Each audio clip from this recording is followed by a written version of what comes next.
And welcome back to the ARC World Tour Finals presented by PlayStation Tournaments. It's Top 8 Day. We'll be starting off with Uni 2, is what I would say. I hear y'all in the back, but before we get to that, I think we have to have a string of announcements. Isn't that what typically happens on these types of days? Let's start with the CEO of ARC System Works, Kidoko-san, as well as the CEO of Cygames America, Okubo-san!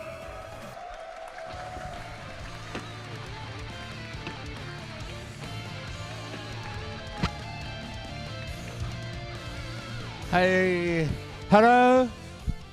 This is Kidoka, ARC System Works CEO. 皆さんこんにちは。おはようございます。会場の皆さんおはようございます。配信を見ている皆様本当にこんにちは。今日アークワールドツアー2024ファイナルの最終日を迎えることができました。皆さんありがとうございます。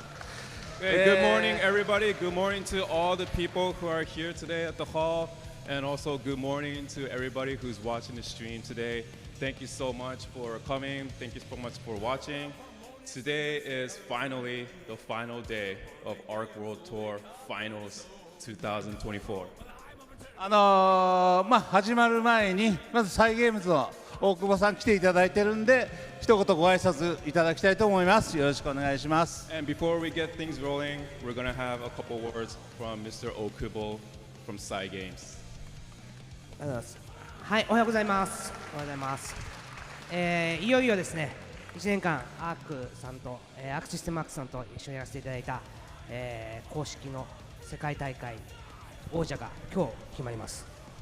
Alright, so today we're going to decide on the champion of ARC World Tour 2024 that we've been doing for the past year. ぜひこの素晴らしい戦いをですね、今日一日、皆さんと一緒に見守りたいと思いますので、配信でね見ている皆さんは、画面の奥から大きな声で、ここ会場にいる、皆さんはですね、選手皆さんそれぞれ応援していただければなと思います。And I look forward to watching all the exciting games today with you all, and including everybody here and everybody in the stream, watching the stream. I want to hear you guys scream and yell and just give all the support that you can to all the finalists and the players. というわけで、これから決勝ラウンドが始まりますが、その前にちょっとだけお知らせがあります。Alright, so now we will begin the finals, but before we get into that, we have something to show you. はい、アークワールドツアー2024もあと残すところもう少しですが、その前に、ここに書かれていますアークワールドツアー2025、2026が開催することが決定されました。Okay, so we have just several hours before ARC World Tour 2024 is over, but we would like to announce the start of ARC World Tour 2025 and 2026. 見て分かる通り、今年のロゴからもうちょっとシンプルなロゴに変えさせていただいております。Alright, so as we can see here in the presentation, we have a pretty nice and simplified logo. はい、そして種目ですが、もちろんギルティギアストライブ。And for the participating games, we have, of course, Guilty Gear Strive, グランブルーファンタジー vs ライジング、 Grand Blue Fantasy vs Rising, アンダーナイトインバース2、 and シスタ Under ーセレ Night スの3タイトルが Invert 2. 決定しております。Those are the game lineups for the 2025-2026 run. そして2025年5月に行われるエボジャパン2025で最初の予選が開催されることが決定いたしました。 And we have decided on EVO Japan that's going on this May as the first qualifying event for this tour run. 2025、2026もお楽しみにしてください。 So I hope you guys look forward to the 2025-2026 run. Thank you. その前に今日の残り決勝戦、皆さんで楽しんでいきましょう。よろしくお願いします。よろしくお願いします。 But before that, let's have fun today. Thank you. Thank you very much.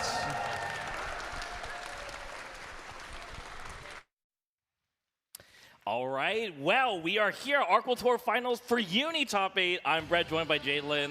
Some very exciting information we just saw. Yes, extremely exciting. So great to hear that Strive, Rising, and Uni2 will be back for next year's tour.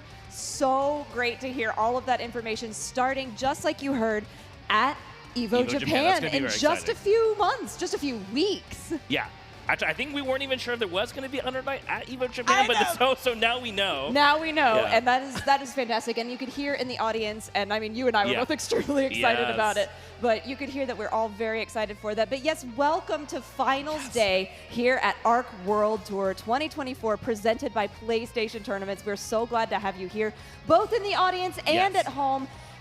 Look, if you're tuned in, do not tune out. This day is going to be spectacular and full of events and surprises. No, it's been great. Friday was amazing. I just love that we get to start both day 1 and day 3 with Uni. Absolutely. And these players are insane. The LCQ, if you didn't see it, was super intense. Oh my gosh, I can't stop talking about the LCQ. It was so good. It was spectacular. But, I mean, our top 8 players that we have here today are nothing short of amazing. So let's take a look at the bracket as it stands right now. In case you did not get to catch the bracket draw on Friday, or you're just refreshing your memory, we have everybody in winners for right now. And just so you know, we will be seeing every single game, so you're not going to miss the action. Don't worry about it. We've got Mawaru versus Mosin and Ohito versus 2GIG combo for our first 4 players. Yeah, and then we got Big Black versus Sonaru. That's going to be exciting, as well as Kyo versus Defiant. These matches are just so awesome. I can't wait to get all of them. Oh, it's going to be so great. And I love the way that this fell out, because we're going to see a lot of matchups and player matchups that we've not seen before. It was randomly drawn, so if you didn't catch that that Friday show, it was like a random drawing. And despite that, we have like a really good distribution of players from different regions. So I think that's this distribution's pretty ideal, honestly. Right. Yeah. So we've got 4 Japan, we've got 3 US, and 1 EU. And I think, like, honestly, the representation from around the world here is pretty great. And I think we've been really lucky at a lot of these high-profile tournaments in terms of the distribution. I feel like EVO was also the same way, and it was. This having like the different regions all spread out, it's going to lead to some exciting matches. And we don't even know who's in the loser side yet. It's all winners, so we just got a lot of great matches. We do. We also have a really big pool of character diversity in this. We have some players who've been talking about switching from characters that they qualified with, you know, into this tournament. I think we'll definitely be getting into that when we see some of these players. It's going to be good. Especially, I mean, in case you weren't aware, or if you're coming in new, there was a patch back in February that changed a lot of the way things have been played. So, you know, we are going to experience some things that are pretty exciting on this top 8. No, absolutely. I cannot wait to get started here. First up, we're going to be looking at Mawaru versus Mosin. That's going to be exciting, but just all the way down. So many good matches. So let's go ahead and introduce our first competitor.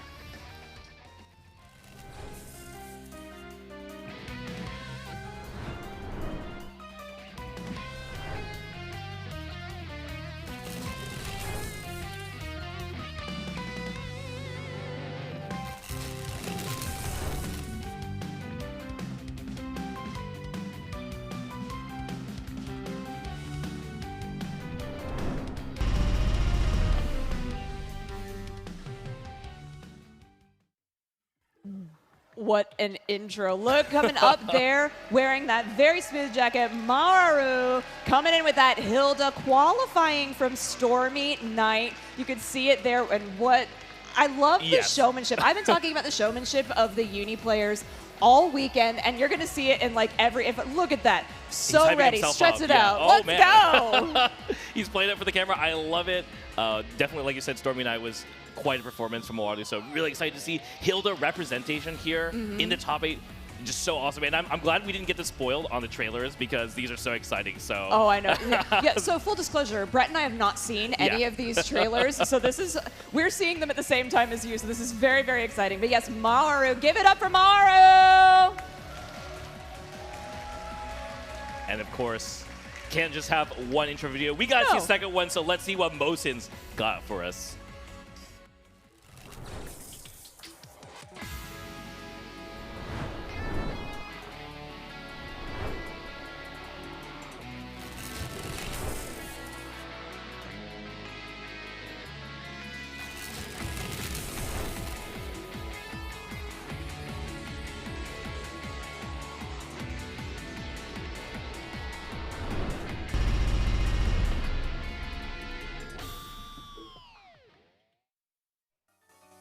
Too wholesome. Yeah, it's so wholesome. Mosin, all the way from the UK coming out here. Shout outs to the entire Uni community in the EU. If y'all are watching, love y'all. So glad to have this here. Yeah, also has to stretch. Okay, we're going to stretch together. The group stretch. Group stretch, we love that. If you watched Evo. Oh, they're going for the push-ups. Oh, let's go. Oh. We're in there? We don't need to test ourselves in the video game here. We've got we got the leg lifts. Whoa. Yo, we got esports and real sports up here. We might not okay. Yeah, we might not need to actually play Under Night here. No. Let's go. This is just like, this is what I love to see. So much great showmanship both in the game and out of. So Mosin qualifying from the Versus Fighting 12. Yes. Playing Kuon. I did speak with him a little bit earlier this week because Kuon notably got some significant changes that make him not as strong as he used to be, but Mo said he's going to play Kuon through. Yeah, I mean, you do see the character listed there as Kuon / Enkidu. Enkidu. Obviously, definitely known for being one of the best Enkidus prior to the switch to Kuon in Uni 2. Right. But yeah, so there was a big conversation. I was wondering, will we see character swap from him here? Like, will he bring out the Enkidu? Who knows? But, Kuon definitely, like you said, took some hits. Still a very strong character, though. Yes. And, Hilda actually getting the glow up as well. So, Hilda. She did. She did. So I think Mara is pretty happy with these changes. Very excited again to see Hilda representation as top 8 as a kind of a rare character. And so I think he is certainly ready to show us what Hilda is capable of. And, there is a lot of conversation throughout the versions of the game about Hilda's strength. And, yeah, you don't get to see her, certainly hasn't won that many tournaments in stuff that we watch. So you might not be as familiar with this character basically if you're only tuning into maybe top 8s or whatever. But this character is quite a menace, and I'm sure that he's going to show us. But obviously, Mosin is going to show us exactly what is up with Kuon despite these changes. Because while certainly Kuon has become it's a little hard to be belligerent as you could in the previous pre-patch, but this character still has plenty of good tools at his disposal. The core game plan hasn't really changed that much. No, I mean, really the most significant thing is that on a couple of Kuon's moves, there's less active frames as there used to be, so you don't just get as many opportunities to be as oppressive as you used to. Yeah. Which, I mean, if you're used to the way Kuon was, that could be pretty detrimental to your game plan. Yeah, Flymax can be a little slower, and obviously the EX wheel cancel is the hugest one, but I think we're going to see what these players have for us very soon. They're just doing a button check right now, but... Right. Yeah, this is a bunch of... It's looking serious, but it's not. Yeah. He's just checking his combos. Got to make sure that it works. No, absolutely. Yeah, and with Hilda, things that have changed, she's just able to get a lot more easily get combos and pressure, especially because of the routing improved, especially with some of her her skewer projectiles and things like that, because there's a ground slam that happens in there. Yeah, skewer being different on hit is noticeable as well. I think I would just sum it up as a lot of quality of life changes. Yeah, she definitely has some quality of life changes. I think just looking through the cast with the patch notes, a lot of changes happen with force functions, just overall. Yeah. So we'll point those out as they occur. Yeah, it makes a lot of sense to be making these force functions more fancy and cool because they are something that does take grid, right? So it's that's kind of the design. It's a powerful move but it does use grid, so you have to limit your usage of it. But the hug here again, both these players, I know there's a lot out on the line today, but at the same time, I know these players are so happy to just be here, right? This is the end of a long journey for many of these players. Yeah, and honestly, same for us. We're excited to be here with you to share this journey that we've been on together. I mean, we commentated, Evo Japan and Evo, Frosty Faustings. I think we did Combo Breaker too. This is just such a huge way to get all the way to this point so we could round out this tour with all of you. Players locking down the headsets. Sound is important. Don't want to hear anything we're saying on the floor mics, but yeah, they are locking in here, so we are just about ready. But again, I love how happy they are. They got the fist bump going on here. I love this matchup. They're so genuine here. both of these fellows. I mean, honestly, all of the Uni players that we have here are just the most genuine, kind people, and it's so awesome to see that. But we're going to get into it now. Our first match of Uni 2 Arc World Tour 2024. Yeah, they might be kind in real life, but both of these characters are playing a very nasty character on the characters like Freed. So we'll see a pressure here from, wow, Mo just gets immediately tied up by the jab here. So Mawadu, oh, yeah, but that's a really good conversion on the other side of it. Going to go ahead and get that wheel. This is the combo we just saw him practicing, making sure that it would work. Goes ahead and uses the ender, gets a little bit of fly. Some of that fly with force function has changed too, so you got to be aware of that. And is getting caught by Mawaru. Yeah, Mawaru blocking the empty low and challenging Mo on offense here. The mix gets blocked. The stand shield, but still in the punch. But okay, there it is again, Needle. Yeah, and then stands up right into the C wheel. Okay, with the air attack, the chase down here, but okay.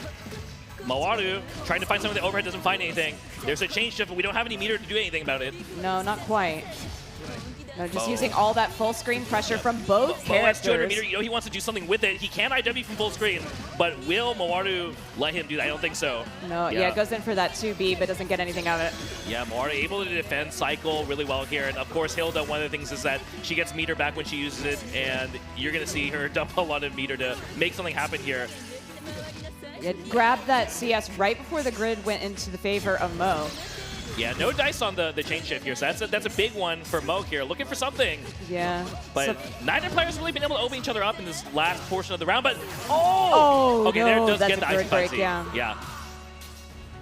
That was very tense. They were both playing very defensively, but in a way that felt assertive in their pressure. Yeah, I think once I got to the full screen, we saw them just kind of feeling each other out here. Yes. Not sure how much, these players I'm sure have played against each other during the warm-ups as they've been here for Arc World Tour. Prior to that, though, I don't know how much experience these two have fighting each other. And certainly, Hilda's a bit more of a rare character. Gets them with the empty load this time. So Mo, gonna get this knockdown, gonna get Vorpal. We're gonna have something going on here with the mix. Very conservative here from Mo.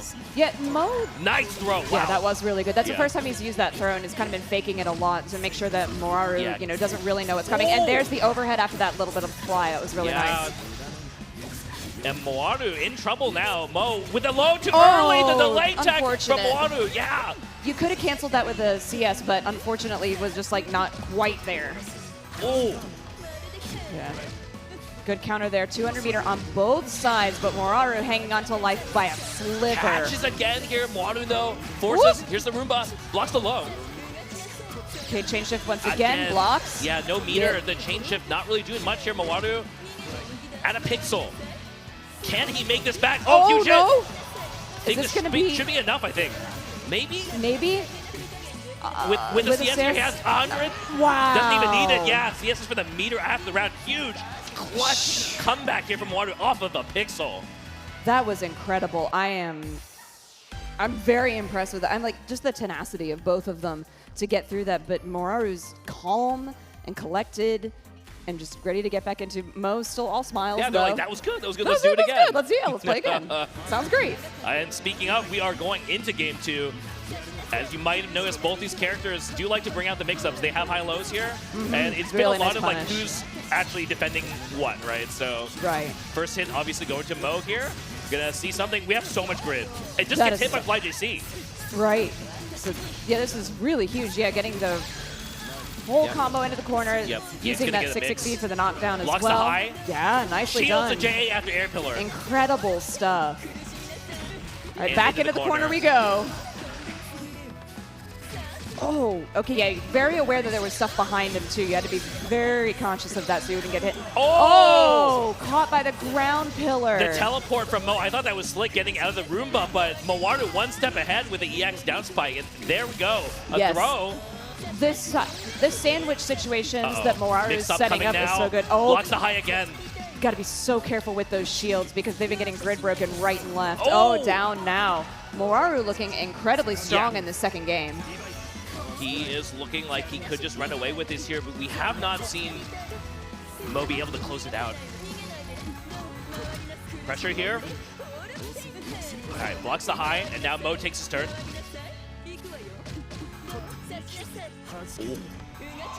Oh, the whip! A bit of a flub here. Mawaru, though, recovering. Okay. And we do have Vorpal. We have a lot of resources here. We're going to spend it on Rain. Uh-oh. All right. What do we got Mo, now? The Roomba mix Oh, up. yeah, this mix from Moraru is so difficult to get around. Mo is doing a really good job blocking it, but unfortunately is getting very mixed by this. Oh, the roll was yeah, good. that was really nice to get out of that corner. What can he do now with his advantageous corner position? Yeah. Catches with the J, but nothing from it. And Mo gonna have to make a huge comeback here. Blocks the low again, but Warrior's defense too good, but there's the stagger.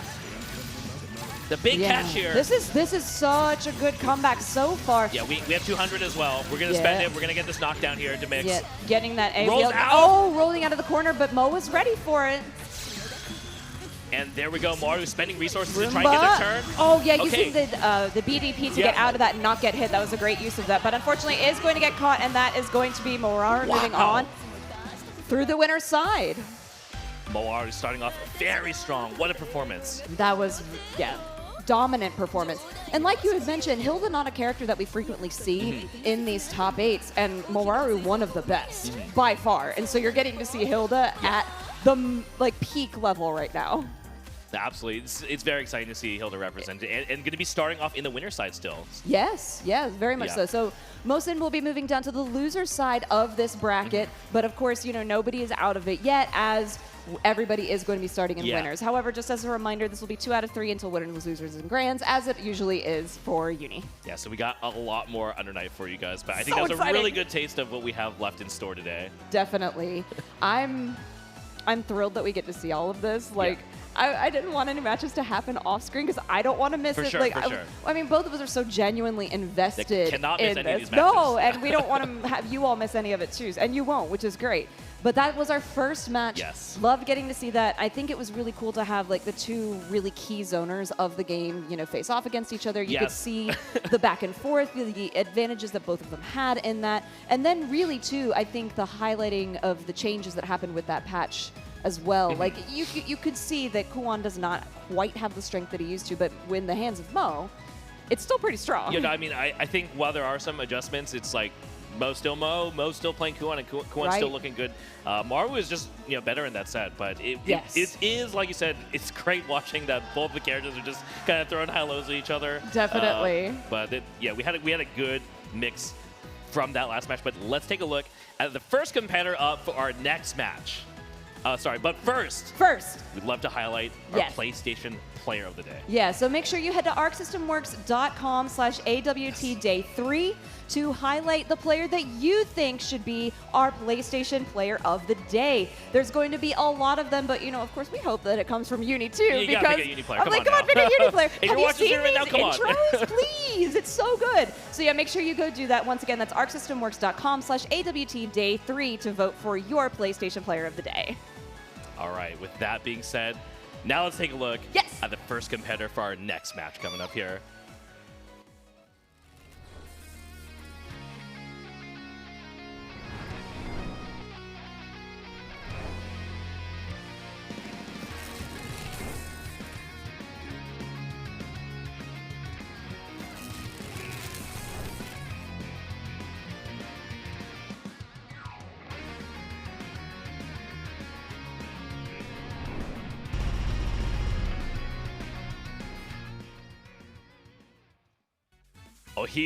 Ojito coming up there now, qualifying from Frosty Fausting's 17, flying all the way out to Chicago to make Taking that ticket to Chicago. Making sure that he got a secured qualified player slot coming in on that Seth.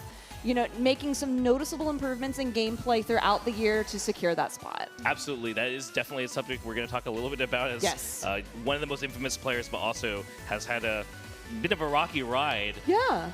But, you know, he is one of the most recent players to qualify for ARC World Tour Finals, and coincidentally enough, he is going to be playing against the most recent qualifier, the LCQ winner. Yes, the LCQ winner who had an unreal run in the LCQ from the loser's side. Let's take a look at the intro video for 2 Gigabyte Combo.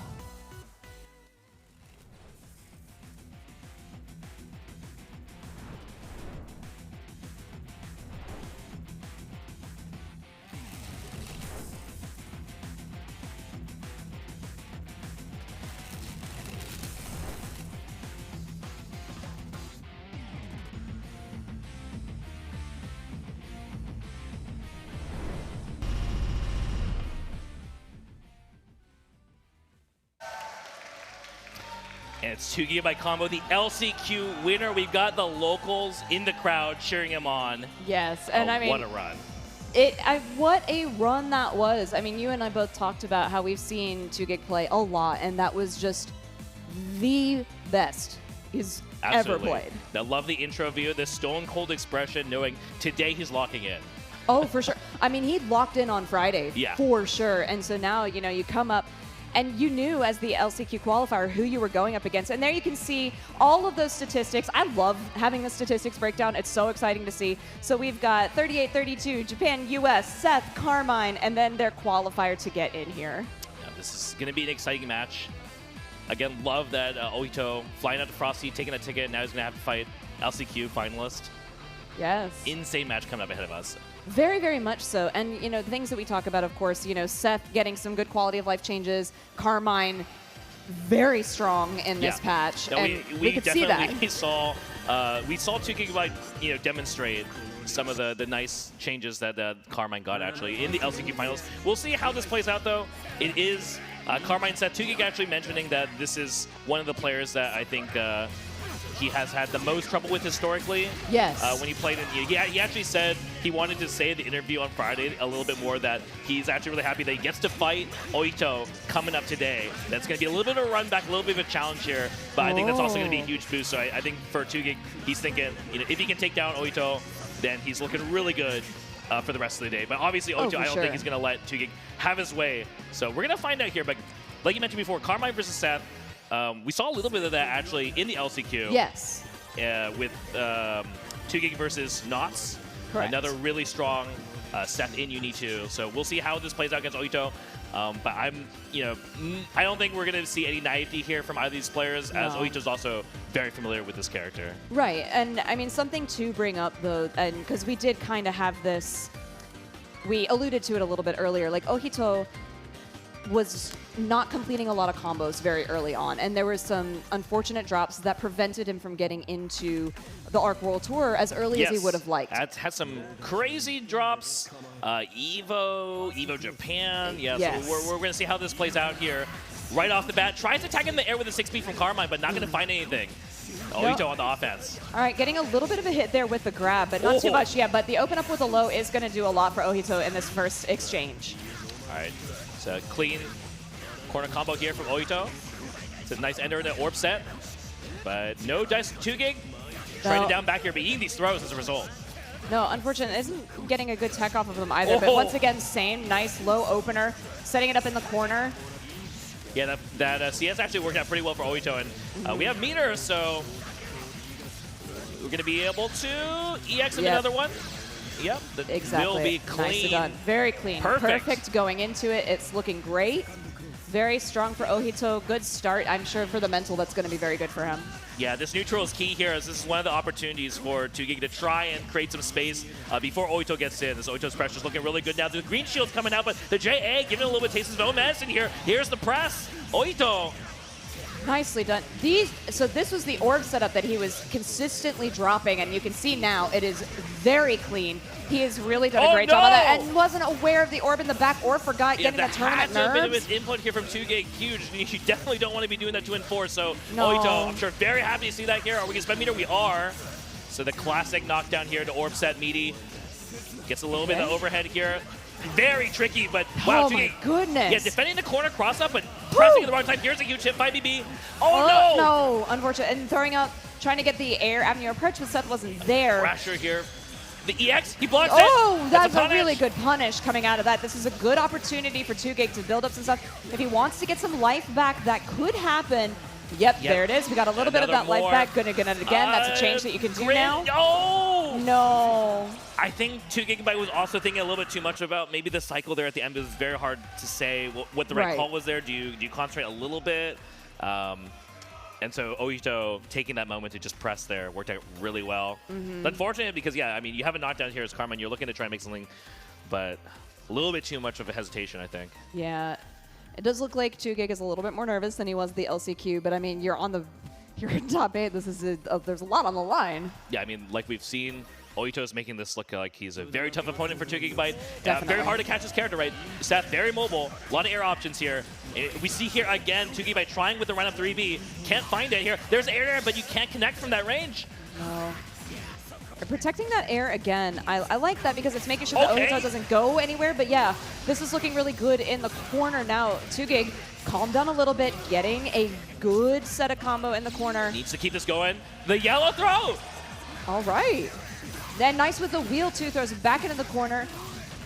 Yeah, this is going to be more pressure here. Blocks the assault, trying to bait something. There's a stand tech from Nicely Oito. done. Huge All punish right. here to Chef this round. Yeah. Much stronger. Yeah, he needed that little reset mentally, fix the headset, sit there for a bit, much stronger, and he's looking way calmer as well. Yeah, the reward on hit is one of Carmine's greatest strengths. Big hit here. He will confirm this. All the way to the corner now. We're almost certainly going to spend meter. Nice set. Yeah, we will have Double bomb. Oki And the coming crowd up. does the AA. I love it Oh! every day. Wow! Yeah, up wheel throwing Oito off guard here, and one more hit's going to do it. All right, Trying to Wheel with bait the again. backdash. Oito presses, gets caught There by the it bomb. is. And that is a quick 2-0 in the reverse. We're Yeah. not going to have all 2-0s in this No, first absolutely part. not. Oh, no, they're talking about something. Is something? Yeah, I'm not sure if there's a bit of malfunction going on, but some words from Oito did look very emotional there. Yeah, so. very strong words. All right. Well, he's taking his time to calm down here because, he Yeah. looks a little bit shaken from that. Yeah, So- I would be too. I mean, when you had such a dominant round in the first Yeah. game and not the second, yeah, take your time. Oito. Coming back in, gets the Oh! bomb set, and then because he hits Seth, it's gone. Yeah. Oh, big counter hit. He does get the pick up. That's huge for 2Gig. This is massive. He's gaining Yeah. confidence by the second. Yeah, if he gets 100 meter, he won't have 100 meter, but he has it now. And Oito already, there's the unblock. Oh my Change shift to combo. goodness. And then hits on the other side. This is so strong. And can Oito get out of this? No, the bomb These step dash is there blocks, as but well. Blocks the low. It's still plus, though. Oito has CS now. Uses Yeah. it, but no meter. And 2Gig playing around the chain shift. Yeah, backs off now. Finally, the Oh! air was protected once again, and that's going to be the round for 2Gig. Yeah, I thought Oito was out of that. He dodged the 6B, but 2Gig just one step ahead with the presses. Air FF doesn't get punished for it, but now No. he's on the defense finally. Oito has not really had his turn in the corner for a while.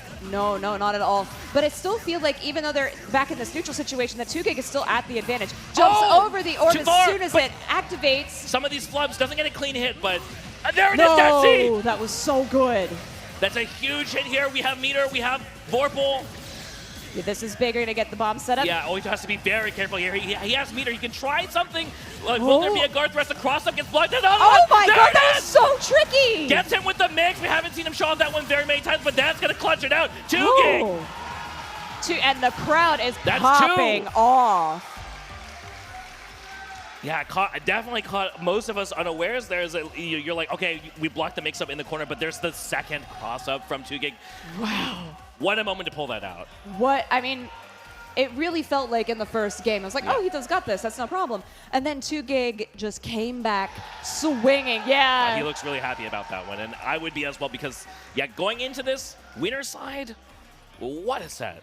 I'm seeing people running from booths to come up Yes. to cheer because, I mean, this is the local homie. Like, Yeah. you got to go hype for him. He's the West Coast rep here, and again, LCQ winner. It's been crazy watching his run. It really has. And the fact that it hasn't stopped yet and that he's continuing to do this well in the bracket, like, I mean, what an underdog story. Yeah. It's so great to see that. And that's, I mean, I love that we have the LCQ so that we can give people like 2Gig an opportunity to shine on stage because clearly he deserves to be here. Absolutely, and like I mentioned before, he was saying that was going to be one of the hugest hurdles.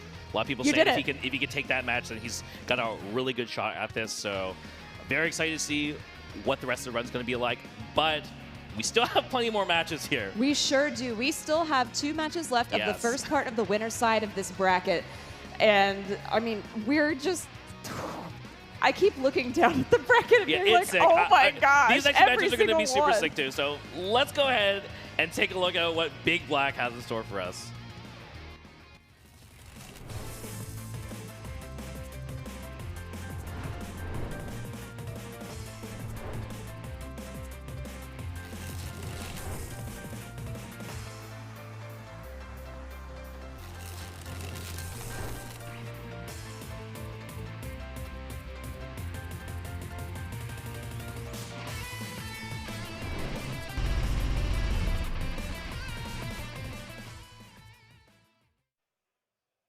There he is, Big Black.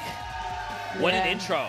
That was such a great intro. So Big Black, like you saw, qualifying from UFA, playing that Byakuya, you know, very happy to be having this character in the state that he currently is. I was talking to both Defiant and Big Black a couple of days ago, and it was so funny because Defiant was like, yeah, did you see all the Byakuya changes? Big Black's happy. Yeah. And he just smiled and goes, Yeah. We're definitely going to be talking a little bit more about that. But, man, I am just so glad to see Big Black in this bracket because he is one of, if not the most dominant player for a long time here in Uni. Just back-to-back wins, you know. But, of course, he's going to have to play against Senaru. right.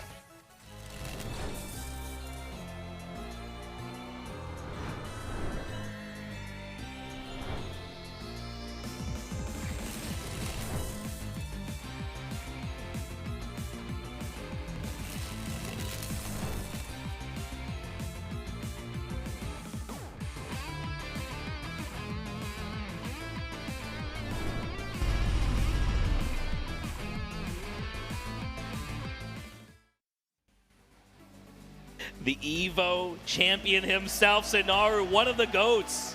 He's here. He's ready to take on Big Black. Yeah, wearing that EVO sweatshirt, showing off how he qualified, saying hey to everybody. I mean, I still get chills thinking about that EVO Grand Qualifier run at EVO. It just infectious energy. Love this player so much. And you know, if you've been playing Uni, whether it be in EL, ST, Clear 2, you know this guy's name. Oh, certainly do. Coming in on that Eltnum, so strong. So there you've got your breakdown as well. So 25 and 33, US and Japan, Byakuya, Eltnum, and there's your qualifying games as well. I feel like these matches in the top 8 that we're looking at are just cherry-picked for us because they're so good. Back to Black. So we have Big Black versus Senaru. It's going to be a little bit of a run back from EVO. They play each other there. Right. And I just can't get over how Senaru's offense was very impressive throughout EVO and against Big Black. I'm looking forward to see if Big Black's gonna be able to bring it back here because I mean it was only one set that we got to see, but I'm sure this one's gonna be really good. I totally agree. I'm always excited to see both of these players. I love these characters. I love the way they play these characters. The piloting behind it is so incredible. Getting that button check-in, getting set now, seeing them on that stage next to that gorgeous ARC World Tour trophy. Yeah, you love to see it. I sure do love to see it. Yeah, there's going to be no surprises here. It's Byakuya versus Eltnum. Some of the best representation of these characters definitely in the world. So, my heart has been racing, but there's something really exciting about seeing these character specialists come to show out and show everything on the line right now. There's the fist bump. The big question is going to be, can Senaru open a Big Black? Because that is one of the things that Big Black loves to leverage in his playstyle. He knows when he gets the hit, it's very juicy, and as long as he can, hold down the fort against Eltnum's offense, he's going to be looking really good. It's going to be up to Senaru if that's going to work out or not. So let's take a look at it because, Senaru, really known for being able to bring the mind games and really open people up, but the first hit goes to Big Black here. Yeah, getting great setups. Now, a couple of the trajectory changes have happened with the way that the web setups can happen. So if you're not aware of that, you're going to find out real quick. The grid break, too, that's kind of devastating this early in the round. Yeah. But Big Black now put into the corner. Yeah, with big wake-up DP, here's a throw loop difference for Senaru. Just playing that strike throw game that Eltnum so another grid break. Everybody's broke. Yeah, the grid break here is going to be quite trouble. It might not really matter here. We're going to build a 100-meter NCS, so can't get the finish, but okay, there's a CS. Yeah, DP to finish it off. That went so quickly. That was just an explosive game on both sides. Yeah. I think once Senaru got that hit in the corner, it was lights out. But okay, again, the first hit, go to Big Black, but wake up DP from Senaru again, just knows how to win the mind games here. Definitely. All right, gets the web set once again. Yeah, we have meter, but okay. Yep. Just finishes off with the dash B. Oh, yeah, the 2-2 series doesn't hit, but now it's Senaru's turn once again, and his confirms are so clean. Yeah, Eltnum definitely makes it hurt no matter what she gets, and Senaru making it very scary here. Locks in the CS, so now Big Black, a bit of trouble. Okay, goes in the corner. There's another one. Yeah, CS to bait some kind of response, but no dice. Yeah, Big Black is playing this very cool on the defensive side, but we do have Celestial on the side of Big Black. What can he do with it? Yeah, really good defense for Big Black this round. Like, was able to weather so much pressure from Sonaru, and now is in a good position to try and lock it up. There's a follow-up overhead, but no. Yeah, tech on the throw, throws back into the corner, Oh, and the then jab! what a jab! Just presses Sonaru out of something there, and will bring us to round 3. Yeah, this See, is will he get the first start again? very back and forth. Good tech on the throw once again. Yeah, he was like super fast on that response It here. was. Okay, 5BB gets the hit. We have meter. Last time, I don't know if it was a flub that he didn't spend meter on the ender, but I assume, Not yeah, here we sure. go. Gets Yeah, the web here's the web set. sets. You know, this is Byakuya's hometown advantage here. Yeah, and then the throw. Like, Sonaru's just not afraid of those web sets and is so confident getting out of the corner. We have Speaking a of grid which, break. yeah, just like that, Sonaru turning the tables. Oh. ADP. Yeah, you have to CS that to keep Still that safe. turn, Another still CS to keep turn. it safe. Oh, no. And that's not good for Big Black here. Huge. No. Oh, the drop. No way. This is And huge. Big Black just gets a birthday present here. The roll out of the corner, the dash are not reaching, but wow, scrambles going on. There's a 2B. Sonaru. Oh my goodness, Sonaru is just running away with this now. Oh, Yeah, and the then we've CVO got ender. the CVO right into the IW. Very nice. Will be enough. Phew. Also, I didn't say CS, I meant EX. I'm so sorry. I was getting really into that. Yeah, that was a intense match, but Sonaru clutching it out. Indeed, that was really good. It just is so dominant on both sides. It just seems like you give them an inch and then you just have to take that inch. Yeah, he's certainly very strong, especially when we're scrapping it out like that, the scrambles. Sonaru always seems to come out on top. We've seen that time and time again from him. His clutch factor is really good. They are both so aware of the grab timing on each of those. Well, the backdash doesn't. Oh, okay, catches them with the 2C though. Nicely done. Gunshot as well here. Yeah, we'll just get a clean confirm here into the corner, but Big Black has change up, uses it, but like we've seen before, no meter, can't really do much about it, and just huge overhead from the 6B. No confirm off of it, but wow, Sonaru's just laying it into him. Yeah, and he's gotten so many consistent grid breaks too, which has just been devastating for Big Black. Yeah, this has been not what Big Black's looking for in these sets, I think. No, definitely not. All right. That's the IW to end it. We'll get a little bit of meter going into match point here for Sonaru. Yeah, Sonaru just absolutely running away with this. We get the web as well coming back into it. Big Black doesn't want to go down without a fight for sure. I mean, Big Black's doing pretty well in these footsie games, especially in the round starts. One more than he's lost, I think, but when it just comes down to the offense. Somehow Sonaru just knows exactly how to, again, dismantle the pressure from Big Black, right? 2C confirm, just website, that's one of those. Gunshots once again. Then just be right is what Sonaru is saying here. And then gonna go for the reload right after. Just gets that perfect. Okay. Barely change shift comes you, out. Says Sonaru. Yes, you might certainly drop the command does. grab, but I'm ready. I think the spider caught in the web right now is Big Black. Yeah, tried to drop the combo to get that concentrate to win the cycle, but was just very slightly too. Oh, the backdash what a gunshot. punish! And then you can immediately catch because of the wall bounce in the corner. That's gonna close it out. Sonaru very dominant. That's from Sonaru. exactly what I was about to say. Yeah, the papa, he knows it, man. It's like, I smoked that guy. Yes. That's how you want to start your run in winners, for sure. Definitely. He's like, I'm the #1. I'm the GOAT. He's saying he's the GOAT. I mean, at this point, sure, yeah. That was a very he's the dominant Evo champ. game. He's the Evo champ. He is the Evo champ, He's playing yeah. like one right now. He really is, and I'm so glad to see that, you know, no slacking off. Absolutely. What is that? What? It's just... Is that the Evo hitbox too? Oh! That's fine. That's why we have We're our all good. That's why we have our wonderful production here. Yeah. Everything is fine. Thank you. Shout outs to production for once again making this look and sound as beautiful as it does for us here in the arena, as well as it does for you at You guys home. get such a huge treat. Just It's so good. enjoying your weekend, locking in some uni top 8, whether it be also- morning or night, you know. I've heard there's some really cool things to the lights that are going to happen. Oh, okay. So, you know, make sure that you're paying attention to that. Very excited to see when all of that happens. So, once again, you all have the opportunity to vote for the player that you think deserves to be showcased. So vote for your player of the day. Head to arcsystemworks.com/AWT Day 3 to vote for the player that you think has shown up and shown out Well, vote throughout for a uni this. player. Vote for a uni player. I mean, have you seen this? Vote for a Uni player. It's been a crazy. So good. It's been a crazy winners run so far for these players. And we're just getting started here. We're just getting started. There's going to be match after match after match of high octane action that you're not going to want to miss.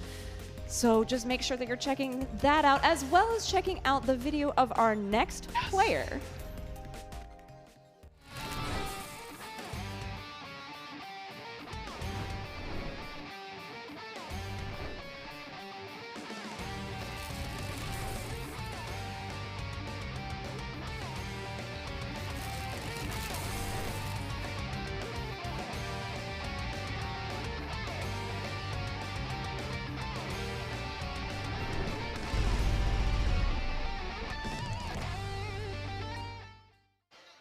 Your EVO Japan 2024 winner, Kyo. I'm so happy this guy's here. Same, and this is the match I feel like I've been the most curious about seeing, because both of these players have talked about not playing the character they qualified on. No, absolutely. I love the sweatshirt.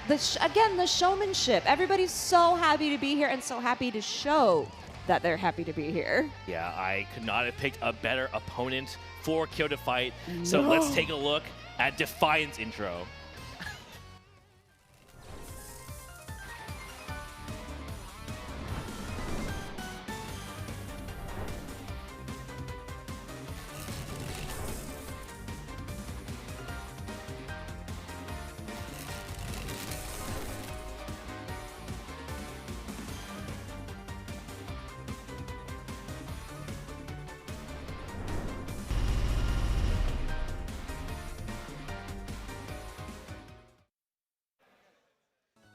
And there's Defiant, your Climax of Night champion. One of the scariest players to have to fight in bracket. Absolutely. Oh, definitely. I mean, you never know what's gonna come out, what's gonna come next, because you never know who Defiant is going to bring to the table. I mean, this player is so competent at Uni. Not just a character, not just, you know, a set of characters, the entire cast. Yeah, I mean, we saw the intro video with Londrakia, but I don't think we're going to be seeing Londrakia today. I don't think so either. You know, throughout the tournaments over this World Tour, we've seen Defiant bust out so many characters, so I don't even know what's going to happen between these two. No, so then you can see the breakdown there, 33 versus 22, Japan versus the US, Tsurugi versus Uzuki or Londrakia, possibly. And then, of course, how they qualified.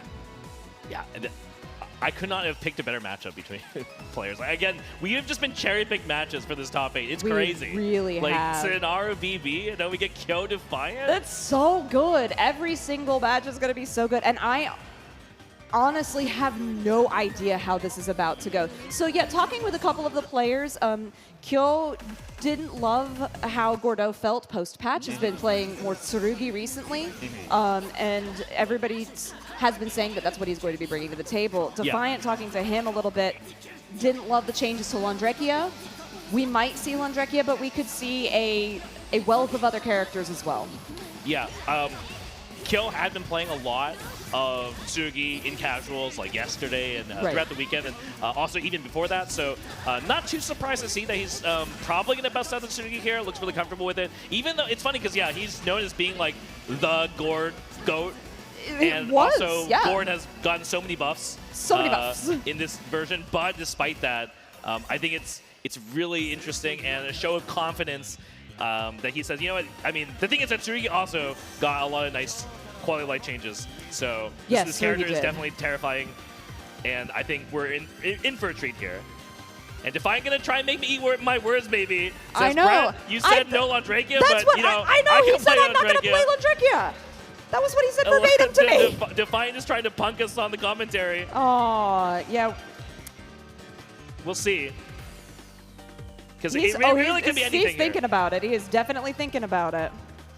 Well, Defiant definitely has been preparing for this matchup, and I don't think Defiant is surprised at all by the Tsurugi pick. So I'm sure there's been a lot given into this choice.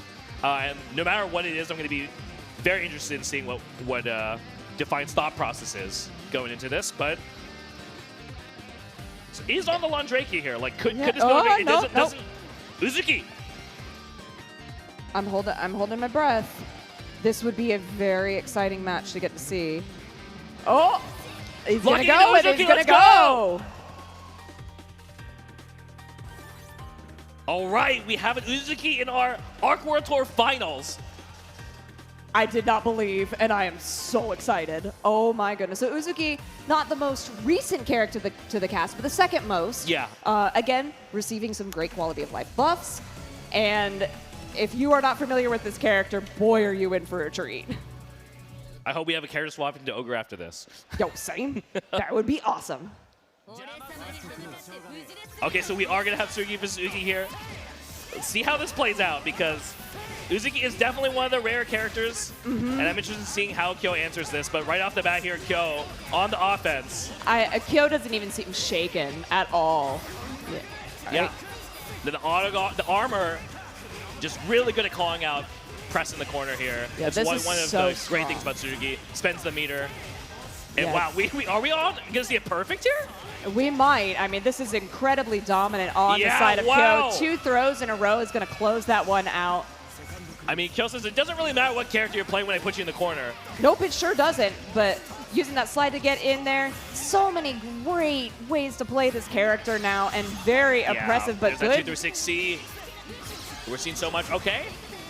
Creating a little bit of space, but yeah, Defiant, no dice. No, not at all. All right, shield coming out, and then the throw once again. That's been paying off dividends.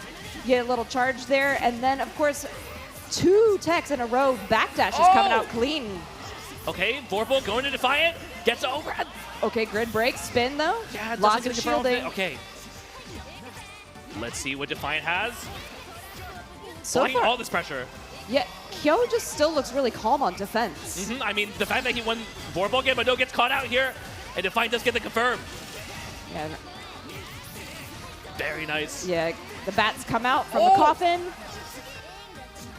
The stare down, but okay. Defiant gets a huge hit here. Yes, this is so good for Defiant. You can set- see the what's set. coming out next as well. Oh, The bomb no, is does not on catch. deck. And Uzuki down to just chill here. Has Oh, Kyo yeah. waiting. Kyo does not have meter. Just barely, 4%. Oh my goodness! And then just spent a little bit loses a little bit because of the shielding. Yeah, Defiant just looking to try and clutch out. Just find the hit here. There we go. Very, very nice. So in case you're unfamiliar with Uzuki, there are items that she has. You can see what's coming out right underneath that Yeah. win count. So definitely a fun like mashup of a item style character that we're seeing out of Uzuki. Very cool for Under Night.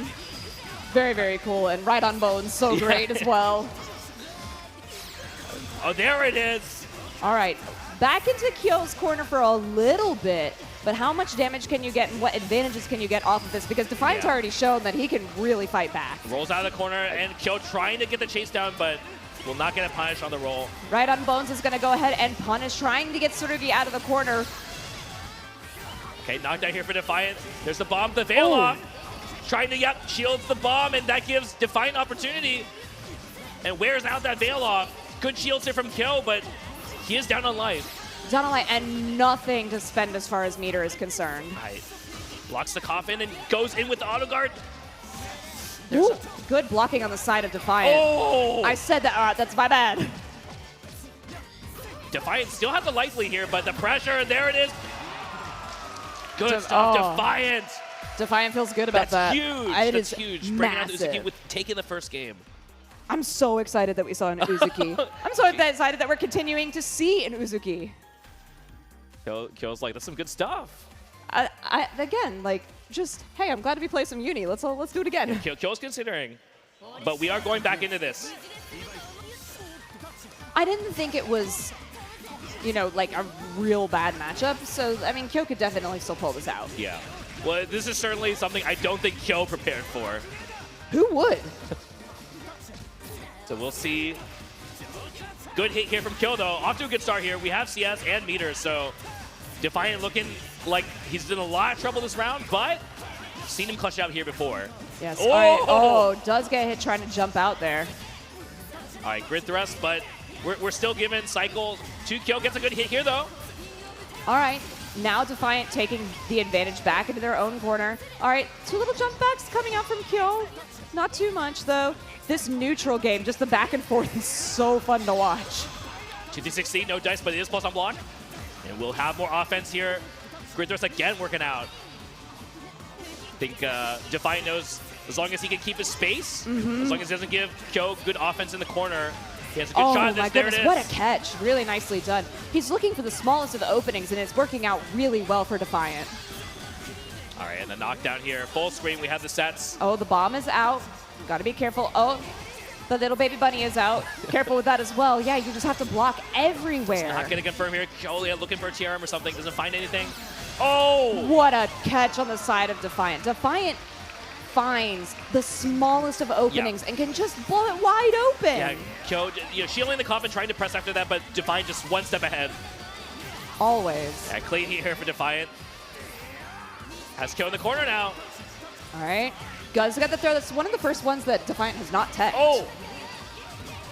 What a throw. Oh. All right. Rolls out of the corner. Okay, Kyo creating some distance here. Burns out that veil off from Defiant, but does not have the life lead. Not where you want to be, but there's that nice 2C reverse we pick up here from Kyo.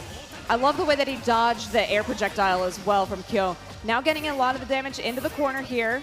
Trying to get anything started, but I feel like Defiant is always ready on the other side of it. Good blocking, make sure to get that overhead.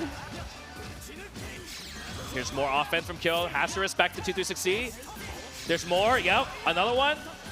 There's a throw. All right. Defiant willing to take it. The CS, and then immediately, incredible. The pickup. Has EX, yeah. That is a significant amount of damage. Out all of the items as here. As many as you can get. That bomb was in the corner. The bunny is coming for you. You got to be careful. Tech on the throw, and then just a clean combo to close it out. Defiant with Uzuki moving on. The pop-off. Deserved pop-off. A well-deserved pop-off. So well-deserved. And then, again, everybody's chill. Yeah, Kyo's like, you got me. Got me, too. What a set. That was so cool to get to see. I mean, in my wildest ARC World Tour dreams, did I not think we'd be seeing Uzuki, but here we are. Yeah, very exciting. I think a lot of the other players in the back are like, I'm glad that wasn't me. I had to deal with that. But the thing is, it might be some of you. Yeah. It's one of the fun things about Defiant is it's just you literally don't know what you're going to get. There was a little while ago, commentating a bracket with him, went through 6 different characters throughout the bracket. Yeah. I mean, I'm still looking back at Frosty, just spin it out, bring in Mika versus Ohito, and we might see that again, honestly. We certainly might, but that is going to show the first part of the bracket. So now we do have a winners and losers side once again. Everybody started in winners so that we have not lost any of the players yet. But your winners are Mawaru, 2GIG, Sonaru, and Defiant. Exciting stuff. Yeah, maintaining that winner's side run. On the loser side of the bracket, we've got Mosin, Ohito, Big Black, and Kyo, which honestly, like, we just saw all of them play. This is going to be so explosive. There you go. You can see the bracket right there. So you're seeing Mawaru versus 2GIG, Sonaru versus Defiant. This is going to be so good. Mosin versus Ohito and Big Black versus Kyo. This is going to be so good. But we are going to take a quick break before we get into the rest of this bracket. Stay with us. There's going to be more Uni 2 action at the ARC World Tour 2024 Finals right after this.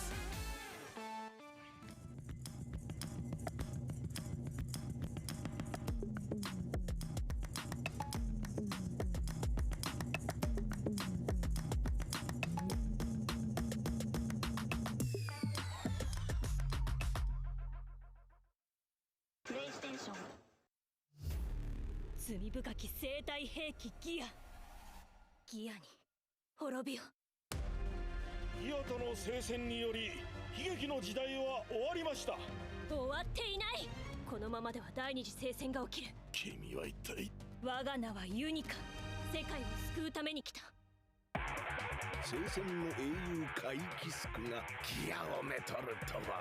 聖戦は終わりました。私たちも変わっていく必要があります。殺戮兵器だ。何も変わりはしない。生まれが全てではないでしょう。強引なアプローチは嫌いじゃないぜ。何が目的ですか？ギアとの共存という過ちを正し人類を救う。あらゆるギアを根絶することだ。ボスの狙いか。母さん！全国民を敵に回すことになる。うち結構強いから。なんでこんなことすんだよ！そこまでよ。ここは任せろ。行け、援護する。ユニカと話するの諦めないさ。何か理由があると思うんだ。お前はそれでいい。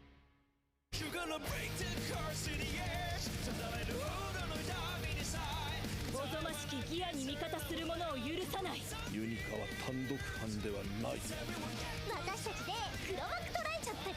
情報を聞き出すまでが任務だから。救える命も救えねえぞ。貴様らがギアをかばうなら聖戦は必ず起きるだろう。聖戦は俺が止める！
Hey everybody, and welcome back to the ARC World Tour 2024 Finals presented by PlayStation Tournaments. I'm Jadelyn, joined by Brett, and we are so excited to jump back into this bracket. It's like we had 4 bonus matches earlier today, and now we have the real top 8, but man, these are so good. They are incredible. Looking back at that bracket, oh my goodness.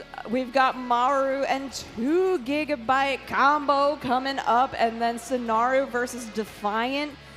All of these players are so good. Big Black Kill. Oh, these are so good. They're so good. And I was looking back through some of the data from over the course of the year. Something like just if this falls out this way, like if Maru and Defiant fight each other, right? Defiant beat Maru at EVO in top 48. Yeah. So that's a really cool thing to get to see. But we'll get to that later. Right now, we've got Maru versus 2GIG. 30 versus 32, Japan, US, Hilda Carmine, and there you see their qualifiers getting in here. Both of these players on a tear. Yeah, I mean, I love that. We saw Mawaru versus Mo. That was definitely like a mix-up versus mix-up, but we're going to kind of see a little bit of that again here as piloting that Carmine definitely showed us in that last match they played some pretty nasty mix, so we'll see if Mawaru is ready for that. Yeah, I am curious to see, because of course, you know, the story that we've been telling since Friday is how incredibly 2GIG has been playing this entire time. And every time it looks like he gets shaken, he proves us wrong again and again and again. Absolutely, yeah. I was a little bit worried for him going into that set versus Oito, but clutched it out on the tear. Maru, though, looking really good on the Hilda as well today. Yes, looking great. So strong in that first game, taking it 2-0 over Mo. Really good stuff, and I don't expect either of them to be slouching on this one. This matchup here again, Carmine versus Hilda. It's going to be one where the full screen round start is going to be very important here. Both these characters, if they get the hit, can lead to some really nasty situations. But both of them have tools of the full screen at their disposal. So we'll see how this goes. I think the onus is a little bit more on Carmine, on 2GIG to try and figure out like how to play around like skew and the dash normals. Yes. These are a little easier to use. And obviously Hilda also has some interesting mobility options we might see here. She does, yeah. But the thing is, like, you know, compared to, I would say both of them a little bit, but especially Hilda, her defense game is definitely a little bit lacking compared to the rest of the cast. It's one of her weaknesses, right? So I feel like, especially when you're Carmine and you get her knocked down, you have the bomb on her, and you just start jabbing her in the face, that is a really tough place to play out of. And we saw, like, you don't have trouble with it, and that's despite being on set with some amazing normals and dash speed. So, you know, that is going to be a very important piece here because, you know, Carmine can just kind of confirm off of a lot of his straight hits very easily. Whereas, you know, with Hilda, I think if Carmine blocks the first initial 50-50, then it's definitely much less of like a real prison compared to Carmine, where it's like, it can feel like endless as this guy can reset your pressure, you know, go for like multiple opportunities. So we'll see how this plays out. I'm really looking forward to seeing it. I love that breakdown. It was so... The depth of it was really good, so now he can look for all these things, but maybe you're just not ready for 2GIG to come at you that. I think both of them actually had the idea that I'm just going to try and call out a round start. They both kind of ran each other, but 2GIG one step ahead now, and this is where we do not want to be here. As Hilda, having to force the mix, well, actually dodges with the 2-8, doesn't get punished, but there's the roll. Yeah, the creeping edge coming out, but not getting caught, but it doesn't matter. 2GIG is so ready for this, going in for the low, the backdash to get out of the pressure, but you're seeing now, like, Maru, yes, does not have as many... These great shields from Maru, huge hit. Oh, and Celestial on the side of 2GIG, getting that extra damage boost coming out here. Are you spending dead? a little bit. With the veil off whip. Oh my god. No, there's the veil off. Yes. Wow. What a round. 2GIG swinging for the fences and getting that home run immediately. Very aggressive, vicious start to this set here, but Mawaru fighting back. That was the round start that I feel like Mawaru was looking for, where 2GIG just had a slight advantage there. He said, okay, you want to play that game? Dash B, my friend. I got that too. Goes in for the kill, gets the low. Mawaru. Had a stand block to try and block the projectiles from above, but now it's caught in the corner. A bit of a drop. Huge drop, actually. This is such a great opportunity for 2GIG. That drop is going to be huge. Yeah, we'll just get some HP back. Setting and moving the puddle. Gotta be aware of where that is. And winning the cycle. 2Gig, though, actually assaults himself into the corner, though. Mawaru, can he do anything about this with a chain shot? I don't think so. No, I don't think so either. Oh! Yeah, just coming in with a jab. That's really good delay here from Mawaru. Like, saying he doesn't even need 50-50. He can play strike throw, too. No, caught by the projectiles off screen, trying to get out of that corner, just running out. That's going to be Mawaru taking that round, but this is very back and forth. This is exactly what I wanted to see. Yeah, no, Mawaru definitely striking it off, not getting intimidated by the Carmine. Huge hit, though, threading the needle. How does he do it every time? That so good here for 2Gig. And now, the throw loops. And the bomb, and the grid break, incredible. Oh! Beats fail off with the rain! That was so cool! What a statement. And just like that. That's a nasty way to lose that first game. That was gross. Yeah, 2Gig doing everything right in the corner. Can't really blame Mawaru though for trying to roll the corner. If you think it's strike throw and you're right on the strike, then. But there's so much going on Carmine's offense. There is. All right, both of them a little bit more apprehensive on round start this time. Trying to get for that overhead, doesn't get it, but pushing Mawaru back to the corner. Oh! Where he's finding so much success. Yeah, I think Mawaru just hoping that 2Gig was not going to enforce his turn there, and unfortunately he did. Blocks the fuzzy. Like again, Tex on the throw, throw back into the corner. Yeah, throw in the corner is huge for Mawaru. He's going for the mix-up, the cross-up, same side on the other side. Whoa! How did that even happen? That was so interesting. Now getting hit once again. Gonna go for another one here. Wow, just says meaties. All day. Don't count 2Gig out though. He tries for something. Nope, blocks once again. Pushing the bomb closer to Hilda. Yeah, catches the toes. That's going to be Mawaru with that first round of the second game. Yeah, saw the EX and 2Gig trying to find something there, but ultimately just kind of put himself into that 50-50 again. So huge round here from Mawaru, who's looking to try and tie things up. Sending him back over into the opposite corner now. Aware of that rain. Got hit by that mix once again. That's so hard to figure out where it's coming from. That just might be, oh, never mind. Wow. Okay. 2Gig once again just not deterred by the incoming into the corner. damage. Just doesn't confirm off of it. That's a huge drop here, but 2Gig still does have Mawaru in a good spot. But Mawaru has Vorpal. Blocks the low. Blocks again. Here it comes. The grab comes out. Another bomb once again. The overhead. Another grab. He has changed it, but the fail off. He recovers though. Yeah, Mawaru dumping everything to try and get his turn, but nothing happened though. Yeah, it's not good enough. Was a huge, unfortunate waste. There. It's coming back. It's coming back. There's the Mawaru gets the mix again. Is that going to be enough? Yeah, not without it's meter. It's not going to be enough. The chase down here from Mawaru, who's out of gas now. And 2Gig knows only needs one more. He has Vorpal and meter. So yeah, everything is all coming up 2Gig right now. Mawaru losing CS again. Oh, I thought they got the toes. I really did. The patience from 2Gig here. He's slowly creeping forward. Knows as long as Mawaru doesn't have 100 meter, but he's building as we speak. Yeah, but the green shield is getting rid of a little bit of that. The Mawaru has CS. The grid break, incredible. He's going for the kill here now. The fail off just in time. And tries. Wow. Tries to fight back there off the knockdown, which makes a lot of sense. I think 2Gig knew his time was very limited there at the end.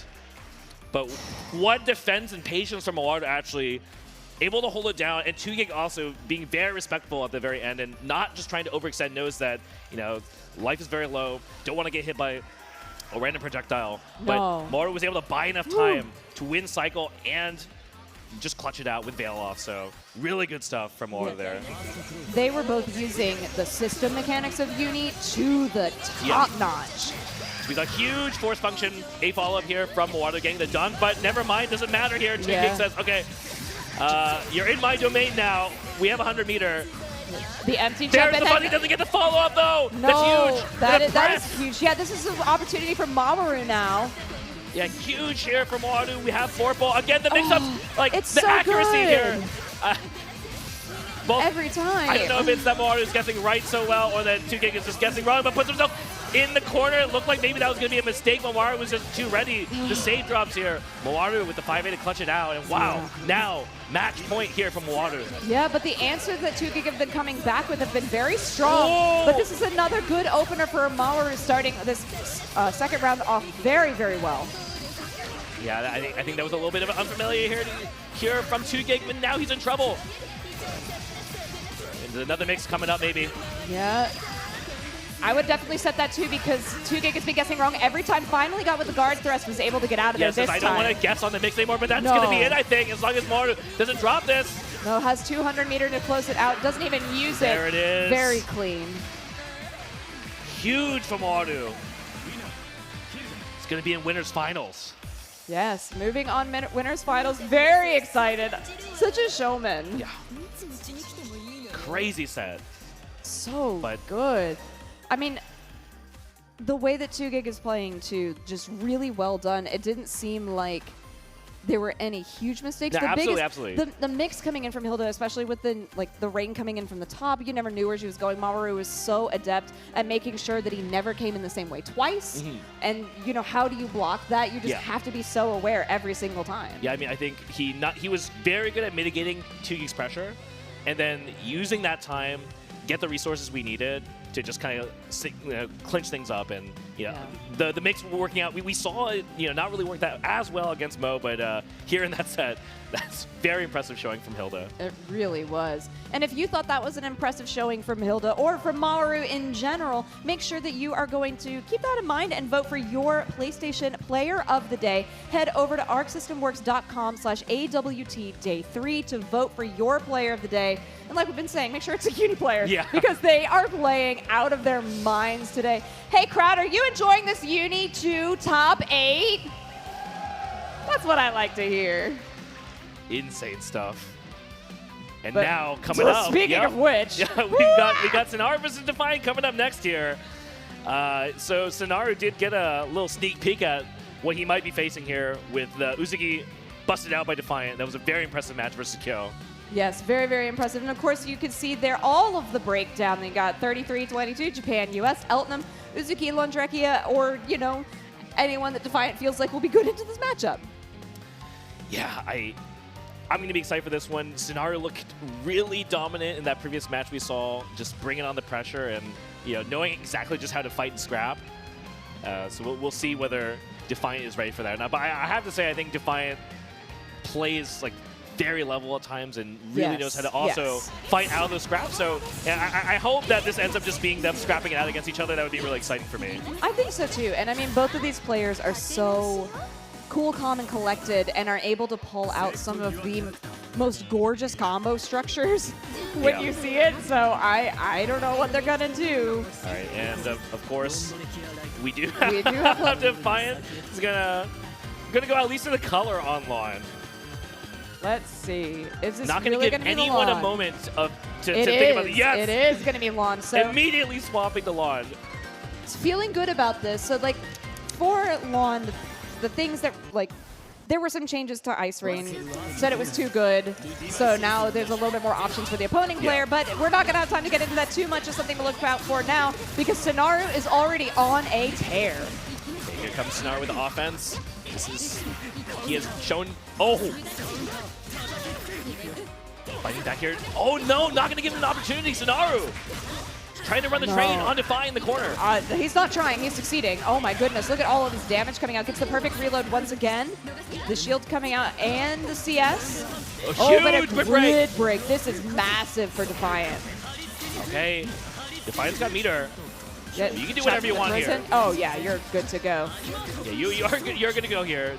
Sonaru's got to chill a little bit, but no, there's the sink! No chill, only go. And Sonaru most likely going to be able to close this out. Just got 100 meter, gets a CS, and then does spend it. Very nice stuff. What a cutting sink from Sonaru. That's that classic Elden pop off there. The pressure. Comes Defiant. The buff on, and there's Sonaru trying to get out of the corner, but no dice. Yeah, just gets with the overhead. Really nicely done. Gets trapped in the icicle. Backdash went in for a throw, gets the icicle once again. You got to be really aware that that's on deck from Londrekia. Slick backdash here from Sonaru, who's used a very conservative change to try and get out of the corner, and now is paying for it quite dearly. One more cycle though, does go to Sonaru. Catches that roll through. Really aware on the side of Defiant. Was so ready for that He was so ready. Trying to get out of the corner, absolutely not. And now, there's the Ice Rain. It may have been nerfed a little bit, but it still works. So Defiant looking very Oh, strong wow, in that using the round. creeping edge to get through that EX spend from Sonaru.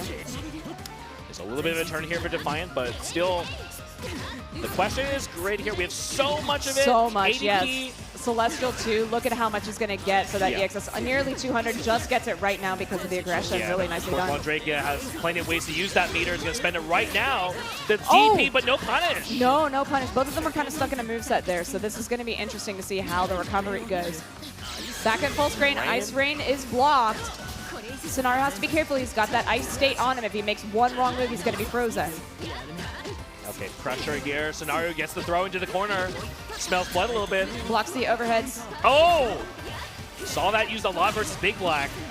And now it's working out here against Defiant. Going to go ahead and finish this combo. Gets the reload once again, chain shift. Again, but okay, was not able to actually punish that jump out this time. No, not quite. All right, the side switch from the Rekka.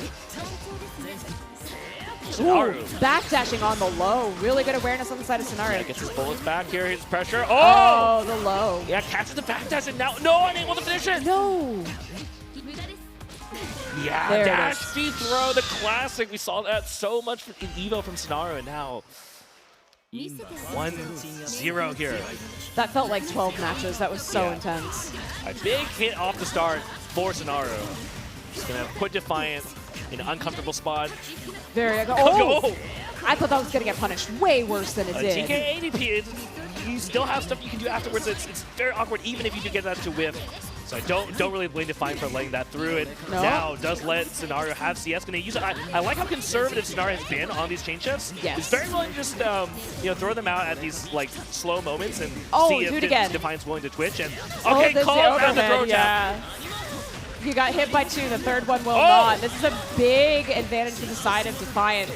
Working with a little bit of life, but has a lot of meter and is going to win the cycle. Yeah, no, Defiant working on trying to run this back here. We have the flower on the knockdown. We have meter. We still have chain shift, so Calls out the throw once again. Doesn't get hit by the overhead this time. The Green Sonaru. shield takes it. Yeah, this is very big. sets up again. Sonaru, grid Oh, broken, has to same hold all of side. this pressure. He does have meter. Are we going to see another kind of thing? There's. Oh! Ah! He's still in that Goes frozen for the state. Gotta be kill, gets careful. the throw. There it is. Oh my gosh, from the brink of death, Defiant makes it back. Now Defiant knowing exactly the line he needs to play to try and bring this back here. Looking to tie this up. Yep. Once again, a Sonaru. throw. Yeah, Sonaru completely unfazed by that round. Oh, not at all. Oh, wow, yes. TK ADP shields, but still has to hold that. Nice reload. Oh, and that was caught this time with that overhead. Once again, put back into the corner, and you get the ice coming out. And now frozen. This is such a good damage combo from Londrakia, but the VO is going to set them back into neutral. Yeah, I think we have to just take this here against Londrakia. Dancing around, but it's hard to press there. No, throw was slightly out of range. The backdash from Sonaru was good there. Another ADP Yeah, is a 2 gotta and 4. keep it safe. Oh, and then using that force function to make sure that you are not safe on landing. Yeah, is this enough? Have meter. Yeah. Gonna go for it. CDO. CDO, it's gonna be very close, but yeah, Yep, does there take it it. is. All right, Defiant. Yeah, crowd Tying popping it off up. for that one. And Sonaru giving it the big thing. Taking a moment to drink. Thinking about this versus Londrakia here. Yeah, this was... Defiant said he was not going to play Londrakia. And yet here we are, but obviously still incredibly adept at this character. And just Yeah. the knowledge. These two have played each other multiple times. They know the game plan. They know what's going on. Defiant hyping himself Yeah, up. no, Sonaru had a good solid lead for a lot of moments in that last game, but Defiant is doing a really good job of slipping out of Sonaru's pressure. Yeah, taking the throw this time, and Oh. what a punish. He didn't have the resources to be able to keep that safe on Lounge Start this full time. send there from Sonaru, and now we have Defiant looking very good here. We got meter, we got Oh, our so cycle, we're flourishing in the corner here. Absolutely. Look at this. Just so pressure Rolls after out, though. pressure. Yeah, but unfazed. Oh, catches with the Rekka! Oh no, the drops! Unfortunate drop. Oh no. Now Sonaru in the exact same situation now. We have all the resources we could want. Yeah, it flips like that. Uni is such a volatile game, and we're seeing Oh. it right now. Now we're getting a good combo on the side of Sonaru. Ends it there, though, but Defiant just not phased. Yeah, so ready with the attack. No, too far away for the DP. Yeah, looking very closely at this cycle as well as it approaches the end of it here. Gonna go ahead and end it here. All right. Get the reload. Throw will kill. And speaking of, Sonaru. When throw will kill, why do anything else? And it didn't even use any resources to clinch out that round, so. Oh, they're just dashing. Oh, I hate it. Yeah, oh, big hit here for Defiant, though. Yeah, Defiant's not gonna let this go as easily. Absolutely not. Oh! But again! Just falling, taking out of the corner on the other side. So good. Start with a 2B. Change shift. And then throw back into the corner. And Defiant with this pressure here, just laying down the strikes. Says, are you going to crack here, Sonaru? Sonaru with the dash blocks, blocks the high. Yeah, change shift to keep it safe. Yeah, more pressure here from Defiant. Defiant is not done yet. And Sonaru, a little bit of a press, but doesn't get caught. Oh my god, how did you block all of that? You had to block left, up, and right. Yeah, we have Celestial on deck now for Sonaru, who's been holding down the fort, but finally might have an opportunity coming up now. Defiant knows that there's change shift, trying to play around it. Yeah. Oh, grid break. This is a massive advantage for Sonaru, especially considering that they're in Celestial right now. Huge, did not even need to use any resources to get this hit, and now is looking really primed and ready to clutch out this last bit of health here. Defiant, there's a throw. Yeah, back dash. Cutting wow. Incredible end to that set. And Sonaru taking it over Defiant. What a set! Blocking against Ladrakia for like 20 seconds. And just able to be so calm about it the entire time. Found the opening and just took it. And ran with it. Yeah, I mean, I think that the grid break throw against Defiant at the end was just so huge because, yeah, I mean, I think we were all expecting Sonaru to need to use resources to try and tie things up, so. Right. Oh. That was incredible. I mean, especially, you know, you got the grid break. You're in Celestial, too. You have such a power advantage in multiple ways. And he really did, like you said, Brett, just run with it. And so that means that Sonaru and Maru are going to face them. Finals. Yeah, in Winners Finals. That's going to be explosive. But we need to go to the loser side of the bracket first. The loser side is also crazy. Let's take a look at the top 8 bracket again here. So we've got Defiant waiting here against the winner of Mosin versus Ohito. And then 2GIG's going to be fighting against the winner of Big Black versus Kyo. And I've been very excited to see these. Me too. I am very excited. I'm already a little heartbroken just because I know some of these players have to leave now, and every single one of them has earned their place here very deservedly, but they will have to go home. Let's take a look at our next 2 players here. We got Mosin versus Ohito. So looking at stats on screen again. Frosty Faustings versus Fighting. Yeah, and that Kuon, Enkidu, and Seth. The UK and Japan, 25 versus 38. I mean, I do really love not only that we have a variety of characters and countries represented, just the age range of all of our players. It shows that Uni is a game for anyone at any time in your life. If you want to play it casually or competitively, it is so ready and available there. And if you've been watching this, you know, during our little breaks in between, Uni is on sale right now. If you want to purchase it, like go ahead, buy the game, please. We would love to have you join the community. It has rollback netcode. Rollback netcode. It's the most accessible version to date. It's like, what more can I say?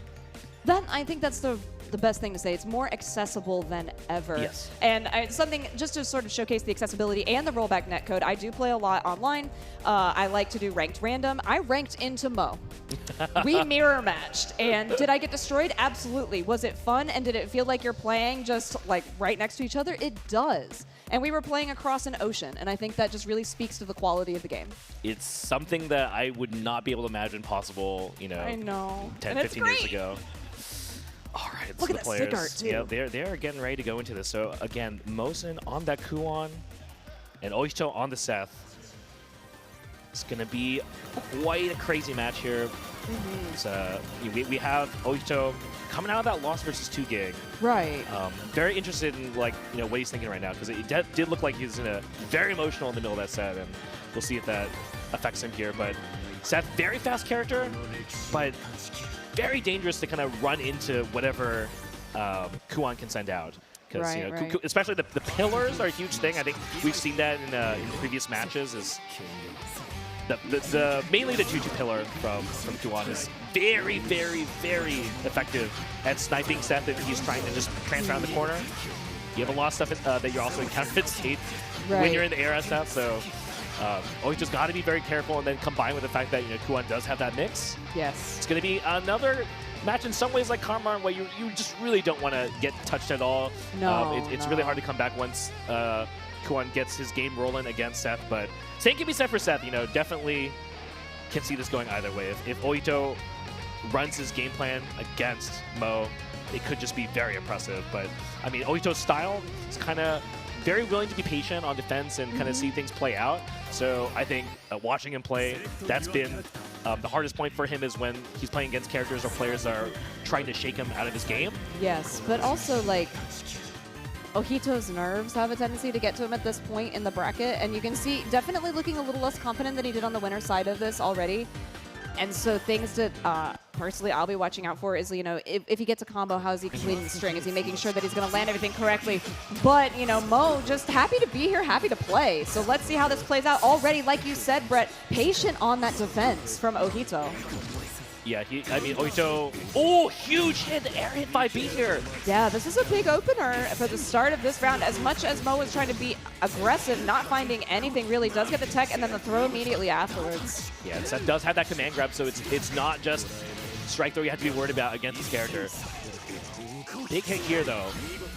Doesn't get the finisher, but the command grab CS should be enough here. We have resources. Yeah, might not need him, actually. No. Okay, yeah, meterless. Yeah, very cool, calm, collected first round of this first game. I'm glad to see that, though, honestly. It feels like, okay, now we have the opening here. Yeah, empty low here from Mo. Gonna put Ohito in the corner. She gets him to tech out in the air, but the stare down for Grid, hard to say. Okay, yeah, Ohito willing to take the throw, just securing Vorpal here. What I'm so interested in is that it's now calm on the side of Mo, but this is going to be now an opportunity for Ohito. Yeah, most certainly going to be spending some meter here. There's the orb, okay. Securing another cycle, Mo. Yeah, let's it rip with a DP 5cc starter. There's an orb in the middle of this, but it should still be very juicy here. Yeah, this is an opportunity for Ohito to close this out, especially with the meter and the cycle in Funny their ball, favor. but no, DP's not going to work out. Yeah, try and get with a wake-up DP. I respect the decision, but Ohito, layering it with the new move from Uni 2, the 2FF. Yeah, and people pop it off from Mo, trying to get him excited. So there were some changes to the A version of that flash kick. It's like a little bit, the hitbox is a little bit smaller. So it's a little bit worse, especially you can't whip cancel into EX wheel anymore. Right. But yeah, certainly. I mean, I think that was just B that time. He's just sending it with the invincible because A isn't invincible, so it just means that Kuan's a little bit worse at the am I going to wake up in DP or not game. Right. But we are luckily seeing that Mo's game plan isn't really hinged too much around that. He's just really trying to layer this this fly mix combined with strike throw here with the threat of that pillar. But right now, he's doing a really good job of it. The backdash, yeah. Nicely done. One round back in the side of Mo. I feel like this is the calmest gameplay I've ever seen. Whoa. Yeah, nice fly with the overhead, gets hit. Yeah, and just a little bit of delay there to catch the switch block. Very nice from Mo. But yeah, speaking of which, no delay there. Just a medium fly JC. Mixing it up really well. Both players have cycles left. We are in a tie. The fly and then go. That's the low. Yeah, with that 2B looking really good. Yeah. The wheel coming out here, going to continue the combo. Might see a mix that would change it. I don't know. Just scared up. What? Yeah. All right. Scramble here. Tries to catch him in the air, but doesn't find it. The pillar follow-up, though. Yeah. That was clean. That was so calm. I just felt like we got to just chill through that and just watch Mo's game plan unfold the entire time. Yeah, they're willing to let each other play it out a little bit, I think. They are. It's definitely something that Ohito's down for. Switching to Byakuya! What? Really? Punking us? No! Locking in! Ohito locking in on the Byakuya. I saw him training moding Byakuya yesterday, actually. He was by himself at the setups on Byakuya, and I had assumed that he was practicing some kind of against like setups or something like that. I wasn't really watching too carefully, but no, he's making sure that he's comfortable on Byakuya. So he's trying to bring it here with Byakuya, like you mentioned before. Has gotten some nice changes in this patch update. We'll see if it's enough here. I have never seen Ohito play anything other than Sam. No, not competitively, for sure. This is quite the surprise, and you are risking your tournament life on this choice. And the DP to catch after CS, very nice here from Mo, who gets a grip break, should be able to finish this round. And yes, we have not seen anything from this Byakuya character swap. Perfect from Mo. Yeah, we didn't get to see the character play. Not at all. And then a strong start again. Mo feels extremely confident with the gameplay coming into this. He's down to just burn meter, says, I'm going to open you up. Very nice. On the other side with a side switch of the 2B. All right. Out of gas now, and Ohito does have Vorpal. Needs to be careful. He has Celestial, actually. Yeah, he does have Celestial. There's a CS, but yeah, the angle is very hard for Byakuya to catch. That is one of the weaknesses of Byakuya, is it's a little bit difficult to catch people from like far away, especially in the air. Okay, that means all of the... No, there's one spiderweb set up. Got to be aware of that. Spiderweb set once again. The slide is going to avoid that. Yeah, Ohito has Mo in the corner here. Really, really wants to get a hit here. If he can land this hit on Mo, spend the EX, and Mo taking the throw. There is chain shift, though, available for Mo's going to use it. Sees something, takes a turn. Didn't quite get anything out of that. The overhead isn't going to get anything. The block was really good. The throw back into the corner from Ohito. Looking for that web setup once again, see if he can get it. No, Celestial once again. Mo just cannot get these cycles. Yeah, and Mo not cracking on the frame traps here. Oh! Tech on the throw. The advantage once again. Great defense on the side of Ohito. Yeah, spending a lot of grid to try and make something happen. But you know what? He's actually able to get the cycle despite FFing twice. Goes for the cross up. Wow, so many rolls in that little section of time. Good lord. Yeah, he's doing all kinds of stuff, but you know what? It's been working out. And there we got the counter. And Ohito still. Oh, that's a huge hit. My goodness, that is huge. And then using that slide to get in now. He's going to be able to keep up this combo. I'm not sure if it's enough. Build 100 meter. No, not goes quite. for the Oki. Okay, the throw gets attacked though. It's still Mo's turn. He might just burn some more meter. There it is. Wow. And Mo takes a crazy character swap from Ohito, not working out. Mo with the huge pop off. I know that's a relief for him, but Ohito, how interesting. Yeah, great sportsmanship here. Absolutely. Oh, he looks so relieved. I'm sure he is. Yeah. I feel like that was a matchup that was worrying him. Yeah, no, I mean, he showed a lot of confidence. He was not shaken by that character swap. No. Huge win, staying in it because that was the loser side. So that was indeed. So that does mean that Maru is out at 7th here. Ohito, yeah. Oh, Ohito, excuse me. I apologize. I'm just so excited. I was looking at brackets. I'm like, crazy match. I appreciate that.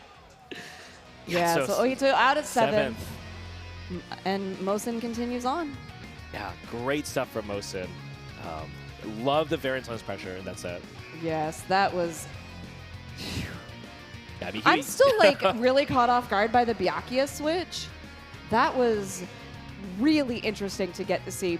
But if you were impressed with Ohito's gameplay at all, or Mo, or any of the other players that we have seen today, make sure that you go and vote for your PlayStation Player of the Day. Head to arcsystemworks.com/AWTday3, all one word, so that you can make sure to go and vote for that. This is good. This is just the start of an incredible day of top 8s that you're not going to want to miss. Make sure you're stay tuned in here, locked in.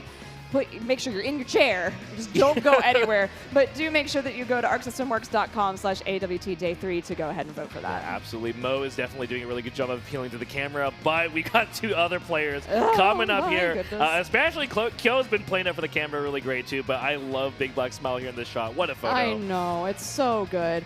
So there we have the player breakdown, 25-33, US versus Japan, Byakuya and Tsurugi, and how they qualified to get here, UFA and EVO Japan. Tsurugi versus Byakuya, I don't think we're going to have any character swaps in this one. I don't think so. I would be so shocked if it was, but I would have been shocked too. If anybody had said that Ohito was going to switch characters. That has definitely been the most surprising thing of the day for me. Oh, definitely. Definitely just trying to give Big Black some energy, maybe. Maybe. Big Black looking very calm. Kyo looking very calm. You guys can't see it, but I'm being punked on the comms like Kyo is locking in Gordeau. Is this a button check? They're listening to me. We're just... Are you y'all. I'm not gonna stop talking about what we're gonna anticipate with the characters because we're just in for anything here. Kyo really bringing are. in the Gordo. I know many players are looking forward to seeing this because when you talk about Gordo, this guy is the one you're thinking of when you're learning the character. Study this guy. He's incredible with the character. Yeah, and of course, So- thinking back to EVO Japan, we had multiple Gordos in that, and Kyo's Gordo just was so calm, so Yes. collected, so measured and articulate. And yeah, here we go. So it's going to be Byakuya versus Gordo here. I'm wondering if this is specifically versus Byakuya, or does he not feel like the Tsurugi's working out for him after getting knocked and loose? We're going to find out here, but Big Black gets the first huge hit. Yeah, this is really massive. I mean, I can definitely see matchup knowledge-wise how Gordo would work well, and we are seeing it right now for sure. Gordo, one of the big winners of this patch just because of the changes in general and because of the changes made to him personally. Yeah, there was no hesitation so far in this set. Just shielded the overhead from Byakuya, took his punish here, and now we're in this awkward position here as Byakuya. You don't have very many tools other than just like kind of on his footsies here to try and deal with the man with the big stick. But yeah, not going to work out here for Big Black. Kyo takes some damage, secures cycle here, looking for the kill. Got to be very careful as like a Sim CS is going to be speaking of. Yeah, speaking of, there it is. This have is the resources so if we need them. Don't know if we will here, but no, not quite enough we're to gonna finish use it. that, yeah. Yeah, there we go. That is going to close out the first round. Yeah, Gordo is looking very strong. yeah. Yeah, I mean, Big Black, again, has such great defense, but it's got to be a little scary dealing with a character with a command grab. That might end up being one of the core things. Very nice. Yeah, that is one thing you can do. A lot of Gordo players like to cancel into EX Mortal to, continue their turn here, but you can return with an invincible move, so good stuff from Big Black here, who also is sitting on a lot of grid here, has cycle, is down to play, I think. Yeah. Well, Gets a and huge hit. Yeah, that has to be very nice here from yeah, Big and Black. it's going to secure the next cycle as well. This is a really big advantage for him. We're going all the way to the corner. Oh, We're putting for it sure. in the web. Coast to coast, get the web sets going on here. Oh, Yep, grab. throw into the web. Yeah, very nicely done. So you're in for another one here. As this is not going to kill here, but still have to deal with this. Oh, Blocks the low, wow. very nice. Yeah, Oh! and CS there as well. Got the tech on the throw. Tech once again, and the CS on the side of Kyo. Goes for that 6B overhead, but no, nothing from Big Black here. He's just willing to watch what Kyo does here. Is able to eat a throw, and now Kyo, opportunity. Yeah, with that shoulder check is going to carry back into this far corner here. Yeah, see if Big Black cracks. No, he does not, but there is, yeah, 5C, not going to work out. Nice Not CS quite. here for Kyo, but still alive. Command grab CS, not going to be enough to kill, so it doesn't Oh my change it. goodness. Nice, yeah, TKJ6, J2C here from Big Black. That is one very good way to try and call the command grabs, right? So a little bit of a rising OS here. I love coming how out for they're Big just Black. supposed to like slide into each other and see what happens. Just a little bit of the delay on the side of Kyo is going to be the way to open it up now. Hey, Kyo, just laying on the throws. It's harder to want to tech those throws when you know he has a command grab where teching is not really going to help you at all, right? Right. So the fact that Gordo can choose either option here is very strong. Yeah, spend a little bit of meter, not getting anything off of it. The overhead is going to open up Big Black, though. Okay, Kyo with a huge hit. Off the helicopter now. Yeah. Sim can kill. Tech hit and wins the cycle on the side of Big Black. Going to try and make something of this as much as you can. That's a lot of grid to be able to play with, and 200 meter. Yeah, we're going to spend some of it here. Seen this before. Out of the corner here. Just goes for the meaty roll. Ooh, yeah, the roll back into the corner. Doesn't get anything. Another web. Got to watch out for those 2-2s. Yeah, I think Kyo pretty okay to just avoid the mix by rolling the meaty, but That's the 3. throw loops. Oh my goodness. Are you getting... Oh, tries to go for it and called out on the double command grab. Kyo's like, nope, that one is not going to work out for me. It feels very good about that one for sure. Yeah, no, Big Black was very slick with the website. Did the EX command through the first time, but Kyo just really called out the second attempt. Yes. Now Love we're to see the going call out, though. Yeah, going into game 2. He looks very happy about taking that first game. Big counter hit 5C here. Yeah, the Gordo pick working out very well for Kyo in this situation. Comes to offense here. Anyone's game on cycle now. You have the stare down. There's a shield, but no, the hesitation, and Kyo gonna get the cycle, and now gets these command grabs. Got 2 in a row there. Yeah, Big Black is just locked down. The poke. All right, Ow. yeah, good poke.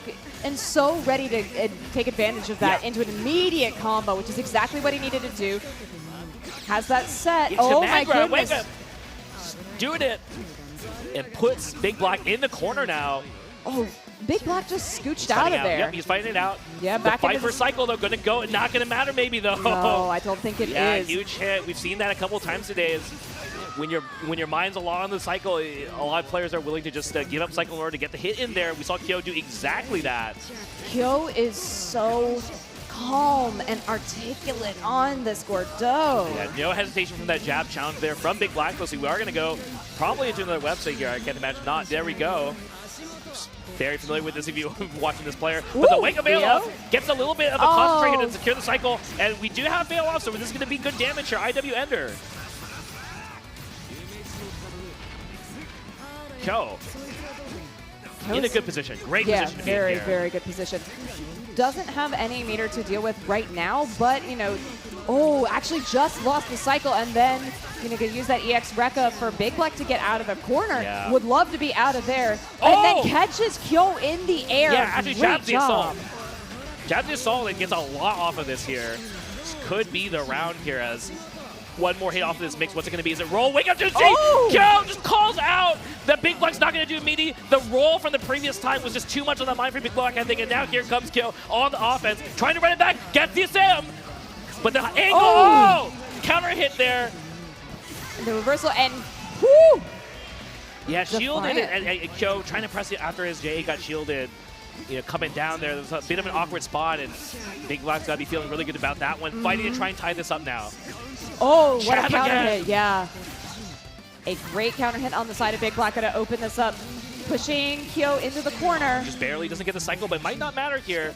Yeah, might not wake with up this CS doesn't really work. Yeah, so Kyo holding on to it. Yeah. Trying to fight out, gets the hit. Another low counter coming out from Kyo. He's just so clean and calm on this. The fact that he's doing all this without cycle is huge here. He's looking to secure there's cycle, but there's a jab from Big Black. Doesn't care.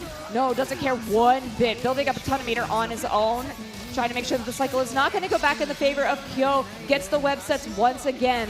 Kyo's got to fight his way out of here. Meaties, but yeah, doesn't want to do a reversal or anything. And now slide down the corner by the web. Right there. Catches him once again. Are we going to get the website? Barely too far to break it or something, I think. Yep, there we go. So should have the kill here with the veil off into IW. Spend one more EX first. There we go. And Big Black going to be able to tie things up.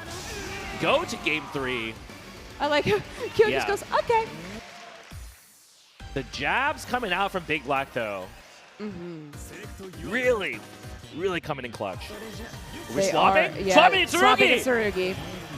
This is all right. I've had enough of this Gordeau. Bringing it back to Tsurugi. It was not about the Byakuya matchup.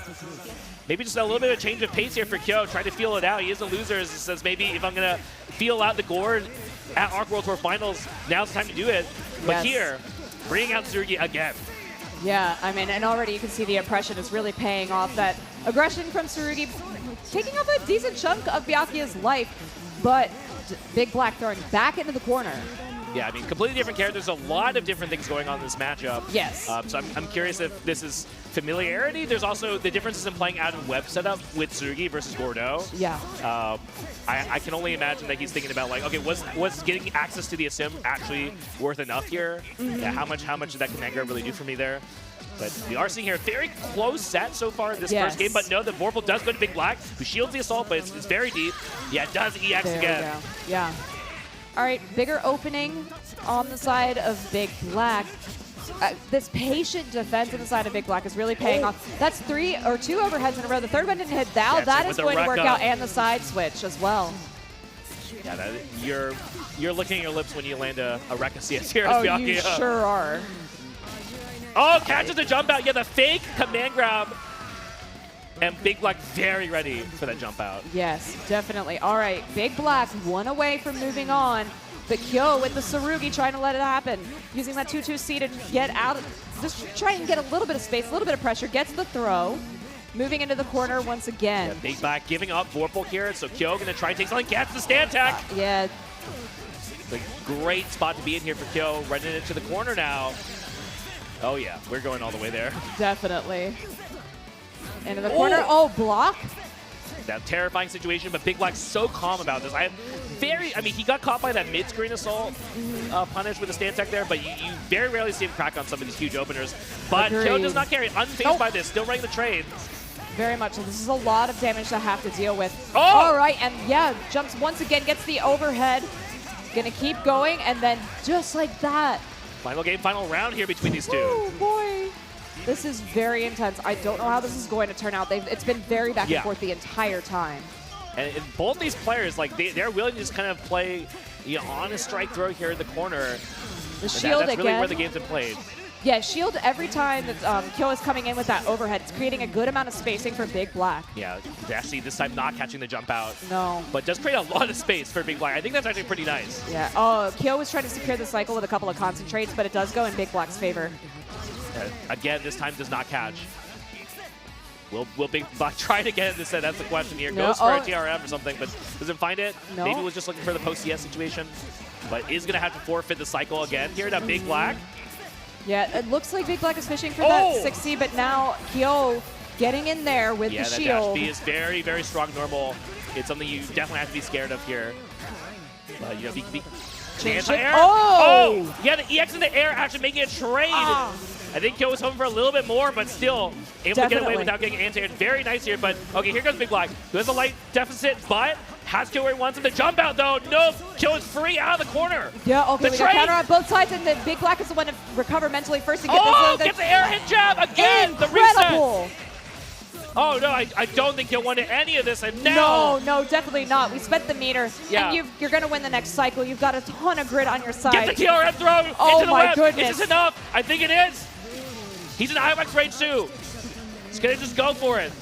This should be a yes. Yes, and we've got it. That's Big Black moving forward. Big Black clutching it out in that last round. I thought Kyo was in a good spot, but a little bit of a scramble and then came out ahead.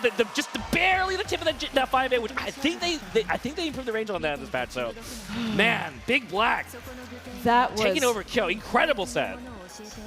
Like just mind-blowingly good. Yeah. I mean, yes, the offense was so good on the side of Big Black, but my goodness, the defense and the patience and the willingness to wait things out. Great stuff. No, absolutely. Huge contrast. We've had matches where it's just been like slinging back and forth at each other, and these players really willing to believe in their defense and just see what the opponent's got for them. So love seeing that. Yeah, that was such a great set. That does mean Kyo is out of this. That is going to be the end of Kyo's run, yeah. Which is, crazy so to think about. Yeah, let's take a look at this bracket as it stands. We're down to 6 now. Mamoru and Sonaru waiting in that winner's finals, which means Defiant and Mosin will be fighting it out, as well as 2 GB Combo and Big Black. Yeah, and I'm looking straight at that 2 Gig versus Big Black match because that's a little bit of a run back, but we're going to have that Defiant versus Mo first. And let's take a look at these players again here. Yeah, so Defiant versus Mo.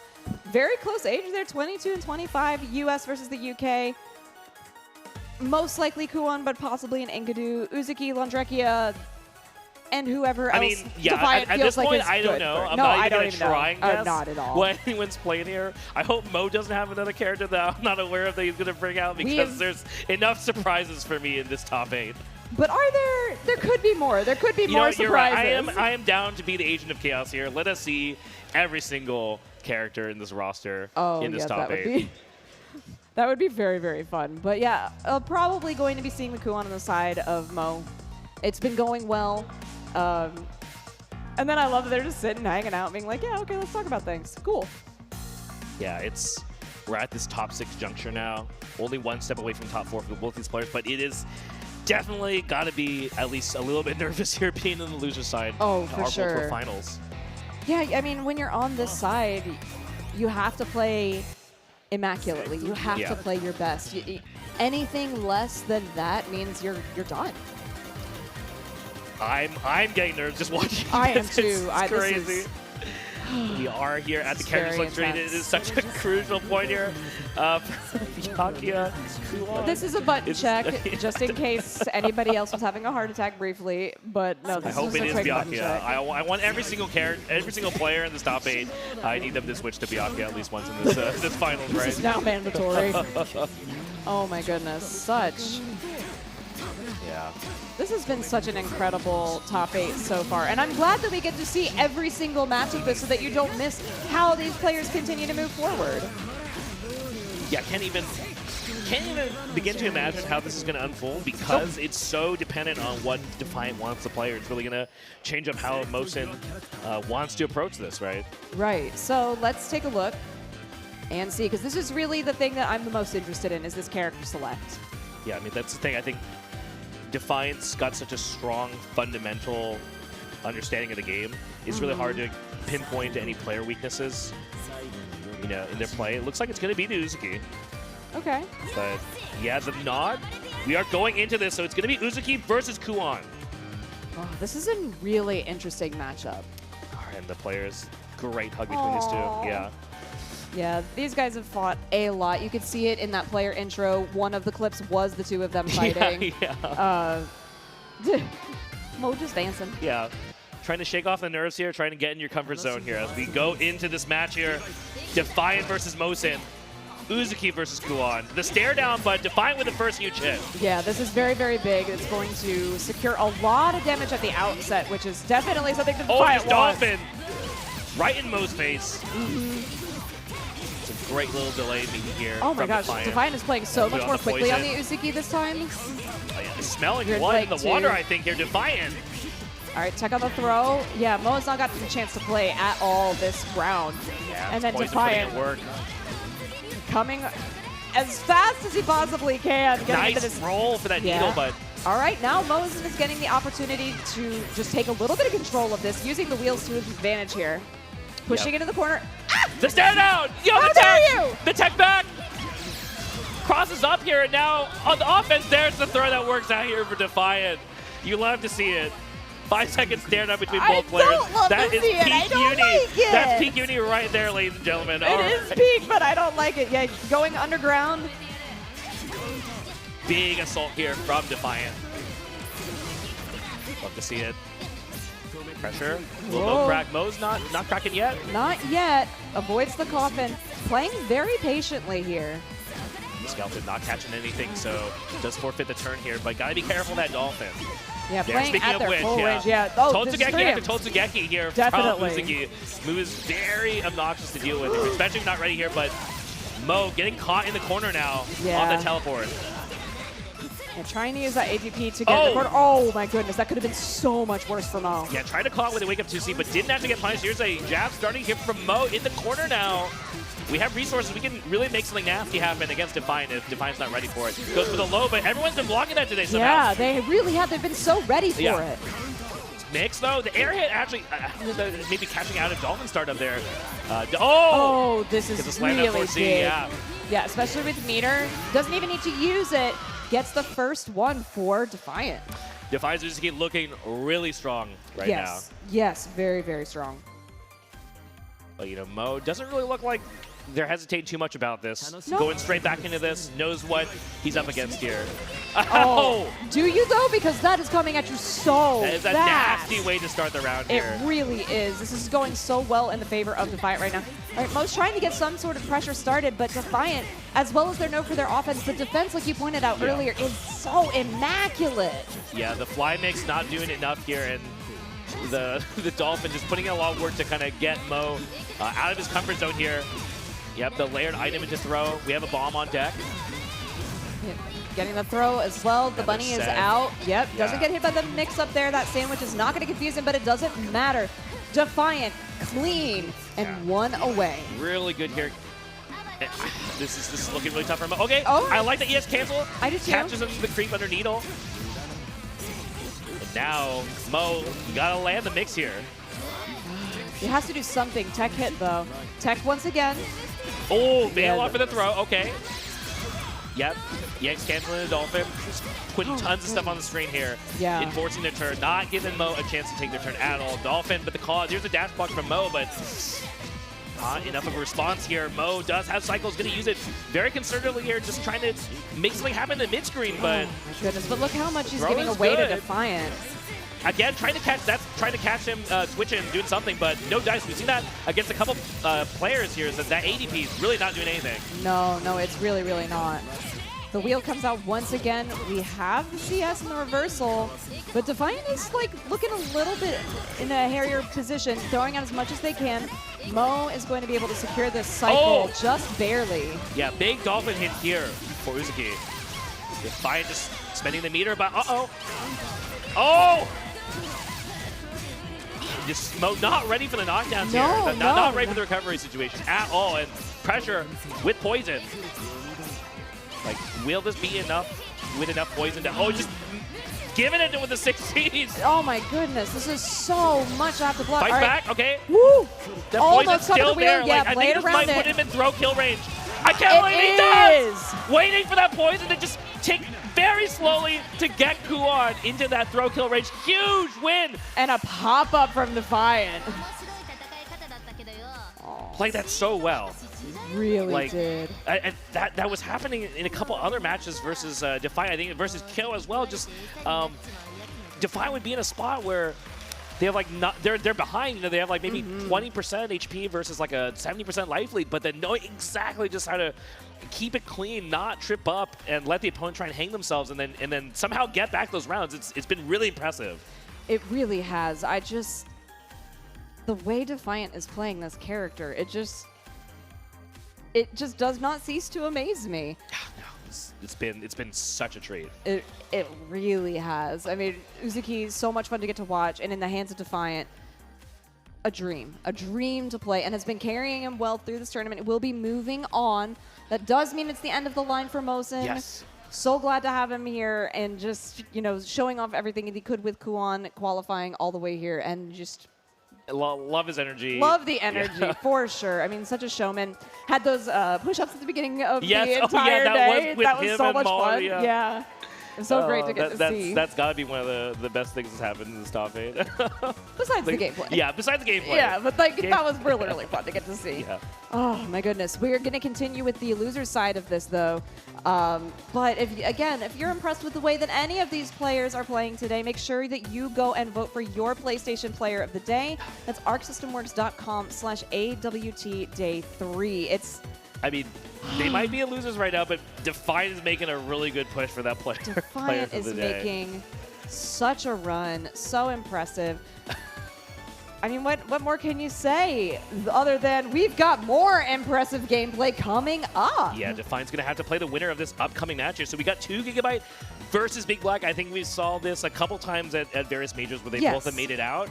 And I want to say Big Black has gotten the edge over 2GIG historically, but you know, today is a new day, and today's a new for day, both of these players. And 2GIG has been playing, honestly, the best tournament run ever seen.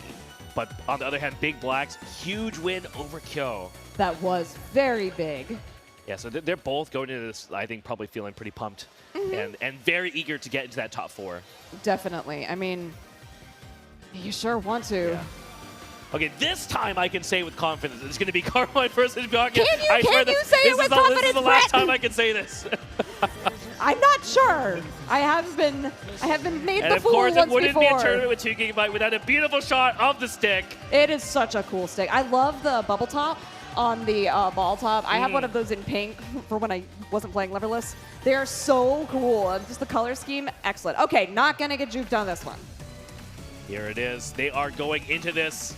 Carmine versus Byakuya, 2GB combo versus Big Black. Oh, I am so excited for this one. Crowd is getting hype already. I hear the cheers coming out for both sides. Yeah, it's a very tense matchup because both these players, if they touch you, you get into a really bad spot really fast. Yeah, you sure do. Oh, the roll is caught briefly. Oh, yeah, just kind of feeling things out here. Neither player wanting to commit to a press, but there we go. Okay, Big Black gets the first real confirm here. Yes. And that's going to build maybe enough meter. I think so. Yep, 100. That's perfect. So now it is going to be a bit of a troublesome spot here for 2GIG. He's got to fight it out, but no, Big Black. Get back in the corner. Yeah. I assume we're going to see EX enter here. Most likely, especially with the 200 that you've built up. You've got Cycle, you've got plenty of stuff to work with. You are doing fantastically. Is in trouble. But, you know, if you can take a page out of Defiant's book here, who's, you know, players have made comebacks from the situation. Fails on the command ground, that's huge. And if you can get this hit, I don't think Big Black's going to give it to him. I can only imagine Big Black is willing to take the throws. Yes.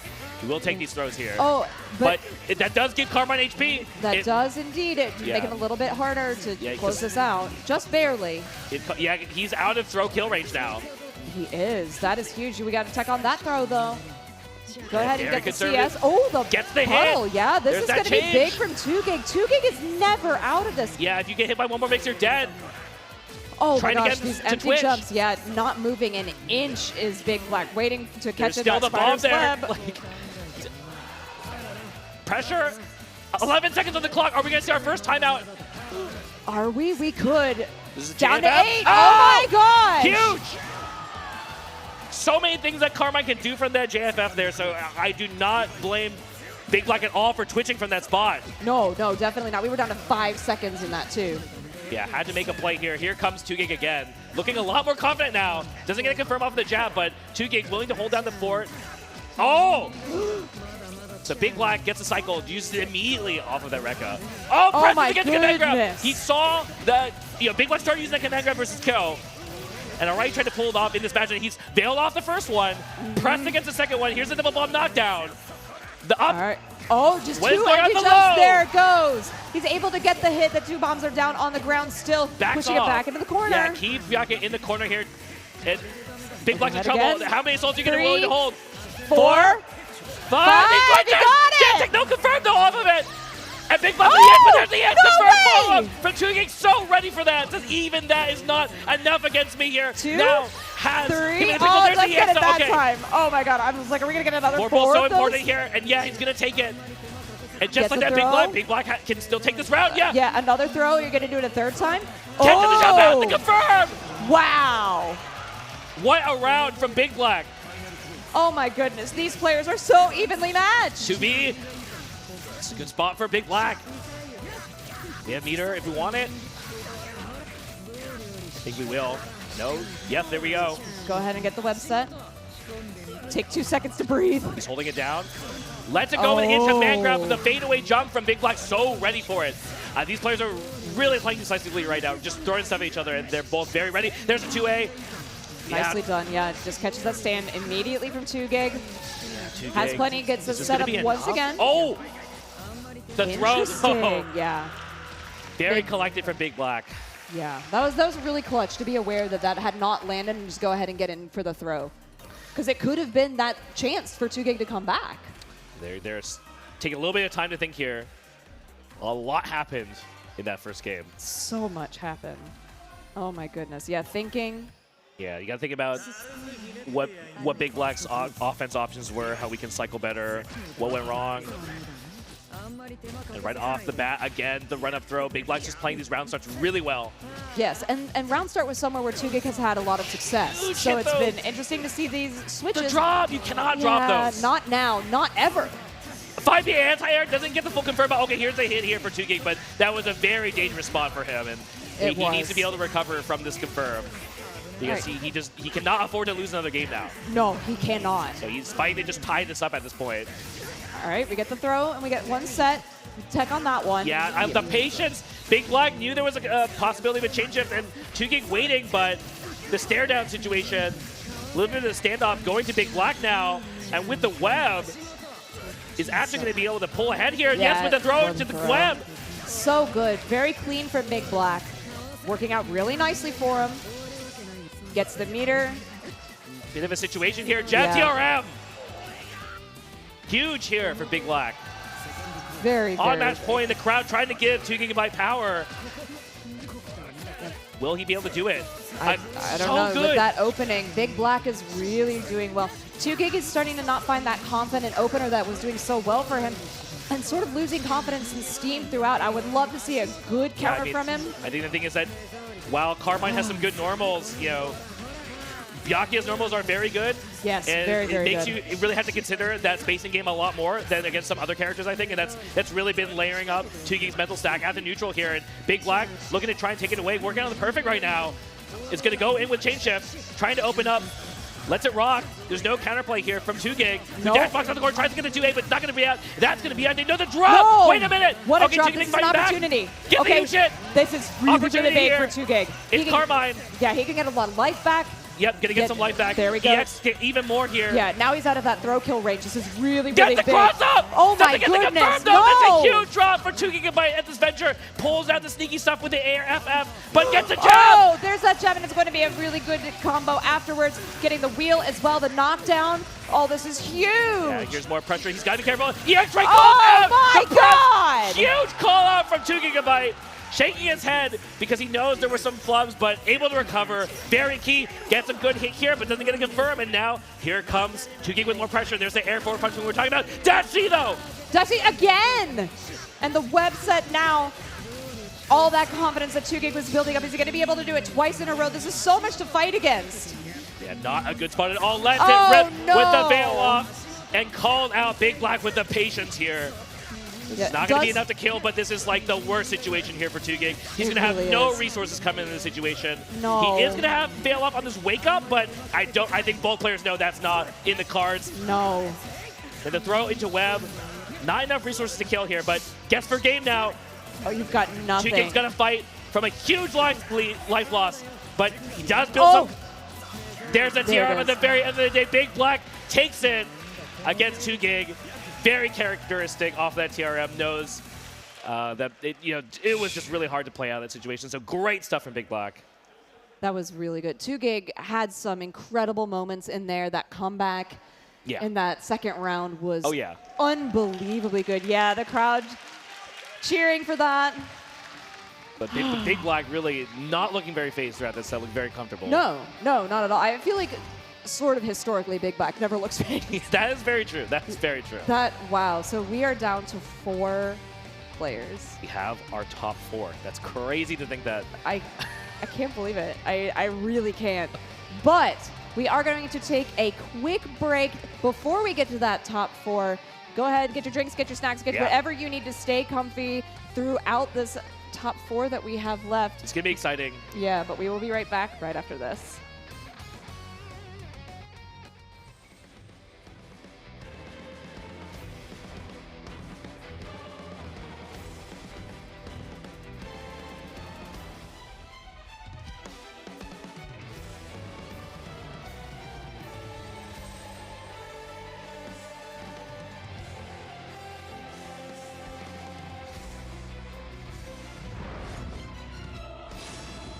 May the sky stay forever blue.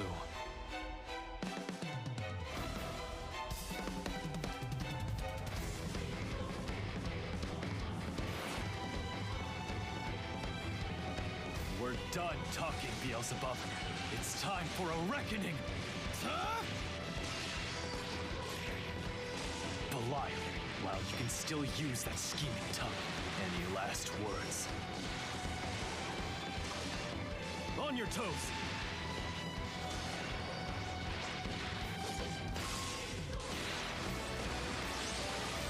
I won't let tragedy repeat itself! I'm not here for them. I'm here because I have a job to do. And a score to settle! I'll defend my vow at any cost! Paradise Lost! Are you watching? Lucifer.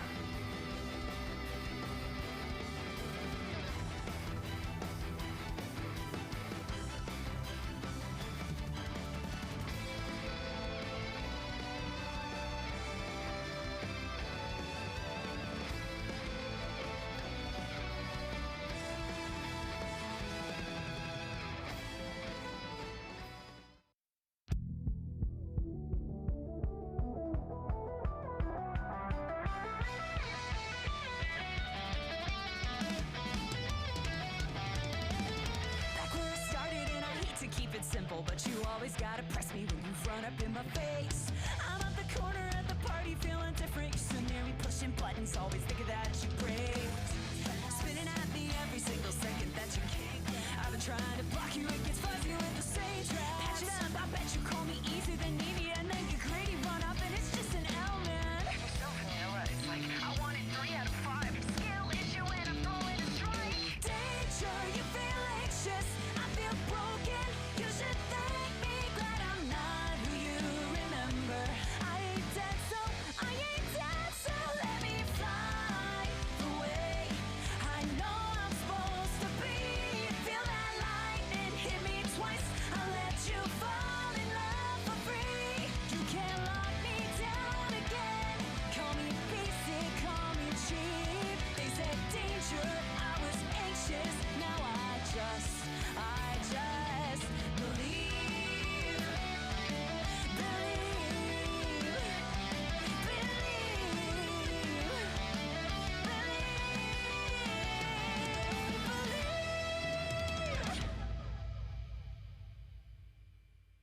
PlayStation tournaments are available for Guilty Gear Strive. Signing up is simple. Just head on over to the Guilty Gear Strive Game Hub on your PlayStation 5 and scroll through the upcoming tournaments carousel. You can also sign up directly in-game by clicking the PlayStation Tournaments button or by pressing triangle on the main menu. Tournaments are available all throughout the day, so it's really easy to find one that fits your schedule. Winning tournaments earns you special prizes like unique collectible PSN avatars that change every week. Keep an eye out for special events that offer greater rewards or qualifying spots for events like the Arc World Tour or even EVO. The MSI Claw handheld is a portable Windows PC powered by Intel. Take your game library with you on the go without having to worry about compatibility. Check out the Claw and MSI for all your PC hardware needs.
And welcome back to Arc World Tour Finals, presented by PlayStation Tournaments here. We are at Under Night Top 4. I cannot believe we are down to 4 players in this bracket. After competing for a year all around the world, we are left with 2 players from Japan, 2 players from the US, and we are going to get into our winners finals here. So this is Japan versus Japan. We've got Mamoru versus Sonaru, Hilda versus Eltnum. I don't anticipate a character change. I sure hope not, because I love watching both of these players represent their character. And what better representation here, right? We got Hilda and Eltnum in our winners finals. Crazy. Right, and we were talking a little bit in the break, just Sonaru may have the tools needed to bring Mamoru down in this matchup, but Mamoru's been playing incredibly well throughout this top 8 today. Yeah, I think the big highlight for me for Mamoru has been that his defense, his ability to kind of weather the storms. Yes. This game can be very volatile at times, and there's a lot of vicious characters in this top 8 that Mamoru has just been able to navigate very deftly. Yes. That being said, though, like, Sonaru has come in here like a thunderbolt, and he is just down to fight, open you up, and kill you. There's just no better way to say it. in classic Elton fashion. So it's going to be, again, like we've seen other matches with Sonaru and with Mawaru, just does Mawaru have what it takes to, not crumble to Sonaru's offense? Because I think if he can do that, then I think by resources he can really create some good opportunities for himself. And good hit here from Mawaru off the start. Yeah, definitely. I like, Sonaru was kind of go for the toes there, get anything with a whip. Yeah. Wasn't able to, was trying to run up there, and now Mawaru once again is able to get a little bit of a combo there. Oh, okay. Yeah, bit of a drop there, but change it to keep himself safe. But here comes Sonaru on the offense, just laying on the throws, goes for the TRF, doesn't find it here. But yeah, there's that DP. It's such a scary thing to have to deal with. As Elnum, she has EX sync, she's got DPs, but the low crush here from the 4-star JP follow, really good from Mawaru. They did also improve that move a little bit, I believe, in the patch. So nice pressure here. We're going to send out the Roomba with some meter. Yep. And Sonaru's going to have to hold this a little bit. Yeah, the low on the other side, nasty stuff. Yeah, this is Mawaru shining at their absolute best. You're able to get this entire mix-up here. Sonaru done for that round. Mawaru looking really good in that one. Yeah, even getting a little bit of meter for his trouble there, so good stuff here from Mawaru. Can Sonaru catch him, though? It's the question. That is the question. All right, that time, yes. The answer is yes. Now you're getting that classic Eltnum combo into the corner here, getting the shots twice.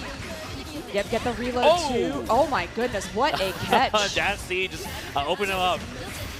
Not ready for that one. No, not at all. Yep, gunshots once again.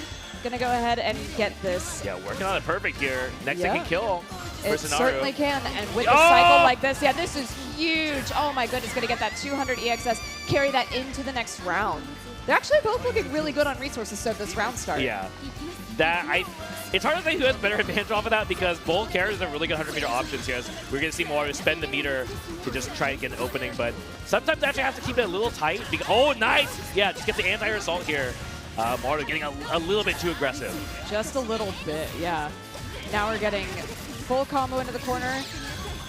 And Sonaru, fully loaded here. Yeah, being able to get those reloads every single time. Oh, what a weight on that veil off. Going to be able to punish this so well. Maru's going to have no resources after this. There's a lot of mind games after the cross through that you'll see other players go for it there, whether it be throw or throw crush. But veil off makes a lot of sense on paper, but Sonaru just one step ahead. Gonna just finish things off with a throw, and again the offense looking really clean from Sonaru. It is. In that first game, Mawaru doing an excellent job locking down a lot of what the Elton could bring to the table. But now that Sonaru is waiting and finding those opportunities and actually bringing the fight closer to Hilda, it's working out better. Yeah, the ADP, the funny business here from Elton is a little bit too much for Mawaru. Yeah, just a little bit too much. And now you get the reload as well with a throw once again. I was expecting another one, but the overhead too. Assault oh ADP. My goodness. Sonaru's so clean right now. Another perfect on the board. He's just so ready. I mean, the options Elnum has in this version to deal with people. Let's it rip with the cutting sink. Wait a minute. Yeah, but Mawaru didn't take advantage of that as well as they could have. Yeah, it certainly could have been Mawaru much worse. Tried to shield to get a better punish, but the spacing and the timing just kind of messed up for him. Big volleyball. My goodness, Sonaru is willing to take the fight wherever you are on the screen. That's Sonaru on the tear now. And again, Mawaru lets it rip, just does not want to deal with this anymore. The Roomba, though, gets the pickup. Very nice. Okay, this is an opportunity for Mawaru to get a little bit more damage onto the table, even out the life differential for sure. Yeah, switches aside. Yeah, that was really nicely done. Rolls through, does get the kick, and the counter briefly again. Yeah, same exact thing we just saw. Yeah, the change-up's not going to do anything there. Mawaru out of resources completely. Sonaru looking to just try and close things out. Yeah, TK ADP does the air shield to try to OS against throw, but it's not going to be good enough. No, not quite. All right, basically, if you do anything against the TK ADP, it's very hard to deal with. They're trying to catch in the air, but not quite the teleport. No, Yeah, laser though, that will do it. That's why they call Elnum, the jack of all trades character. She has tools at every range. She certainly does. All right, and back right in. I love the way the Sonaru, again, not afraid to run up, but Mawaru is the one who's going to be able to open up Sonaru first. Yeah, just regular block 60, but was able to actually catch Sonaru being a little bit too greedy, but we have the jump over, not going to find anything here. No, not quite. All right, just gets with a little bit of jab on the low. The knockdown and then the range setup. Yeah, blocks. Oh, that's a grid break. Yeah, that's very, very big. This is going to be a good turnaround in the case of Maru. Yeah, this is looking like Maru's round here, but Sonaru, yeah, not going to be able to fight back. No. All right, with meter, we're going to take that round, but Jeez, that was almost 5K. That was a lot of damage. That was a lot. Hill's damage also has been improved this patch too, so that is a huge thing here. Good start here from Maruto again. Yeah, very confident gameplay that we're seeing now. Yeah. This is again 3 out of 5, so Sonaru up on that 2-0 right now, but All right. Does catch the run up this time. Not that time with a grid break on the side of Sonaru, though. Maru trying to reset with Gloom, but Sonaru was so ready to actually respond. Just ran straight into Maru. And run up throw. Sometimes you just gotta do it. In the corner. Yeah, overhead again. I'm expecting a throw in the mix pretty shortly because that's usually what Sonaru tries to do. And Maru does have CS. Oh, catches! Just a little bit. The spacing, though, I feel like is the most important win out of that. Does get the hit afterwards, too. Yeah, Sonaru trying to dash block to try and mitigate the mix-up incoming from the Roomba, but still, this is forced to deal with it here. Oh, yeah, there's another grid break. Right, yet again. Maru getting everything. Gonna be able to take this. 2-1 now for Sonaru. But that's a great start from Maru, and the way you want it to be, right? Just all your mix-ups landing, that you're good. That's all you need. I really liked in that one exchange that it wasn't just like the jab to start a combo, it was the jab to get the spacing to get the combo that you wanted. All right. Dashbox coming out here, trying for the chase down, but the Hilda movement with the air teleport. This can be so awkward to tackle. It is. And now the grid, yeah, the walk back. Trying to look for like something, green shield or a desperate option here. Good patience. Not fighting, yeah. Once again, just opening up with that low, catching the toes on the side of Eltnum. Yeah, Maru playing with a lot of confidence right now. Yep, concentrates, secures the next cycle. Now with resources, we're gonna go in again. Again, the low. The low. I mean, I get it. You had that higher blocking that direction. You're trying to block every which way, and sometimes you just can't do all the directions at once. CVO, that will be another round here for Maru. So Sonaru has some lives to play with here, but Maru is quickly catching up. Round starts have not been going Sonaru's way at all. No, it really hasn't. The double. Yeah. Clean hit here again. Really throwing off Sonaru's game. It really is. I mean, Maru is playing so exquisitely right now. Yeah, this is not how Sonaru wants his matches to go at all. Definitely not. He wants Hilda to finish their turn and then take his own turn here. We are finally now seeing here pressure in the corner. Oh, again! There it is. Yeah. Was anticipating a low and then catches above. So yeah. Sonaru is really good at finding those spaces, but hasn't really been able to find that in the past couple of rounds. Counter hit. Yeah, Celestial 2 going to be doing a lot more damage with this. I think this might be enough if he wants to. Yeah. Let's see enough here. Yeah, go ahead and secure the round. Speaking of damage, good lord, these two things pump damage. You cannot give these characters another chance. You cannot give Hilda another opportunity to try and mix you up. Roomba protects the throw tech here, gives you another chance to go mix, but we finally see Sonaru block the mix. I feel like that's like the first time he's blocked it. Oh, good! No, good. Yeah, that's very big. So really nice starter here. Good damage. Okay, Maru, how's he gonna get out of the corner? The stare down, the patience. There it is! The VO that's gonna be caught. Yeah. And that's gonna. This is a very big advantage for Sonaru. Yeah. Celestial 2, good lord. Are you dead? No way. Okay. Not quite.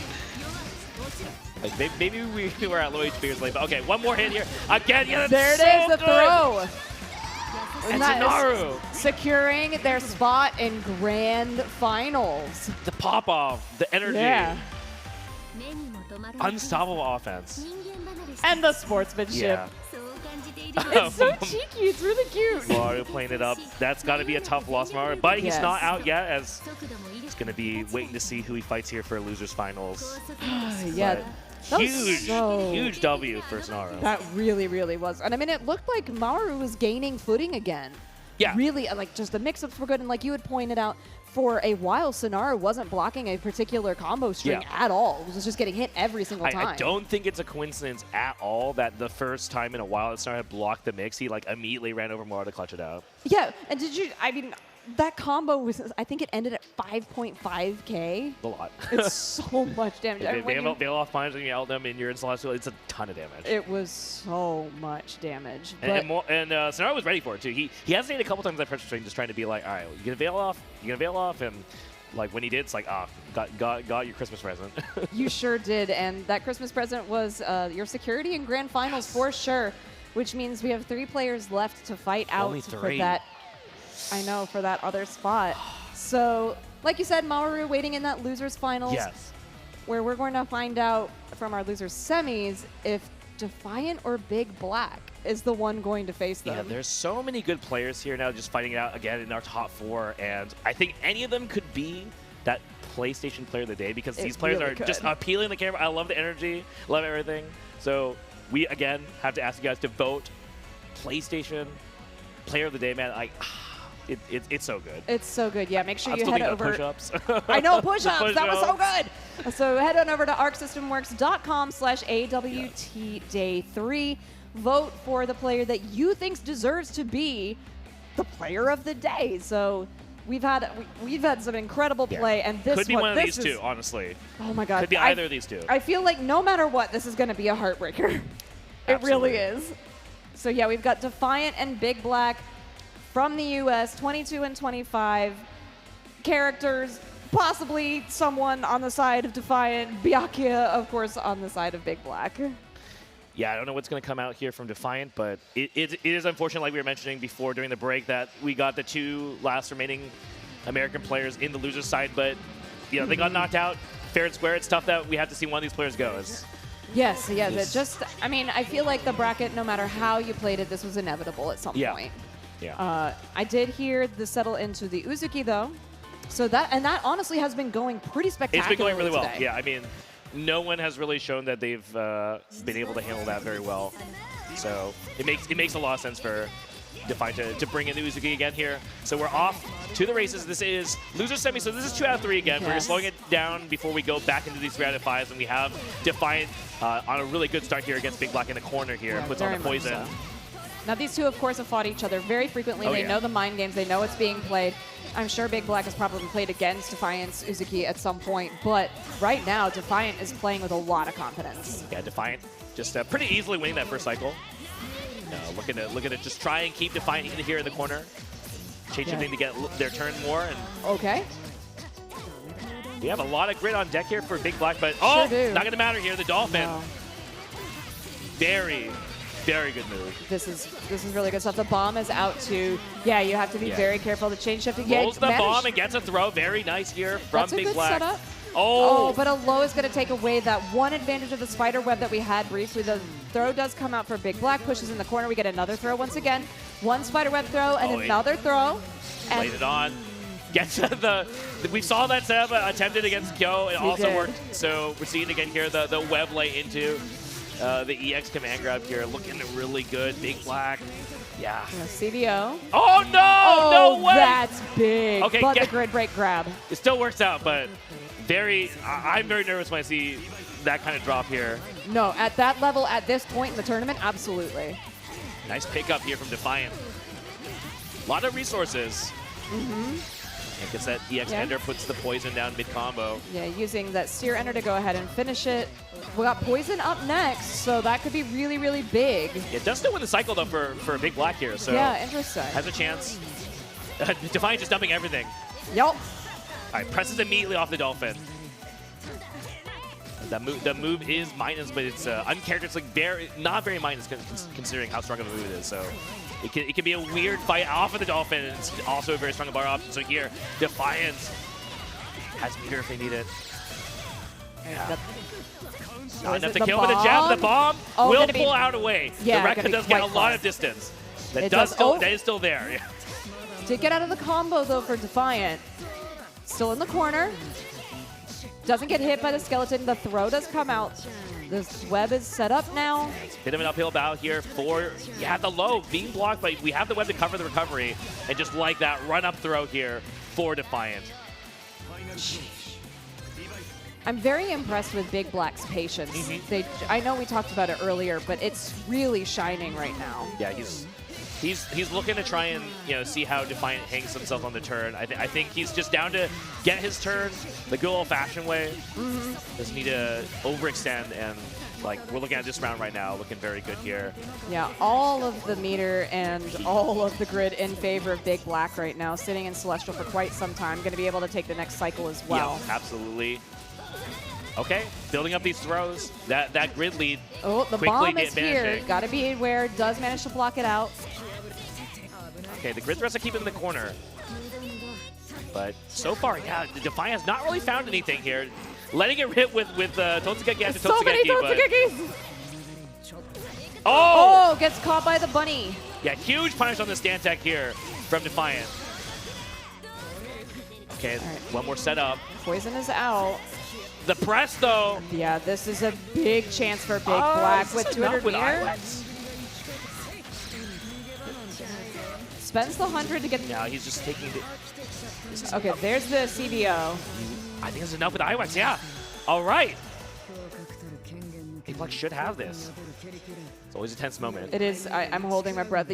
You never know until you see the end screen. He's going for it. He does take the round. Phew. Oh, that sigh of relief, too. And the game. Yeah, I mean, if that did not kill, that was a lot of resources sacrificed for that hit. But Big Black does pull ahead 1-0 again. This is 2 out of 3, so Big Black only needing one more here. And he's looking very well prepared so far, Jalen, with this Uzuki. It is. Oh, my goodness. That fight for the first Vorpal cycle was so intense. You can see them both concentrating. Jeez. Oh, the trade. Not going to give anyone a combo here, but it does give a little bit of tempo advantage to Uzuki. But TRM again in the corner. And Big Black is really respecting these Totsugekis. Like he's he's just down to nice. Yeah, let them pull out. Yeah, with the cross up, jump out of the corner, able to take advantage now for the first time in this round. Okay. Yeah, and the grab too. It's a cycle here. The bomb coming out. The Totsugeki and then the EX cancel. Going for pressure again. Big Black just down back in it. Yeah, again, that patience takes the throw, shining, but yeah. Can't take too many more of these throws. No, and caught once again, yeah. When you have to be really aware when that bunny is out, that it can be on the other side, and you just got to keep blocking. Oh! A great round start here for Defiant. This is excellent. This is the strongest round start that we've seen in quite some time here. Yeah, big combo too. Scooching the bomb forward, just creating the space, making sure that you let him know that it's my area now. Huge hit here again for Defiant. Is Defiant going to tie it up here? It might. Okay, Bunny doesn't work out that time. The patience coming out for Big Black does have CS, but I mean, he's just looking for some kind of 2B dash B, some poke. Doesn't find a hit though. No, Cannonball. Yeah, saw the shield, tried to do something about it, I think, but I mean, didn't want to get punished there, but couldn't find anything, and that will be, I think. Yes. Shoot. Oh, no! No! What a drop on the side of Defiant. This could be a huge opportunity for Big Black. Is taking advantage of it almost immediately, sending Defiant back into the corner. Wait a minute. Can Big Black do this? Big Black on the pixel. Your Byakuya, throw it to Web. You have enough meter. We're going to see it again. Oh, my goodness. This could be huge. He needs a sneeze to kill him, but Big Black could get this. The tech on the throw, and there it is. Wow. Huge clutch tech from Defiant to tie it up. 1-1, right back into it. This is the final game of our loser semis. The winner of this will be fighting against Mawaru in that losers finals. Nice story here from Defiant. Here comes the pressure. We're going to win cycle. All right, tech on the throw. Immediate tech, too. Was so ready for it. Yeah, that chain shift. Not giving Defiant much here, so I think Big Black's very happy for this hit. Definitely. At that 100.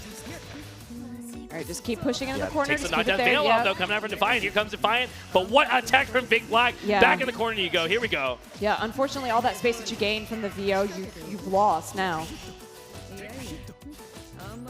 The throws. Yeah, looking for that TRM or something, but doesn't find anything. What an anti-air! Oh, my goodness. All right, still pressured into the corner. Taking their time. Yeah, the Rekka CS, the classic here from Big Black. Always awkward when there's a bit of that gap. And now Big Black on match point here. Oh, just the tip of the dash B! What an opener, too. So strong. Big Black, when he wants to come in swinging, absolutely does. Yeah, that is not how Defiant wants this to start. We have the cocoon. No, this is big. You got to make sure you take your path carefully. Just Looking stare to at each stare other. down. Like, is it fail off? Is it roll? What is it going to be? Big Black knows Defiant does not want to be here. There's a grid thrust. Okay. And Defiant, just like that, has created a good amount of space. Yes, really, really has. Taking the cycle once again. Yeah. Oh, there it is. Dolphin. This is a big combo to Defiant able to sort of claw their way back into this one. Gets the throw, though. pushing into the corner as far as physically possible. Big Black wants you locked down there. Attack once again on the throw. They're really aware of when they want to go for that, but now Defiant. Yeah, finds Big Black pressing something. And now he's actually able to take the likely pull ahead here a little bit here. Yeah, all right. But Big Black again, not switching. Tex Whoa, what once a fast again. deck. Oh my goodness. Yeah, they're again really aware. Not that time though. Pushing once again. The roll gets is punished. caught. This is big. It should be as long as it doesn't drop it. Yes, he did keep it super safe. There we go. 3 buttons, 3 buttons. You do not want another mishap from before, and that. It's 2. That's 2. That's and it. then both those players sitting there like they don't want to end the fight, does not want the run to end here, but that was 2. Big Black. No pop-up or anything, just looking towards the next step. You have to when you know what you're facing like this. You just, whew, boy. Well, I think an incredible run, amazing, applause from the crowd. Yeah, because Defiance run, bringing out the Uzuki here in ARC World Tour Finals. What a run. Completely unexpected. Yeah. But so glad that we got to see that because, I mean, it's just a treat to see what the character has become since her release. Yeah, no, absolutely. What is that? It really, I mean,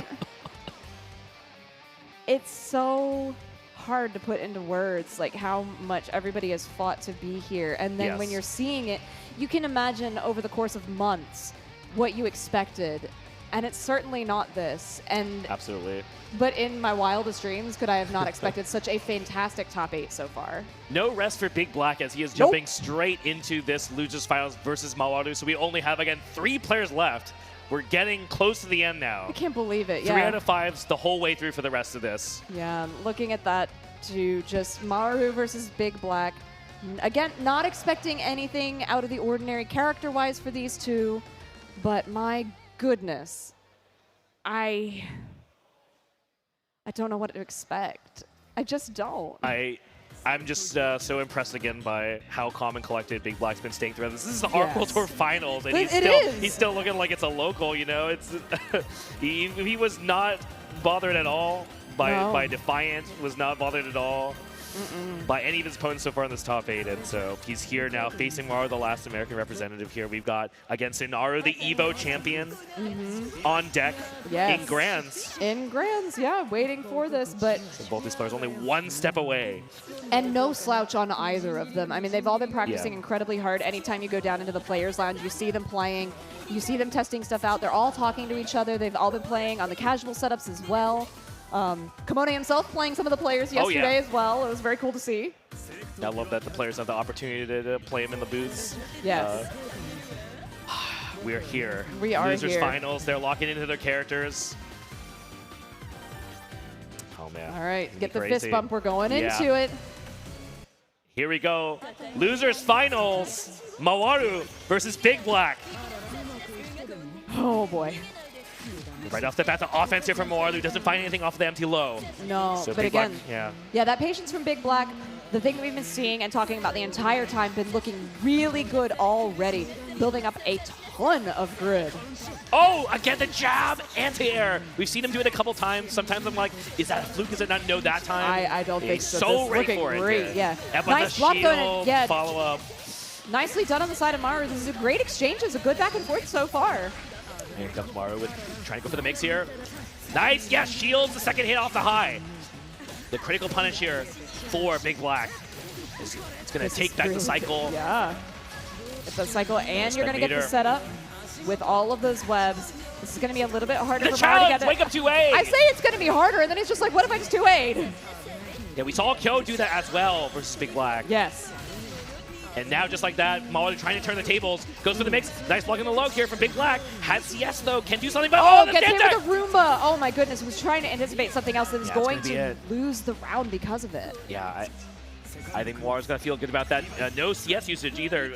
Big Black just believing in that throw attempt. Because the thing is, when you have it set, when you have the EX Roomba set down, if you go for the throw there and they tech it, you still get your turn, right? So it makes a lot of sense to believe that throw is coming there. But Mawaru just 1 step ahead, says that is not a cam setup. That's interaction. It's a green shield. Right. Nice! Yeah. Tries to dismantle, but at the end of the day, Mawaru still gets a throw. A little bit too far. Just a little bit. Okay, yeah, Dash C. that dash C was really huge. It's going to take the corner back, which is exactly what Big Black wanted to do. Going to go ahead, most likely spend the meter and get the setup as well. Yep, there it is. With those web sets, taking the cycle back for himself. Yeah, and again, the 2-2 to just enforce Meaty there. Says you're not going to match it again, but very nice. Right into the web once again. Throw back into the corner. Yep. Building up so much meter once again. Back into it. What's it going to be here? Ooh. Yep. The nice thing about that is that we'll also take the roll. And Byakuya, Big Black, gonna go ahead and take this round. Here we go. Okay. Very strong finisher there. Just really never allowed Mawaru the opportunity to do anything else. Very timid round start here from both players. But Mawaru gonna spend meter. Force the situation. Ooh. That is the name of the game here as Hilda in this version. Yes, it really is. I was very afraid. Oh my goodness. I'll come back to this later. But this is a good setup for Big Black now. A giant opportunity, especially to get the position that he wants on screen, gets the setup as well. Yes, it's important to recognize if Hilda goes for the assault for the mix-up without the cover of projectile or something, that there is a risk there. And Big Black is really good at calling out EX Rain. Tries to call something out, but yeah, the EX Rain hitting everywhere there. Good damage too. Yeah, so you do not want to get hit by this move. So that's very rough here for Big Black. In the corner trying to get out. Does not switch. No, great blocking. That setup has been tripping up a lot of people today. Big Black not phased. All right, just get Vorpal. But it's Byakuya, so your options here with CS are a bit limited. But does, just jump out of the corner. And Mawaru, unable to confirm that. Oh, goodness. Yeah, there's a confirm, though. That does go over the low, so great low crush again from Mawaru. We've seen him pull that a couple times now to great effect. So Mix gets blocked. Yeah, again, the blocking on the side of Big Black. Again, the CS though. Yeah, Big Black just getting out of the corner now. Turns the tables, and Mawaru not twitching at all. No, not budging a single inch. This is, all right, got to be careful of the Roomba. What's the mix? Okay, coming in. Good blocking on the side of Big Black. Wow, yeah, the EX record coming in. If he wants more, he gets yes, he will. Gonna keep this combo going. Get the setup here as well. I think if he can end this fast enough, he might have a chance at Vorpal. Yeah, just the jab out. Mawaru. Incredible. 2A. He says, let's go 2A. We're doing it. Again, Big Black getting a little bit ahead of himself there. I think he was excited about the opportunity to drop that win CS from the web draining grid, but too many things going on. Mawaru just dedicating himself to the press here. Here comes Big Black on the offense in this next round. Catches. Yeah, this is a good start for Big Black. Setting up in this corner now. Going to be able to build just enough meter to get a setup if he wants it. Did have a recovery there. There's the low. We've seen him go for it a couple times throughout the day, and I think that's maybe the first one that's actually worked. Dive kick and a teleport to keep yourself safe. A lot of tricky stuff here. There's the stagger. No confirm though. No, not all. Yeah, doing a lot of stuff, showing off a lot here, but has not really been able to work on this life deficit. No, it feels like Mawaru is in control, but the life deficit definitely speaks otherwise. One throw coming in, grid break into the throw once again. Big Black just finds the perfect opportunities. Yeah. And Mawaru spending meter to just keep the spider standing still here. Comes the Gloom into mix up. Yeah, there's the overhead. Mawaru's been waiting for that one. He's been going low a lot, and Big Black's been actually really good at blocking this mix. Yes, very, very good. Okay. Blocking once again. Yeah, and there's same thing that we saw that worked so well from him in the previous game. Yeah, Hilda's normals are not very, but they're kind of on the weirder side in the sense that it's a little bit harder for her to vary up her pressure. So we're seeing Big Black use 2-2-60 really well in this matchup, but right now it's not going to matter here as Mawaru off to the races, trying to open up, does not find the low yet again, has chain shift though. Yes. Finds the hit, but but on the follow-up, the tech on the throw as well. There's the high though, so I think that is going to be enough. Yes, there it is. All right. One away from securing out the second game for Mawaru. Round start 2-2. Yeah, very, very good opener. The thing is, limited options from Byakuya at those ranges. So Mawaru. I like the empty jump there, just trying to create a little bit of visual confusion. Not really sure what is coming out here. Mawaru really aware that that combo that's been working on so many other people is not working on Big Black. Yeah. Byakuya catches 2-2-C and CS to confirm from full screen. Wow. That 6C very so nice. Great. Oh, no way! Oh my goodness, this is a big catch on the side of Mawaru. Trying to make sure that they can close this out. There it is. The mix is working. Do we have this? Big Black, is this it for Big Black? EX Rain for the meter dump. One more. Big Black has more chance at the low. These lows, just little doo-doos. Yeah. was a little worried from Mawaru in the beginning of the set here, as the mix was not working, but you know, it is only a matter of time. It is. Yes. We are rolling the dice here. And again, Mawaru on the offense. Oh! Yeah, huge assault. That is very, very big for Mawaru, especially at the start of this third game, 1 away. Big Black, a bit of a pinch here now. And yeah, Hilda, you do not want to see Hilda chain shifting because that just gives her more meter, that gives her more access to forcing the situation now. But Big Black, yeah, Bailoff, speaking of which, here it comes. Yeah, there's the Rumba 2 to check out the block throw. this. There's the mix, blocks the cross and blow. Yes, yeah. So much grid. So much grid. Are you going to be able to do anything with it, though, is the question, because Mawaru has been incredibly impressive this entire time. Pushing Big Black in the corner. Unfortunately, no, not going to be able to use that at all. Can't even cash out on this. Yeah, Big Black, he does conserve cycle here, but just so much going to waste in terms of resources here. Mawaru does not care. Nope. Again, it's going to be another one. Yeah, and there's the overhead again. Yeah, Mawaru's mix is so impressive. He's been changing things up round after round, second after second, and it's really catching Big Black off guard. Oh, the skewer. Some pressure here. Mawaru just trying to keep the spider out again, fishing for anything he can find. Cannonballing in. The confidence from Mawaru. And yeah, that 2-6 punish. Move is pretty fast for the distance, catches the air hit, and immediately confirms it. Nice stuff here for Big Black. Yeah, this is good. Yeah. Oh, no! That's certainly not good. what he wanted there. No, definitely not. Tries to JB out. That's the second time. Yeah, EX Rain. That's going to cost him a lot here. He had a huge life lead, but now, just like that, calls out the low again. The dive kick coming out from Mawaru. Honestly, that could have been the move that cost him the game. I mean, yeah, because there's going to be one more mix coming up here. If he does not block this mix, it's over, I think. No, that's going to be it, I think. Mix. Yeah, building up all of this meter doesn't even. He has EX on deck. I mean, either there's the rain to finish off, does tons of damage, and yeah. Wow, 3-0 from Mawaru. Dominant performance. Incredibly dominant performance. My goodness. And we do, like you said, have the Hilda locked into grand finals. Locked. Who would have thought? Yeah. Oh my goodness, that. what a losers finals, but such a dominant and dominating performance from Mawaru. It has been a crazy journey throughout the World Tour and throughout this top 8, but now we are finally coming to our grand finals. We are coming to our grand finals. Sonaru versus Mawaru.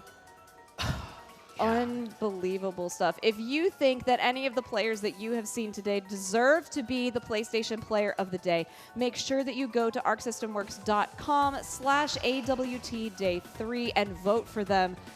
Please vote for them, because these players have worked so hard to get to where they are, no matter where they fell out in this top 8. And we're not done, because we have 2 places to determine. Yeah, I mean, these 2 players have just been showing off their stuff throughout the run. Obviously, we have the EVO champ Sonaru looking super dominant. Crushed Mawaru in winners finals. Yes. But Mawaru has one more run to go, one more set. He's got to reset it 3-5, so it's going to be 6 games for him. He's got to win here. 6 games, but he's been looking confident, and he's been looking like, honestly, once he gets hits and the way that he's been adapting has been so good, and so much growth that we've seen throughout today. And there it is, that beautiful trophy. They are sitting there, getting set up, just about ready to go. Yeah, very excited for this one. But you got to be feeling pretty good about this, I think, if you're Sonaru. I mean, it can't be understated. There was a very convincing set between him and Mawaru in the winners finals. It was. It's really got to be up to Mawaru to try and change things up here. Yeah, I mean, because Sonaru really, like you said, went in, did the game plan, and went in for a lot of lows with the whips, was able to open up.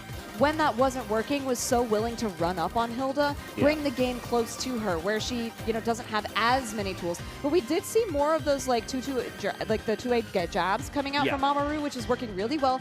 Great close up, so that's something that Sonaru has to keep in mind. Yeah, I mean, he was showing a lot of stuff in that losers finals. Like he's willing to scrap, he's willing to throw down. And he's making a lot of, really great, sharp, fast decisions. Yes. And I think that's what he's going to need here against Sonaru, because Sonaru plays fast. He plays, he plays loose with it. He's willing to just try and run you over on offense and not give you the time to think sometimes.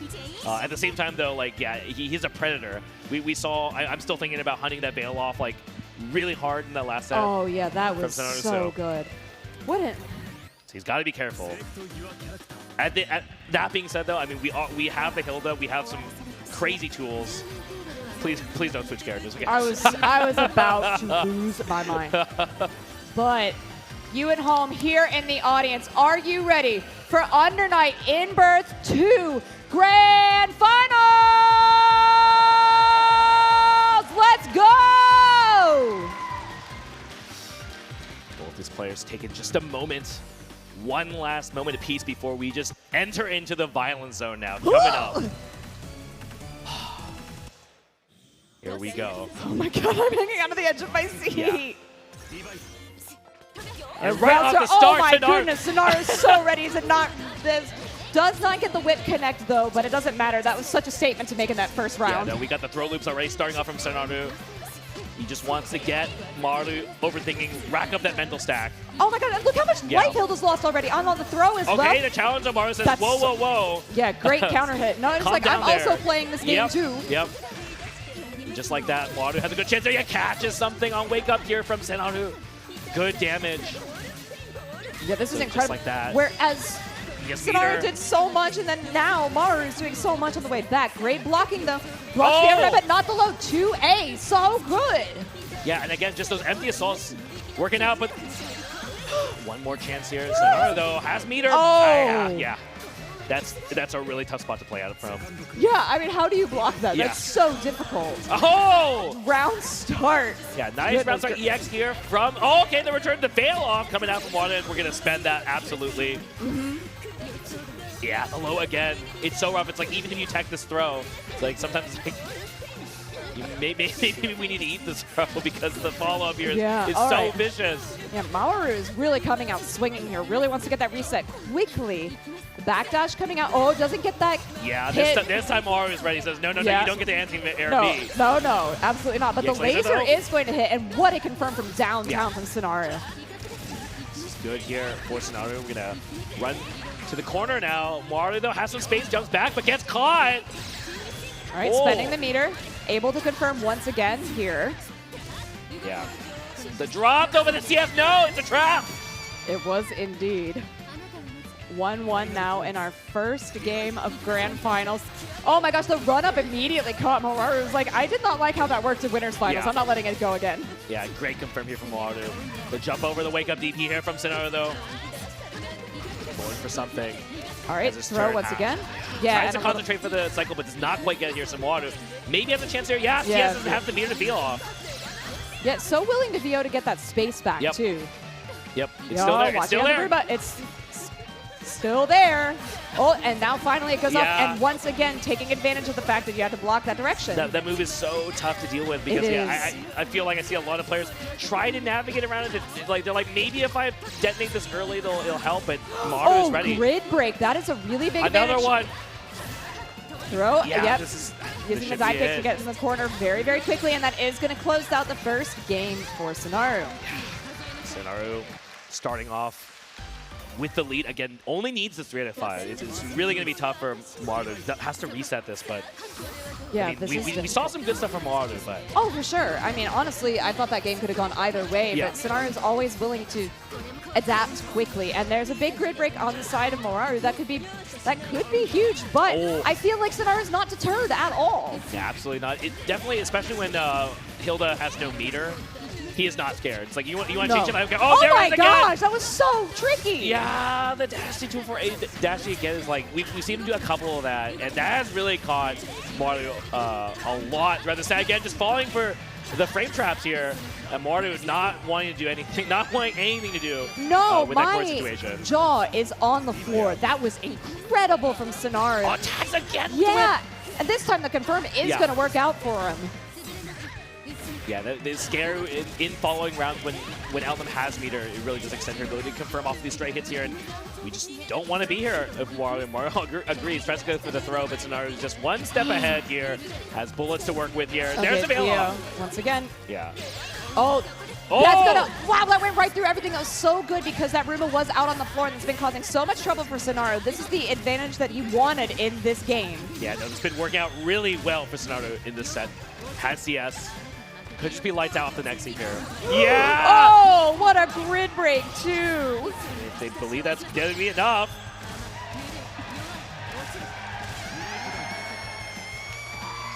that's going to be 2. 2. It's really 2. I had to think about that. I know. I'm looking down. I was like, is that 2? That is I couldn't 2 believe quickly. it. No, it has been going so fast.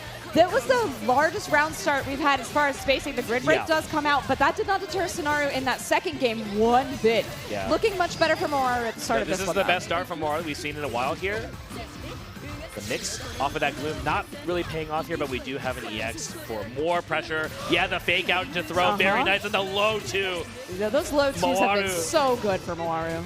Even with the presence of mind to change shift mid-cycle, knowing that they're going to lose a cycle, might look at some. Yeah, that's a reset situation here that Sonaru was ready for with the change shift, but not going to matter. No, coming at this with a perfect. That is a fantastic answer. Great adjustment. Adjustment just seemed to be aggression. Yeah, that's what that's what Moaru needs here. Yes, but now he's got to fight back. Sonaru is fighting back, unfortunately, for Moaru. And this is another strong round start. Once again, Yeah, just making sure you get the reloaded 2B. It's a counter hit. It's juicy. It's so decisive. Yeah. I mean, I think Moaru has established that being here sucks, and we got to do something. And so he's making some committed decisions here. Yeah. Oh, and the grid break overhead into the chain shift. It was so good. So clean, a perfect in response. Sonaru is 1 round away from taking Arc World Tour. This is a crazy run from Sonaru. He is just too good right now. He's so clean. He's so ready. Yeah, Moaru though. I mean, this is round 3. Another grid break.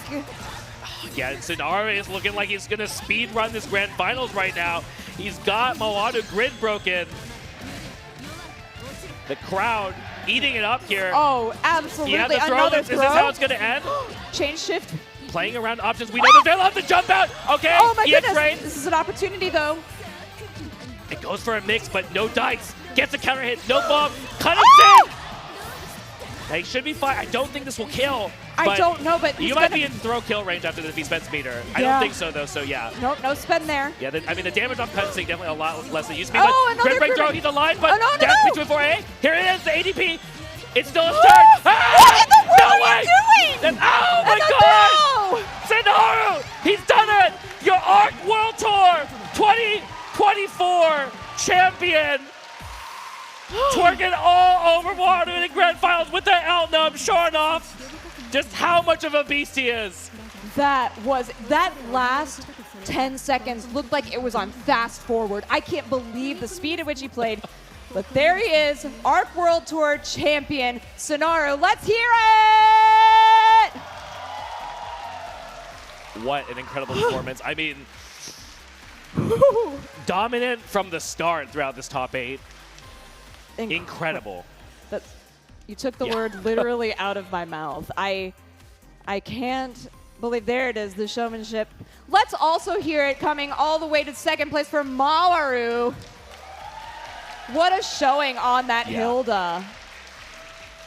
Yeah, crazy. I would, if you asked me to guess what Grand Finals was going to look like, I don't think I would have been able to guess, last year that I was going to have a Hilda there in Grand Finals. Incredible stuff. Definitely not. But incredible gameplay from everyone across the board. But Sonaru really feeling it, and you should. There is no doubt that this guy is the GOAT. I mean, EVO champion, Arc World Tour champion. What else is there to say? There isn't. You've said what needs to be said. There is nothing left to say. But what a wonderful, wonderful top 8 that was. Seeing everybody start from the winner's side, catching every match and all of the action all the way through to that unbelievable grand finals. You gotta send the VODs to your friends. You gotta make sure they watch. Oh, I'm gonna go watch them too. Crazy. I was here and I'm gonna watch them again. Oh my goodness. Yeah, just going back through and thinking about all of the different things that we saw. The Uzuki, who would have thought? Yeah, no, absolutely. Who would have thought? The character switches. When we've been talking to the players and, Defiant saying, I'm not going to play Landrekia, brings out the Landrekia. Then we have character switches like we never saw on Ohito. Bringing out something we didn't think we'd see, the Gordo. Yeah, the saw the Gord, When Kyo said, no, I'm going to play Tsurugi the entire time. It's so cool that we got to see all of these diverse things. A great character representation throughout our entire top 8. Yeah. I'm absolutely speechless here. It's just been such a great run. I'm just in here absorbing the fact that this is kind of like we've had a whole World Tour leading up to this point. So we did. Just thinking back to how many events we've gotten to get through here, and What a grand finals, dude. What? Can't get over how godlike Sonaru was today. Sonaru just played out of his mind, doing things. I mean, a lot of the stuff that we had talked about, especially at EVO, was how patient he was, how like controlled all of the gameplay was. Yeah. And that, I will not stop thinking about the last 10 seconds of that final match for a long time. It was so rapid fire. There were so many quick decision makings. It was like Maru had to guess for tournament in that moment. And what do you do when you're playing against somebody that quickly? Yeah, I don't blame anybody for crumbling in the corner at the end there. That is too much. It was certainly a lot. Oh my goodness. But I mean, we had for an entire year, you know, crossing continents, finding these players, 4 Japanese, 3 US, 1 from the EU. Unbelievable stuff that we got to have here. Yeah, it's been a great world tour, and it really has. I love that we also know Uni's coming back. Uni's coming back for the next one. Yeah, and we barely have time to breathe before EVO Japan. It will be here before you know it, and that's going to be, if today is any indicator of what EVO Japan is going to be like kicking off ARC World Tour 2025-2026, I can't wait to watch it. Absolutely cannot wait to see what Uni 2 has in store for the next chapter of the ARC World Tour. Absolutely. I can only imagine. It's... I mean, how can you top what just happened? But I have no doubt that we will, for sure. All right. Well, I think it's time to have that award ceremony. I think we are just about ready, setting up on the stage. Let's bring it to St. Cola for your Under Night award ceremony. Give it up for your top 8. We have hit the climax of the night, and we have our top 8, including our champion of Under Night 2. And to help me with these awards, I've got the Under Night Series Creative Director, Kamone-san, to join me. Give it up for Kamone-san.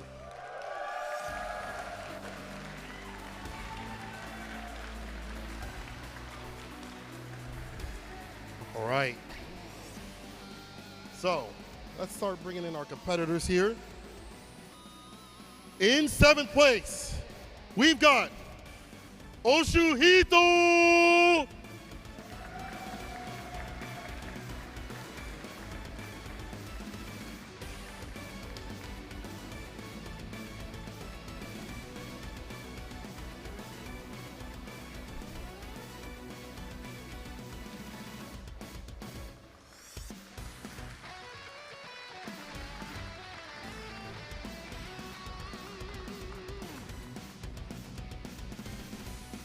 And tying in at 7th place is Kyo.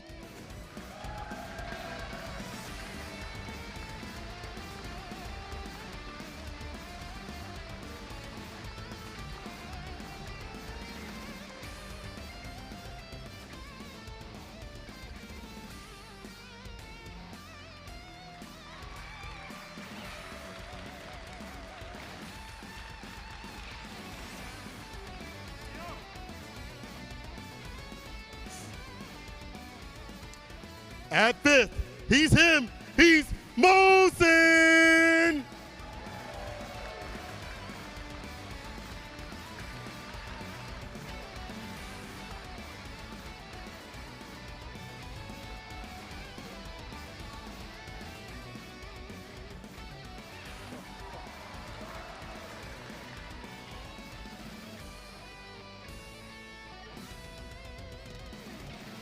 Downloading in at 2 gigabytes. It's 2 gigabyte combo.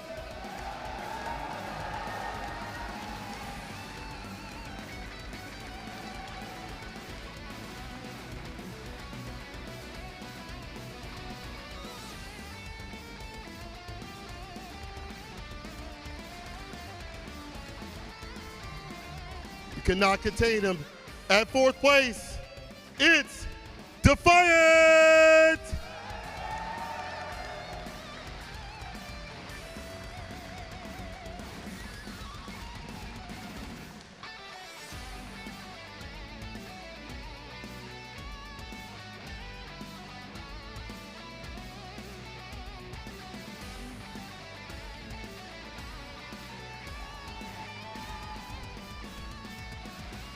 Next up, on third, it's Big Black!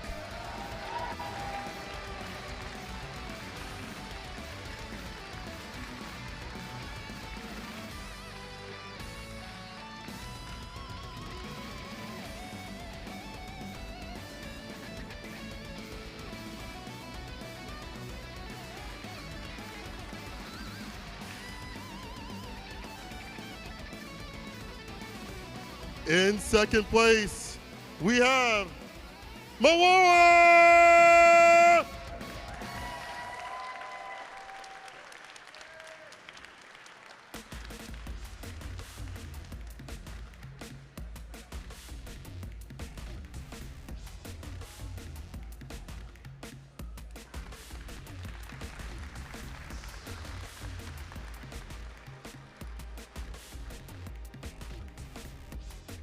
And your champion of Uni 2 is Sonoru!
Wow, wow, wow. Whoa, whoa, whoa, before you go, champion, I gotta talk to you real quick.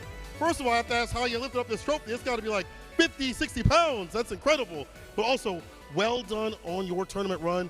I have to ask, how would you feel going in to this stacked bracket?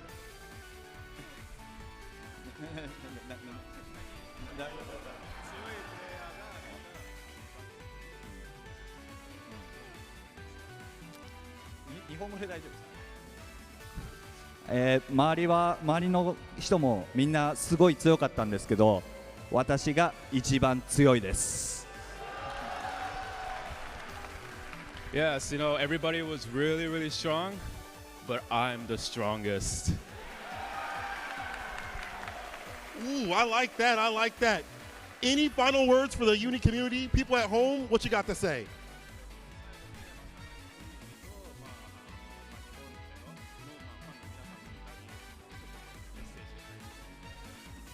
みんな応援してくれてありがとう。日本に帰ったらパーティーの始まりだぜ。 Thank you all for your support, and when I get back to Japan, we're gonna party it up.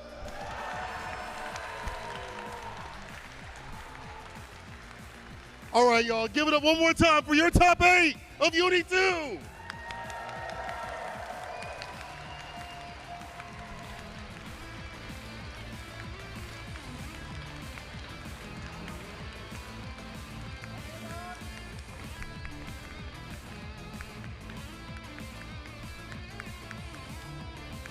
All right.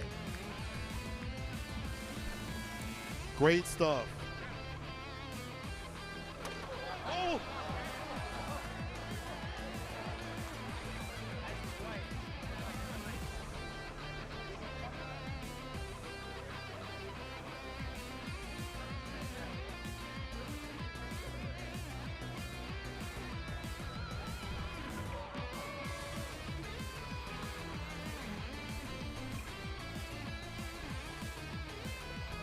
Okay. Once again, well done, well done. And I think that's it. Oh, wait, hold on. I don't think it is, actually. Komone-san, I think you have something to say.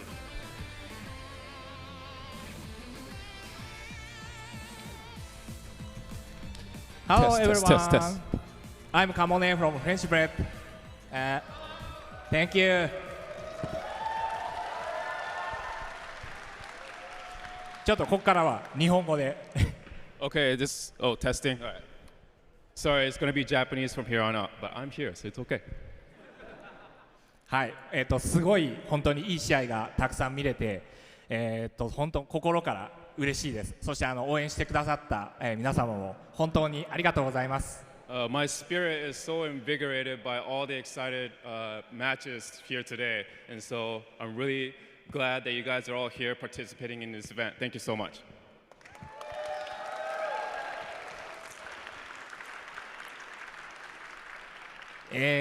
そうですね、せっかくこういう場なので新しい情報を持ってきたいんですけど、実はその先月オーガが出たばっかりでちょっとあんまりこうビッグなニュースはないんですけども、一応持ってきました。So we're at this big event, so I have something to share with you, but it's not quite that new, it's not too big. We just released Ogre last month, so it's not a huge news, but we do have something to show you, so check it out. じゃあスライドの方早速お願いいたします。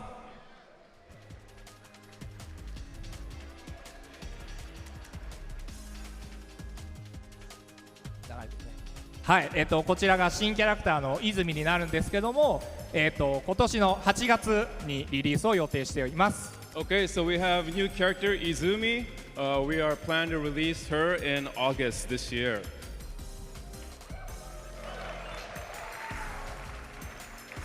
今回このキャラクターのイラストは初めて公開します。And this is the first time we're revealing the character illustration. どんなキャラクターになるか、すごい楽しみにしていてください。So I hope you are looking forward to how Izumi plays in the game. で、この後スクリーンショットが他にもありますので見てほしいです。じゃあスライド次お願いします。And I have some more screenshots to show you, so please proceed to the next slide, please. 一体どんな突撃なのか。So, what kind of Totsugeki is this? I love 突撃。You don't need me to translate that. It's joke, sorry. じゃあ次のスライドお願いします。Next slide, please. 彼女は、水の力を結構使って戦うので、意外と攻撃のリーチもあります。So Izumi is a character that uses her water powers, and so she has quite good range. でさっきのスクリーンショットとちょっと違うのが、ここについてるストール、衣装がついていたり消えていたりするっていうのもちょっと特徴になってます。And you might notice a little slight difference from the previous screenshot, but her costume has a little flail thingy. So sometimes it's on, sometimes it's off. So yeah. はい、じゃあ次のスライドお願いします。Oh, next slide, please. 何かこう実はこれ多分じゃないですね。しゃがみ C 攻撃です。So this is a crouching C. 非常にリーチの長い、足払い下段攻撃になってます。It's a great sweep or low attack with good range. では次のスライドお願いします。Next slide, please. はい、キャラクターのちょっとカットインイラストが右に見えています。And you can see the cut-in illustration on the side of the screen there. So that's what we wanted to show you. で彼女のこのストールは、普段はこの服の一部なんですけども、ああやって変形したり、さっき言った魚に変形したりします。And the scarf that you see her wearing, transforms depending on the moves that you do, and also transforms into a fish. でこれ聞こえてるかどうかちょっとわからないんですけど、実はこの今流れてる BGM、泉の新ステージの新 BGM です。And if you listen closely right now, you can see in the background we are playing the BGM for Izumi's stage. ライトさんが作ってくれました。Composed by our very own Raito, of course. では次のスライドお願いします。Okay, next slide, please. ちょっとここは特殊なんですけども、ここからはちょっと違うんですけども、泉っていうキャラクターを作るにあたってアイディアというかデザインを試行錯誤したっていう流れを持ってきました。So this is a slide just kind of showing you the creative process that kind of we went through and all the renditions that we went through in creating Izumi's character design. 髪型とか衣装とかそういうのをすごい変更していきましたし、浮いているのがこの鳥なんですよね。最初は鳥だったんですけども、鳥じゃないなってことになって、現状の魚になりました。Yeah, and as you can see, there's many different hairstyles that we kind of trial and error, and different clothing styles that we explored. And as you can see on the right-hand side, she has birds flying around her. But at the end of the day, we were like, yeah, not a bird. We want to go with fish. はい、こういった形で、いろんなデザインを考えて泉を作りました。So this is just an example of our creative process in designing Izumi. はい、じゃあ次が最後のスライドだと思います。次のスライドお願いします。Okay, next slide please, and this will be the last one. 先ほど見てもらった、泉のイラストの完成なんですけど、こういった、過程を経て完成に持っていきました。And this is the final version of Izumi's character illustration. 最初のラフから、そんなに大きくは変わってないんですけども、いつもこんな感じで、キャラクターはイラストは作っているので、ちょっとなんですかね、イラストとかに興味がある人はぜひよく見てみてください。Yeah, and so you can kind of see the variance between the the rough draft and the final. But we just wanted to show you how we go about creating characters and drawing them. And so if you're someone who's interested in character design illustrations, please check this out. はい、情報としては以上になるんですけども、この泉というキャラクターが今年の8月に、出せるように今絶賛、ドット絵ピクセルアートを描いてますし、キャラクターを調整してます。And so again, Izumi is going to be out this year in August, and we are currently, as we speak, working on the pixel art and making the balancing adjustments and doing all that work right now. So I hope you guys are looking forward to it. で、本当に今絶賛作ってる最中なので、泉に対して何か要望があったら私に直接この場で伝えてください。So we're working on Izumi right now, her balancing and everything. So if there's something that you guys want to see come out and with Izumi or done with Izumi, now is your chance to come talk to me here at this event and make your demands, requests heard. はい、そういう感じで、今作ってますので、楽しみに待っていてください。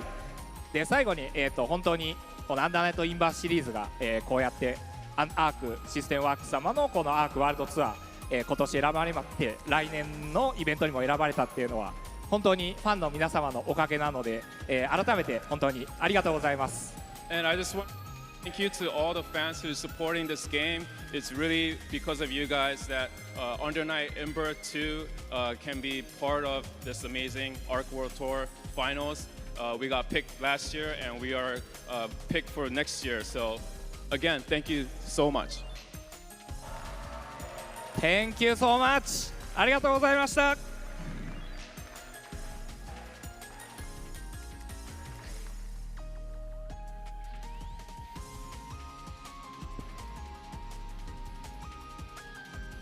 All right, what an announcement that was. Wow, that is so cool to get to see. And especially getting to see the creative process to go into it. If you're into art, if you're into design, what a neat peek into what it's like actually behind the scenes.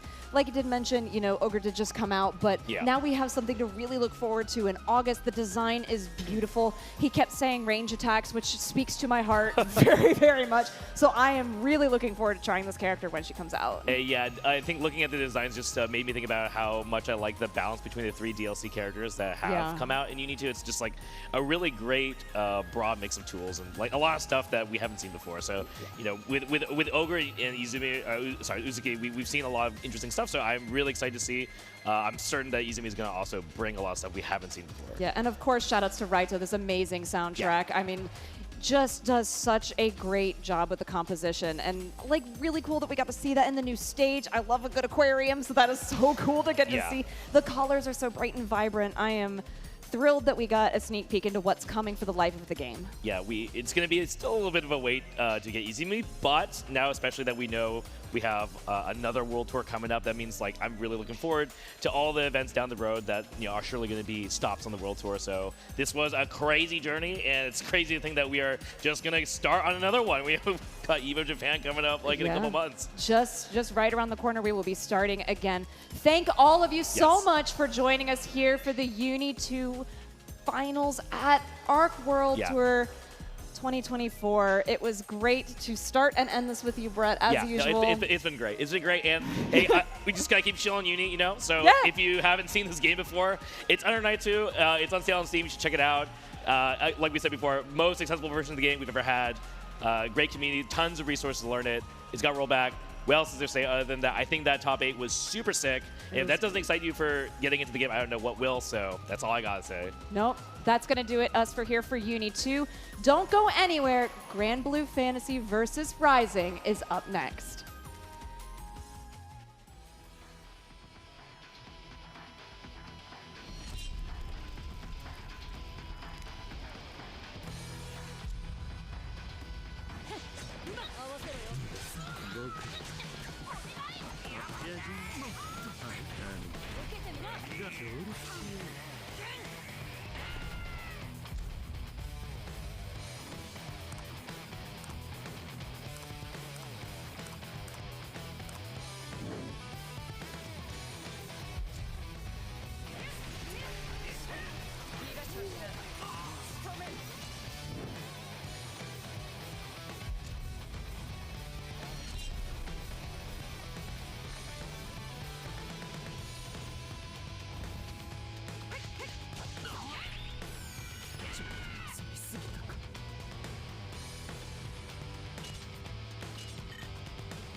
What's good, what's poppin', everyone? Welcome back to ARC World Tour Finals 2024, presented by PlayStation Tournaments. We got 3 reps coming in from North America, 3 flying in from Japan, and our final 2 coming in from the EU to determine our victor, our champion of Granblue Fantasy versus Rising. My name is Jatsu, and I'm here with the greatest of all talkers himself, Ebonic Plague. How we doing? Doing very well. You know, anytime somebody says greatest of all talkers, you know, I get a little ego boost. Yeah. But mostly what I'm doing well over is just how strong the competition was yesterday. Yes. Leading into now, everybody's taking notes on their opponents in this top 8. So Gamera, Ryazo, you know they were looking at each other. Yeah. You know they were taking notes on their online replays, tournament replays, whatever it might be. Yeah. And etc. throughout the rest of this bracket. So that's how you know things are about to get wild. Yeah, and this top 8 is so sick because the way that it ended up turning out from the group stages is that each of these round 1s is cross-regional battles. So Gamera versus Ryazo, of course, going to be JP versus NA. We got JP versus EU. And down in the loser side, of course, we got EU versus Japan and NA versus EU. It is going to be such a sick top 8 as we head on into it. And I think we have our first competitor ready in Gamera. Oh. But he's coming up in just a second. Yeah, Gamera versus Ryazo, right? So this could be Beatrix, it could be Versusia, but I'm sure Ryazo, we're going to be seeing that 6. Yeah, most definitely. Gamera obviously having a couple of different options, right? Versusia, maybe Beatrix. Beatrix being like the main pick, whereas like Versusia is the more counter pick type character, right? Yeah. Obviously, both of them incredibly strong this patch. Great character matchup spread for you to have that as your main and secondary, right? Yeah, exactly. So I'm wondering, you know, between Beatrix and Versusia, Beatrix, you know, that character that kills you, Versusia, the one who prevails, but heading on into it. Let's see our video for Gamera.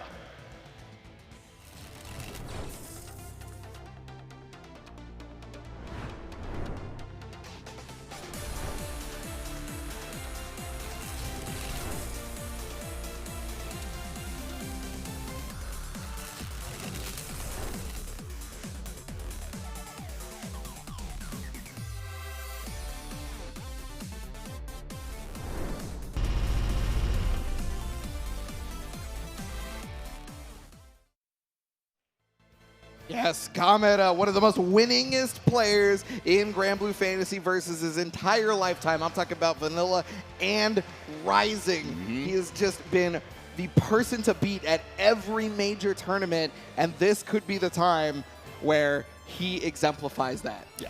An absolute final boss character of a player, and who else to head on into it but Ryazo himself.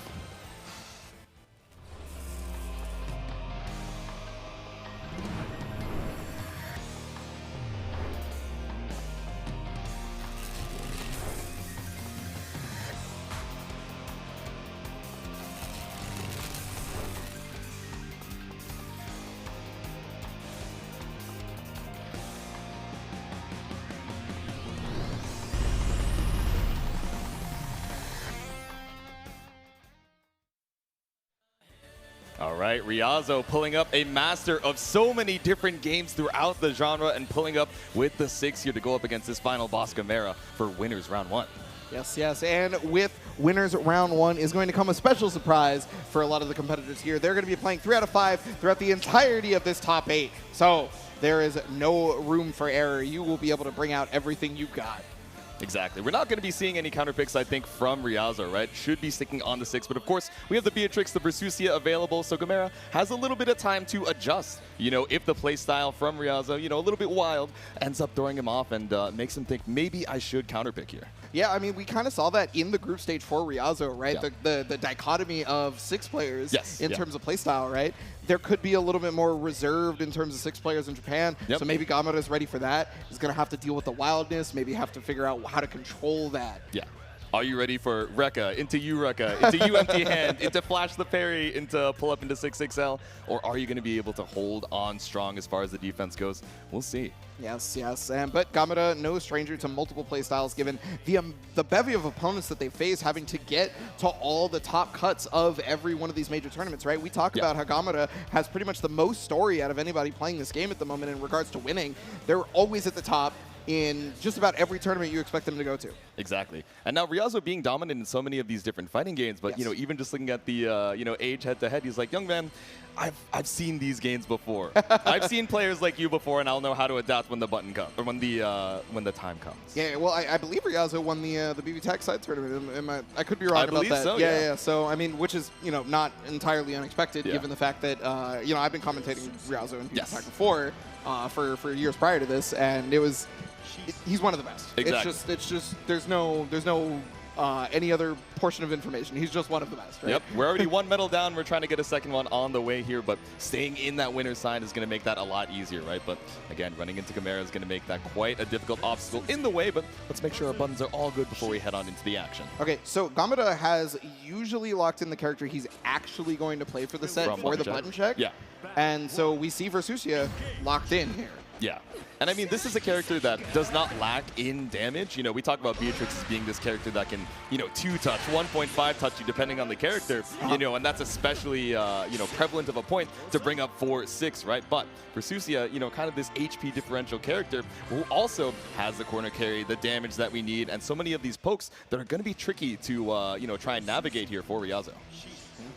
Yeah, well, we're going to see how this starts out. Now, a lot of the time, we really expect Ryazo to kind of just go buck wild at the very beginning due to the fact that, Six just has a bevy of skills for that, right? Yeah. He's very good. He's got the invincibility. And I honestly, Pillar might be less of a factor as a result of it. Normally that's the thing you look out for Versusia. But again, that's going to depend on the timing, on how Gamera is going to be using it. But here we are. First game of our top 8 of the ARC World Tour Finals for Granblue Fantasy versus Rising. There we go, and our competitors letting the intros rock, the tension high in the air, trying to see who's going to make it into this winner's final side.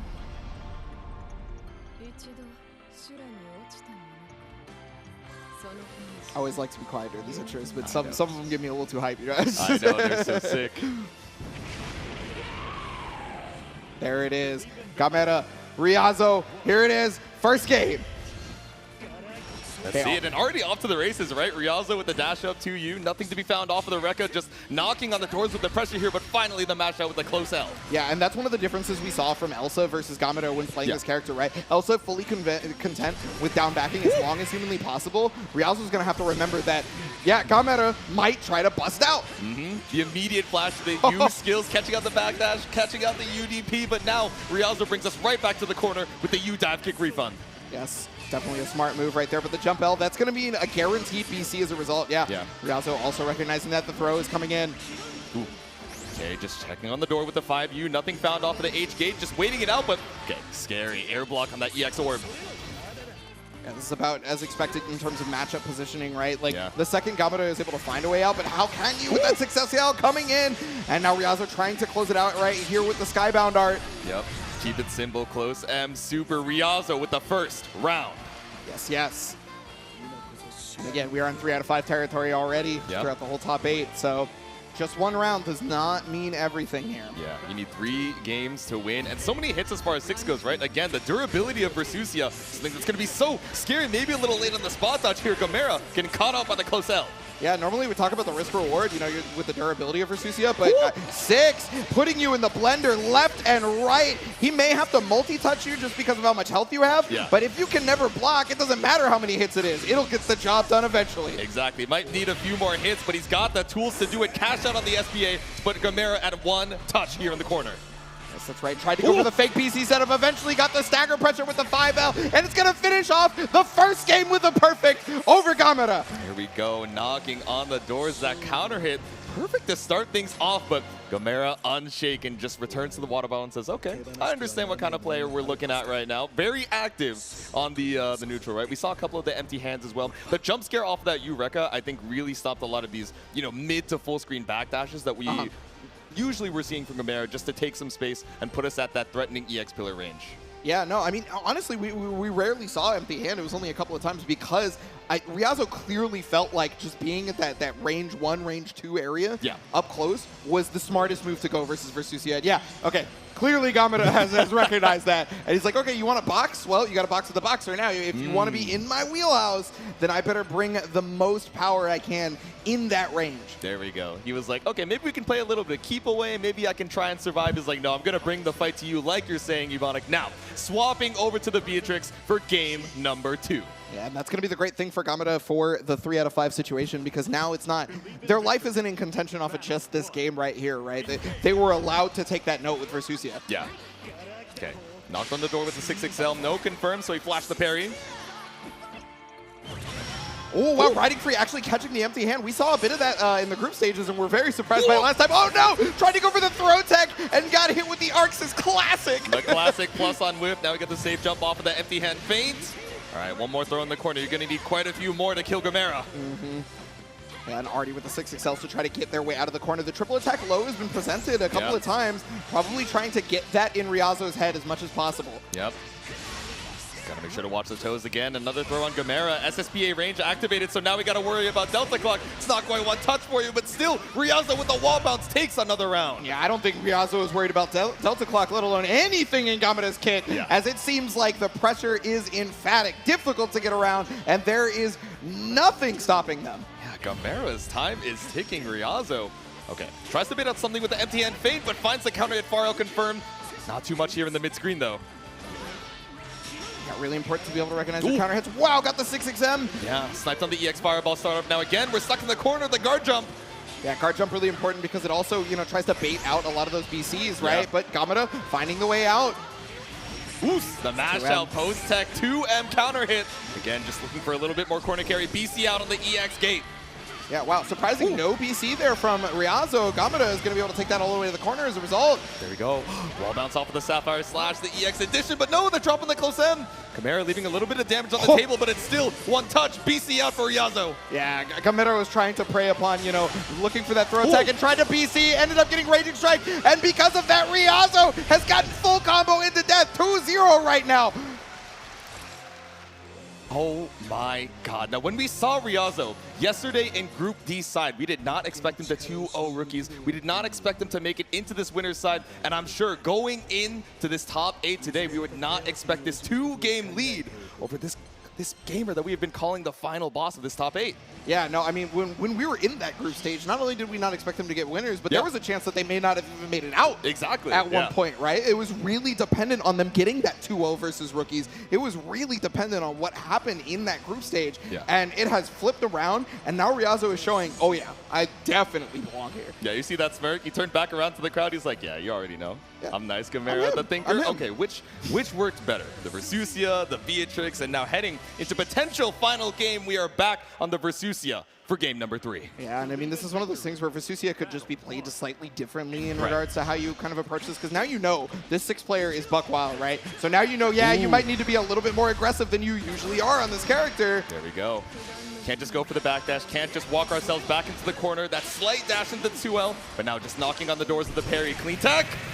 Yeah, and that's that RPS situation that you got to deal with when the claws are on you. Didn't have the cooldown to be able to combo off the H. Gamera recognized that and is starting to capitalize. Yeah, so perfectly fine with mashing after that far H. No skills for the confirm, but no, just a little bit too far from the corner to keep the combo going. Still caught out again off of this backdash with ultimate Rekka. Yeah, one of the best backdash catchers in the game for sure. Suarez being one of the only other people who can probably contest that in regards to backdash catching. But nice, the dodge right there, gets a full conversion. This may very well be it. There we go, ultimate orb. We ponder, is it going to be the kill? We have Raging Strike in tow, but not even necessary. Gamera finally putting a round on the board. Yes, that has got to be great to be able to put a tourniquet on the bleeding just so that you can get your morale back. Gamera definitely with necessary adjustments. Ooh, taken to the skies, but just slashed out with the far H. Yeah, and that is notable. There hasn't been a lot of taking to the skies for Ryazo, and Gamera ready for it, even ready for the whip punish on this. Ooh.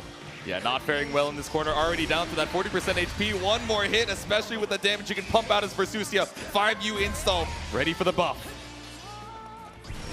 Okay, yeah, just trying to push away. And you can see the 5Ls are coming out from Gamera from far range to try and catch those errant buttons being pressed by Ryazo. Exactly. Trying to bait out some of these reactions again. It's one of these normals that you can just throw out so safely in neutral. Now, consume the buff. Look for the plus frames, and we flash the parry only to get thrown. Gamera puts a game on the board. Yeah, Yeah, sometimes you need a couple of games to get the notes settled into your mind. Gamera showing that right now. And I mean, hey, the thing is this is not, that doesn't mean Gamera is back yet. Ryazo's still got another couple of games here just to be able to play with. Exactly.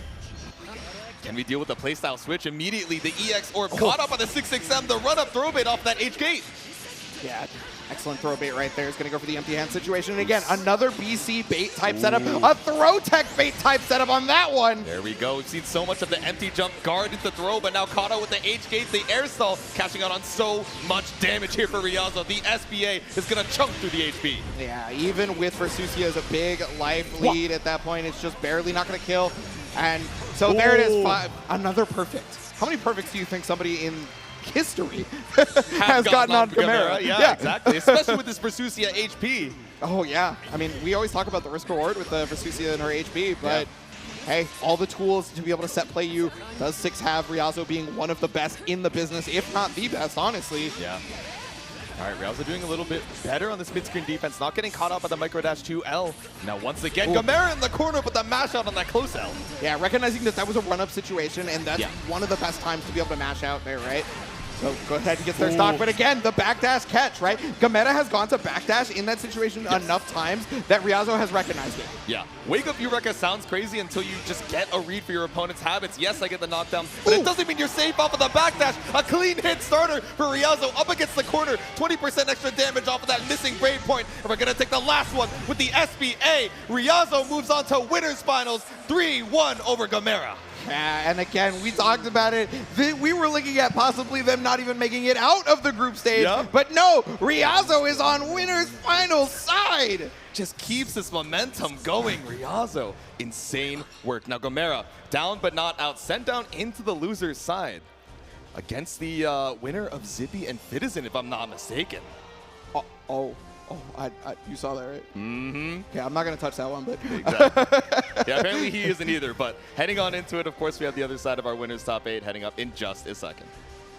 Yeah, just incredible play all around so far. Yeah. I mean, that was the Ryazo that like a lot of the North American players know and fear, right? Yeah. Ryazo is one of those players that if you enter pretty much any North American online event, Ryazo might be there, right? Yes. Yeah. If not guaranteed to be there, right? And I mean, Ryazo also making their way to whatever tournaments they possibly could to eventually qualify, did exactly that, worked real hard, and well, while you haven't won the tournament yet, that is looking like somebody who's going to be very difficult to beat for the title of winning the tournament. Exactly. Someone a while back asked me, they were like, oh, what country is Ryazo from? I'm like, oh, I'm pretty sure he's NA. It's like, oh, I see him at like every tournament, just traveling around as much as he can. Was at Perfect Storm, Battle Coliseum, and so many of these other tournaments as well. And still making time for net play too. So, you know, if anyone has put hours into the game, definitely Ryazo is at the top of that list and at the top of our winners bracket as well. Yeah, no, a very, very serious player. But it doesn't have to be a serious player to be your favorite player of the day. It can be just about anybody you will see today. That's right. You can vote for your player of the day by going to arcsystemworks.com/AWT Day 3 to be able to vote for your player of the day. It doesn't have to be somebody who won, just someone who inspires you even. Exactly. Whether or not they make it to that grand final side or you just saw a play that, you know, made you pog out of your gourd, make sure to stop on by, do your dailies, and vote for your favorite player at the link below. So thank you so much for PlayStation for sponsoring not only the Arc World Tour Finals, but allowing for us to talk about the players that we love. And one of the players that I love is coming up next. We have Tororo coming in.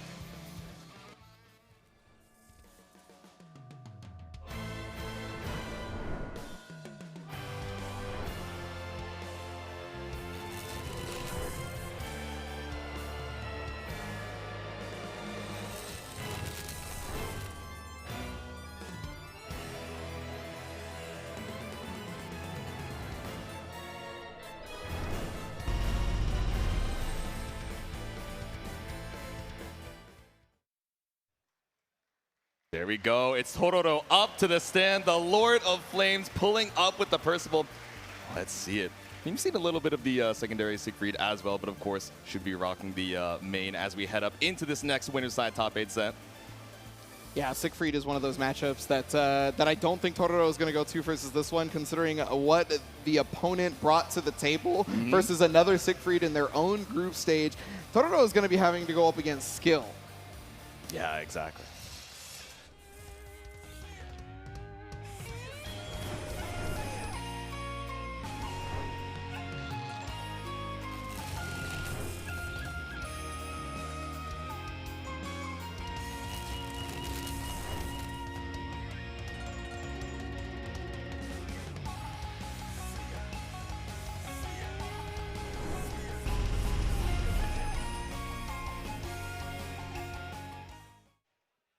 All right, Skill coming in and prolific in a number of games, whether it be 3D or anime. You cannot stop this player from getting into a World Tour Finals. It is going to be a hard-fought battle, especially after the performance they put on in their own group. Yeah, absolutely tore it up during the group stages. You know, we saw that intro video. This dude is literally Soares. But heading on into it, we have Japan versus EU for our next. Percival versus Soares. Yeah, so this is actually one matchup I very specifically was excited to talk about because Tororo is known to be one of the players who is down back city, right? Yeah. This dude will block whatever you have and they will stay there. It doesn't matter if they should probably press a button because you got minus frames.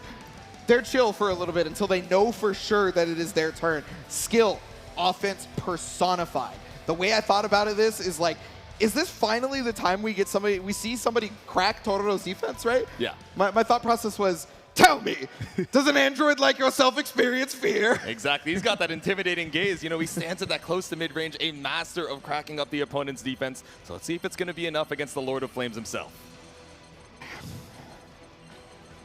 Now, I mean, you did mention the Siegfried earlier, but after that group stage onslaught of Skill, honestly, it's hard to put it any other way than onslaught. Skill is obviously well-versed in fighting Siegfried. Not everybody is well-versed in fighting Percival still, you know? I mean, yeah, he was definitely top tier for a number of months, even patches in this game, but his use rate has absolutely dwindled in terms of the top level of tournaments. I think so. A lot of folks swapping off of him, but, you know, let's see if we can put on a good show here. Again, on the other side of winners top 8, trying to meet Ryazo for that winners finals.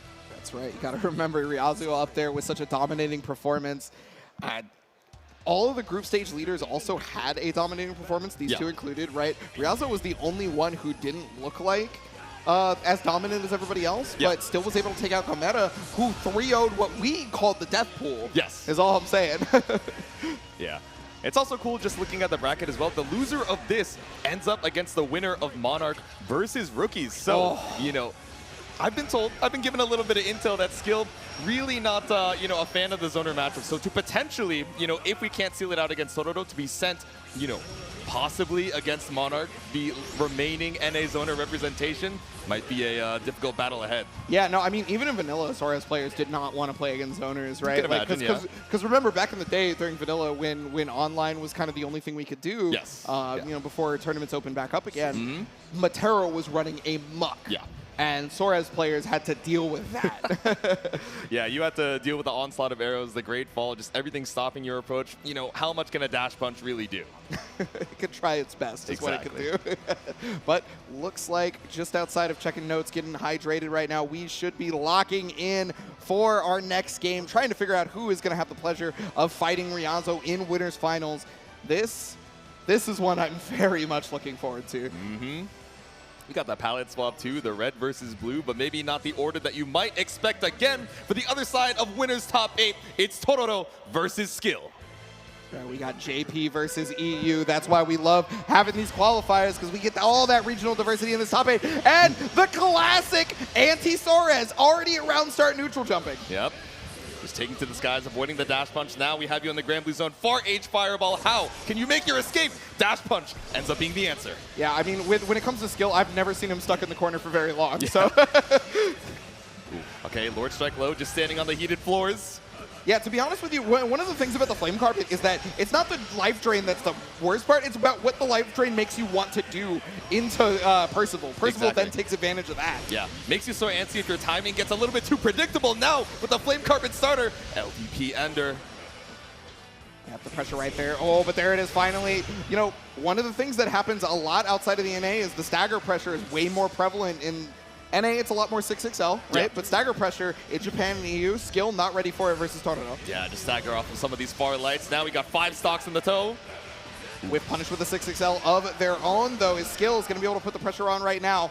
You do want to watch that Dragon Punch, though, from Tororo. Hey, speak of the devil. There we go. The gift of foresight now running up, trying to catch on the Fuzzy Mask with the ultimate Flame Carpet. Clean confirmed to put Skill back into the corner. But like you said, he's never here for long. Oh, and he never will be. But that is what you do, is you know that Skill's going to fight out of the corner. So what you try to do is make them whiff on the spacing. Yeah. Tried to escape with a roundhouse bang, but now tapped on the dome with a close L. Tororo takes game 1. Yeah, you can definitely tell Tororo's hook yesterday to do the notes on this player, because that was exactly it. Skill may fight out of the corner exceptionally well, so let him. Yeah. Let him fight out of the corner the way that he normally does, and just meet him in the middle and defeat him there. Exactly. I'm not going to stop your escape, but I can catch you wherever you end up landing, so taking a second at the rematch screen. Gotta check those match stats. You know how it is. Okay, how many throws did I take now? I'm chilling on that end. Maybe it's a different part of my game plan that I gotta reassess for game number 2. Yeah, and you know, I was mentioning, I guess I can say incorrectly now, because Totoro has been the offense the whole time. I was mentioning that Totoro loves to down back, but the offensive pressure from Totoro has been all here. Yeah, it's been neutral jump, it's been walk back, just looking for the whiff on these dash punches like you're mentioning, and now putting you in the corner again, forcing you to make an option or take that DOT. Yeah, and got the full conversion. Now remember, combo limit's going to be a little bit lower, but another counter hit with the stagger pressure, keeping that flame carpet going. Skill is just bleeding life. Yeah, and unafraid to just hold on to Skill's escape out of the corner. Normally, I feel like we'd see a much earlier Brave counter, but still not taking quite as much damage as we might. You know, and surprisingly, that overhead is very, very negative, right? Yeah. So weird that Totoro would go to it, but I guess you have to show that. BC also being shown here. Now both are done with their free BCs. Bonus damage if they get rid of any other Brave points. Exactly. Now we got 100 meter in the bank here for Skill, but does not want to run into a far L, a far M. Content to spend the Brave points. It doesn't matter when anything is one touch. And I mean, hey, even with that amount of bonus damage, honestly, Skill could be one touch away from being able to take down Totoro right now as well, because we are so close to the corner. And yeah, Totoro is recognizing that and using all of those spacing tools at Percival's arsenal to keep Skill away. Yeah, so smart in the mid screen, right? Obviously, you're not stuck in the corner on that flame carpet, but knows your opponent is trying to escape, snipes the backdash immediately with that Lord Strike low. Now the round up for Totoro. Skill fights back. Ooh, yeah, and even tried to delay right there using the M version of the rush punch to try and catch the attempted whiff punish. Ooh. All right. Pick it up with the EX punch. Now ultimate ender. Skill. No throw to be seen. Yep. All right, didn't believe in the 6XL hit, committed to the stagger. And that's going to be one of our first throws of the set, to be honest with you. There hasn't been very many of them, but the back throw incident is possible right now. There we go. Oh! Ooh, run up with a 5U. Of course, still going to need a couple more good hits to work your way through, but now we get a safe, ender into the flame carpet. No, instead it's SSBA. Yeah, this way you're going to be able to get back your BP and take away 2 of your opponents. Yeah. What was an incredible life lead for Skill is now basically being life even. Yep. All right, how are we going to escape? Stuck in here right at that far H range against Percival, but still had one more BC because we had that super refresh. No escape right there. Probably tried to press a button now, but there's the invincibility. Skill has not used that once and got it when it mattered. Finally, 4 rounds in, representing the UDP, that ultimate up kick. Yeah, really important to be able to show that your opponent that you will do that sometimes so they can second guess their offense, right? And now Totoro is on the back foot here in terms of the pressure. We saw this from Skill before, has lost at the very beginning in the group stages and then completely came back. Yeah, I haven't seen a lot of dash punch into EX Roundhouse Fang to, try and frame trap here. Now we're just trading on the BCs instead, caught up with the ultimate flame carpet. Was probably looking for a throw situation off the jump in right there. And yeah. Another one is going to be able to get the side switch for free. Oops. All right. Yeah, punch the stars with the clash. Yeah, had to stop right there because Percival's mid-range buttons are just so strong. Yeah, recovered in time off of the spot dodge, able to find a counter hit post far L, but still the ultimate starter from Skill. 1 more hit's enough, 2 more throws, 2 BP apiece. Yeah, and that flame carpet trying to even up that life total. The BP has got to get used. Yep. Same right back at you for Totoro, and was maybe even looking for it there. That's why the backdash came out. Yeah, walk it back. It's a gentleman's duel. 5 paces, whip the roundhouse fang. No punish from Totoro, waiting for this 50 to come back up. Yeah, definitely not a draw yet, but here it is, finally pulling it out. Has got the install going. This is only a 1 stack, but I mean, you only need a 1 stack in terms of damage. The counter hit is going to connect, is going to use all the resources available to Totoro, and taking game number 2. The 1 stack couldn't save you. Finds the close L counter hit to tie things up. Yeah, I mean, more stacks on there, and that would have been a lot of higher defense, right? And maybe, I'm not entirely sure you would survive with that low health, but it could have come into play. Yeah, so 2nd game in the row here for Totoro. Let's see. How do we bring this back for Skill to try and stay in the winner's side and avoid the potential zoner matchup against Monarch? We have to win 3 games in a row against Totoro, who's been bringing the fight to him. Yeah, Totoro, I mean, even post W, right, is checking their notes, is not content with just being able to get the W and walk away. No, has to make sure they're ready for every eventuality. Okay, a little bit more conservative at the round start, looking for the far L, but nothing found. Still counter hit here for Skill. It's a great start, though, because that's going to put Totoro in a situation where they're maybe going to want to use their BC. But wow, finding a time to be able to throw, that was no escape. So unfortunately, whatever stagger pressure you tried to do is getting bodied. Stagger pressure right back at you. Yeah, and the deep dash to catch out the fuzzy mash. That close L working out wonders for Totoro. 4 stocks in tow, ultimate flame carpet. How can you make your escape? BC to keep the corner now. Yeah, no, you can't BC if Percival's that far away from you. Tried to use the ultimate skill, but not enough armor to save you from this. The basketball bombos up against the wall. The EXDP ender Totoro on set point. Yeah, Totoro looking exactly like the lord that he is. Yep. Now, Totoro has been the bridesmaid so many times in these top 8s, but is, I think, finally trying to rectify that. Yeah, this is a really good start for Totoro. Has the 3 stocks available. Doesn't have to worry about a dash punch interrupting 2 more orbs. Yeah, Lord Strike already set up right there. Oh, goes for it again. You know, Totoro has caught skill with that so many times this set. Yep. All right, we get the cross through off of the ultimate roundhouse, but still sniped out here with a close L.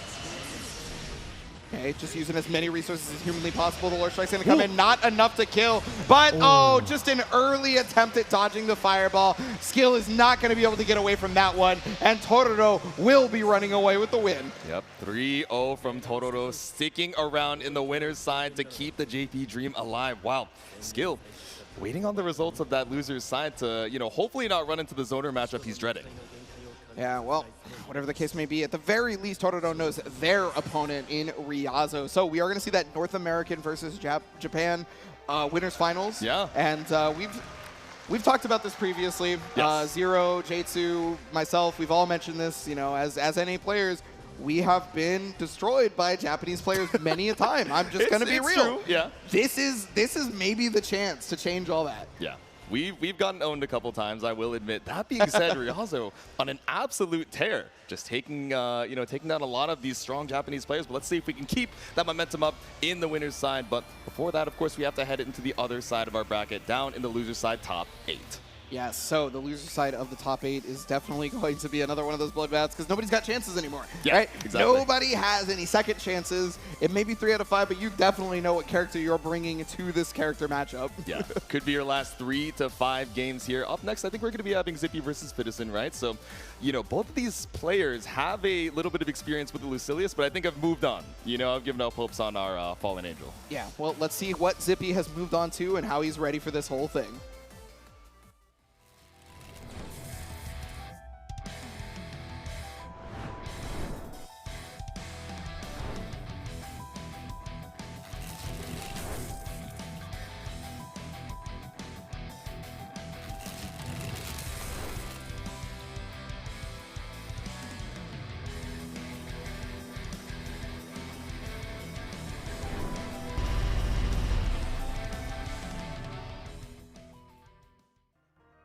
Oh yeah, RFL's own Zippy pulling up, previously on the Nier, previously on Lucilius, but now rocking it with the Sandalphon and a fellow New Jersey local. So of course, I got a little bit of bias for our East Coast King.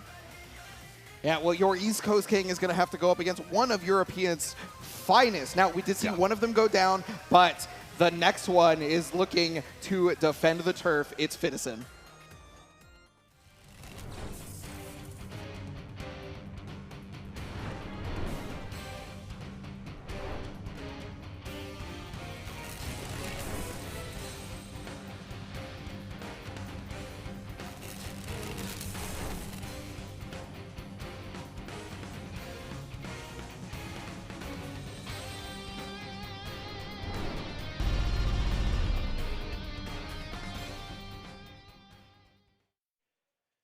Qualifying out of Europe due to points, it is Fitison, and the European crowd has been all behind their boys this entire weekend. I expect more of the same as we continue. Yeah, let's see it. So this should be the Sandalphon versus the Siegfried battle of a couple Shotos here in the loser side. You know, it's so funny as a Siegfried player hearing you call him a Shoto, because like the way I think of Siegfried is like like a not even like a Shoto. It's more just like a man, you did that type character. Killed me with the EX Bonk, pulled up with the Orkin, yeah. Couple points finalists fighting for their lives here. Down in the loser side again, this is their last chance to stay alive in the top 8, try and make a name for themselves in the ARC World Tour Finals. Yeah, well, I mean, they've both made a name for themselves in the previous Arc World Tours Finals, right? Yes. Fitison qualifying by way of Kayana Cup last year. Yeah. This year by points. Zippy had to go through that LCQ onslaught and unfortunately was unable to do it versus their own, homie Koji Coco. Yeah. But now Zippy this time in the finals. Koji Coco unfortunately not able to make it through the group stages. Yes. Yeah. And so, well, Zippy.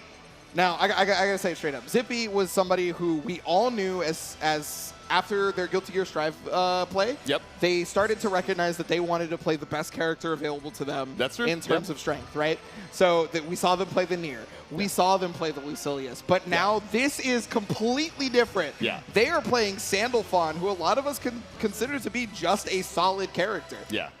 I mean, I was a doubter. I'm going to be honest. I'm like, oh, from Nier, from Lucilius, I wonder if you're going to be able to stay alive in the group stages. But still, taking down such big names to qualify, even in the loser's side against those demons is sick. But if history tells the tale, it is not going to be in Zippy's favor because Fitison consistently making in the top 6 of every offline Grand Blue event that he's attended thus far. So down here in the loser's top 8, I mean, Zippy's got to change history to stay alive. And history is a hard mistress to fight because only the victor writes those books. So Fitison, Zippy, looks like we're seeing the characters that we were expecting. Mm-hmm. And, I mean, secondaries don't really seem to exist for these two right now, especially considering Zippy straight up said, I don't really have a lot of time to figure out a secondary right now. Exactly. Swapped up the Lucilius pretty recently, right? Which I think was a big reason for, a lot of folks seeing him in the group stages thinking, oh, man, I wonder if Zippy is going to make it out. But clearly has leveled up on the Sandalphon so quickly, oftentimes using the light form rather than, leading into a lot of these elements. Again, it takes a lot of time to get into those elemental states. You take a little bit of extra damage, and light form doing 99% of what you can get in those other, installs, not doing too bad of a job. Yeah, really the only time you see a Sandalphon player switch to a different element is when they're already going to die from one touch, right? Exactly. So the extra damage that they might take would be, irrelevant. Exactly. And so they just want the extra maybe chip damage. Maybe they want the extra movement with wind, or maybe they want the orb on water. Whatever the case may be, you are going to be seeing exactly what J2 said, and it's going to be light form most of the time. Exactly. All right, let the intros rock once again. Two villains turned heroes, Siegfried and Sandalphon coming in. All right, walk it out off of the fireball. UHK, but okay.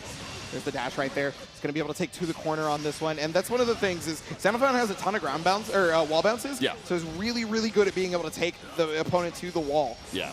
Corner carry looking pretty solid here. Nothing found off of the Mistfinder, but the Sword of Damocles just caught up on the far end. Yeah, that was really smart from Zippy, was recognizing that it was going to be dive kick and also recognizing when to whip punish there. It's going to get full damage, has SBA on deck, so you're going to want to spend as many resources as possible. The post-cinematic, put the wings up, the spears down. Ein Safuari! Round number 1 off the super here for Zippy.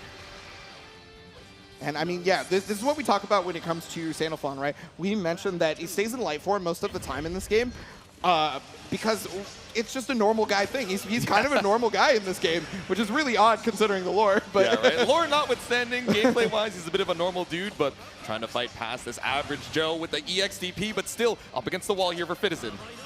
Yeah, got frame trapped right there with the 2-2H. Okay, backdash, far H. Another Sword of Damocles to try and alter that jump art. Yeah. Little JU action, EX bonk. Still gonna mash out here, no charge. That's a punish for Zippy. It's gonna be all the way to the corner thanks to the ultimate skill plus the EX there. Yep. And yeah, see how many wall bounces this character gets? Yeah, it's scary, but finally finding our way out of the corner with a couple straight hits from Fitison. Tries to charge up the firewall, only to get caught by ultimate fireball. And that's how you know he's played against Siegfried a number of times, right? Because pretty much that's the most relevant option that a Siegfried player will go to after a sweep. Yep. Right, waiting for the sweep, double 6XL, but no challenges coming out from Zippy. Doesn't want to eat that counter hit. Yeah, and that's a counter hit that paid a lot of dividends for Fitison in the group stages, but it's paying off nothing for him against Zippy. Yeah, we're not going to build 100 off of this, but we have another Raging Strike, LDP. Wait it out, 6XL. That is a straight punish. If you are unaware, now Siegfried can obviously cancel with the special or cancel into even dodge, right? But the thing is if they don't, they can be 6XL'd at that range. Exactly. Ooh, Zippy feeling it. You see that? Yeah, great spacing awareness from Zippy, but he's got to lock in for 2 more games. Again, first at 3 this entire way through of the top 8, so 1 good game isn't enough. Yes, no, and I mean, it was a really good game, don't get me wrong. It was just Fitizen is not a slouch. You had mentioned has been in top 6, top 8 of every single event that he's entered. So multiple-time champion, right? Kayane Cup, Brussels Challenge, outplayed so many championship belts under that belt, but are we going to be able to tie it up in game 2? Yeah, there's only one person who can get the championship belt here. And, well, Fitizen, if you want to add another one, you got to get through this. There we go. Ooh, okay, ran into the late active frames of the Mistfinder, caught up by 6XM and caught up by a backdash shimmy. All this just to be back up against the corner. Yeah, the backdash timing from Zippy this entire set has been perfectly placed. Has known exactly when Fitizen wants to press a button or throw tech. All right, looking for the parry, but I love the delay on the far L, just waiting for the sword in the stone, and now looking for all these wall bounces to bring you to the corner. Yeah, it's very, very close. He's able to catch right there. Yeah, you are plus enough that you can press something. I imagine that Fitizen probably tried to jump considering it wasn't a counter hit. Yeah, exactly. Maybe just barely off the ground, but even with that early start combo limit, not able to save you. That Raging Chain takes the round. And Zippy still looking immaculate, even regardless of using all their BP for this whole thing. Yeah. Barely taking any damage. There we go. Get into the stance. Mistfinder to start things off. Again, another 6XL. Dude, the 6XL placements versus the 2M have whiff punished so many times. Yeah. Zippy, the spacing, the reaction, everything is coming together. It's culminating into this. Yeah, just staying at that perfect spacing. Maybe Fitizen going to be a little bit more greedy taking space with the 6XLs now that we've established that spacing, but still trying to find something in the mid-screen after this firewall. Oh, right there, yes. That go. is a common thing for pretty much every character in the entire game. Their fireball has a bit of a gap after most of the normals. Yep. Especially with a little bit of horizontal movement. No whiff on that DP. Now finally has Zippy up against the wall, but can we open him up one more time? So much health on his side. Yeah, now Zippy's completely content with opening up just a little bit later. It does not have to be your regular open up. It can be during the neutral, because this is what's possible. Yep. Just for the sweep to try to catch another jump out, most likely. Whatever the case may be, a sweep is found for Fitizen here. So this is going to be some of the first offense we're going to see.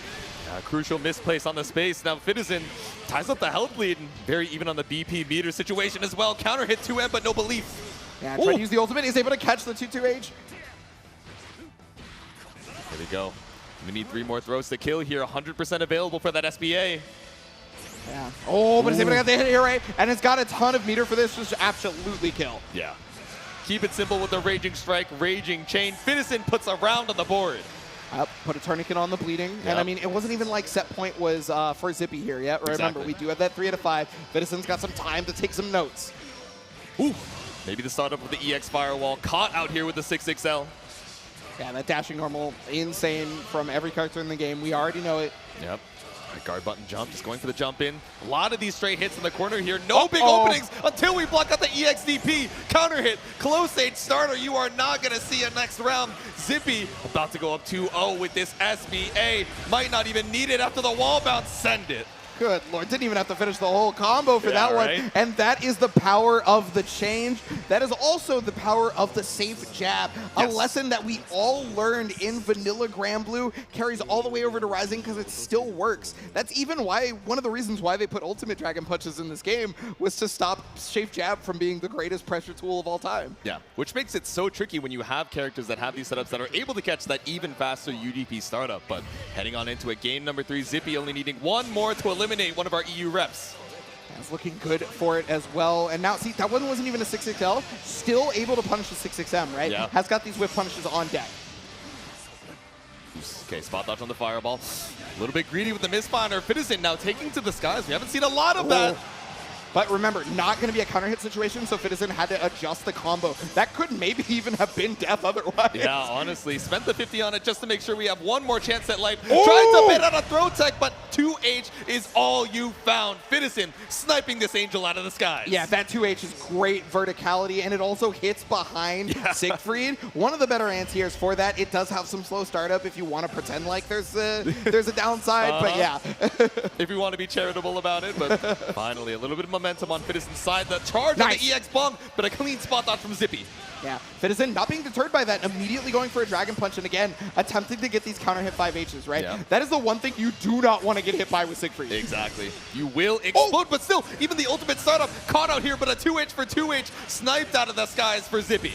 Yeah, and Zippy converting off it straight into combo limit now. One's got the pressure. Remember though, Zippy having way less BP. The amount of damage Siegfried can output, well, I guess it may not matter. Yeah, the walk back on the fuzzy mask just to make sure we get a button tech, but no throw to be seen. Instead, it's a counter hit starter, and let's bring our BP right back. Only going to get one because it is the Skybound art, and Yep. it's not going to do it, right? Yeah, just a sliver left here for Fitizen. But now one button tech puts you in chip damage territory. That bash out onto you, but didn't believe in the Callisto. No SSBA to be seen. Yeah, it just built the meter, and I don't think Yeah. Fitizen was going to think it was going to build the meter. Oh, just a little bit too early on that dodge. That's going to allow Fitizen to start moving forward. We're close to the ultimate Dragon Punch being available for Zippy. Oh, yes! That is effervescent reactions. From downtown, no cinematic, but now one more touch. The chip damage wearing away at Zippy's HP. 50% for a UDP. The walk-up DP. Fitizen stays alive. Incredible decision making right there. Normally, a lot of people will just walk up and throw, as I know that you know, but we got 6 more layers deep into Dante's Inferno. You already know Zippy's rolling his eyes because he's like, man, I did that 5 times to get out of group stages. Now it's happening to me and losers top 8. Come on, bro. Hey, you know, you may be good at it, but do you think somebody else is going to do it, and are you ready for the counterplay, right? Exactly. We studied the tapes. That's what fighting games are all about. All right, the ultimate skill to put you back into the corner. Counter at 6XL, but didn't fully confirm. Now Zippy fights back. Yeah, with the 6XL of their own, is going to be having 27 wall bounces coming in right now. All the way to the other side of the corner. It may not be huge damage, but it is damage enough. Yeah, looking for the far L on the way over. Nothing off of the ultimate flame wall. Ooh!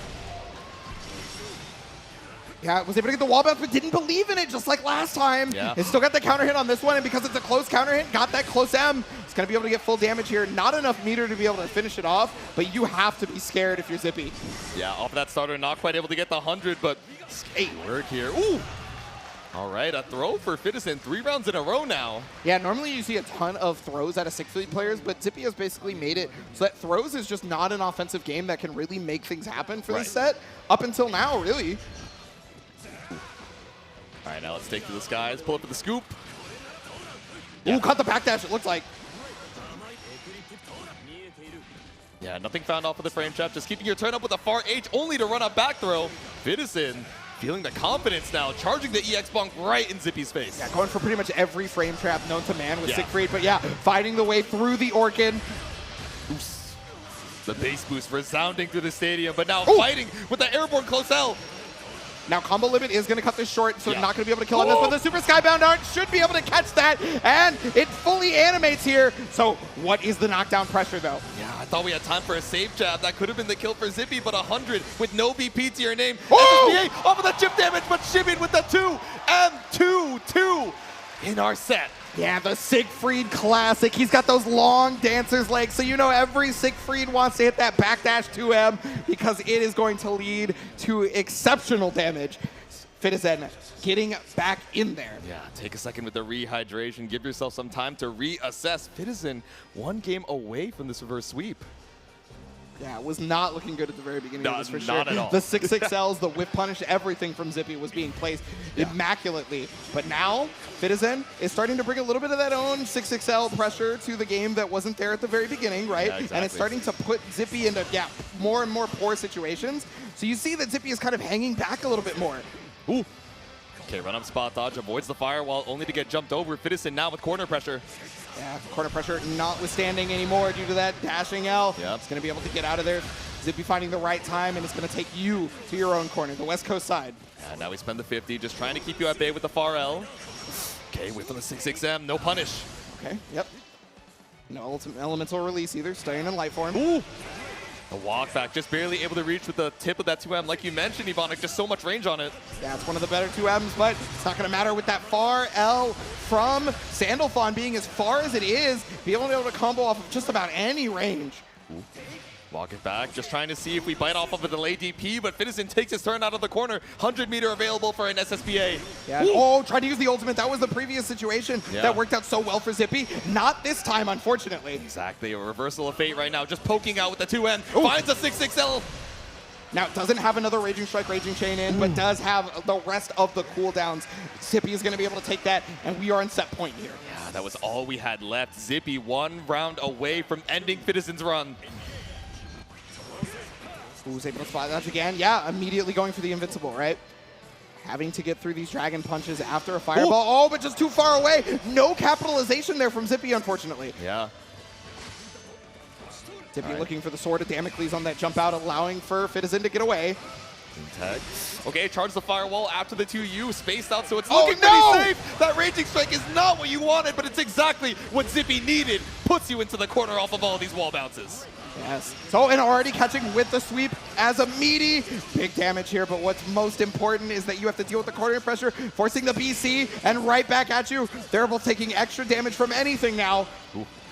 Walk it out, wait for the 6XL, the poke out. Fitison fights back, no BP left to his name. He's gonna have to gain a lot of that Skybound Art meter back just to be able to get back into contention for not taking extra damage. Yep. Partial charge off of the EX bonk, no frame trap to be found. Zippy looking for one more like confirmed to seal your fate. The 2M, the SSBA available on both sides. Yeah, one hit confirm could very well do it for anybody at this point. Fitison needs one more round just to be able to stay alive, whereas Zippy needs to close it out on this one. And there's the 6XL. That's gonna do it right here. Paradise Lost. Zippy pop it off. This dude started b-boying the breakdance as soon as the SSBA rocked. A close 3-2, sending Fitison home at 7th place. Oh my goodness, Zippy not even thinking that he was gonna be able to make it out of the group stages has now changed that around all the way here. Amazing work from Zippy, staying alive for losers quarters, but can we hear it one more time for our EU Siegfried? Fitison out at 7th. Yeah, congrats to Fitison making it this far through the group stages into the top 8. Good stuff. But EU is not down and out. Just because Fitison is down does not mean that there aren't representatives still left. Skill, still in that losers bracket. Yeah, still fighting to stay alive. And watching this next set with bated breaths, right? Fighting the winner of our next 2 gamers. We got Rookies versus Monarch up next. And if that Matera is able to take it, might not feel too comfortable heading into that loser's quarters. Of course, we have the counter pick available for skill. You know, maybe a Siegfried if we want to have a little bit more anti-zoning action. But still not a matchup that I think he's excited to potentially run into. Well, I'm personally excited to see who your PlayStation Player of the Day is, because you can vote for your Player of the Day by heading on over to arcsystemworks.com/AWT Day 3. We've seen a number of Player of the Days so far. This is going to be your final chance to make your voice heard thanks to PlayStation. Yeah, Day 3 of 3. So make sure to show some love to your favorite players. No matter how far they made it into the bracket, if you saw a play that absolutely made you pog out of your gourd, make sure to stop on by and show some love. Yes, now, it can be just about anybody, but we have to talk about my liege. We have to talk about Monarch.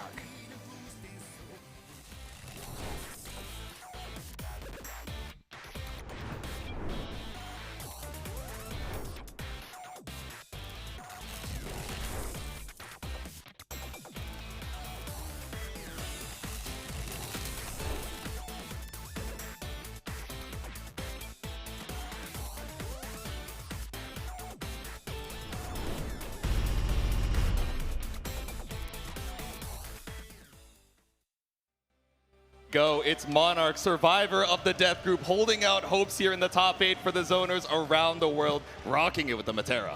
Yeah, he's been holding it out for the zoners across the world in multiple games at this point. Yeah. No matter what game it is, this is Monarch's playstyle. This is what they like to come up with. And I always gotta mention, Monarch is one of the most studied note players out there. Yeah, exactly. We see the notepad on the table here and, you know, clearly so prepared to make it out in that group stage. But still, I wonder how much studying we've been able to do since we, you know, saw how this top 8 bracket was going to be shaking out. Now, pulling up against Rookies, waiting on the side.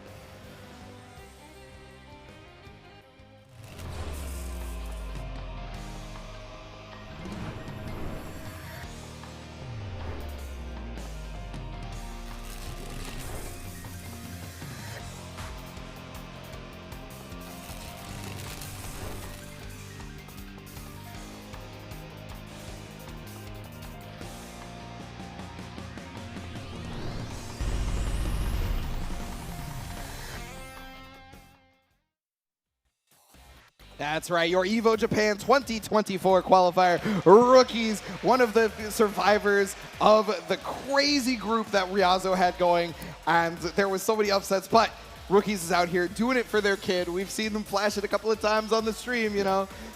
Yeah, this one's for the fam back home. And again, we expected, you know, especially towards the end of that Group D, to see Rookies in the winner's side qualifier of top 8. But again, a stellar performance from Riazo, swapped everything up, and now Rookies fighting for his life here down in the loser's side. Yeah, this is going to be the dichotomy of matchups. And oh my God, he's got the notebook in the picture! Wait, that's so sick. I actually did not realize. His outfit also kind of matches the notepad. That is so sick. You know, it's my liege. He had to have been... He had to have thought of this. Dude, the off-white kind of matches the cardboard backing of the notepad. I'm like, nothing is uncalculated for this Monarch guy, man. No, I mean, I was going to say it was the dichotomy of matchups in regards to both a zoner and a very heavy rushdown player, but that one caught me off guard. I wasn't ready for that. So sick. But like you mentioned, right, of course, Matera looking a lot better in V2.0. All of these arrows, all of the H normals as well, feeling a lot faster and, you know, just tightening the gaps in between some of these zoning patterns. So I wonder if Rookies has put in enough, you know, studying to figure out what Monarch kind of leans into. Of course, we have the ultimate Rekka as that jump scare in the mid screen. We have Empty Hand, both the EX and the H versions to try and get through those projectiles. But I wonder what Monarch has in store. Yeah, Monarch is a very studied player, so whatever having in store has got to be somewhere in that notebook, somewhere in that notepad, whatever you want to call it. It's just... It's something that he's had a whole day to take those notes for against Rookies. And not just that, Rookies was the EVO Japan 2024 champion, right? The notes can be found by way of just looking at whatever you have in terms of tournament footage, right? Yeah, exactly. There's a lot to study, but how have these tendencies changed? Let's see. But we're going to check our buttons to make sure everything is all good before we head on into things. You think that notepad, you think there's just like a whole page that's like, remember to have fun? Good luck, buddy. Do your best. No, Monarch has nothing but details. Oh, Monarch you're right. Don't put this on the dust loop. This isn't information about the game. Hold on now. This is my personal wiki. This is serious business. Yeah. No, but for real, like Monarch has been taking notes at every tournament since, you know, the BlazBlue days for them, right? And the notes has been one of the reasons I feel like they got so strong so fast in that game. Because originally they were kind of like a player who could, you know, they could make top 64 or whatever in a BlazBlue tournament, but they were not, you know, getting those top 8s. And now one of the strongest players in North America for the game has decided to shift that skill set over here to Granblue Fantasy versus Rising, and you can see why. Exactly. Definitely played a solid amount in vanilla as well, but wasn't maybe his main focus. But especially recently, you know, taking all of those fundamentals into Granblue Fantasy versus Rising as we head on into it. Wait, okay, we hovered over the near for a second. I'm not getting tricked. I was not I'm not getting tricked. I'm not getting tricked. I see beyond the veil. It's the 6. I've seen the face of your spirit. Exactly. And it's Ultimate Rekka. But heading on into it, the other side of our losers top 8, it's Monarch versus Rookies. That's right. So again, the dichotomy of player styles, the dichotomy of game styles. Heavy offense, heavy zoning.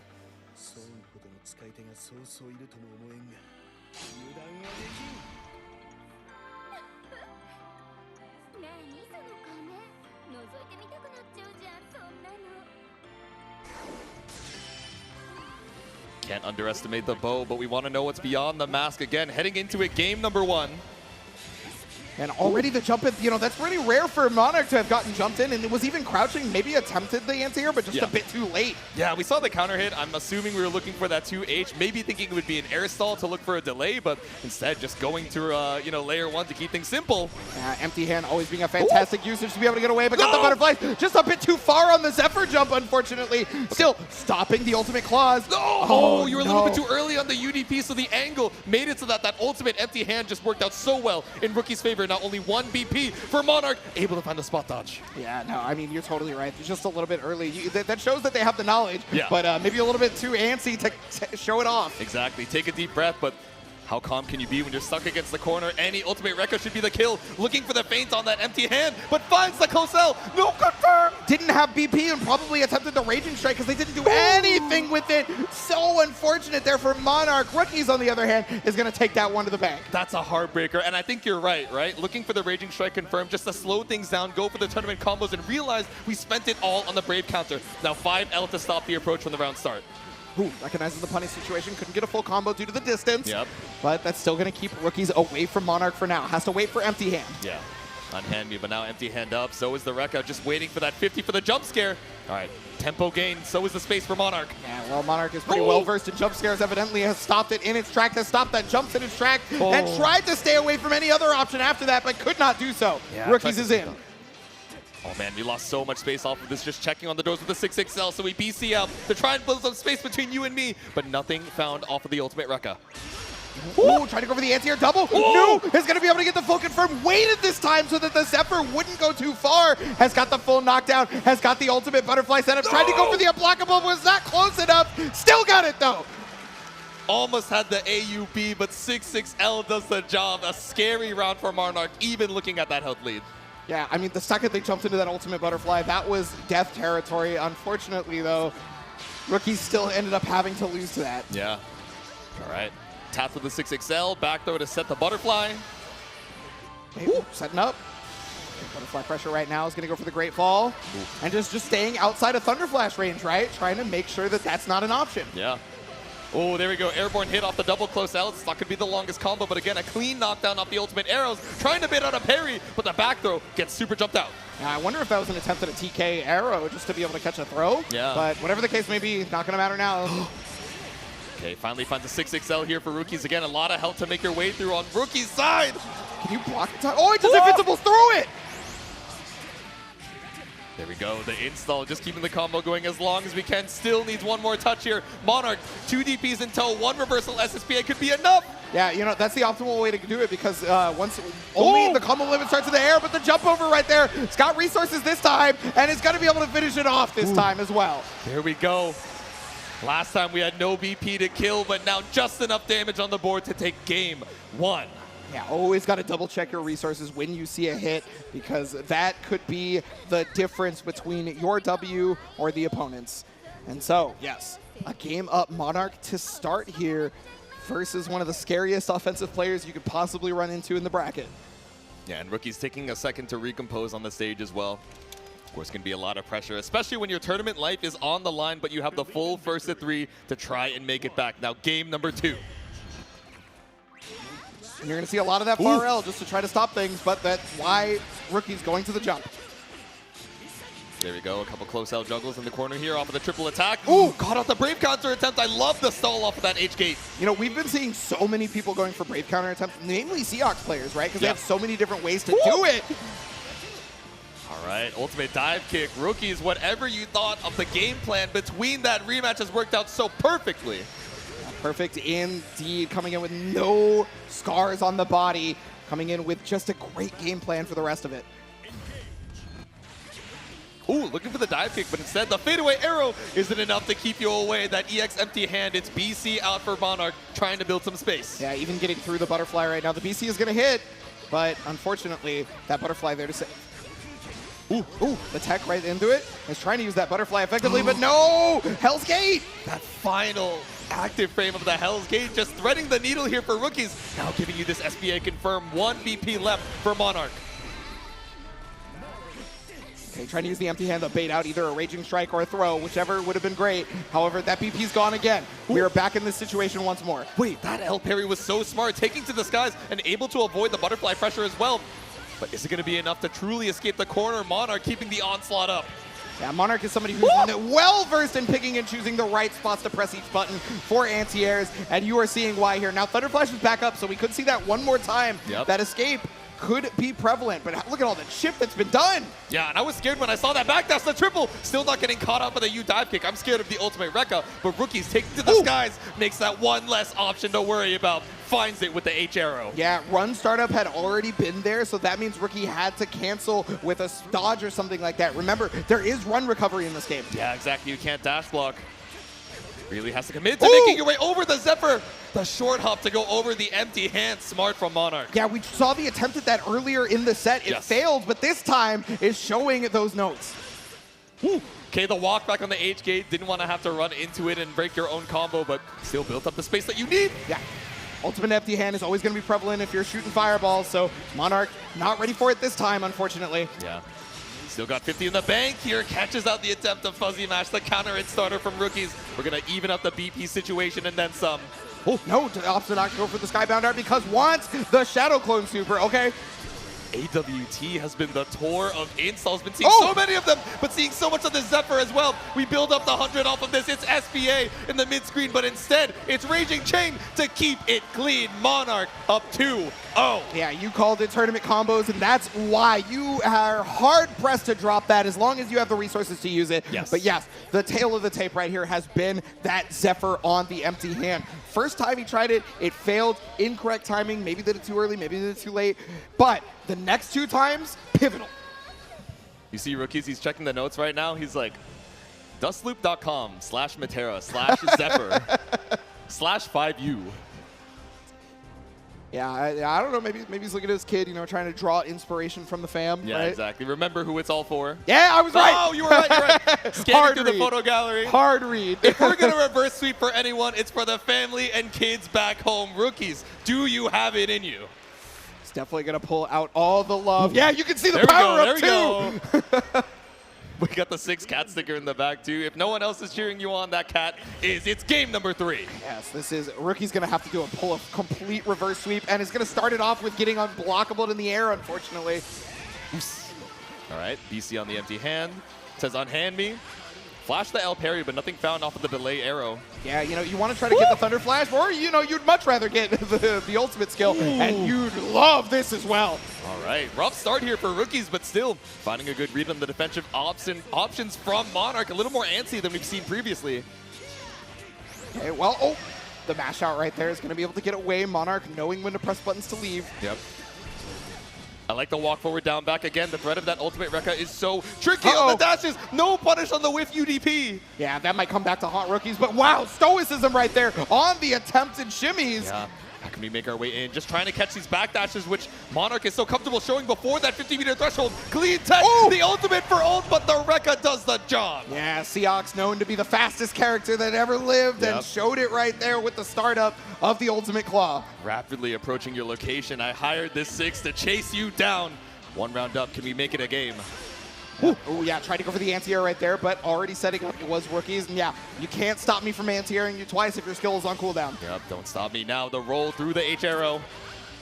Okay, Butterfly not active yet. Yeah. And I mean, you notice Monarch was not even pressing anything because empty hand was available. Yeah. Didn't want to get caught counter hit. Exactly. Even if the detonation you already know is going to be so far past it, didn't get caught by the ultimate empty hand. Now it's a clean knockdown in ultimate arrow. Monarch still a 50-meter deficit. Nice! Use the crouch light to make sure that they were under the Hell's Gate. Yep. A clean low profile coming up from Monarch. Now we pull up to the other side off of the Raging Strike. Monarch on set point. Utterly clean play from the defense all the way to the conversions here. See it, Rookies, this could be your last chance to stay alive. And the loser side, the 1H straight out of the sky, straight above. And now over to the corner for you. That was a parallel of the beginning of this set where Monarch had failed to do that and this time had succeeded. Exactly. Changing Fates episode, catching me with the counter hit on the jump back. Oh! Use the arrow to get away from the possibility of BC. There's still one more available. Monarch is looking for it intently. But Rookie's recognizing that the shimmy has been done one too many times and mashes out. Scouting out the backdash. No U-Rekka to be seen. Instead, that far L brought us back to mid-screen, but now tracked with the ultimate butterfly. Monarch seals Rookie's fate with the 3-1. All things start with Monarch doing Ultimate Butterfly, and they end with Ultimate Butterfly. Evidently, Monarch is going to be taking Rookies down, and yeah, that was a hard-fought battle right there from Rookies. A clean 3-0 from Monarch to stay alive in the loser's side. But again, let's give it up one more time for Rookies. All the way out from Japan, did it for the fam. Yep. Not the only Japanese player left, though, for sure. Ooh. Yeah, there is also still a 6 waiting in the winner's side as well, so the hopes are not lost just yet. But now Monarch making it into that loser's quarters against Skill. Yeah, 6 maybe not the character everybody expected to be in winners finals, maybe, but is definitely there right now. And so Monarch, if they're able to make it through losers, may have to go through that gauntlet. Yeah, terrifying, but all our players still going to be holding on strong as they fight for the tournament lives. We are rapidly approaching this, top 4 to try and crown our Arc World Tour Finals 2024 champion for Granblue Rising. Yes, that's right. But before we do that, we're going to have to take a quick break to set up the next set of matches, so do not go anywhere. We will be right back with more of your Top 8.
Let's get this done.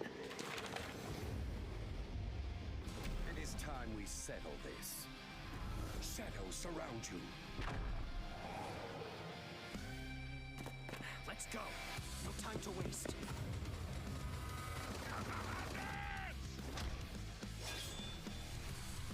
Feel the dragon's wrath! Tensatsuya Jinken!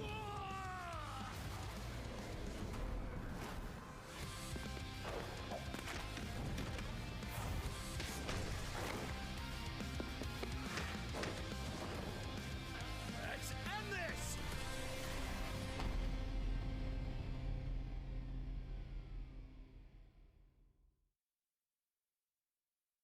The ultimate destination for premium, exclusive, and official Guilty Gear Strive merch? Check out the Art Shop US.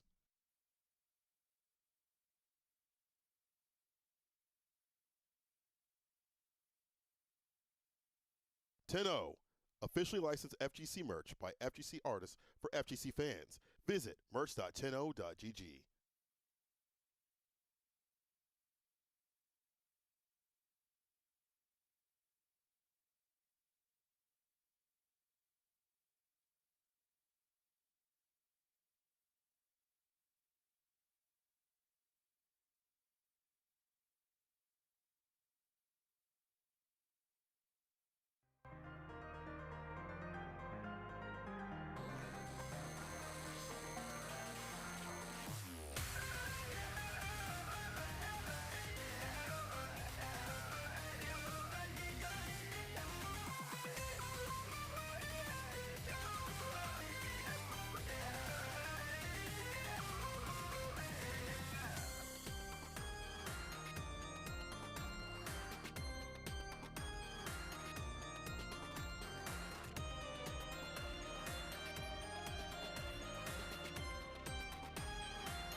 Welcome back, Skyfarers. We are here with more Granblue Fantasy versus Rising Top 8.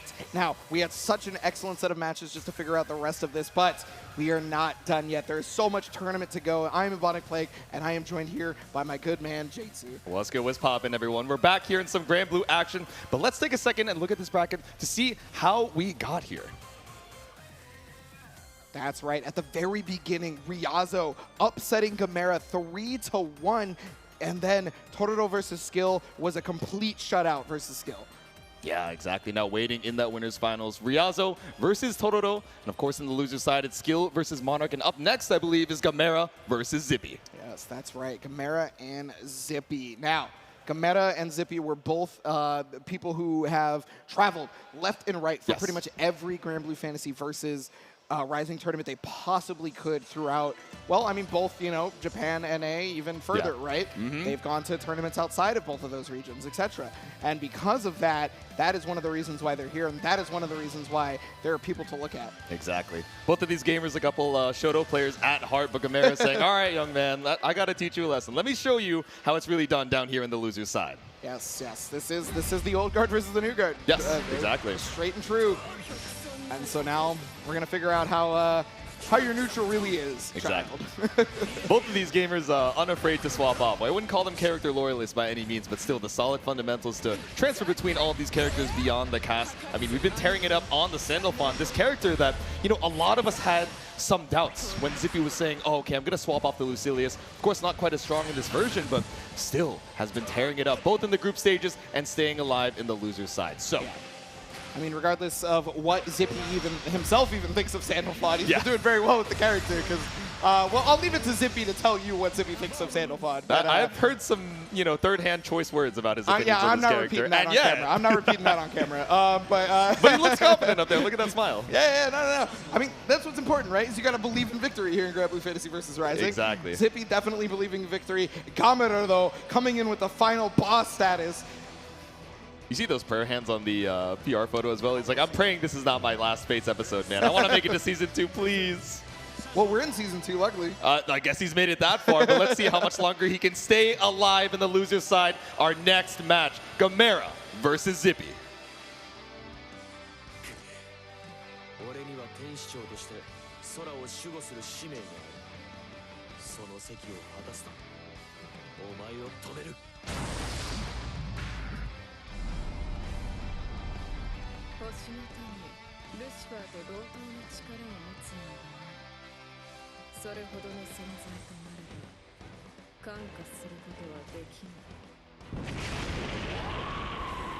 You already know, as soon as she mentioned Lucilius' name, a single tear rolled down his cheek. I was actually going to say the same thing. He's like, hold on, now you made it personal. Let me pull up with a 6XL, but instead, it's the Fariel to find first blood. Yeah, no, I mean, Zippy may not have Lucilius under the belt right now, the characters that they qualified with, but they do have the wind element behind them. Using elemental release for one of the first times probably wants that movement speed, right? Yeah. To rival that of Gamera. Yeah, it's terrifying because now even just a single EX Pillar poke does so much damage, 20% on top of, you know, if we use those Brave counters, that extra damage modifier. Really wants some mobility. Haven't seen any of the air dash, but the speed on these fireballs is contesting so well. Yeah, that's the big thing right here, is the speed on the fireballs, the speed on the 2-2X, right? Yeah. The fact that that's so much faster is one of the reasons why he's stuck to win. And yeah, you're even going to see him go back to it. This is such good matchup specificity we're seeing. Yeah, knew that Gamera might be in the path.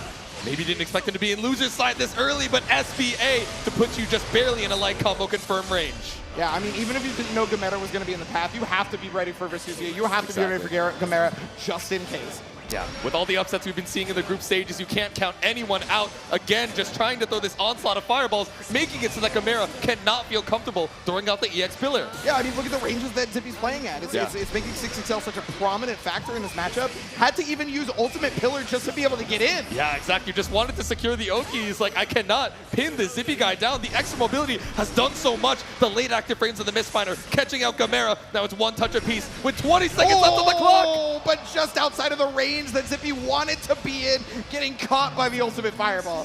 And normally you would stay alive potentially off of that, or at least have to do a full combo to kill, but so much damage off the BP situation, the elemental state, and now Zippy off of such a close first round, down one. Yeah, I mean, you're already taking 20% off of just being in the elemental state. Can't even imagine how much extra off the BP being lost. Exactly. Ooh. Okay, elemental release, so you can't get a combo off that, but it does put the opponent much further away. Exactly, a very clean knockdown. Didn't decide to refresh the stock though on that install. Yep, no reason to do it right now. Trying to stay nice and safe. Goes for fire this time. Interesting. Okay.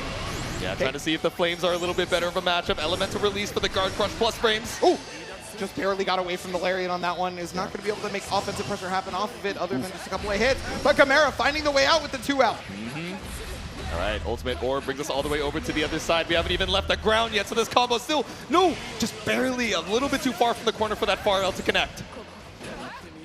Now Gamera just being able to push away with the BC here has gotten the throw. Not too many of those have shown, but they've been crucial in being able to push Zippy out of the range that he likes to be in. Yeah, trying to bait out a BC or an ultimate DP from Zippy, but nothing to be found. But the counter hit Lariat should seal your fate. Say it with your chest, Gamera. That's game one. Yeah, you want to talk about 50% meter jump scares from other characters. Yep. This character has one, and it doesn't even require 50% sometimes. Exactly.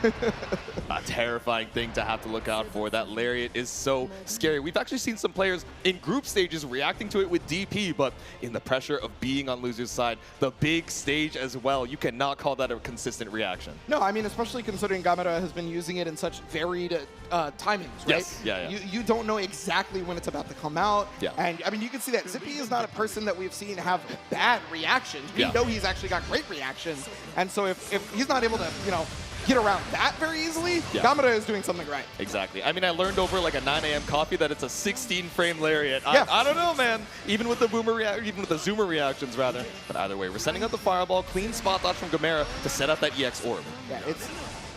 Okay, back to the wind setup right here. Had used that full screen nature to do it, but Elemental Release Guard Crush is going to take it away. Still getting the 6-6L, no full conversion though, and Gamera recognizing it and pressing buttons directly after. Yeah, failed the nature check, failed the 6-6L check. Now you're eating all this damage in the corner. 50% for an ultimate pillar ender here on Gamera's side. Yeah, it's going to be able to get your stock back. Look at that damage output that was available there. Gamera using everything, trying to catch the shimmy right now, but Zippy not biting so far. Good Just walk up slowly and throw. I mean, that dash acceleration is so tricky, even being back at the mid-screen. Gamera so ahead in this round on the HP. Yeah, already with the free BC to get back just before the H Fireball came out. Was able to get the 6-6L. It's going to use as many resources as possible on this due to the fact that they most likely want, the BP back. Paradise lost. Close H, SSBA just drained the BP. Like you said, Gamera still has that UDP available if we want to try and escape, but even without that counter hit starter, it should be a kill for Zippy if we get the read on the timing. Safe jump right there. No BP there from Gamera to be able to get out of that, so the safe jump was perfect. Yep. Wait it out. Ooh, that was a scary send on the Mistfinder, trying to hold on to space in the corner, but any of these ultimate jump scares could be your doom, Zippy. Yeah, it feels like Gamera was trying to recreate the situation. Knew that Zippy wanted to go for the win in the situation that was full screen because of the very beginning of this exact round. Yep. Clip this young Angel's wings. Another round on the board here for Gamera before you can even get started. Incredible play right there from Gamera to recognize what Zippy's habits were off of becoming full screen. Does not want to get stuck in these zoning situations because honestly, during that first game, Gamera was having a lot of trouble with the zoning. Yeah. There we go. The deep dash 2L, but no fuzzy to be checked. Okay, yep, with punish right there. Trying to go for the sweep, but just a little too close. Yeah, honestly, with Versusia, things that you think might be spaced correctly are just actually a little bit inside her range. Yeah, exactly. Such a threat, especially with that tracking EX pillar, and these normals are so good at holding down the mid-screen, but instead 6XL from back out of the corner is Zippy. Yeah, it may not be as prevalent as the previous match we've seen before, but we're going to get as many wall bounces as humanly possible. All the way to the next corner, and yes, the 5L from so far away, dictating the pace. You're going to go for a deep dash against someone with a 5L like that? I mean, Gamera has been playing it so patient early on, but now with the mash out with Raging Strike, puts a second game on the board, and look, light work, no reaction. I mean, that's Gamera, though. You think this man just wants to go to bed after pretty much every match, right? Exactly, like, he could be fighting for his life, and he'd be like, oh, I wish I was in bed right now. I'd like to win as soon as possible. I want to head back to the hotel room, but still staying locked in. Knows he can't count out Zippy just yet. Yeah, no, and I mean, it was looking, yeah, okay, you're hilarious. You're very funny. They're going back to the situationship in game number 3? For the one time? We need to calm down on all that. Nah, I mean, it genuinely looks like he's thinking about it and not even, like, trolling. It looks like it's a maybe. Yeah. But goes right back to Sandalphon. Yeah, we heard the toggle on over. Back to old reliable here. Yeah, I mean, you know, you do have a lot of experience with the character Lucilia, so I guess it's not exactly the biggest joke, right? Yeah. It is a possibility, but Versusia, Sandalphon, we are continuing on with this matchup. Yeah, I mean, at the pace that Gamera has been, dictating this entire round, it's difficult to say, oh, I want to go back to the character that requires so much patience and so much time to scale. Again, Gamera off to a strong start. Yeah, Gamera's not trying to get back into that zoning war that was there before because it was just a losing war. It was not a good battle. Yeah. And so you can see that. Ooh, okay. Able to walk and block the Mistfinder. Not too much space lost. Oh, got the ultimate, so yeah, you wanted to try to get your elements, so I'm going to get mine. Oh my god, and the Mistfinder as well, just able to avoid the EX pillar. The spot dodge scooped up with the no escape throw. Yeah, if that spot dodge was maybe a little bit earlier, would have been a attackable throw, but not the case this time, and it is not the case that Zippy will be safe. Yeah, look to check with the 5L. Now you're eating almost 50% for it. 100 meter still available for Gamera. The SBA link should kill. Yeah, this is one of the reasons this character has so much damage potential is the the output of damage is based solely off the fact that she does not have to worry about combo limit for most of her damage. Yeah. You see that she looked straight into the camera. She was like, watch this. One more round until I end Zippy's run. Who's next? Okay, the tap out with the 2L. Just barely at that tipper range too. Just a deceptive amount of range for that light normal. Already, again, another throw. They may be so few and far between, but that's why Zippy is just getting caught with them. Yeah. Walk it out. Again, that 5L so, you know, safe to whip. The recovery so quick in the mid-screen. Yep, now already to the corner now for Sucio. This is where Zippy has put in a lot of pressure, but no, finally with the bust out, Kamada has rarely had to Dragon Punch, and here it is. Oh, well, I was saying Dragon Punches may be rare, but your life may be rare at this point. Inspired by the opponent, close H, far H to punish this DP, and now we're up against the corner. It's not going to be the kill at this meter, but just barely out of throw range here for Zippy. Throw gets tech, but it was a delayed tech. There it is, going to be the 2M afterwards. Yeah, Kamada was very plus right there, and is going to be taking Zippy out of the tournament. So many things to look out for, and all of them lethal. Gamera moving on to losers semis, but can we give it one more hand for Zippy? Zippy trying to defend the North American turf from our Japanese invaders, but was unable to do so. The young hope of the East Coast still out at number 5, making it to Sunday finals, fighting for his life there in the losers quarters against, again, this guy we've been calling the final boss of the top 8 the entire time. Yeah, no, the final boss is a very difficult thing to defeat, but you know what is not difficult? It is not difficult for you to be voting for your player of the day, because all you have to do is head over to arcsystemworks.com/AWT Day 3, and you can vote for any player that you feel like should be the player of the day. I'm not just talking about Grand Blue Fantasy Versus. I'm not just talking about Under Night, which you saw before, but also Guilty Gear Strive a little bit later. Exactly, across all 3 of these different games. So make sure to show your favorite players some love, whether they made it to the grand finals or they put up a damn good fight in the loser's side. Yes, yes. I mean, hey, some of these players inspire me, even if they haven't made the W. I mean, Monarch is my liege, and he's on loser's side, right? Is all I'm saying. All I'm saying. I'm going to try to keep it civil when Monarch is on the stage. Exactly. I remember you told him to that yesterday. He was like, don't say that. He's like, but it's true. My liege, my king. You could lose and I would still bow. Exactly. But yeah, I mean, okay, this is the matchup that you had mentioned Skill was talking about previously. Yes. Did not like whatsoever any zoner matchup, and this is the prolific zoner. Yeah, exactly. Been tearing it up in V2.0. Metera just so fast and so tricky with the short hops and all the different trajectories and speeds of the arrows to try and keep you at bay. Yes, you have some of these armored moves. Yes, you have dash punch to try and look for the jump scare, but against the onslaught, how do we make our way in? Do we pull out the secondary Siegfried just in case, or do we stick with our guns on the Soras?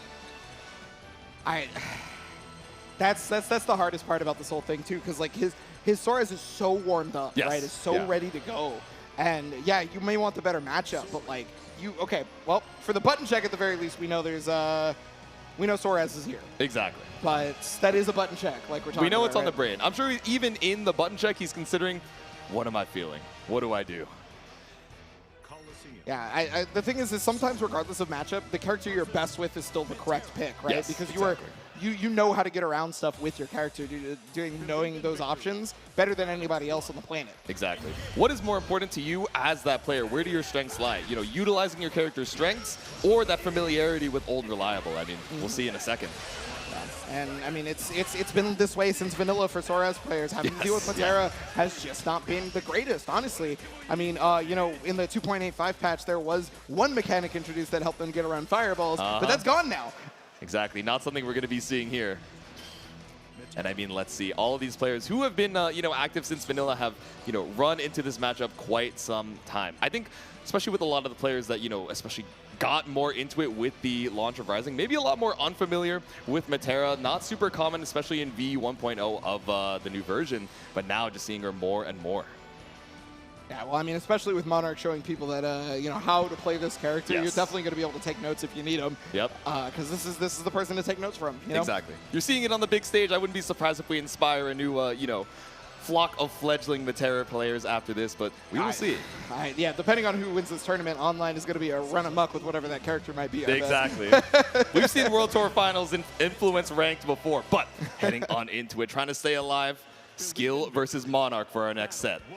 Battle of the zoner, battle of the guy trying to get in around the zoner. Monarch did a great job of that versus rookies a minute ago when it was 6. Sora's a different breed, having armor on some of those rush moves, right? Yeah. It's not invincibility this time.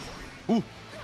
Okay, caught out of the dash punch. Didn't lose too much, health or space for it, so not the worst thing in the world. Yeah, and I mean, it's kind of in now, right? It's even got the punish, no full conversion due to the distance, but at the very least, skill is in. Yeah.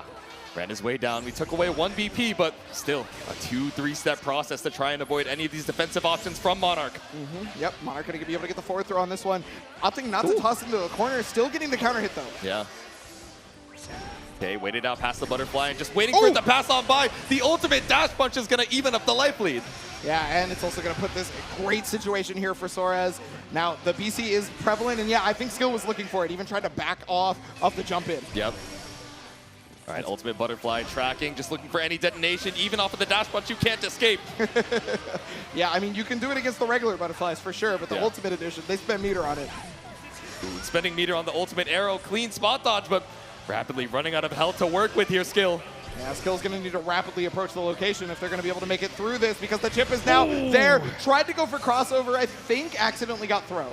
Yeah, definitely not what you're looking for at the full screen. Trying to avoid the onslaught of arrows, but nothing to be found. First round there to Monarch, looking good. I'm so glad they picked this song, by the way. It's so sick. Yeah, I love Way to the World. Whatever rendition of Way to the World is in whatever video game, I love it. I know, it goes so hard. But to be or not to be for Skill here. Again, getting caught out by Zephyr. Yep, oh, but there it is. Oh, yes, had not used the actual projectile, used the normal, right? So less recovery and was able to dodge in time. Here we go. All right, good awareness from Monarch here on that 50 meter, but that awareness isn't enough. Watch this. Okay, punch the Stars ultimate. He's gonna get the jump in. Okay, was just trying to go for the mid. And another throw right there. Not a ton of throws from Skills earlier, right? So Monarch was not ready for it, attacking basically nothing. All right, around a piece here.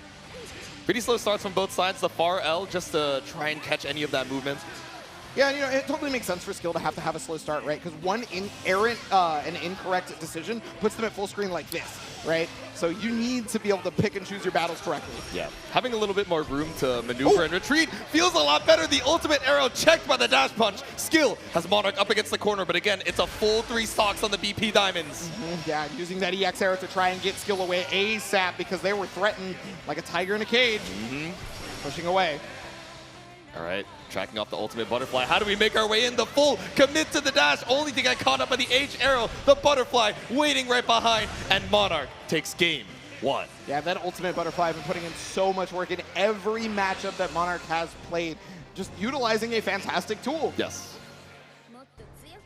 Might as well. I mean, especially because a lot of these L or EX arrows, we've been seeing a lot of good timing from Skill. Clearly studied on, okay, let me wait it out, retreat a little bit, and then dash punch so that I can avoid the amount of time that butterfly is actually on top of me. But with the tracking, it works out so well. With the 2H to start it off, Skill is up against this West Coast corner. And that's going to be the hardest part to get out because we were already having trouble approaching Matera. Now you have to be able to get out of the corner on top of that. He said, dude, help me. Trying to cross through. Okay, Nut doesn't have the passport to be able to fly from coast to coast. Exactly. Ooh, okay, dash punch too well. Okay, Punch the Stars is going to be able to keep pushing that on block. It hasn't been a single hit, but at the very least you're getting that spacing. Ooh. However, Monarch recognizing that far L is a pivotal tool in keeping you out. Got the anti-air, is going to be able to get the W. Oos. There we go, a little close age action to anti-air. Skill straight out of the skies. Another round on the board here for Monarch. Yeah. Skill, I mean, said that this was going to be a hard matchup, and it is showing through and through. Finding a rush punch, though.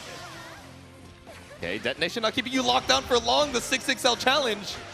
Okay, yeah, got that counter hit right there. Monarch trying to press to get out. Skill is going to love that. Going for the throw bait there on the ultimate. Oh my god, finally in and finally able to make it lethal. Skill ties up the rounds. Yeah, this is why you see Monarch playing the way he does, because if he does not play like that, Skill does that to him. He just gets in there and destroys him. Have to leave these ambiguous staggers, these gaps to make it so that Skill doesn't feel, super comfortable committing to the full dash punch. Yep. trying to find the right time to cross over these arrows. But, you know, Monarch placing these in situations where the butterfly could or could not get hit, and it's ambiguous for Skill. Yep. And these micro dashes are so crucial. Monarch just backing Skill up against the wall and finds a full confirm off the butterfly detonation. It's not 100 for the SBA, but still, we've been waiting for this ultimate butterfly so much. Oh, and yeah, it's paying off dividends to wait. No, didn't get the full conversion, was maybe waiting to try to reset. Caught before the armor was active. Skill doesn't have a lot of life to work with, but he's got to make something happen. A drop into 3 straight hits, but finally the armor of the impact punch. Skill still needs 2 more good hits to bring this round back from the brink of defeat. And I mean, the throws are set up. He got the counter hit there, didn't convert off of it. Ultimate Butterfly is out. The chip damage is going to be too much, and it's for Skill to want to dodge, and that was the wrong time. All but checkmated there. A second game on the board for Monarch. We saw, he was like, ooh, that's rough, buddy. Yeah, the spot dodge timing. I mean, you have to be ready for a second arrow there, commit to any way to try and stay alive. But now, 2 games on the board, 1 away from being sent home. Yeah, Skill, you got to figure something out. Okay, just go straight into it. Does not even consider the Siegfried counter pick, right? Or not counter pick, but secondary. Exactly. And another anti-air right there. Monarch has just shown that anti-airs are abound. Ever since only one anti-air was like problematic and missed, and that was versus rookies at the very beginning. Ever since then, they've been on point. Yeah, exactly. All right, the late detonation there, just waiting for it, trying to catch the roll from Skill already. 50% down, the spot dodge on the impact punch. Yeah, true punish on that as well. Yeah. So very good timing right there for the spot dodge. Yeah, because really, what other blue flash are you looking for there in the mid-screen against Soares? But it's scary, right? You have to leave those gaps in your pressure to look for it. Now Monarch on set point. Full screen combo to finish that off. Almost a perfect Monarch, looking like the morale is unshakable. Our stalwart tower defense just staying alive. Okay, there, another impact. Trying to go for the 6XL, trying to get back in there. He's got a little bit of that distance closed, but it's just so hard to move through. Yeah, so many of these low starry skies, and now taking to the skies only to get caught by the butterfly detonation and no escape throw off the delay. Yeah, I mean, even if that didn't hit the way it did, it would have unblockable at that point. Was trying to use the armor, and Monarch, recognizing that, is able to take the game by doing it before the armor comes out. Took the game and took the set by storm. Monarch is going to move on 3-0 over Skill. Ooh, Monarch showing a masterclass on how to zone somebody out, how to keep that offensive player away from you. Yeah. Let's give it up one more time for our last EU rep, Skill. Yeah, Skill, such a strong player in so many games, somebody who puts in the work for so much. Yeah, fought for his life with the Soares. Again, swapping up the timings on the dash punches, especially towards that game number 3, trying to take to the skies a little bit more, but even trying to swap up those approaches, Monarch was ready for it every single time. Yeah, anti-airs, crossovers, anything that Skill could have presented through that whole thing, he had an answer. That is somebody who takes notes for real. Yeah, exactly, and ready for it. Even off of the win, right? We saw him, referring to the notebook, thinking, okay, if Skill goes back to this rematch screen, takes a deep breath, and then tries to swap things back up. Once I'm ready to see it, what is my response in turn? And we saw that immediate adaptation as soon as it was presented. And I would love to present the top 8 graphic right here to you guys so that we know what is left, because we are in top 4 now. There's very few competitors left, but this is the cream of the crop. This is the paramount of everything. It's peak. Now, over in the winners finals, it's NA versus Japan in Ryazo versus Tororo, and waiting in the loser semis. We'll see that in just a sec, but Six versus Percival up for our next set. Yeah, and again, anytime you run up against Tororo, your question is, can I make this guy crack on defense, right? And if Tororo thinks you can, we saw a change up in his play that he's like, all right, for once, I'm not going to make love to down back. Shout out to Yipes. Exactly.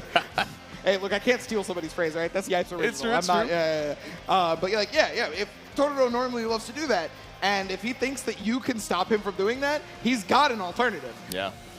I don't know, man. Ryazo has been taking names on the Japanese side here. 3-1 over Gamera, and now moving on to this winners finals, trying to take a name over Tororo. And even in the group stages, right? Again, that 2-0 upset against rookies that put him in the winner's side of this top 8 to begin with. Yeah, kind of the bane of Japan, right? with defeating Gamera, defeating rookies. Exactly. And now, I mean, hey, look, I'm just saying if it happens, we have to solidify the title, right?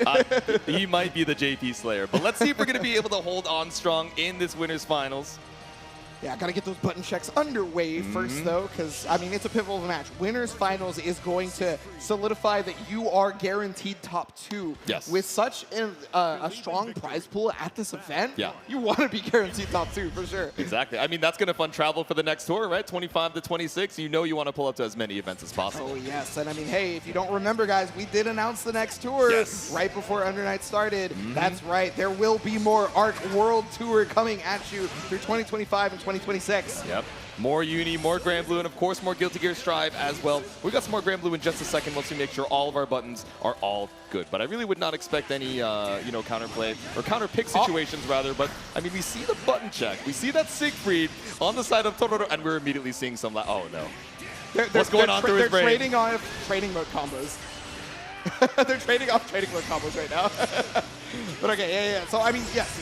We have seen most of the people who pick a character during button checks play that character for the set at this point. Yeah. And so it could absolutely be the Siegfried this time. Yeah, not too many mind games. Yeah, Percival's the character that it's known for, but, I mean, we know the Siegfried is cracked. Exactly. And now we're sticking around on the character select for a second, heavily considering the Siegfried. Of course, we know Tororo for this Percival, this Lord of Flames, but still we got the Firewall available in Siegfried, maybe feeling a little bit more comfortable against a character that is so skeevy, this 6. Well, you got to think about it too, right? Yeah. Some of the biggest damage output on the game from Siegfried versus a character with incredibly low health. Yeah, exactly. That could be make or break for a lot of this. All right, but making or breaking our dream to make it into the Winners Side Grand Finals. It's Winners Finals between Iago's own Ryazo and Ibushi against Tororo. This is definitely one of those breathe matchups because Ryazo's going to try to take you into his pacing throughout this whole matchup. Exactly. And I mean, Siegfried, the buttons on anti-airs and stuff like that, not super fast, right? Yep. So the jump-ins might just have to be allowed for a little while. Yeah. Just let them rock, play it out, patience, so that you're not getting swept up into Ryazo's pace, which I think has been the detriment to everybody else so far, but sending it with the immediate gate. Yeah, and immediately trying to take pressure right after that gate was Tororo, blocking the overhead. Yeah, knowing when to take turns, right?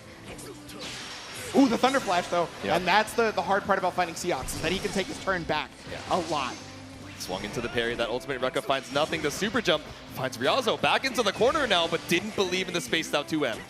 Yeah, 2M, it's not a ton of hit stops, so you still have to think about it. I wonder if that was meant to be Dragon Punch because of the jump. But, you know, I mean, whatever the case may be, running away with it is Ryazo, trying to force a PC. They're finally coming out. Walk up 5L, walk up 5L, and finally the Brave counter comes out from Tororo. Yeah, you know, sometimes when somebody's putting pressure like that on the corner, it's not actually about opening you up. It's about getting you to use your resources so that you don't have it later. Yeah. It's like, I believe that you're not going to mash on this. So any way to make you uncomfy, but catches out the run-up H-gate. Yeah, not at all afraid of the throw bait. That had given Ryazo so much mileage, but here's another thing that gave Ryazo mileage. It's that movement. Full conversion. SPA on deck. There it is. There we go. The link off of H-gate takes round number 1 for Ryazo off the super. Yeah, fully optimized combo all the way to the corner. That's how you know Ryazo is trying to win this. And you can see even on the stage, right, that trophy just barely out of the peripheral vision of these competitors. They're fighting for that prize. Oh, yes. Ryazo can feel the energy of that trophy over there. Wants it bad. Exactly. Start with the 6-6M right there, able to catch the flame wall. Ooh, walking out off of the EX bonk. And you're noticing Ryazo's only approaching when certain moves have been used. Yeah. Yeah, really doubled down on the parry on minus frames there. Thought we would disengage and try and challenge off of the parry, but instead 6XL finally believes in the 2M. Yeah, I was able to get the hit on that one, getting the BC out. Okay, delayed text. You're going to take a little bit of damage, but at least you're fine. Yep.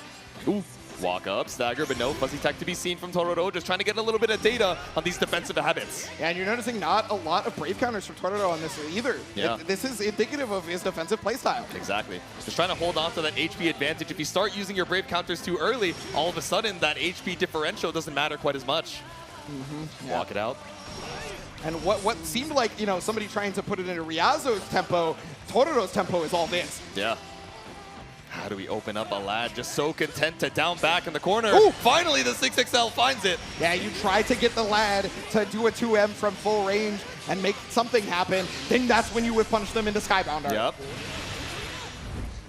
It's not quite going to be the kill. You live with a sliver, but any throw tech should be enough. A couple chip there. No, don't even have to worry. It's the JH. It was the real overhead that time. So many times, Ryazo did not actually do it. Yes. And was trying to beta BC. This time, it came out for real. Exactly. And Totoro not ready for it. Yeah, so many of these guard button jumps or guard button, you know, fate something into an empty low, but finally just go back to layer 1. Keep it simple.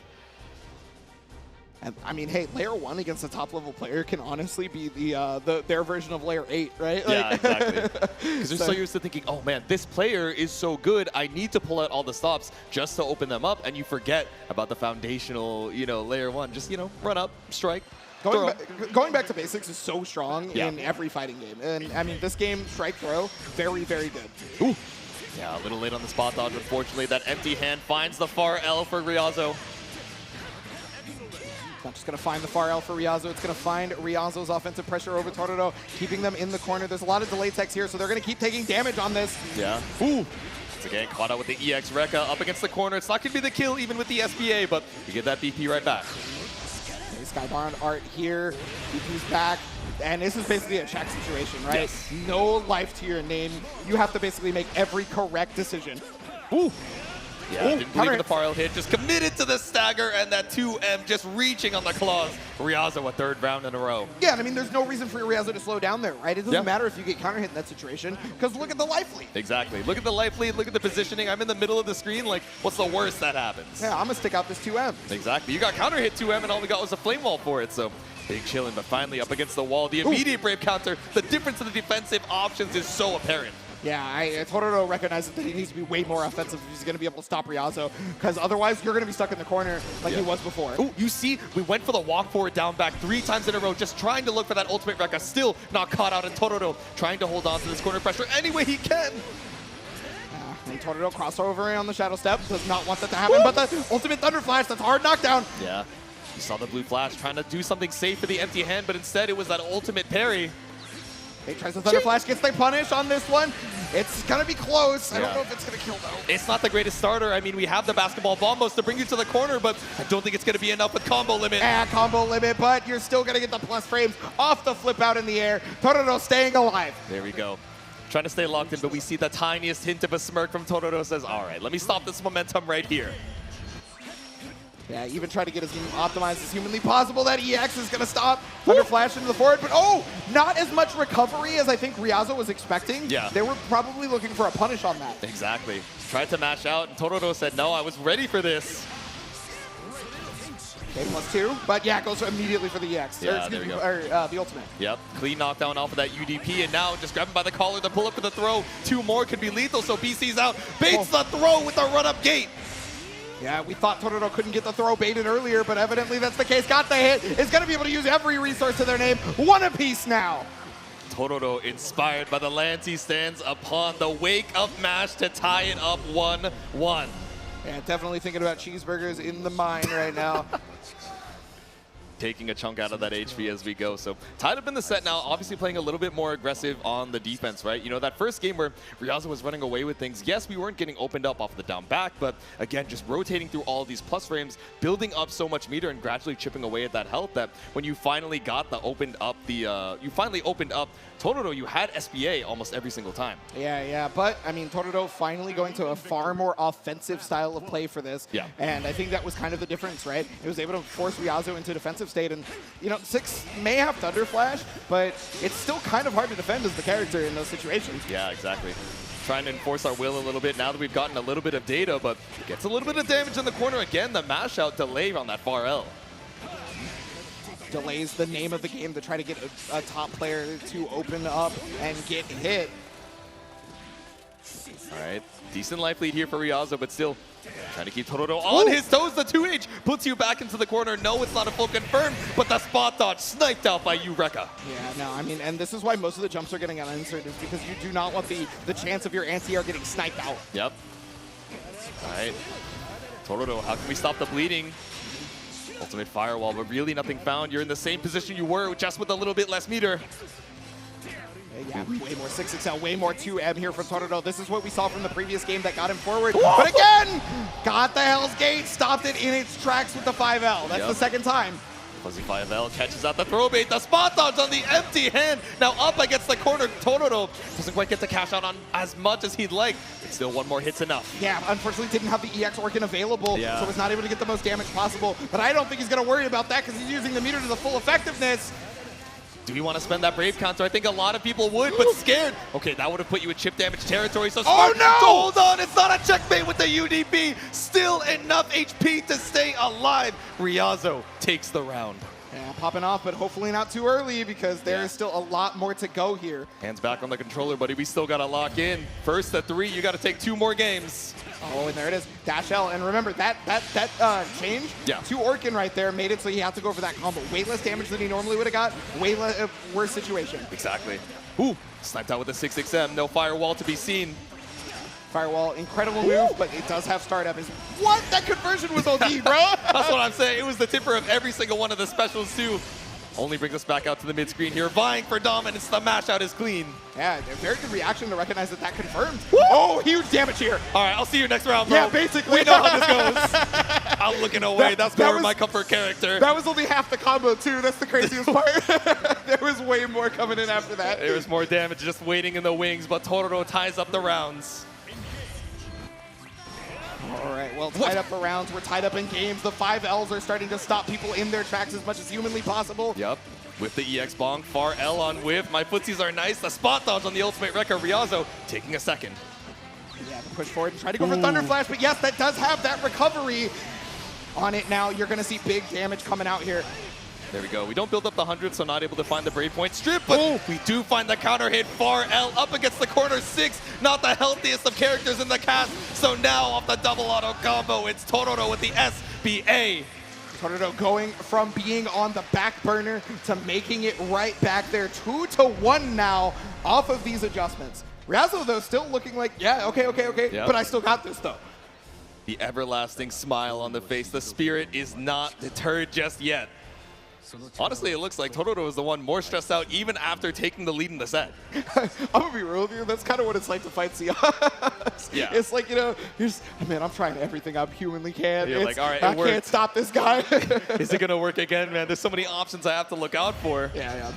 But all right, game number 4 here. And again, that far L in the places that Totoro is pushing is stopping Ryazo in the tracks. We're barely seeing as much offensive pressure, and we're barely seeing Thunder Flash work. Exactly. No commits to the far M and far H's again. Doesn't want to be sniped out by these ultimate empty hands. He's got those long dancers legs, man. I don't know. That's what I'm saying, man. Spaced out off of the 2M. No spacing. Trap to be found. The ultimate firewall is a clean confirm against the wall. I think it might be.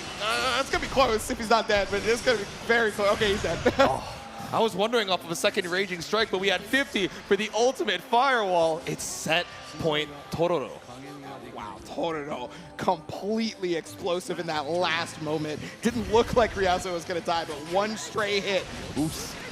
All right, Ryazo fighting back here. A leg confirm off of the Rekka mid-screen. Yep, trying to go for the low on that one. But again, his counter hit confirms off of close L has been just immaculate so far. He's too nice. Walk up. And again, see, there it is again. That's the second time he's done that confirm. Yeah, we've seen so many of these fuzzy mashes coming out from Totoro Ryazo, looking for really risky ways to reset pressure. No throws to be seen. The ultimate Rekka stopped in its tracks by Bonk. Yeah, no throws, no ultimate Rekkas. All Totoro right now as the PP is getting used. Ryazo still not being too deterred right now. Yeah. Plus top of the axe kick, the clean counter hit. No, you left so much damage on the table.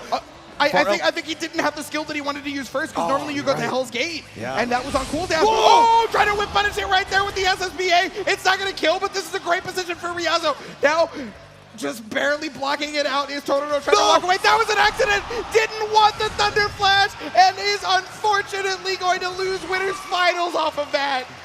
You didn't get the cinematic, so the SSBA didn't kill. You got the parry where you needed it the least. Now Totoro is moving on to Grand Finals. Winner's side, Ryazo, down but not out. Yeah, Totoro capitalizing beautifully on any time Ryazo gave him just a little bit of leeway. Yep. Totoro invented the phrase get an inch, take a mile with that entire set, and now is sitting pretty, guaranteed top 2. Yep. Said, all right, you took the 2-0 over rookies. Yes, you sent Gamera down to losers, but I'm staying strong, representing Japan in the winner's side. Totoro, proud to be waiting for his final set later on.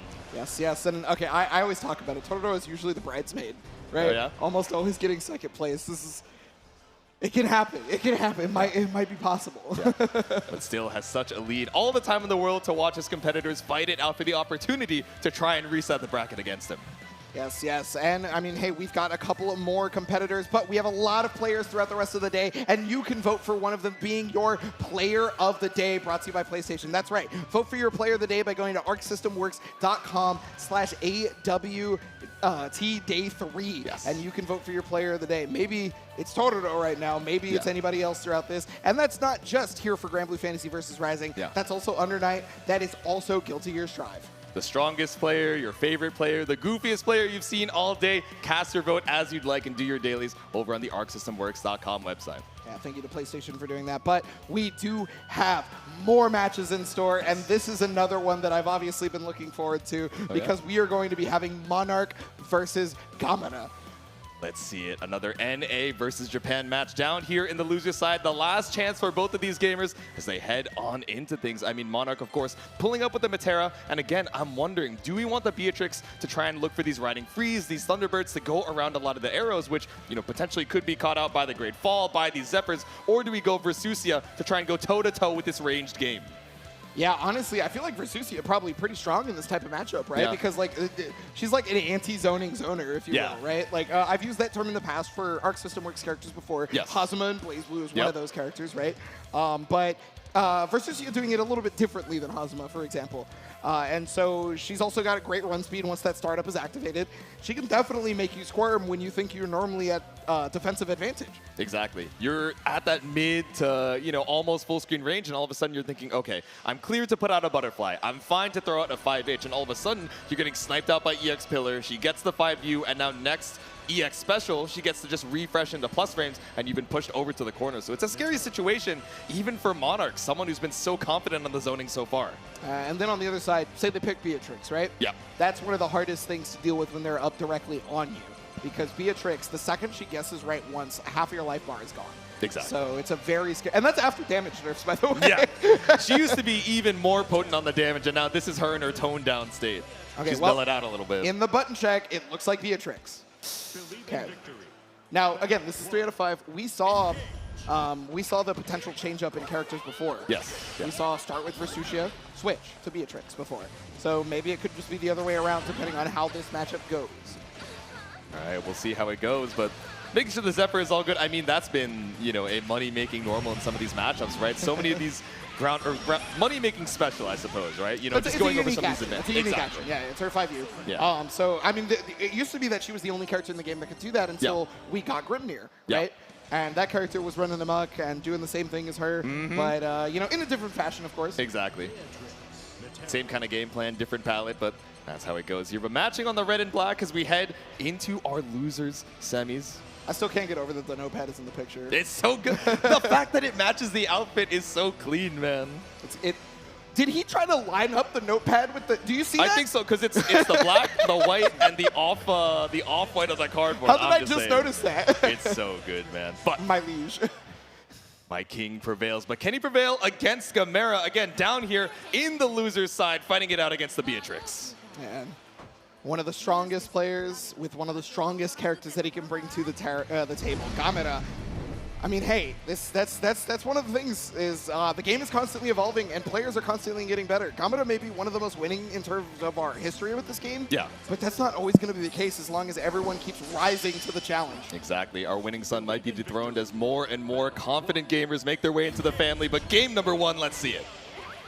And we're going to see a very similar start to what it is. You have to have with skill, right? Yeah. With skill, he had to start pensively so he can make it around the zoning first, and that he didn't get put in a terrible situation. Exactly. Ooh, the low arrow catching out the Riding Free. We saw a lot of 5L early on, right, to try and safely preempt that, but especially up against the corner, it's not the scariest thing in the world to check with that 6XL. Yeah, 6XL is going to make a good start for Monarch happen here. As over half the life, the Skybound Art is going to come out. The PP is going to go away, and they're going to get their own back early.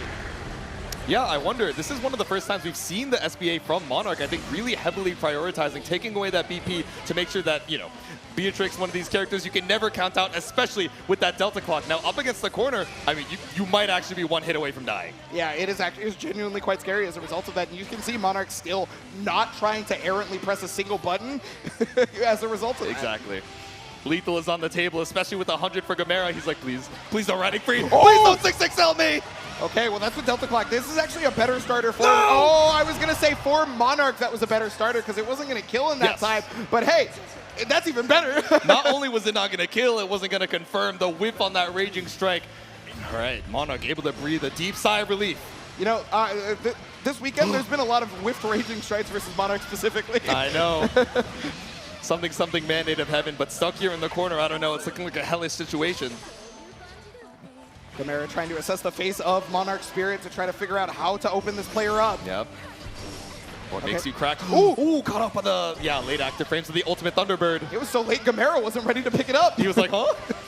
So I didn't think that would hit either. The preemptive check with a 5L. No, a little bit too shallow on the throw. Yeah, that's going to be a full knockdown right there. Monarch going for the throw, has been putting these throws in a position where Gamera is just not ready for a single one of them. BC comes out, is trying to bait again, but the 6XL comes out with the Delta Clock, has Super Skybound Art on deck. Wait, the fadeaway jump sniped out here by Gamera. This SSBA cinematic isn't enough without stripping that last Brave Point. You live with a sliver.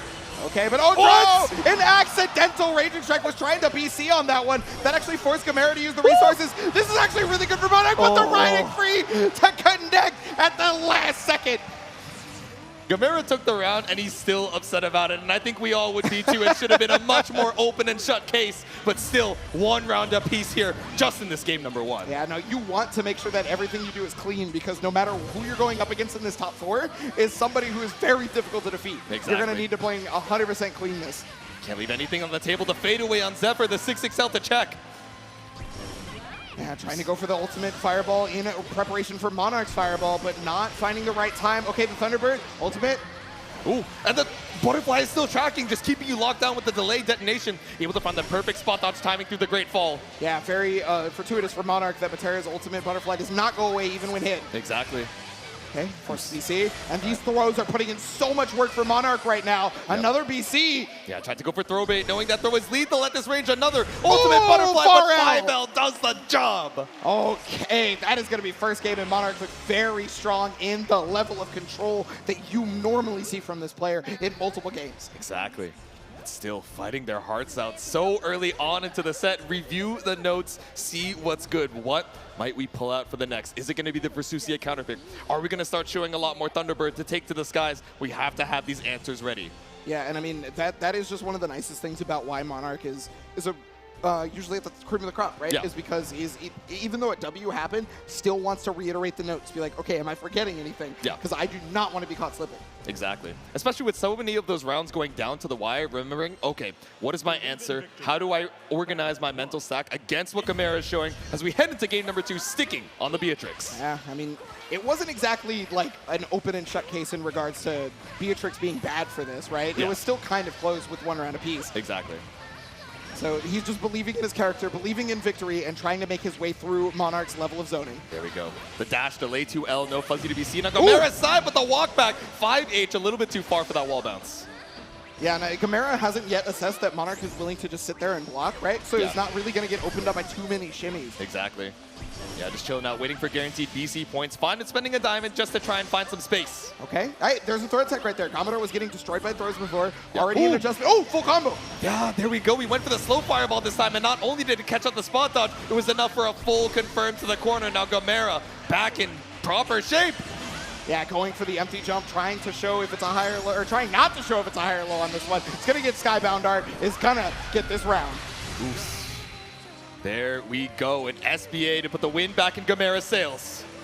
Yeah, put a tourniquet on the bleeding right now. Gamera still in this. Remember, we are 3 out of 5 the whole way through this. Lots of notes are going to get taken. A lot of adaptations are going to get shown. Exactly. All right, Thunderbird, no check. Just content to hold the plus lanes. Monarch's like, it's fine. I'll lose a little bit of space, some IB for meter. We're looking for that ultimate arrow, and of course, that ultimate butterfly as well. Yep, a great spot dodge so far on the arrows. Well, finally getting caught by one. No! Oh, yes! Was because of the crossover, they were closer than Monarch was ready for. So that was way more negative than it would have been. Yeah, just waiting for the spacing on that 2U, but Gamera one step ahead, like you said. Now, block string in the throw, up against the wall here, knowing that next hit has SBA behind it. Yeah, and there it is again, the stoicism from Monarch. He remains stalwart and not trying to deal with those shimmies. Gets out with the 6XL. Oh, counter hit! The bass boost resounds to the crowd. Now Monarch with the Raging Strike has you up against the wall. Ultimate arrow, the double butterflies are set. Yeah, was looking for one of the butterflies to be activated before BCing was Gamera, because that is one of the smartest spots to do it in. Oh, command throw. Scooped up with the command throw. It's the kill too. No extra damage required. Gamera ties it up. Yeah, I mean, you know, if somebody's doing a lot of that, just waiting and actually reacting to throws, command throw can be really good for that because you can't tech that. So Gamera finally showing that. Hasn't used it this entire time. And hey, you're going to do a little bit of damage to yourself, but that doesn't matter once you got the W. Exactly. A little bit slower than the normal tech, but like you're saying, right, you can't button tech it, so to blow up some of these really late delay fuzzy mashes, which we might have been seeing from Monarch, I don't know, man. What's our game plan next? Oh, wow, yeah, we're going to see a lot of this is what I think is time in between rounds. Yeah. Because Gamera likes to meditate, and then Monarch loves to look at the notes, right? Exactly. So people are going to take their time. We're in for the long haul, I think. Take time to reconsider. We got the micro nap, the reassess of the notes, but the recall working out clean for Monarch as the Zephyr brings us all the way to the corner. Yeah, keeping it there, but just a bit too far away. That's great for Monarch. Going to take that all the way to the bank. There we go. The butterflies just chilling here. It's still tracking. Be careful. And I mean, it's still out even after the throw, so that's going to allow way too many plus frames for Monarch and way too much advantage for this corner position. Yeah, and that safe media as well, even with the threat of UDP just chilling on the side, that mid-range ultimate arrow. Yeah, tried to Thunderbird their way out, but the ultimate arrow too far. Not able to make it happen. All right, waited out. A little delay on the low arrow, but Gamera just chilling out, looking for an opportunity to 6XL and run our way through. Okay, overhead. You know, you were talking about how there was a double-digit negative overhead, but sometimes you have to represent it on the opponent. Ooh, wow, that's high up. That's full conversion. Oh, ultimate DP, one of the first we've seen all set. Actually, the first we've seen all set, right? Yeah, exactly. A clean knockdown, but speaking of ultimates, it's the ultimate fireball to push us back into the corner. Throw bait off of the M Thunderbird. We're running away with the damage. It's not quite the kill just yet. Yeah, save that SBA for the confirm here in just about a second, but the throw comes out. It wasn't command throw, so it doesn't kill. Trying to get that chip damage going, and now Chip Guts is gone. Riding free is just as free as it sounds. Only so much you can do. A clean wake-up spot dodge to avoid the immediate chip damage checkmate, but Gamera had so much meter left in the bank. Yeah, Gamera recognizing what the chip situation was, getting these far heavies in the proper moments. I mean, it is one of the best stacing tools in the entire game. And Gamera capitalizing again off a crouch confirm. Oops. All right, EX Thunderbird, keep the combo going. No ultimate Thunderbird ender in here. Yeah, just gonna keep these 6XLs, these projectiles prominent. And again, no shimmies are bitten on. Yeah. Monarch is definitely somebody who's just willing to try to reaction tech. Nice, the far L to be able to stop the riding free. Not gonna get the full conversion, but at the very least you stop Gamera's offense. Yeah, was ready for the detonation, at least to keep the combo going a little bit longer. Now we have another 50. It could be ultimate arrow. It could be ultimate butterfly. Waited out and space ourselves to see if Gamera flinches. Gamera did flinch right there, but luckily for them, Monarch wasn't close enough. Now these throws are back in the repertoire. Throws were destroying Gamera in the first round. And now we go back to layer one. Let's see if we can find one more throw. We do, but on Gamera's side, now SSBA available for both. Another throw right there. Delta Clock still available. And finally the command throw to finish it off. Gamera ended the last game with that and ended this game with it as well. Monarch has to respect. All throughout group stages, we would always see 2 throws, never 3. No one ever goes for the third, but the delay run-up command throw. We saw it that last game. We'll see it again. Gamera now up 2-1. Yeah, if it seems like he's finally figured out, wait, I've tried to shimmy him for 3 games straight, and it's not worked once. He can just hold my throws then. Yeah. It's like, wait, why isn't he biting on any of my throw baits? It's like, wait, maybe I should throw him.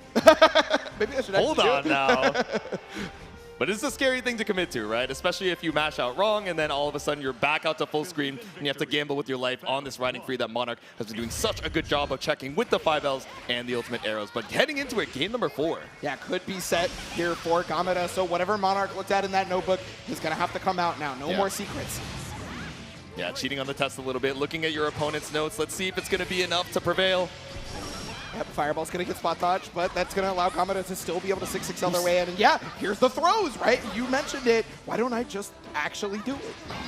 Now rotating it a little bit more skeevy now. Run up for the 2L to try and catch the delay tech. Nothing found. Monarch full committing to the down back. Yeah, even after Gamera was trying to condition that throws were present for real this time, still did not guess on the shimmy. He said, bro, you want to throw so bad? He's like, no, I'm good. I still got more HP to fight with, and I still have more meter to run up for Ultimate Butterfly. It still keeps tracking. Oh, yeah, the throw finally teched. Ultimate Butterfly finally gone as well. Ooh. No meter on the side of Monarch here, so uses the Brave counter, able to find the throw after this effort. This has been the round of throws. No strikes to be seen. Yeah, and as I say that, 6XL. Yeah, not a ton of strikes have been making it, though. Throw has definitely been most of the damage. Finally, we are attacking at a quick moment right there. The Zephyr jumps over, and Monarch is going to stay alive on that one. There we go. One round closer to tying things back up. We want to see that game 5. Oh, boy, yeah. Here we go. Hardy with the 5L is able to catch the extended hurt box of the Fireball. Yeah, I thought that caught the riding free, and then I looked at the cooldowns. Wait, the extension not working out here, but still Gamera able to fight back. Button tech. Yeah, I mean, was probably trying to meaty right there and then ended up getting, caught by it. But there's the 5H. Good situation here for Gamera. Yeah. Imagine we go for Ultimate Thunderbird. No, just LDP Ender. Don't want to spend any meter for this. Threaten the SBA, but no, a little too shallow on the throw. Now it's a run up close cell once again for Monarch, evening up the HP. The spot dodge through the Ultimate Fireball and waiting. You want a riding free so bad. Yeah, definitely trying to cover every option of movement for Gamera. Gamera not biting and willing to down back here is taking a lot of throws, but you've only got so much life left before Chip becomes your end. Walk it out. Quadruple arrow, the 5L to check any attempt at riding free, but no, you're chained in this corner. 2 more BP and 1 more 6XL. We get 1 more game in this loser's semis. So much offensive pressure for what would normally be the zoning character and player right there. But that shows the mark of somebody who should be in this top 4. Somebody who can play multiple playstyles based on what they're having to fight. And they need that sort of thing to be able to adapt. Down but not out. Down to take 1 more rest at the rematch screen on both sides. Locking back in for their tournament life. This game determines who fights Riazo in losers finals. Yeah, this is a lot on the line. You get quite the pay jump in the prizes too if you're going to be going from 4th to 3rd. Yeah, we got to be thinking about those checks at the end of the day. Looking for top 3 in game number 5, starting it out with an L riding free. Yeah. And I mean, that we know that Monarch can defensively do it, and so does Gamera. So he's like, I got to get in immediately before that becomes a factor. Try to take away as many Brave points as possible and make it harder for you to defend. There we go. Off of the Zephyr, just stagger off of these close cells, just waiting for the Butterfly to make its approach. And try to get the plus frames there, but it doesn't matter how many plus frames you got. If there's a gap, then I can get it through it. Yeah. Again, that's like one of the first times we've seen UDP from Monarch. Just shows it every so often to keep it on Gamera's brain, but wants to hold on to that meter for the U Butterfly. Yeah, throws getting tech. Gamera is no longer getting just body backed by these throws anymore. And no ultimate DP on this one. Was got counter hit here. There we go. Runs down the Ultimate Butterfly timer with a combo of your own. Finally bites on the throw bait. Gamera has been chewing it this entire set and finally comes up clean. EX Fireball into Raging Strike. Gamera on set point. Yeah, just like you said, had been trying to condition Monarch this entire time. Seemed literally impossible up until now. It does show that Monarch can crack. Defense is not completely there. Can the fortress named Monarch finally fall? Can tower defense find a gap? Finally, the spot dodge. The EX Thunderbird makes Gamera's way in. Yeah, the unstoppable object has moved all the way to the corner versus the immovable one. But can they find another shimmy? Because it seems like all these strikes are gaining a lot of meter for Monarch. You see all these instant blocks, right? Yeah. Ultimate skills are going to be on deck left and right. Exactly. The meter economy matters so much. Get all the meter where you can. That Ultimate Butterfly has done so much, and so has the Ultimate Arrow. So much space out of the corner as Gamera vies for the BC. Yep, it's going to be able to get a throw on this one right now. Just sets up the easy way in. Is trying to bait everything out. Has got the hit right now. Gamera has every resource in the world and should be able to take it with the Skybound Dart. And that'll be it. Gamera has taken out Monarch. It's such a close set. Beatrix stays alive. Monarch brought it down to the wire. But our NA rep down here in the loser's side falls. And I'm going to keep true to my word. Yeah? Monarch is still my liege. My liege, my king. And let's give it up one more time for Monarch, everyone. Yeah. such a hard-fought battle. I was looking forward to this the second we saw Monarch lose, and I was like, wait, that could mean Gamera versus Monarch right here. Yep. We saw exactly that, and we got the close battle that I was looking for. Good Lord. For your first year coming into a hyper-competitive level of Granblue Fantasy versus Rising, you showed out, buddy. Exactly. Not unfamiliar with the big stage, not unfamiliar with taking these championship belts home, even in Granblue, but I don't know, man. Gamera, this long stay, staying in the loser's hot seat as he moves on to finals against Riazo. Yes, that's right. So, Kamada Riazo. Now, this was one of those things that we saw a little bit earlier, wasn't it? Through EVO, right? Yeah. Did we not see this matchup at EVO? I think I don't know if it happened to be on stream, but we did see them run into each other for sure, yeah. Okay, yeah. So because of that, that was one of the weirdest. This might be one of the weirdest like matches because they know each other now, right? Yeah, but exactly. regardless, we got to get set up for that. So we're going to take a quick break. Please do not go anywhere because this only gets crazier from here.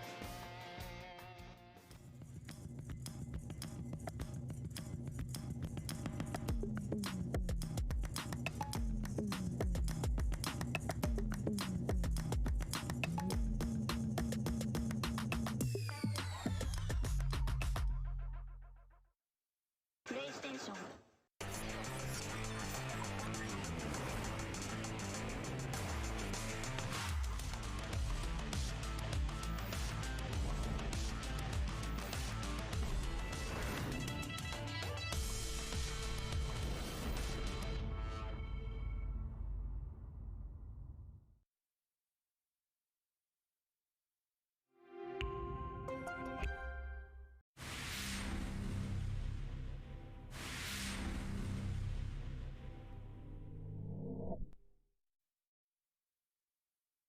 おいおい、一体どうしまったんだ俺は。ここに至るまでの記憶が全くねえ。こりゃ少々飲みすぎたか。遠く深淵から感じるあのおっかねえ気配の正体、それを探らねえと。何、一度死んだ身だ。誰が来ようと怖いもんなんざありゃしねえよ。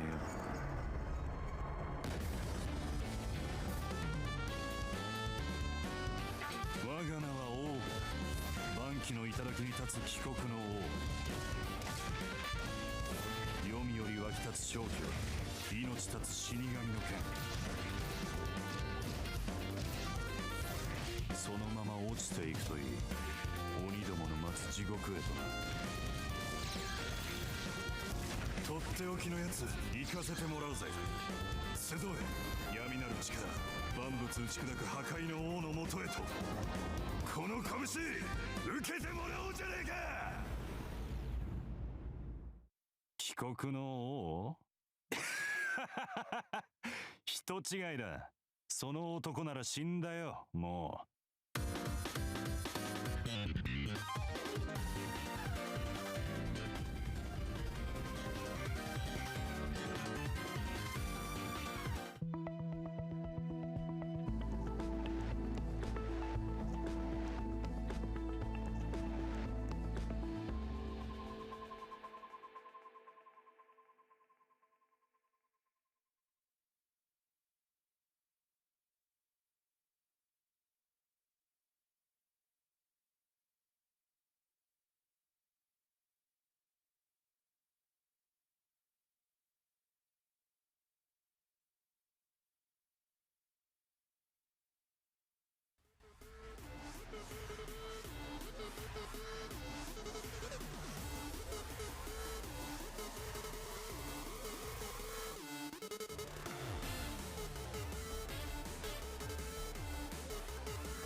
welcome back everybody to Arc World Tour 2024 Granblue Fantasy versus Rising. We have made it to our top 3. This has brought it down to the wire. Every match is getting closer and closer, and honestly, I couldn't have asked for anything better, and I get to do it with my man J2. Absolutely. I'm glad to bring you guys our final 2 sets of the evening, but let's check out how we got here.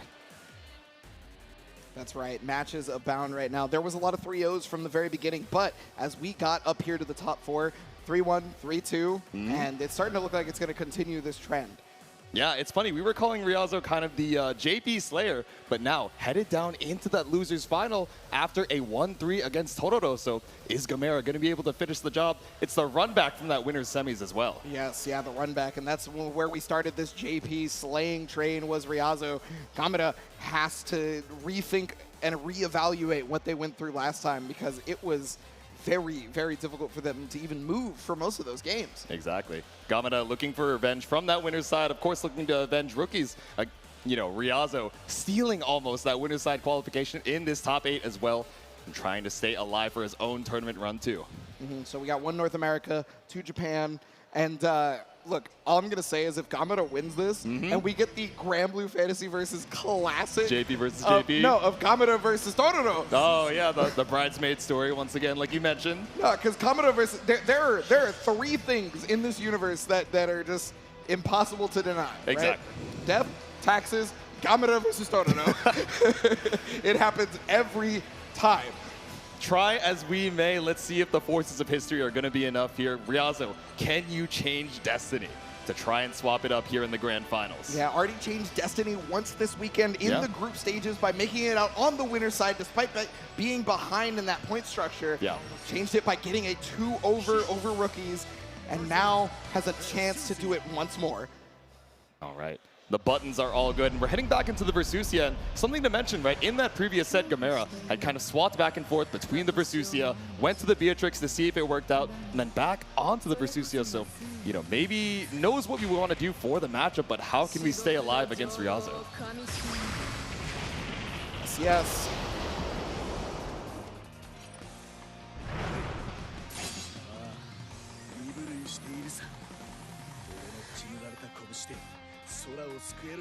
A chance at redemption and a chance at the Arc World Tour Championship. Riazo coming in, game number 1 versus Gamera. Trying to cash out on the lion's share of the paycheck, but the Wolf is in the way. The EX pillar, yeah, it's all the way across the screen, but it gives us more than enough time to install with the 5U. Yeah, was able to get the anti-air on that one, but no conversion from Gamera. The Thunder Flash is going to stop your pressure, and because you tried to spot dodge a little bit late, that was a true punish. Here we go. Found you on the other side. Escapes the corner for it. We still have our back to this East Coast corner, but quite a bit more space taken. So many 6XLs, and finally lets the parry rock. Yeah, Ultimate Thunder Flash was not wanting to block any further because they knew the corner positioning was coming up. Stays away from that Lariat. Not only do you want to give Versusia the refund, but you definitely don't want to have to block whatever comes after. Exactly. Such a jump scare special there to have to look out for. Same could be said of the 6U Rekka, but and as we say it, spend the 50 for it just to try and find some space. Yeah, was maybe looking for the Dragon Punch to come after, or maybe even the BC, right? Because it is a special attack. Not biting on the shimmy. We saw Gamera have to go through so many shimmy situations in the previous set, and now he's starting to take those. Yeah, wanted to wait up for the throw, maybe a UDP, but instead all you're eating is 100 meters damage worth of a combo here from Gamera. Yeah, when it comes to Versusia, 100 meters combo damage is a ton. She does not hold back, especially when 6 is on the field because, again, such low life. Yeah, what is it, 14K? It's definitely not on the higher end of the cast. Still, this grounded confirm gives us so much room to work with on combo limit. Gamera about to build the 50 for a refund. No, instead it's 5U. Yep, at least getting the charge in case of that Lariat, right? You want to be able to get that. Oh my goodness, jumps out of the pressure right there. Pretty rare that Riazo misses immediate, I'd say. Yeah, right? Ultimate Rekka, again, the scoop off of the tick throw. Throw again, and at the beginning of the previous game set, that Riazo has noticed that he was dying to throws at the beginning of that. Yeah. Taking a little bit of data from that previous set says, oh, okay, you're just going to down back forever, but finally the bust out from Gamera. Spent that BP, no extra damage taken, still 2 diamonds in the bank, and Riazo 1 hit away. You have to escape this corner somehow. Ooh, just stays away, not even trying to anti-air, right? Even though Versusia's large stature could maybe allow for it. Oh, and as soon as I say that, finds the right time to do it. She's tall and she's got the width on the 2H to snipe you out of the sky on that neutral jump. Ryuzo's like, all right, you got me. All right, next game, next game. He's like, no. Let's linger in the victory for a little bit before we head into game number 2. Yeah, I mean, Ryuzo has lost once to put him down into the finals, right? Yeah. And didn't look deterred at any of those losses. Exactly. The mental, the fighter, the warrior spirit. Oh, but this warrior spirit of the wolf fight being decimated by the mash out here. Tried to find something off of parry on minus phase, but instead, Gamera brings you right back to the corner. Yeah, says your warrior spirit. Doesn't matter if you can't play the game as well as I do. You need to find a way to defend from this. Claw's not going to be able to do it this time. Yeah, the whips on the 5L, just trying to catch any of these preemptive attempts to advance on Ryuzo's side. Ooh. Maybe a little bit more careful now that we have Eureka. Yeah, went for the delayed right there to try and be able to catch Gamera pressing buttons. Got it, but didn't believe. Yeah. Now runs in as Gamera going for the throw. It gets tech, though. Yeah, what I'm noticing a lot as well, right? You know, we're being a lot more conservative with the backdashes once we have that 50 up, but still Ryuzo finds the hit to put Gamera into the corner. Yeah, because I love that you bring that up because in the winner set, backdashes were getting bodied by Gamera, by Ryuzo from Gamera, right? Ooh, but sending it now, even with the 100, I think Ryuzo has a lot more on his plate to worry about. Now that he's one touch, that ultimate lariat gets us so much space. Yeah, but it's also gone. Oh, tried to go for the super skybound art off of the negative frames. Yeah. Not the correct decision, unfortunately. Gamera ready for it. And look at Gamera's face locked in. Locked in, just staring at the screen. I mean, we had the SSBA. We were in chip damage range. You wanted to bet it all before any jump scare caught you out, but instead, it's the gate to start things off. Knockdown present right here was trying to go for the throw bait again. The overhead this time, though. Yeah, hard knockdown on the counter hit as well, keeping you locked down in the corner, but still, that 5L mash out. Gamera's got more than enough HP to mash out, but the backdash finally getting caught by Eureka once again. Yeah, now that the backdashes looked like they were less prevalent, he finally found one, and that was, he got a lot of mileage off it before, but not nearly as much mileage this time. Yep. No, evened up in the corner, whip on that close H. The BC is going to get blocked, which means Gamera is going to be able to stay in and keep that pressure going. Yep. Okay, all the ultimate skills are back for, Ryuzo. Oh, that was scary. I thought we were going to get caught. The 5U install still had enough time to spot dodge, though. Yeah, empty hand back again, so you still can do it. There is above 50 meter. Got to be watching for it. Trying to go for the sweep on this, and is not willing to play that rock, paper, scissors game. That was so scary. I wonder if we could have been able to kill off that baited up BC. The run-up sweep. Okay, that's going to wall bounce. He's going to be able to get 6-6H off that. He's got to use his resource. Oh, wait, hold on. Only one hit. Is that going to drop? Yeah, it is. No! It is. Oh my god, but no punish from Gamera. Still all the meter in the world. Oh, you dropped the combo. Only thing and no combo right there for Ryuzo. Could not finish it off right now. Everybody's dropping everything, and it is not looking good. Trying to stay away from it, but the fireball, 2 critical drops there from Ryuzo has kept him from taking that round. The horror, the heartbreak. The 2-0 lead for Gamera right now off of a couple lethal situations, which did not come to fruition. We have one more game to stay alive and keep NA's hopes afloat. The second I saw that early cancel of the 5H, not getting the second hit, it's not going to have enough height, so they're going to fall out. That's when I knew that this has a potential to be disastrous. We could call it the mandate of heaven, we could call it a drop, but of course it's the nerves, knowing that all of this is hanging on this potential final game in the loser's final side. Yeah, Ryuzo now faced with a reverse sweep versus one of the strongest players you ever seen play this game. And then after that, even if you make the reverse sweep, you got to beat the guy who beat you in winners finals. Exactly. It's going to be a hard fought battle. Here we go. Yep. An uphill battle, but we got to take it one round at a time and one close L mash at a time. When it works, it's Abare. When it's EX Pillar, it's the opportunity for 5U. But Eureka getting us so much space. Yeah, finally getting a counter hit 5H like in terms of one of those frame traps. Yeah. But it had just not been happening before. Finally getting as much damage as possible. Okay. Go for the tournament combo. Just get a little bit of room to breathe here. A clean confirm into the SBA. Ryuzo, round up. Yeah, and that's the thing is we've seen Ryuzo lose so many times so far, and it's just not let any of these losses deter them. Yeah. They've always had a smile on their face through this. They've always been able to come right back. All right, off to a decent start off of the double Rekka here. Caught up by a straight fireball, only to get ran under for the dive kick. Yeah, that's one of the best ways to anti-air in a lot of fighting games, honestly. If you can't get a true anti-air, but Rekka is going to be able to stop that. Yeah, this was catching out backdash, but now it's just catching out the dash, the counter hit, frame trap coming out from Ryuzo once again. Yeah, full damage is just going to go for the combo limit. Yep. Oh, tried to go for the shimmy with the 5H, but it got jumped out. And now Gamera has got the damage here. He's going to get that stock back. because you've been such a big delay. Now you're up against the wall against Gamera. Next hit builds 100. Ooh. Fight the way out, though. Again, this is just one of those morale things. It feels like you can't get rid of Ryazo's morale. Yeah. Trying to stay alive now. U-Pillar takes away all that remaining HP, and it's a checkmate lariat. No spot dodge to be seen. Gamera 1 round away from making it to Grand Finals. Stone Cold's killer face. He wants to make this happen versus Ryazo right here, right now. Ryazo, though, he's still got a round. He just needs to be able to take this one to stay alive for a little bit longer. Empty hand does get dodged, though. Yeah, such a well-timed spot dodge. Maybe even a little bit preempted. The back throw puts you right up against the corner. The 5U just waiting for an opportunity to strike. Yep, and another backdash right there. Now, normally we've been talking about how these backdashes have been getting bodied, but they've been a little bit better plays. This time, though, the Eureka.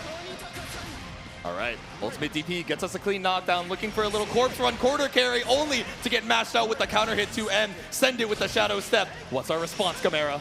Yeah, Gamera trying to buy one, finally Bibbin. Oh my goodness, Ryazo didn't react. This West Coast corner is cursed. So many opportunities to take lead and take momentum into your hands. Yep, trying to make sure that Ryazo falters by using as many chip damage moves as possible. Gets the confirm, should be in, and that's gonna do it. Gamera is able to take out the person that sent them to losers at the very beginning. No Beatrix required. It's all in on Versusia. Gamera with the 3-1, that run back, like you said, knocking Ryazo out at 3rd place. But still, such a stellar performance. Everyone give it up one more time for Ryazo. That's right, our 3rd placer right there. Good Lord, he went from not even being sure he'd make it out of the group stages to making it out on winner's side to then getting 3rd place. So many upsets all the way from LCQ to group stages and now in the top 8. But like you said, Ebonic, history repeats itself once again going into Grand Finals. Who do we have? We have the storied matchup that happens throughout all of Grand Blue Fantasy Versus. It is going to be Tororo versus Gamera. And while we get that set up, though, I want you guys to vote for your PlayStation Player of the Day, because we are running out of time here for Grand Blue. However, you can wait until Strive is over because you want to get your actual PlayStation Player of the Day. Let your voice be heard by going to arcsystemworks.com/AWT Day 3 to vote for them. Yeah, the strongest player, the most inspiring player, the goofiest player, whichever one you want to vote for your dailies, make sure to stop on by at the link below. Yeah, thank you to PlayStation for bringing that to us, and we are going to be brought what is going to be one excellent Grand Finals, and one we've seen quite a bit throughout the years. We've seen it in Vanilla, we've seen it in Rising, we've seen it in EVO, we've seen it here, we've seen it there. You can name it. It's Gamera versus Tororo. Time and time again, this Grand Finals is eternal. Let's see it. Percival versus Beatrix. Of course, the Lord of Flames versus the Mistress of Damage. You are going to die if you eat that counter hit riding free in so many ways to try and make your way in and, you know, ways that might be skeevy for Percival to try and intercept. Yeah, I mean, honestly, even if he decides to go with Versuvia, you could still keep that title with Mistress of Damage. Exactly, yeah. It works on both of the characters in the pocket. Yeah, most definitely. And pretty much every time we've seen Gamera versus Tororo, though, it's been Percival versus Jita. Yeah. This is a different era where there's a different set of characters for Gamera. Yeah, let's see it. Head it up to the stage. Make some noise for Tororo. Tororo. The Lord of Flames once again coming in from the winner's side. One set away, 1 first to 3 from securing that trophy and taking a picture to memorize the moment. Everyone put your hands up. Yeah, pretty much every time Tororo's done this, even at EVO, even here, has been so elated just to be able to play on the grand stage and does it so often. But Tororo will be going up against the arch nemesis, the 2nd player in this grand finals, Gamera. Pull up to the sand, coming in from the loser's side. You gotta find your reset, and then another win after. Gamera fighting for that title. Oh yes, also fighting to be able to get to bed on time, because he looks like real tired. As usual, you know, we've made our jokes through EVO, through all the other previous tournaments during the Arc World Tour with Gamera, but when that start screen happens, when it says believe in victory, it is all gas. Exactly. We joke about falling asleep at the wheel, but no one else could be more locked in than these two competitors duking it out. They're sitting down. You see the smiles on their face. They're like, huh, This again? One more time? Well, old friend. For old time's sake, yeah. It's good to see you once more. Nothing ever changes. But of course, let's make sure our buttons are all good before you head into this final set of the afternoon. Yeah, so before, we almost never saw a Siegfried counterpick from Totoro versus Gamera because it was always going to be Vegeta, right? Was very comfortable with that matchup as Percival. And now that could change, right? Maybe Versusia versus Siegfried. I would never want to see anybody play that matchup personally because I think it sucks. But doesn't look great, no. But, you know, maybe on the Beatrix, right? Maybe it feels more comfortable versus Beatrix versus Siegfried. Whatever the case may be, button checks abound. Most people have locked in the actual character they're playing the set with during the button check, and we see Versusia versus Percival right now in that button check. Okay. And I mean, Versusia is one of these characters that is not going to let you get away with backing out to the full screen, getting stocks for free, just mindlessly throwing out these fireballs. Of course, Totoro, I wonder what the game plan is against that EX pillar, against the orb that is so tricky to try and take space against. Well, I mean, you know, since Totoro is known as such a hyper-defensive player in so many situations, right? A lot of the time he's just willing to block it out. But that's a lot of chip damage on your side. Yeah. So can you continuously block it out? Maybe because of the Flame Carpet doing the same thing to the opponent. You might be able to use that in your favor in regards to keeping that life total being the same, right? Yes, exactly. Yeah, let's see if the chip is going to be a big factor. Of course, on both sides, right? We have Versusia just constantly rotating these specials. We have Ultimate Flame Carpet, which, to be honest, we may have seen triple-digit times from Totoro throughout these 3 days. Maybe an exaggeration, but not that far from the truth. Well, one of the best ways he's been using it, too, is as a throw bait, right? Or, a Brave counter bait. Exactly, Because we've seen him get it as a run-up counter hit numerous times. Yep. Yeah, baiting out with the, you know, putting a big delay, you know, looking for a fuzzy match timing, and just getting so much off of that full confirm. But the fist bumps abound. I believe we're going back over to the old reliable Coliseum. It's grand finals here at ARC World Tour Finals 2024. Totoro versus Gamera. I need you to get much louder than that, crowd, because this is going to be a good one. There it is. I like that. Thank you. That's the energy I want to hear for our final set. And of course, we got to let the intros rock. This final boss coming in from the loser's side, the Lord of Flames, trying to stake his title up in winners. Yes, he can be the Lord of Grand Blue Fantasy versus Rising after this if he's able to take it. Remember, we are in a double elimination bracket system, and Totoro is coming from the winners. Gamera has to win 2 sets to be able to strike down the Lord. Oops. And off to a good start with the 6XL check. No stocks gained, but we have such a positional advantage in the corner right now. And perfect far 8 spacing, but interrupts the Flame Carpet. Yeah, not only with the interrupt on the Flame Carpet, but is able to get their stock and a fireball in there. Yeah. Snuck. Gamera went from just being defensive now, having a little offense, but gone away already. Oops. All right, far L, Flame Carpet, only to get dashed out and checked with a 2L from Gamera. Maybe a little bit too much patience on Totoro's side. Yeah, it was honestly greed right there because they decided to go for Trauma Rise stacks and just ended up allowing for Gamera to run forward. Well, I'm going to get a stack of my own. There we go. Ultimate Pillar. We got the refund. We got 5U. We got plus Flames Unbound, but a little bit too shallow. Yeah, that dash acceleration is so tricky. Yeah, that's one of the hardest parts about playing Versusia when you're up close to the opponent is you think you're going to run up throw, and it's like, well, you didn't hold run up for long enough. Exactly. You were 0.1 seconds a little bit too early for your own good. The antsiness on your own offense might seal Gamera's fate in round number 1. You're 1 throw away. Same could be said of Totoro after this chip damage. Oh, nice. Use the last BC to stay away from all the chip on the Ultimate Pillar. Yeah, clean work because it just decimates your HP even on block. Just waiting on top of the orb, avoiding the pillar as well, and finds the 6XL. Yeah, Gamera with an input error, getting 2H when they probably wanted any other EX chip out attack. Yeah, all of your cooldowns up and none to be seen. Round 1 to Totoro. Trying to get the +2 situation on that, didn't actually end up getting it, and Gamera taking that to the corner. Waited out, shimmy off of the dash startup, but nothing to be found. We still find that mash out from Totoro, dashing in into Totoro's face once again for the throw. Yep, just trying to get as much of that chip damage in there with the ultimate. God, wow! Frame trap. Yep, even with the stagger, still able to confirm off the double close out. Not the most damage in the world, but Nimbus, even with the whip, we find the pickup, the scramble on 2L, but no kill. Yeah, thanks to the combo limit right there, saving Totoro's life. The Brave counters, though, coming out left and right. You're going to start getting closer and closer to that chip situation.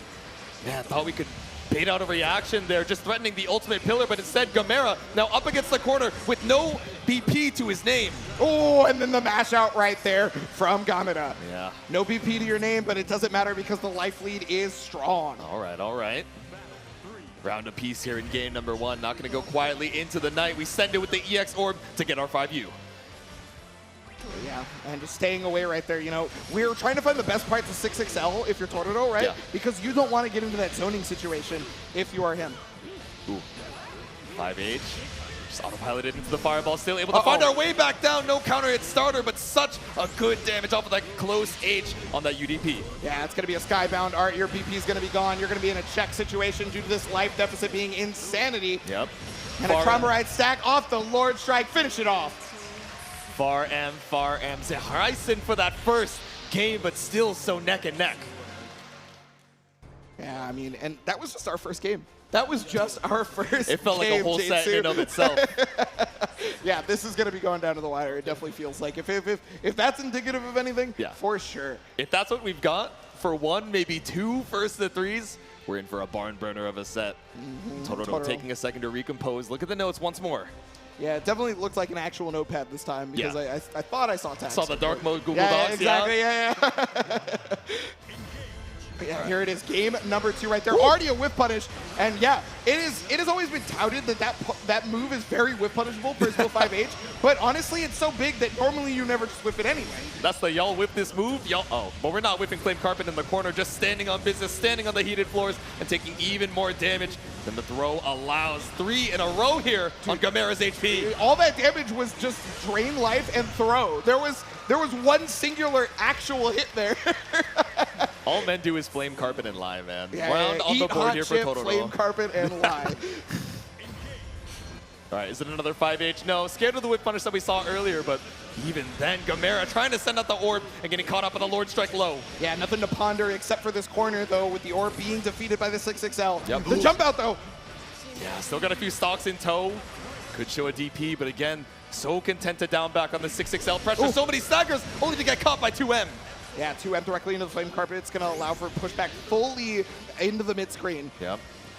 Walk it out. Just the dash to try and find any of these preemptive buttons, but caught out here with the ultimate Flame Carpet. Zeraisen puts you in throw range. Yeah, Totoro Classic directly into Zeraisen. And that's going to hit off the far medium right there. You know he was buffering that the entire time. Every far M stuck out. Yep. Just waiting on the Flame Carpet. That trophy 1 game away in the purview of Totoro. We were talking about game 1 being so close, and Totoro through the headphones said, watch this. Yeah, Proxy told me that trophy is like legitimately very heavy. Oh, really? Like, yeah, it's like legitimately heavy. So it's gonna be hard to take home for sure. Yeah, not when you might have to ship and see at your local FedEx, but we'll see.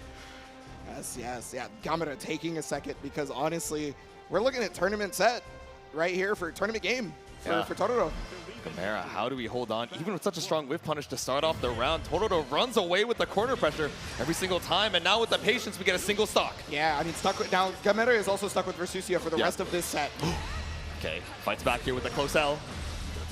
Wall bounce? No, didn't need it. The far L. Oh my goodness. Ooh. Yeah, she got those long dances like more than even Siegfried. That's what I'm saying. Still able to reach, but still able to be a barrade by Totoro. Back over to the mid screen here on this ultimate Flame Carpet.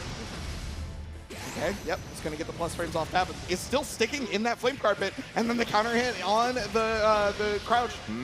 All right, pick up off of the EX Fireball. We got the stocks behind, 100 meter apiece. Spend it on the BC, it's fine. That one's free. Yeah, and you can even get that one back as well. Flame Carpet's going to come out. Was looking for that Totoro Classic with the counter hit. Not going to get it. +2 situation. Yep. Just waiting it out. No DP to be seen on the run-up. Run up Flame Carpet! Far 8 Zeraisen Totoro on tournament point! We used to call that the death sentence before this game came out because in beta it did way too much damage. Yeah. But now we are seeing it maybe win a tournament right here. Far 8 Zeraisen is doing it. Let's see it. Gamera, how can we hold on? Not even around to your name just yet, but we send it with the orb. Straight into the 5U, finds the counter hit start. Yes, that's real good for Gamera because that's going to stop Totoro in his tracks. It's going to allow you to walk to this corner right now, but the Flame Carpet, effervescent. Oops. Ooh. Okay, 5H in the mid-screen just looking for the stocks.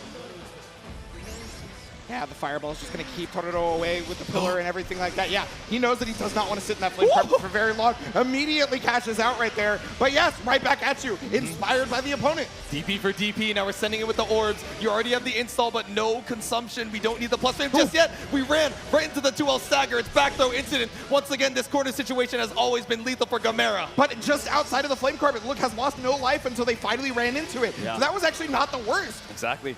Barely any damage taken. Run up flame carpet. Nothing baited out for Gamera just yet. Yeah, and I'm unfortunately had to take it on that one. That's okay though, because the Lariat is going to get them out of this situation. Was looking for that sweep into SSBA. You know how it is. Knows Horizon though off the far edge. Yeah, didn't believe in the hit just yet. A wrong commit could be your life. Standing on business with the ultimate carpet once again. Yeah, definitely not trying to stand on that carpet. Nobara was looking for the +2, was wanting it. It's not going to have it, has to push out. We are in chip territory almost right now. And this is real scary. The projectiles are coming out. Hurry up, 10 seconds. And there's the Lariat. Oh my God. Gamera staying alive. One touch apiece. Chip damage was a factor and 10 seconds left on the clock, but your time is not up just yet. Still tournament point for Tororo. Yeah, Commodore wanted to use that Brave counter on the actual +2, but didn't get it from the Lord Strike. Yeah. All right. EX Pillar, you already had the 5U, but now we got the Fireball into stocks. Too far to confirm. Yeah, and that's why that far L is going to be really good for Gamera throughout this matchup, is because, you know, there are extended hurt boxes from Percival. Staying out of flame carpet range again. Do not want to stand in that. Looking for the Nimbus, but nothing to be found. Tororo, like you said, just staying at flame carpet range. Sniped out of the skies. The pickup with the Mach. This is going to do a ton of damage. The pickup of the close L isn't too much. Yes, catching pretty much every jump out, forcing the throw tech, and now you are draining life if you're Gamera because flame carpets, you had to sit in at least 2 of them now. Got the hit and can spend the rest of it right now. And Tororo is finally going to do it. Tororo is no longer the bridesmaid as Tororo is going to win ARC World Tour Finals 2024. From bridesmaid to belle of the ball. Congratulations, Tororo, with a sweep in grand finals. Not a single game drop. The joy on his face is palpable, sealing it out strong. I can't believe it. It's finally happened. And with such a strong showing throughout the entirety of the top 8, throughout the group stages, it felt like nobody was on Tororo's level, and he proved it. Unstoppable, defeating the final boss. But speaking of, everyone give it up one more time for Gamera. Gamera fighting hard to get to that second place finish. Just coming up short against one of the strongest players you ever saw. And now, Tororo can say they are the strongest Granblue Fantasy versus Rising player of 2024 and a little bit of 2025. Exactly. A fist to the sky. He took that selfie before he wanted to remember the view. But trust me, it'll be immortalized. You are the champion. Congratulations, Tororo. Bask in the moment. Yeah, the emotion would overtake me too, honestly. He not just won the biggest tournament on the biggest stage, but also finally defeated the curse. After so many second places, rising to the occasion and rising to the top. Keep that fist held high. Yes, what a great match that was that Tororo played too, right? Was able to stop any sort of pillar attempts by spot dodging when he was even in those chip situations, right?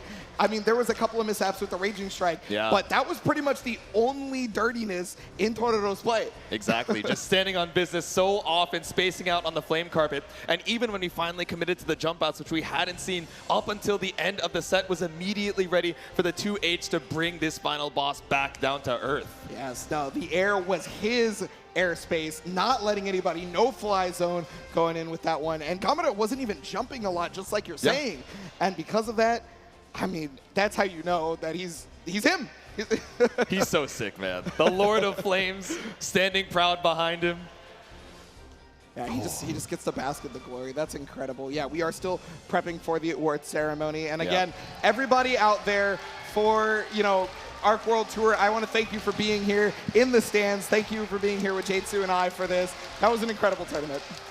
was so sick to see. That entire top 8 from top to bottom. It was so sick. So many storylines. Riazo trying to fight for his life as that JP Slayer, only for us to head into JP versus JP Grand Finals, but still swapping up the story. History did not prevail in the final moment. We still have new moments to find here in Granblue Fantasy versus Rising. A new Fates episode has begun with Tororo sitting at the top of the mountain. So that's going to be the person to look for to defeat in the ARC World Tour Finals of 2025 and 2026. Yeah. Came in with 3 North American reps, 3 Japanese reps, and 2 coming in from the EU. But what a stellar set of matches it was all the way down to the end. Yes, no, and I'm, again, cannot commend all of our top players enough. I'm talking from group stage, LCQ, and then all the way here to this top 8. Everybody played such phenomenal games. If you missed any of it, definitely go back and check the VODs here on the official channels, because I promise you none of it will disappoint. Yeah, the LCQ was insane. The group stages were a bloodbath, and the top 8 did not disappoint. I hope you guys enjoyed the Granblue action over here at ARC World Tour Finals 2024. Yes, but we are getting ready for this award ceremony, and I think we're gathering the rest of the players because everyone needs their due, because that was hard fought, and we have to see if Tororo is capable of lifting the supposedly heavy trophy, right? I know.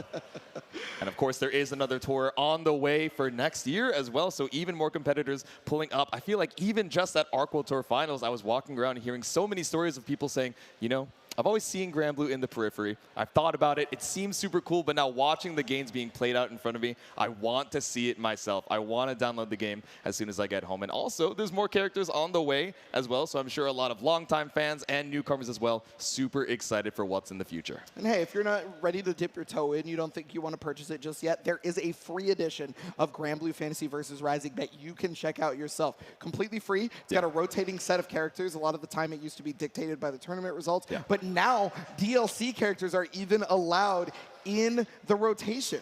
Yeah, exactly. You want to try Versusia, you want to try Beatrix, you want to try a little Vayne as well. Well, if they make it into that top 3, maybe you'll get the chance to try them for free.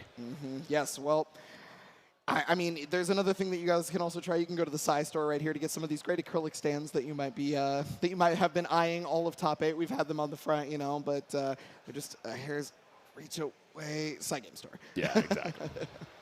Make sure to stop on by for all of that cool Psy Games merch. I know you guys wasn't even in frame the entire time. We had Versusia just off to the side. Yeah, we got 2 moms right there. How could I forget? Spoilers, I guess, but you know. You guys can read the story to figure out how that actually goes down. Yeah, definitely play the story mode for sure. It explains all that stuff. If you're wondering how Gran and Jeter are in the same game, explains all that stuff too. But now, we finally have everything ready. The culmination of our Granblue ARC World Tour Finals has begun, and St. Cola is going to be on the stage to take us through our championship ceremony. Skyfarers, did you not enjoy that? I think they did. I think they did.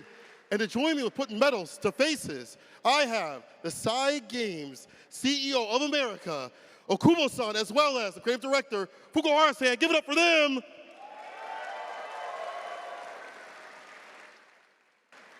Let's start bringing up some players. Let's start with my favorite citizen, Fitizen!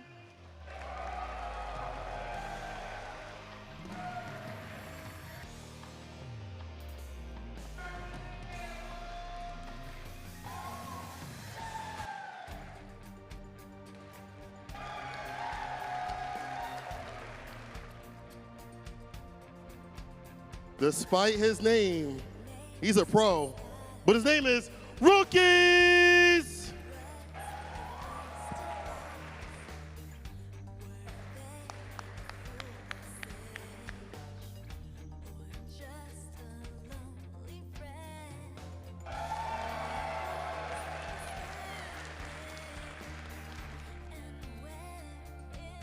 Coming in at 5th, the fastest man in the business, Zippy!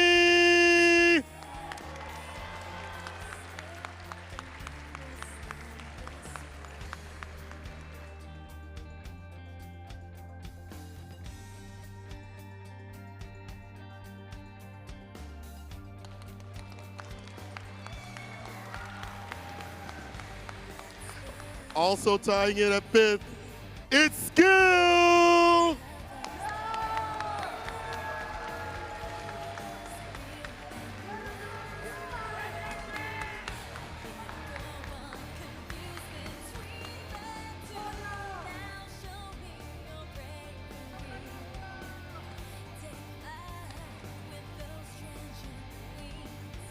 I'm going to get a little biased for this one. It's Mid-Bet Stone, Monarch!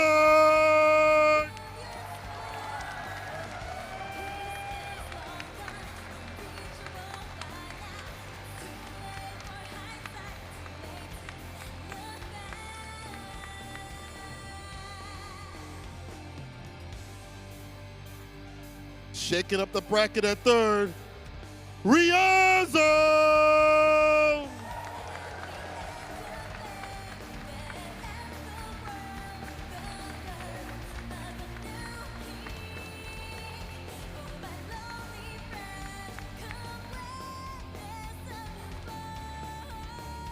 One of the most dominant players we have seen thus far in the Grand Blue scene, it's Gamera!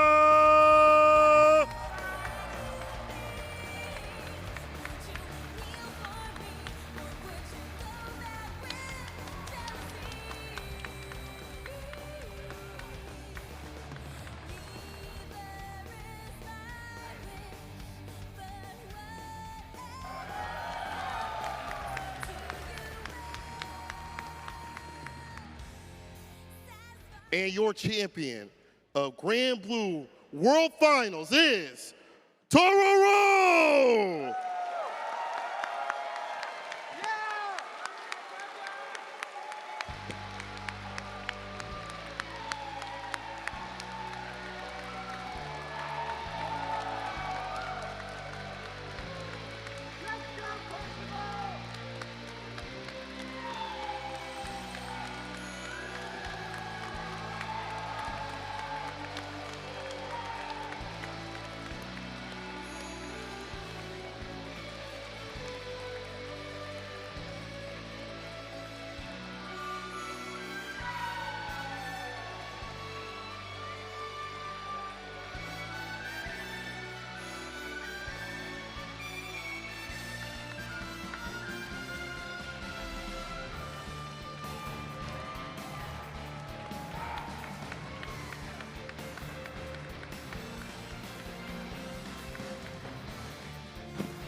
All right, all right. First of all, I can't believe you picked that up. That's heavy.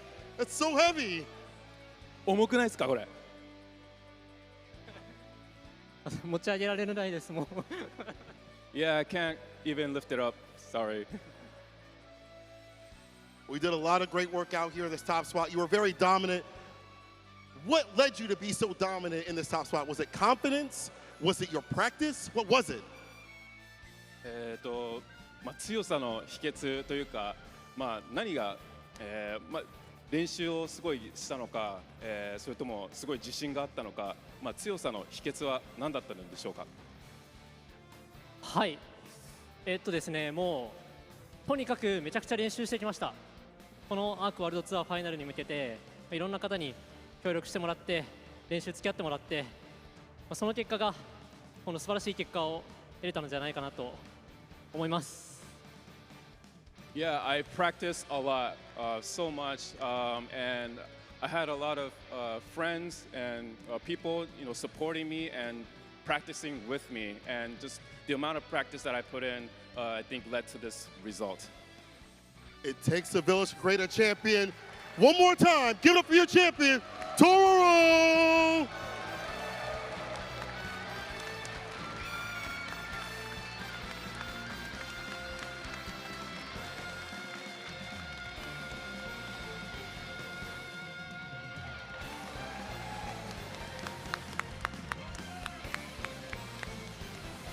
All right, all right. Now it's time to go. Oh, wait. Y'all like announcements, right? Who likes announcements? Huh? All right. Ugahara-san, Okubo-san, take it away.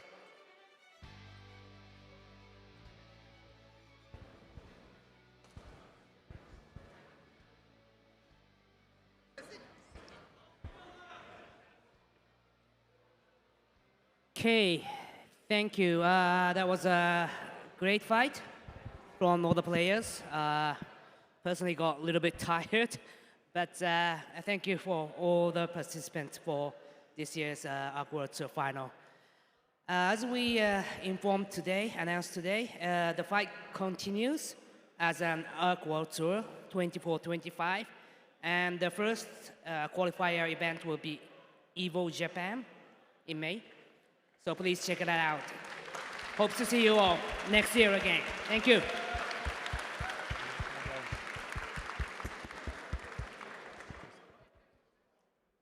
はい、じゃあまずですね、3日間素晴らしい試合、してくださった選手の皆様と、あと観戦で応援してくださった皆さん、本当にありがとうございます。I just want to say thank you. Test. Okay. I just want to say thank you to all the players who've shown amazing performance this past 3 days, and for all the people who are coming to watch and to support all the contestants. So thank you so much.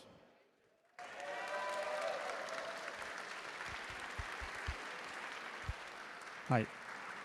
で、こういう場を用意していたので、せっかくなんで、新しい情報みたいなのをちょっとお届けしたかったんですけども、先月、トレーラーでシーズン2のキャラクターを、一気に発表させてもらいました。So we wanted to prepare some news for you guys today, but we did already show a trailer recently for one of the characters. はい、次に登場するキャラクターがガレオンというキャラクターなんですけども、リリース時期が、現状春ってなってまして、ちょっと情報をお届けするにはちょっと早いタイミングなんですけど、とはいえせっかくなんで彼女の姿が少しだけ確認できるトレーラーっていうのを、ご用意しましたんで、はい、ご覧ください。Okay, and we have one more character to reveal, which is Galleon. I'm sure you guys know. But I just want to show you just a quick sneak peek at the character. So I hope you guys enjoy.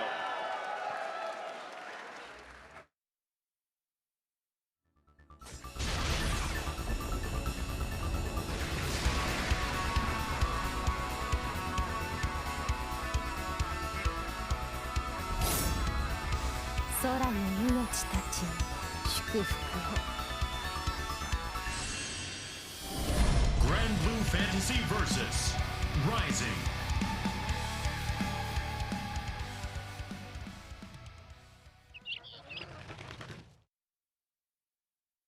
So definitely a fan favorite character coming up next in the Grand Blue Season Pass. I'm sure you guys are super excited to see more of Galleon in the spring. Guys, hopefully you enjoyed the Grand Blue Top 8 over here at ARC World Tour Finals 2024. Ebonic, any last words for the people before we send them on to the Guilty Gear Strive coming up next? As usual, I want to thank everybody, not just in the stands, but at home for joining us for these great games. Remember, there is a free version of Grand Blue Fantasy versus Rising if you want to check the game out, because I know those matches were sick enough to make you want to take a look at it. Exactly. So make sure to check it out. That's the end of Grand Blue over here at ARC World Tour Finals. But once again, coming up next is Guilty Gear Strive. So don't go anywhere. We'll see you guys in a sec.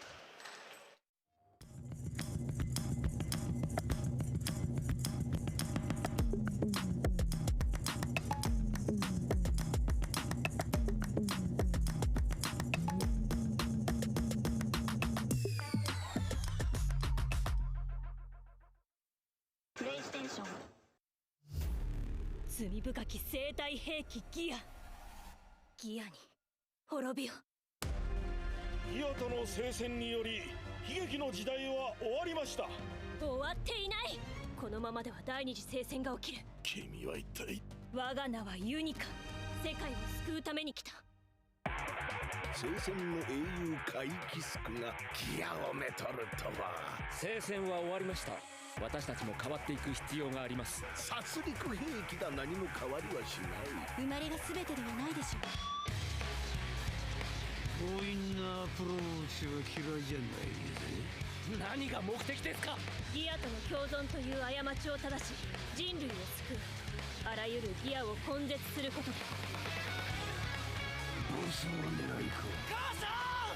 全国民を敵に回すことになる。うち結構強いから。なんでこんなことすんだよ。そこまでよ。ここは任せろ。行け援護する。ほらユニカと話するの諦めないさ。何か理由があると思うんだ。お前はそれでいい。お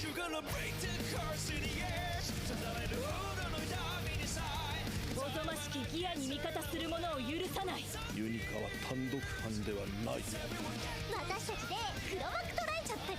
情報を聞き出すまでが任務だから。救える命も救えねえぞ。貴様らがギアをかばうなら聖戦は必ず起きるだろう。聖戦は俺が止める。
I'm not there, just watching from afar. I can't go home because I'm afraid something will change. Me without me, I'm the one to blame.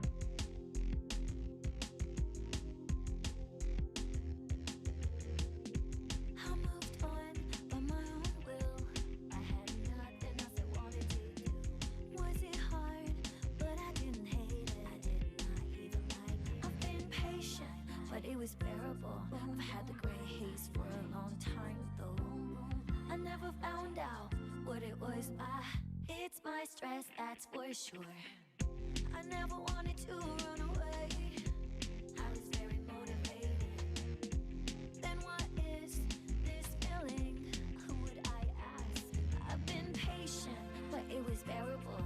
I've had the gray haze for a long time though. I never found out what it was. I taste like vegetables I don't like.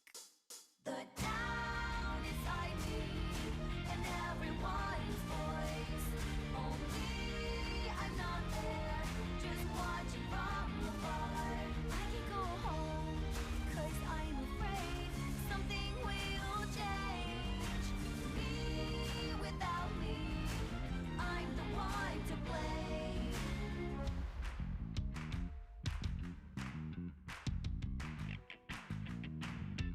I'm not waiting for Santa Claus. I already have the gift, just can't open the box. I know all about it, no one can solve it unless I decide to do something about it. It's not even a case. I've been patient, but it was bearable. I've had the gray haze for a long time though. I never found out what it was. I hate the alarm clock I chose. The down inside me and everyone's voice. Only I'm not there, just watching from afar. I can go home because I'm afraid something will change. Me without me, I'm the one to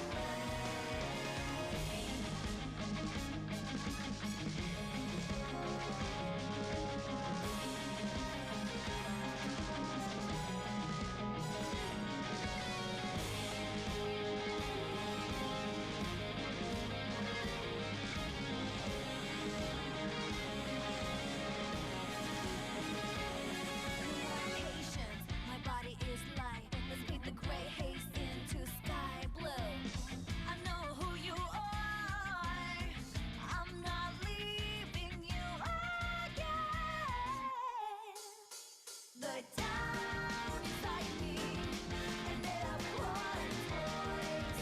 Only I'm not there, just watching from afar. There is nowhere to go back, nowhere to go. It's all delusional. Me without me. Night falls, the place where I belong. No matter what changes, will no longer change me. No matter what change, will no longer change me. I can feel the light after the sun goes down.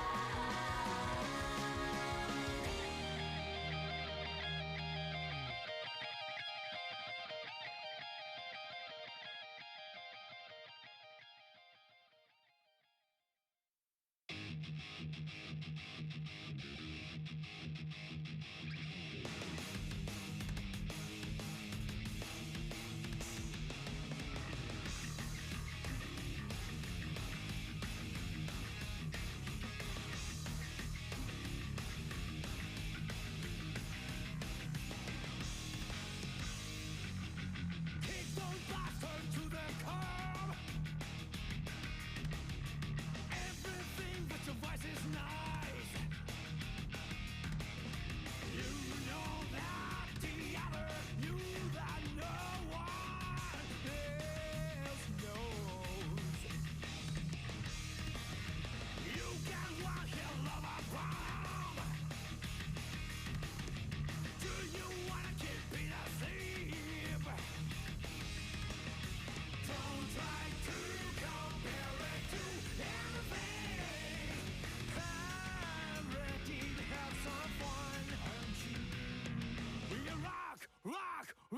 roll, rock hard. Maniac, feels like a war front without fear.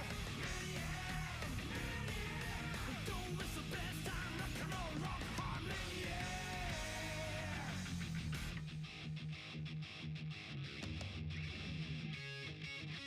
Don't hold back, let them laugh at you. I'll go with you if you're straight. No one knows you are made of steel, made of steel. There's our risk, it's color fuse. It's the faith that ignites the fire. Round and round, roll us all out the tornado. I'm ready to play the fool. We are rock, rock, rock and roll, rock hard. Maniac, feels like a wolf from without fear. Maniac, don't miss the best time. Rock and roll, rock hard. Maniac, kick those bastards to the curb. Kick those bastards to the curb. Don't try to compare it to anything. Rock, rock, rock and roll, rock, rock, rock, rock and roll, rock, rock, rock, rock and roll, rock, rock, rock, rock and roll, rock, rock, rock, rock and roll, rock, rock, rock, rock and roll, rock.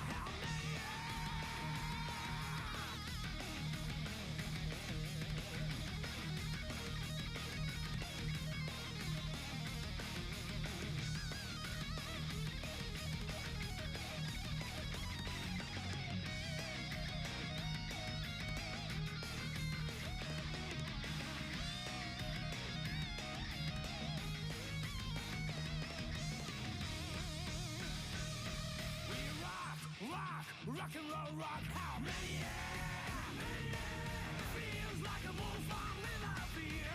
Maniac, don't waste the best time. Rock and roll, rock, how maniac, the unchanging world you must change.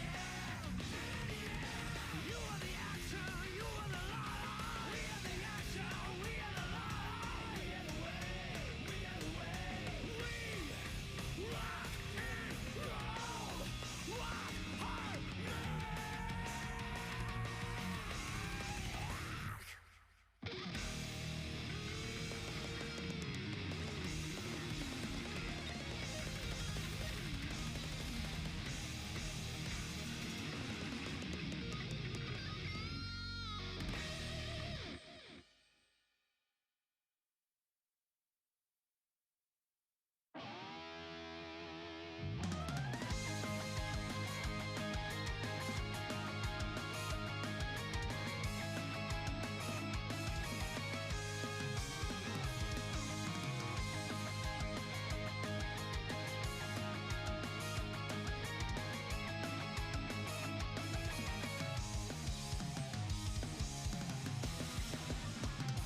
Over time, most things fade away. Isn't that right? All of the memories dissolve. The sunshine, the breeze song go by. No matter how big it is, its time will come. It will be reborn as old.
Ignite the dragon in your soul. It's calling you.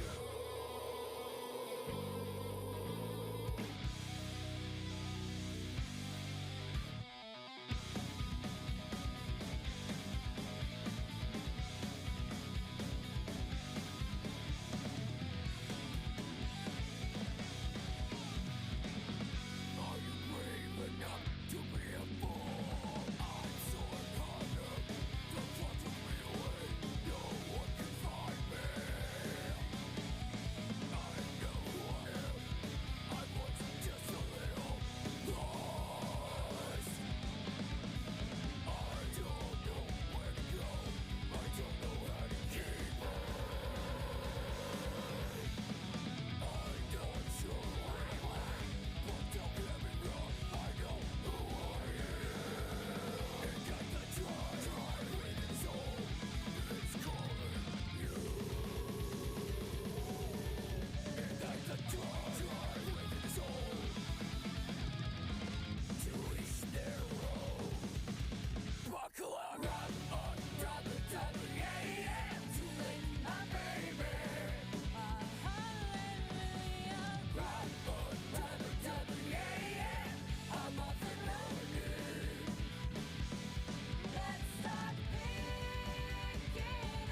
Rock and roll, rock hard, mania. Feels like a war front without fear. Mania. Don't miss the best time. Rock and roll, rock hard, mania.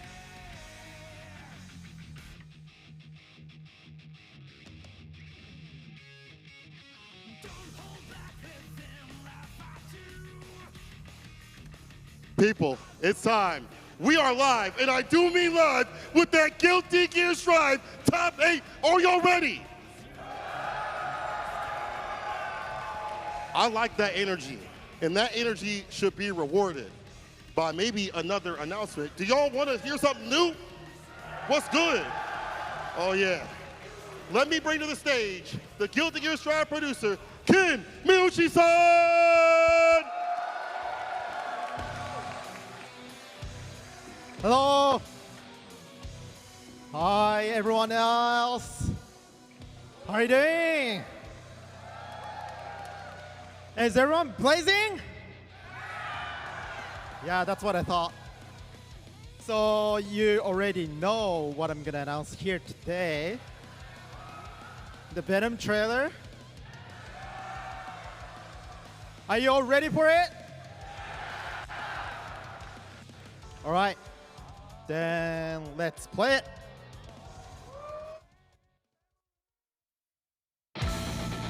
My name is Phantom. Threaten this town, and I'll show no mercy. Now's your chance to surrender!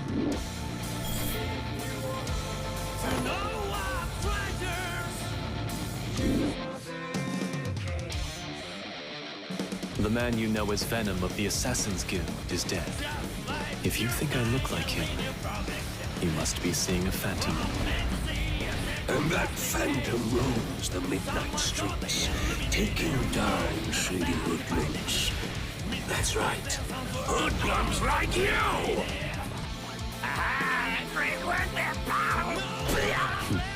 Leave it to me. Victory! Not on our home turf, you buzzing pathetic loser! To defend, that's all. Much easier said than done.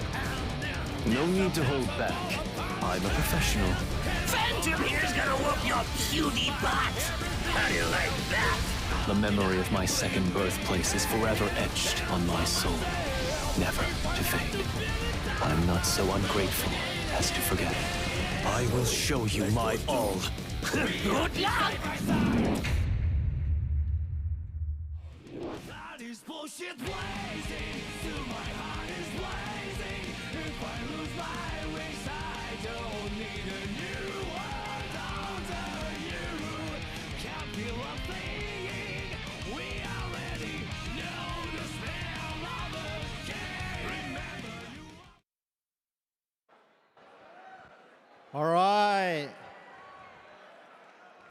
Thank you all for watching. Yeah, Robokai and Venom is releasing in March 24th, just shortly after the Arc World Tour finals. I got some slides, so can you show? The first one was Venom. There you go.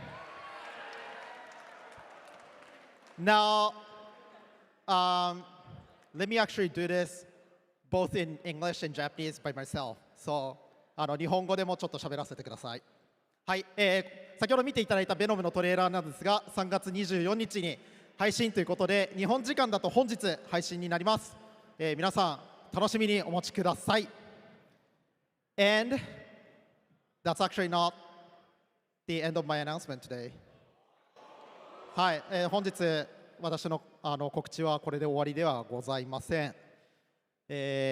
皆さんがすごく、このゲーム盛り上げてくださってるんで、ちょっと私もいろいろお返ししたいと思って告知を用意しました。Since you guys are very, very passionate to us, I mean to Guilty Gear Strive, I wanted to return something else back to Guilty Gear fans. So I brought some more announcement, and well, it's actually no video, but I got, slides to share. All right, next slide, please. Hi. All right, the coming update after spring 2025. So, 2025年春以降の実装予定のアップデートについて少し紹介させていただきます。The first one, let's go to next slide. Frame data display coming in a training mode in May 2025. はい、ギルティギアにギルティギアストライブに2025年の5月頃にトレーニングモードにてフレーム情報表示の機能を実装予定となります。Let me talk a little bit about the details of this frame data display. 次のスライド、next slide please. はい、こちらの通りになってまして、フレーム情報の表示設定が追加され、全体動作、攻撃派生、硬直さ、追撃猶予フレームの情報が表示されるようになります。So the frame data display option will be added to the training mode, showing the total frames, the active frames, the frame advantage, and also a follow-up window. はい、こちら数字の情報になるんですけれども、今後もトレーニングモード、どんどん機能を追加していきたいと思っております。So this is just a display numbers in the training mode, but we are still planning to gradually implement more additional features to the training mode. So stay tuned. Thank you. まだあります。And we still have some more to share. 次のスライド、next slide please. はい。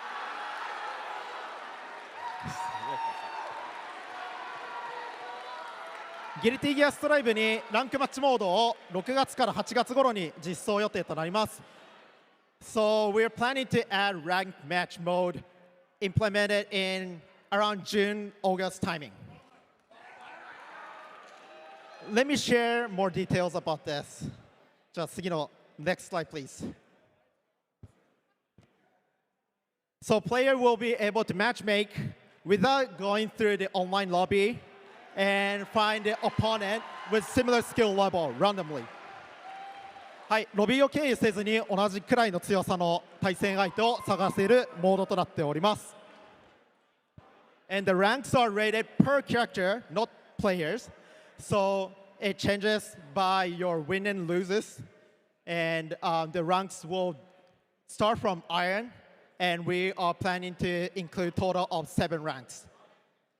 はい、ランクに関してはキャラクター個別管理で勝敗で獲得するポイントで変動する予定です。ランクはアイアンから始まって全部で7つを予定しています。And next slide, please.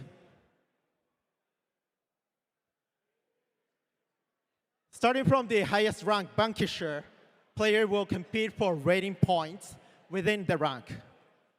最上位のランクとなる闘神からは闘神レートという、レートポイントを競うというような方法を予定しております。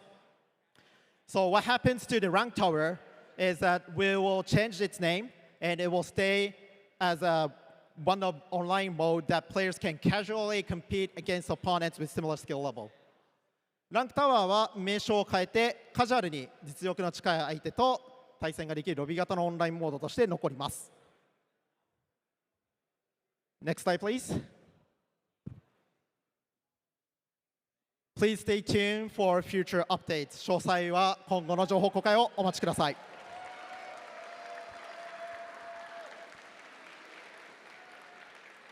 All right, next slide, please.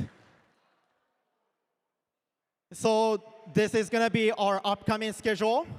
Now you know that Venom is coming out on March 24th. The Unica is going to be releasing in May 2025.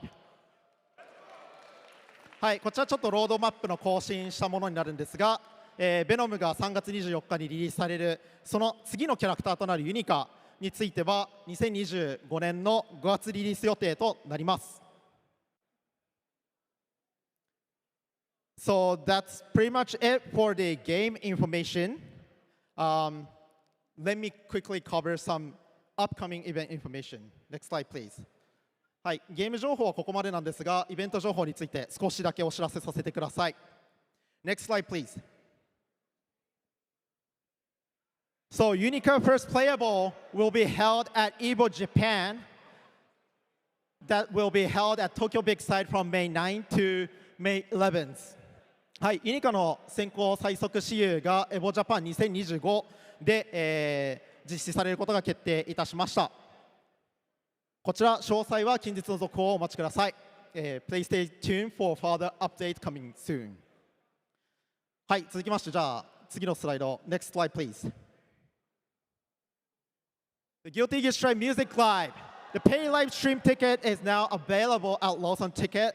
So if you are interested hearing Naoki and Aisha's song, please buy this ticket now. はい、ギルティギアストライブミュージックライブの有料配信チケットが、現在発売中でございます。こちら、発売期間は4月12日までとなっておりまして、アーカイブ視聴できますので、ぜひ皆さんお買い求めください。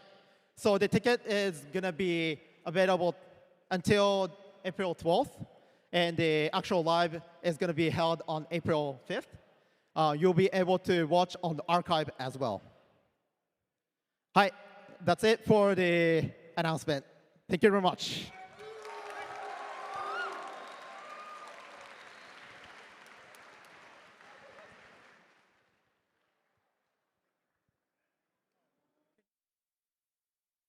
Updates on the horizon, frame data on the horizon, and more importantly, Venom tomorrow. What is Robert Kyleson doing there? What's going on? RoboKai just jump scared me for no reason. I was like, oh no.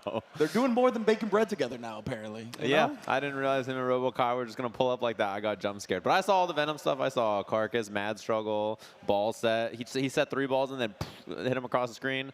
Dark Angel. They showed like basically all the Venom stuff I expected. He looked very intact. Like, yeah. He doesn't look that different from his previous iterations. So yeah, I think a lot of the Venom players already saw Peppery Splash tweeting we're going to be back on Strive. So you know they're looking satisfied out the gate. And 3 supers, I think, right? I think we saw the animations for 2 and then the 3rd. They always end the trailer with the super, and you don't get to see the last one on that. So I'm pretty sure we saw 3, right? There was Dark Angel, another one that's just like the ball and it explodes, and then one more that we didn't get to peek at the end there. And also, I'm trying to play Unica at EVO Japan, guys. Like, we got to set up, like, get some footage, make it happen out there. I'm pretty excited about that. But May for her, and then we have some time before Lucy, which is good because I haven't watched the anime yet, guys. Don't tell anybody. Yeah, I know. I got to watch it. Listen. Slacking. I got to. Yeah, that's on the list. Listen, she's not going to be out for a while. I got time. The backlog is real, 100%, man. But Yeah. yes, incredible announcements all ready to kick off our Guilty Gear Strive top 8, of course. And that's before we've even gotten to talk about the players, how they've gotten here and all of that. It's going to be a star-studded top 8, elite-level competition as you've come to expect from the Arc World Tour Finals presented by PlayStation Tournaments, of course. It's going to be a great one. Players from all around the world. Northern California, Southern California. That's a lot of places on the planet. Just saying, on winner side of the bracket, you got to see that. And then, of course, players from Japan and Korea and Brazil. Brazil was getting excited in the chat. I saw the other day come to Brazil. There's lots of great players out there that should be really, really exciting for our top 8 action, of course. And we get to all play Venom tomorrow, which is very exciting. I can't wait to do that and also try out the new ranked modes. No more like going up into the tower, swinging my broom. I'm still a broom gamer. I don't know about everybody else. That's yeah, fair, I got the that's broom fair. equipped on my character. We're gonna take a look at the bracket in a second here to get you all caught up on how everything went. So let's take a peek and see what we're looking at. Our very first match of the top 8, Northern versus Southern California. Jonathan Tene versus Red Ditto. And then on the other side there, we mentioned Japan versus Brazil. It's Churara versus Rang. That should be Sin or Kai versus Gold Lewis. Loser side of the bracket, we have Slash all the way out from Saudi Arabia. Tatuma, another Japanese player on the Seoul bad guy, which, you know, that's kind of how we got here with Slash as well, right? Fighting Tene in the group, so it's that same exact matchup.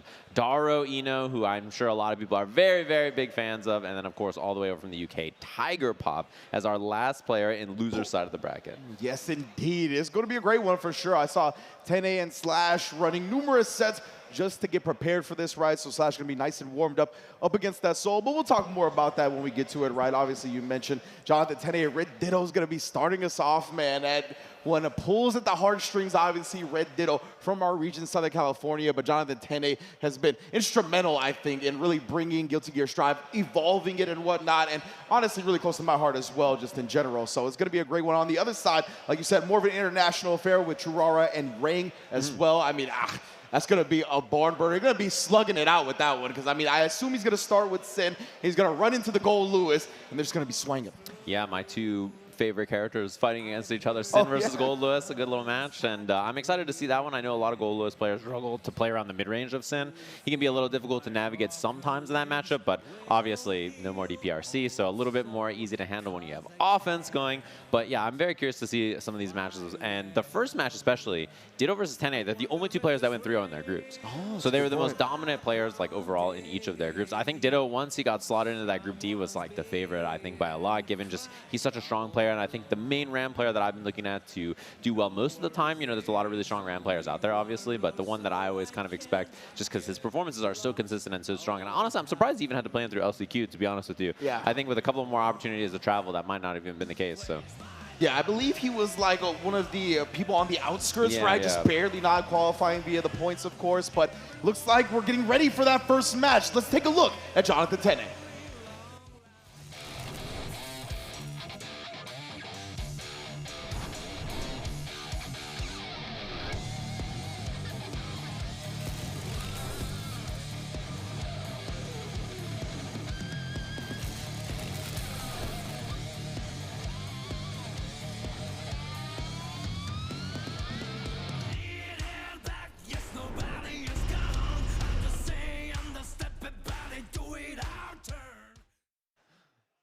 Jonathan Tene in the building. NorCal's favorite son, gracing the stage. We'll see just how disgusting Jay Nasty can get. It's going to be a great one, obviously. Coming with the wood-paneled hitbox as well, the patented. I love that he looks so in pain in the first shot in his intro video, and then he's just staring at that sad, sad little Eddie plushie, just like, why? My forgotten son. But of course, let's see who his opponent's going to be. Let's take a look at Red Ditto, our LCQ qualifier.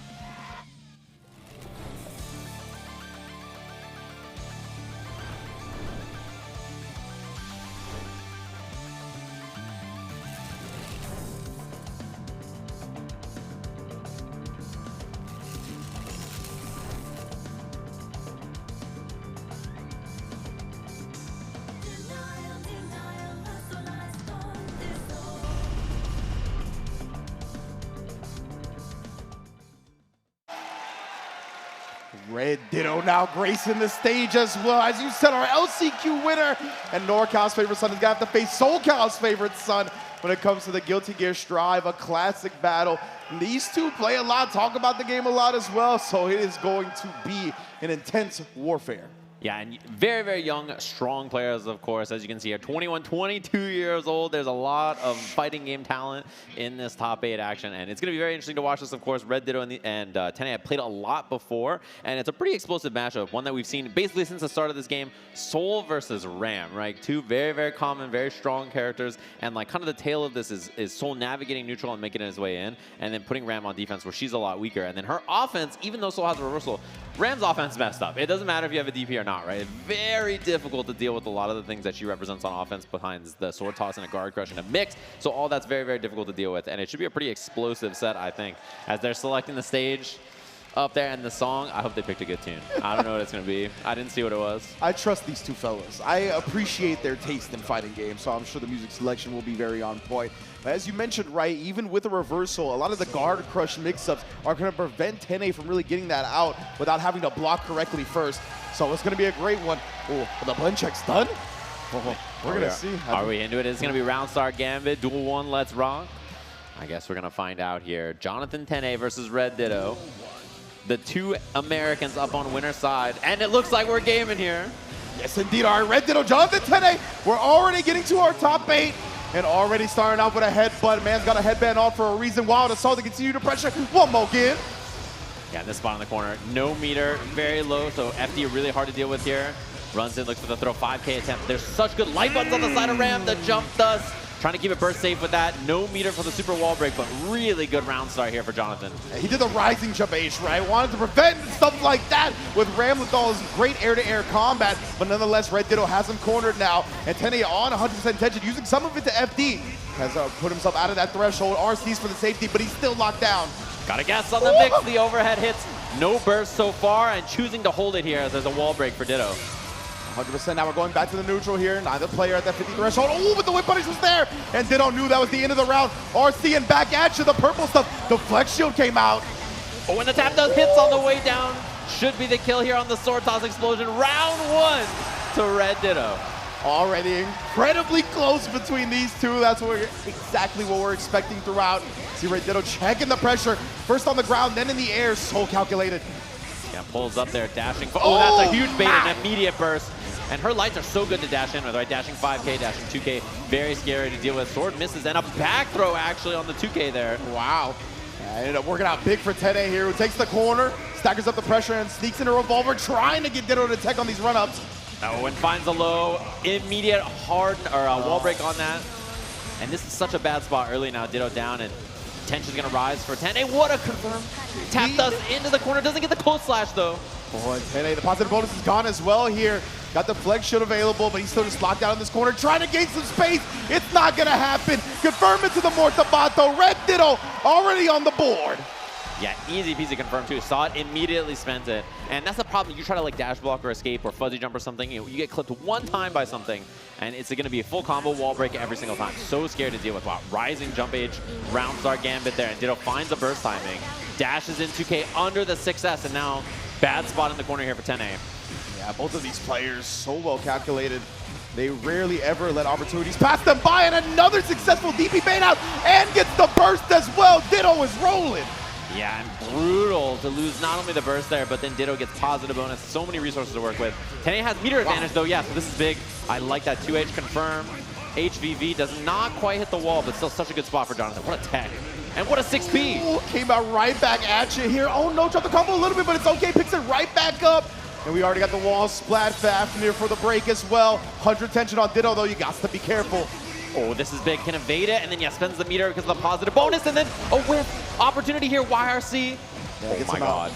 One sword toss mix could do it here. This is so scary now for Jonathan Tene despite the lead. Walks in, staggers low, looking for the FD, doesn't find it. One gas and the whip gets thrown. That was so good from Tene as well. Just going with a regular jump right, you often see people double jump, the bandit bringer from Soul, all these ways to alter the air trajectory. He just went with a regular jump, threw him off his game. Wow, nice jump over the rock there in that situation, but still recovers in time. Ram still has pressure after no swords here, but still gonna get one back, and now that'll be the wall break immediately. Gives you the swords back, positive bonus, hard knockdown.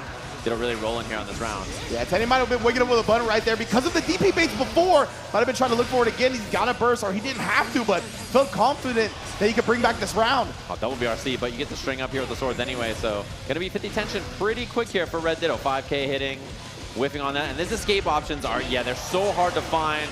That's gonna be the easy kill, and it's very difficult for Soul to escape the corner because Ram has such good like air-to-air and grounded anti-air 6P options to confirm. Yeah, and Tene had been having the RC meter to kind of alter the bandit bringer, right? That time he didn't, so Red Ditto was so clean with the anti-air timing, he knew he wasn't gonna be off. Yeah, was gonna look for the corner push there with the 5K 6S right into that, and this is gonna be wall push. This could be a wall break if he wants it. Yeah, we're gonna see, and he does. Because he gets it with a super, which means advantage on the other side as well.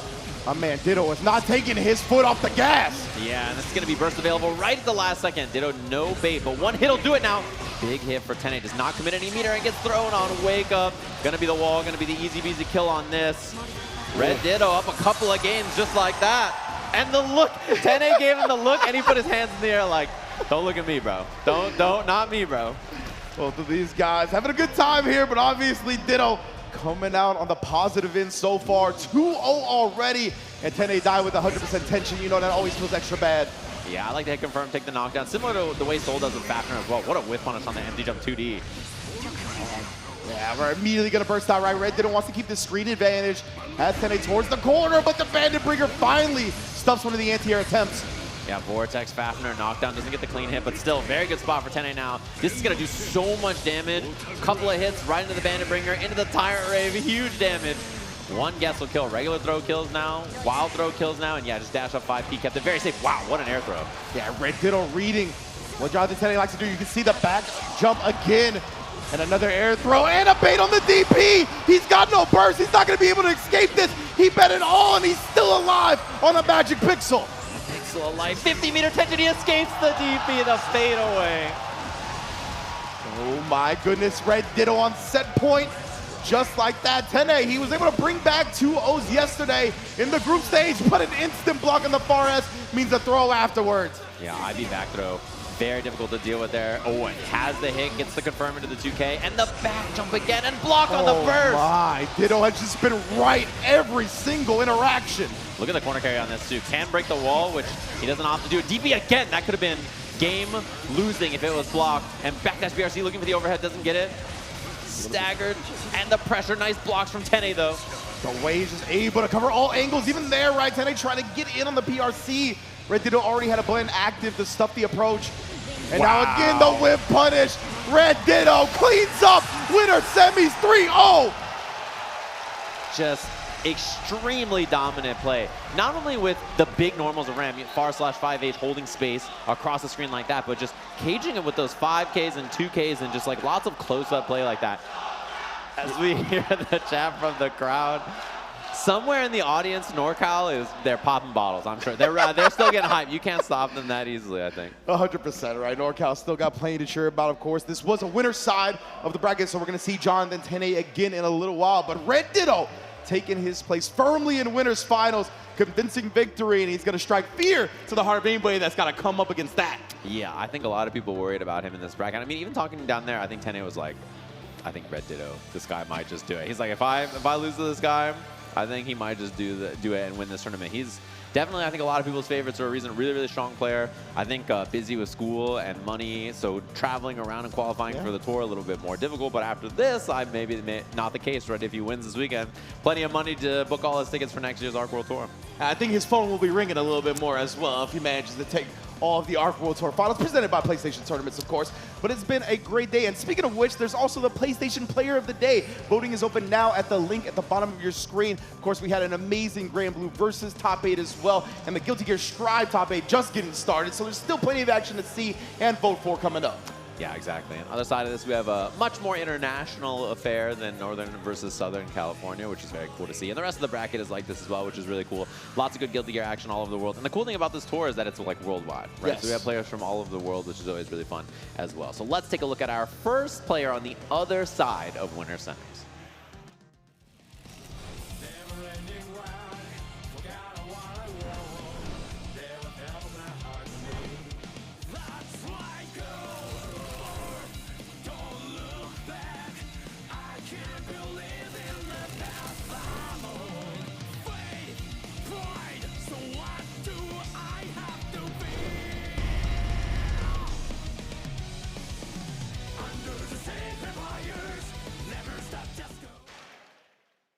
Turara in the building right now. I'm just loving all the players, like admiring their intro videos. You know, like, damn, I'm sick. No wonder I'm here in Top 8 at Arc World Tour Finals.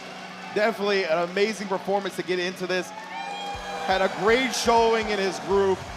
Turara mainly on the Sin as well, which I know was a big crowd pleaser. He's always got the Kai Kisuke that pops in the back just in case he needs to handle some different type of business. Yeah, and I kind of have some intel about which character, you know, Rang would prefer to fight against, that's for sure, but we'll have to see once they get locked in as well. So let's take a look at his opponent. All the way from Brazil, Rang.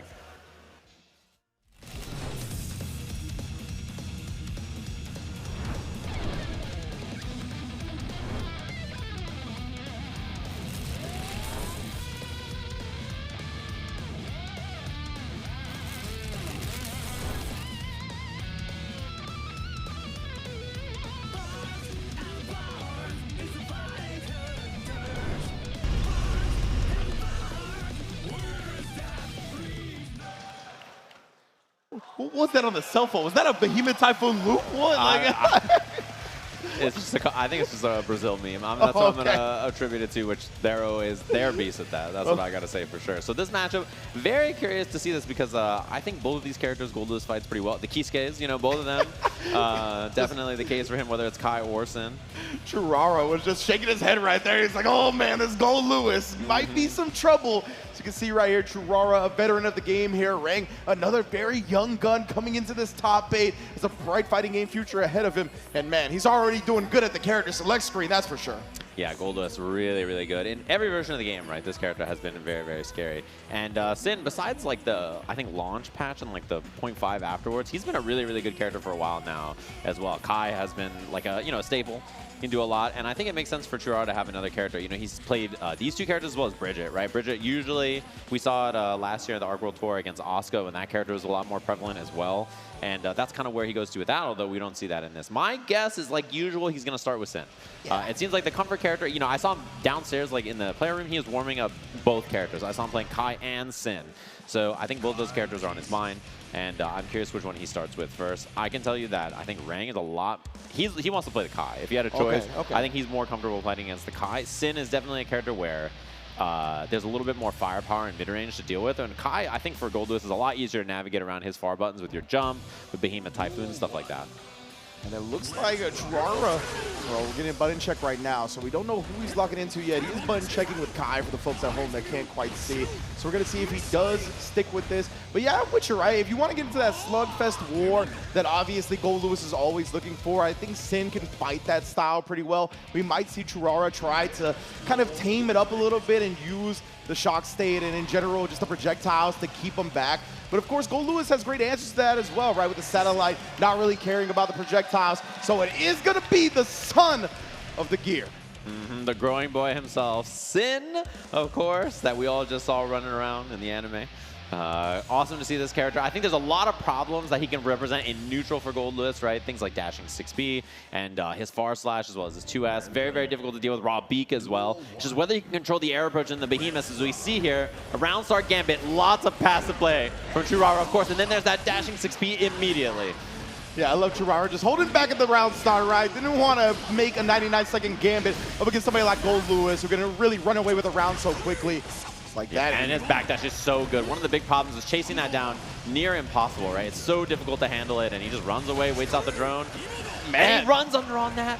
Yeah, he does run under that. He ended up getting negative penalty from all those backdashes. Oh my, this is a massive starter. He kept it very safe with the dashing 2K, but he could have exploded off that. He committed to something bigger. 100%, and Rang, nice burst timing as well, but the 6P answers the air approach. You highlighted that as something that Churara really needs to understand and tame. Oh, and he clash cancel, he's out of there. So movement sick. on that, a little too far for the beak. Oh, another drone. This time he dashes in. I like that he was a little bit more offensive this time. Block on that, and he gets a huge punish. It's so high in the air. Off the wall, 2H again, and he gets set up here. One guess for the round. Fuzzy, scary stuff here. Goes for the regular throw, one guess away. Big headbutt. Can he survive? He does not. Gets caught flinching in the end. Rang off to a hot start. This is the thing about this matchup, is you can run away and hold neutral for so long as Sin, and then that happens, right? That's what makes it so scary. So you have to be very, very cautious about that. And big credit to Rang being able to find the DP read, right? Churara, he represented it, but Rang is able to thwart that and really maintain control of the round. We'll see Churara's DP habits going forward, and right now that's the burst. Doesn't want to eat that damage. Oh, wow, that's all right. Beat the cross up on that. This should be the kill on the wall here, barring a drop. Has the super available even after this double BT. Easy peasy pickup.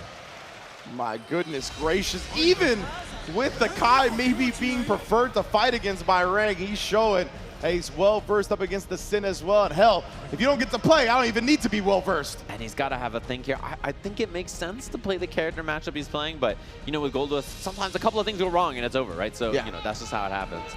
Yeah, it's one of those things, right? You can kind of get in your own head about it and start thinking about switching characters, but that was one of those moments where it just felt like things kind of snowballed out of control. White Wild and saw the 99 seconds. Oh my goodness, speaking of getting out of control, Churara trying to tame it again.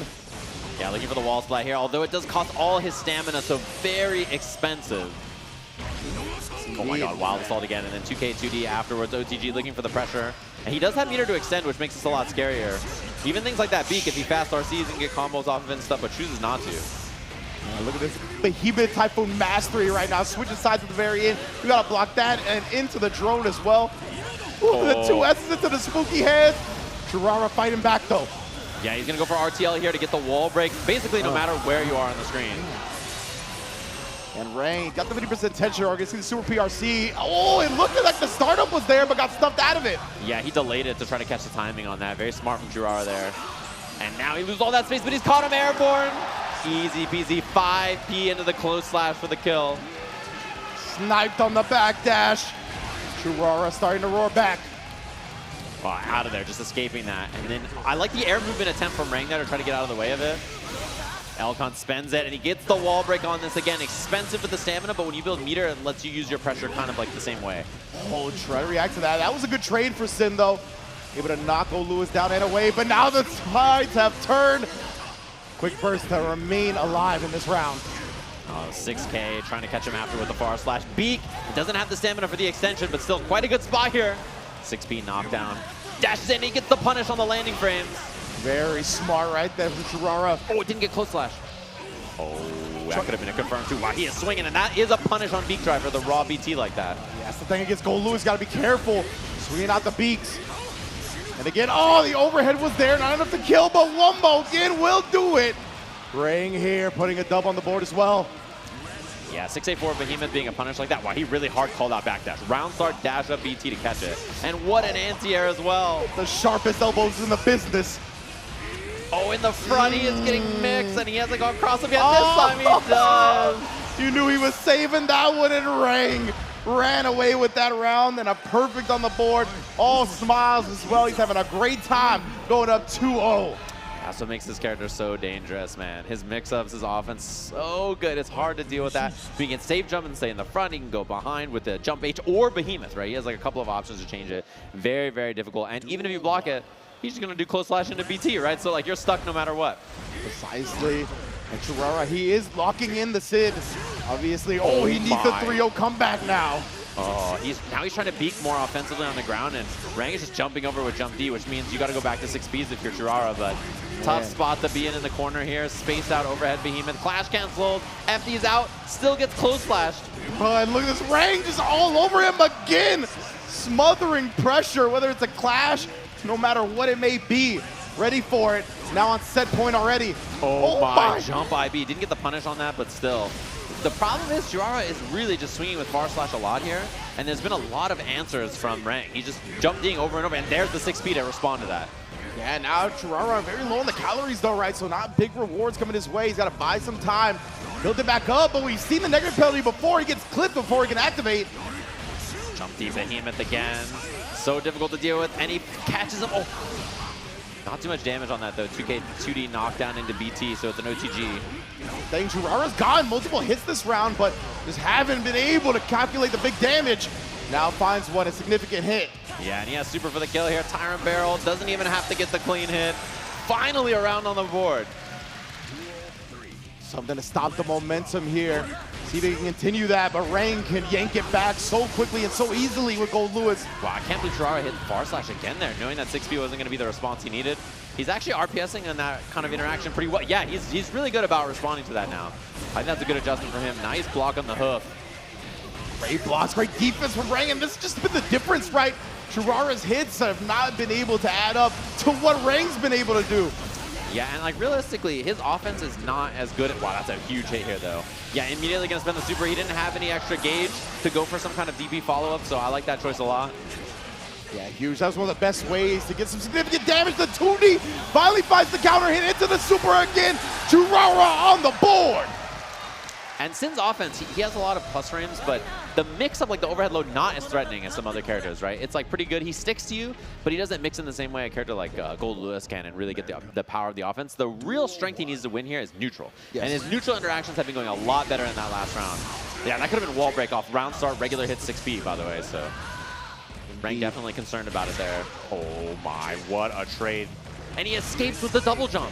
That was huge, honestly. That could really spell the rest of the round. Oh, he gets the combo off that. Didn't quite make it with that micro dash into the 2K. I like that. Looking to fake out overhead low, then finds the hoof.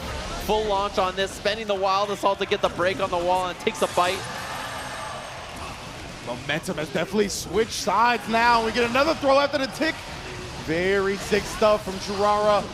Oh, he went for the tap dust and the big churn on Wake Up.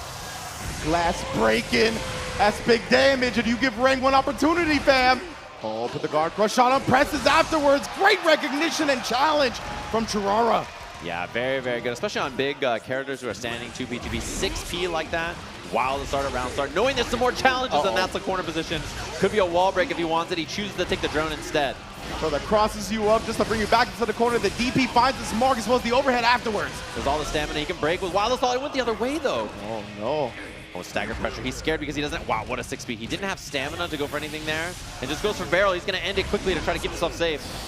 Wild Assault chases him down there. And again, he cannot backdash out of the Behemoth Typhoon. Wow, nice block. Hard to see that. Jump H Fuzzy blocked as well.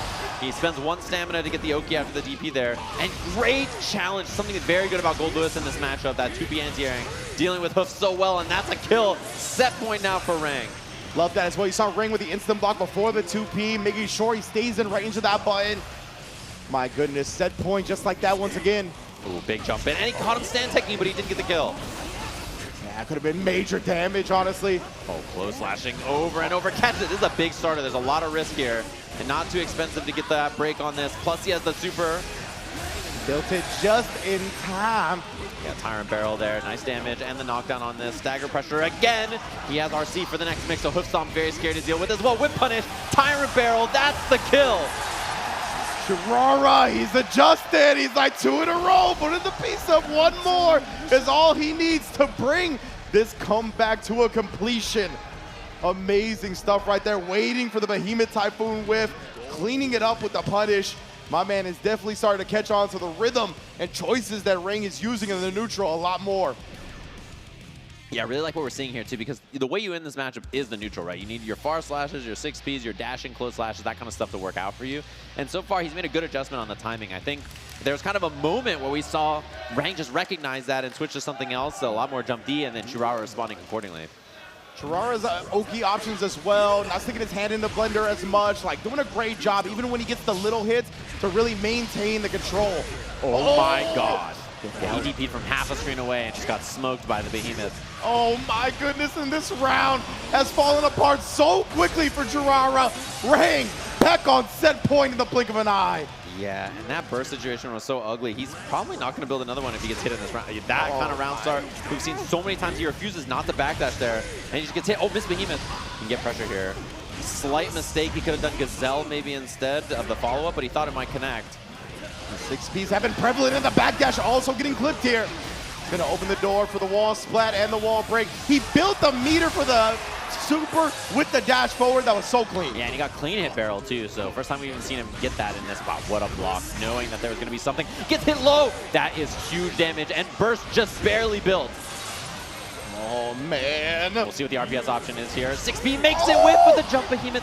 Gotta guess on defense, he was scared of the super because it would have killed him. He pulled all the way up. What a dash all the way in. 6P Reng putting himself in winners finals here at the Arc World Tour.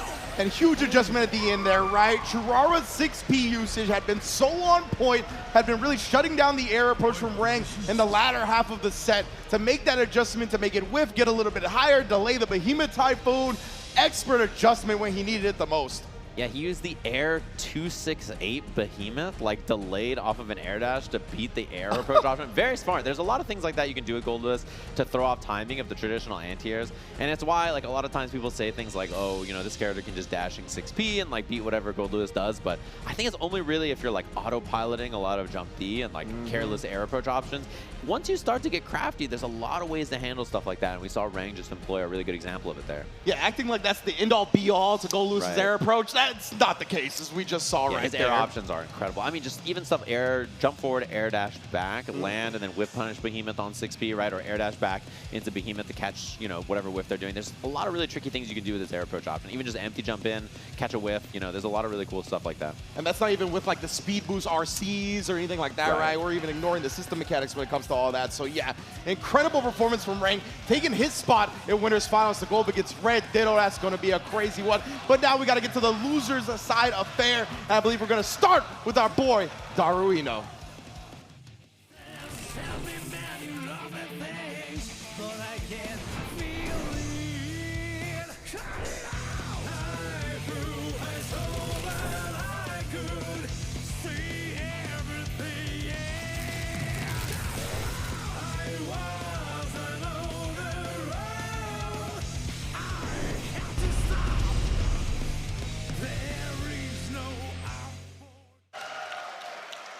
Fan favorite, of course, and I think a lot of people are very scared to play this guy. Like, he is just such a dangerous individual on this character, and a lot of people are fans of him, of course, but I think a lot of the players here talking to them, like, who do you want to play the least? A lot of the answers were Daru.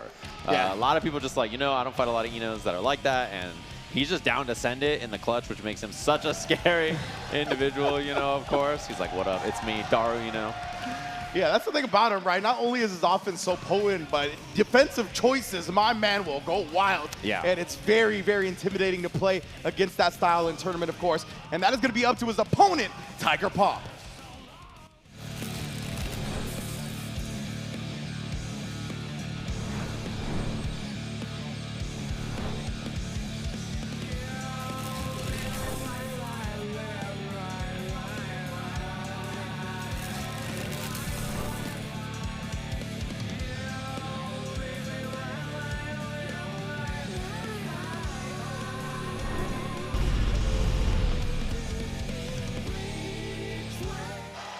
That probability joker on deck, of course. Tiger Pop.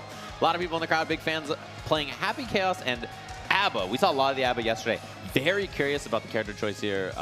You know, obviously, I think Happy Chaos makes a lot of sense, but you could always rock the ABBA if you're feeling it. There's a lot of interesting stuff about this, and I'm curious to see how this goes. You know, it's going to be a real scrappy matchup, to say the least. Yeah, 100%. I'm expecting the Happy Chaos as well, just because it could definitely provide some big obstacles for Ino to get to him in the first place. But he does have the ABBA in the back pocket, always a crowd pleaser as well. You can see another young man in the game in Tiger Pop, while Daru, I mean, my man has been playing Guilty Gear for quite some time, always on the Ino. That's part of what makes him so intimidating to play against. When you play against Daru, you know you're playing against the definitive Ino of Guilty Gear. Yeah, and I feel like he's de-aged like 10 years. Right? 'Cause he looks so good. He lost like a bunch of weight. He was like, yeah, I'm going to lose a bunch of weight, get fit, look a lot better. And he was posting some progress, and I was like, holy, like, he looks 10 years younger. It just happens like that.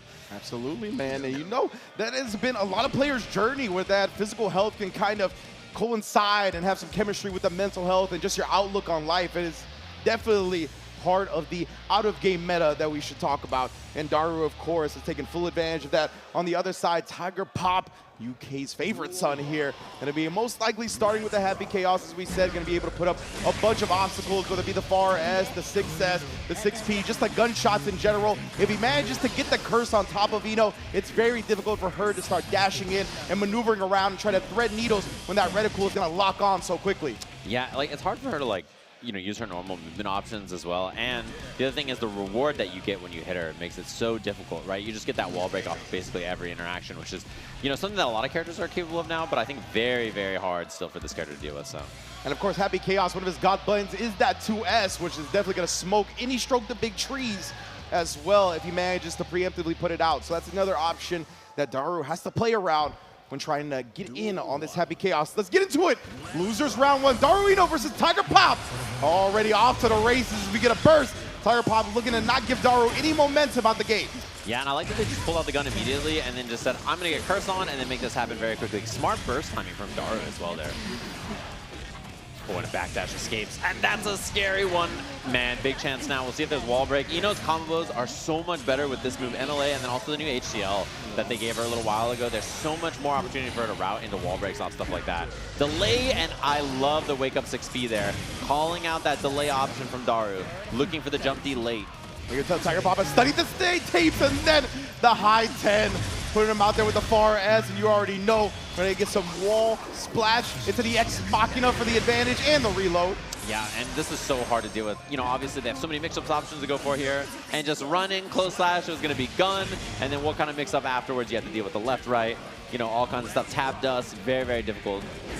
Oh, and trying to get out of there. And look at how much space they give up immediately in the round here because of it. Wall break early from Daru. Tiger Pop, yeah, already put on the back foot. Daru, oh, that's what we talked about, right? The 2S calling out the stroke the big tree, but oh, the note combo with the HCL. My goodness, Daru chefing it up right now and taking a heart from Tiger Pop. Yeah, pretty brutal. I think Tiger Pop's done a good job of intercepting the movement options so far. 2S's and far slashes and 6Ps on hover dashes and strokes, but still very difficult because as soon as Daru gets in there, you know he's going to cook. Yeah, 100%. And you know Happy Chaos, obviously, once does get put on the back foot, very tough for him to actually get a character off of him. So we're going to see right now, though, Tiger Pop looking to not play that game. They've already brought Daru to the corner here. Yeah, choosing not to break the wall there, too, was available, and that's a big hit and a big start. Look at the wall carry on this from Daru, going to get the break off this. Oh, my. Wall to wall like that. This is the power level of the Guilty Gear Strive characters nowadays. Everybody converting big hits off anything. Oh, it finds the low. That's huge here.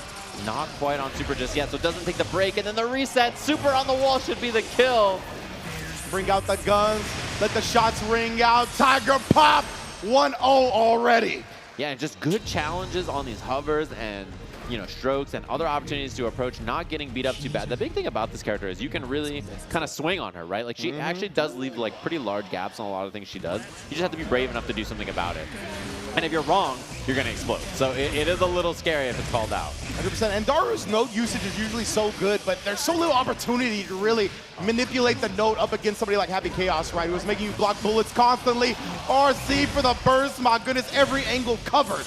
Yeah, and I like the curse into the gunshot for the wall break, keeping that curse on very big. Wow, rolled my. But it's out of concentration there. They have to get it in 6S in neutral. You know, the gun from full screen for control has been a big deal, but I'm really impressed with the normal usage to stuff all of the approaches so far from Tiger Pop. Legitimately, he's used damn near the whole plethora of them, right? We've seen the 6S, the 4S, the 6P.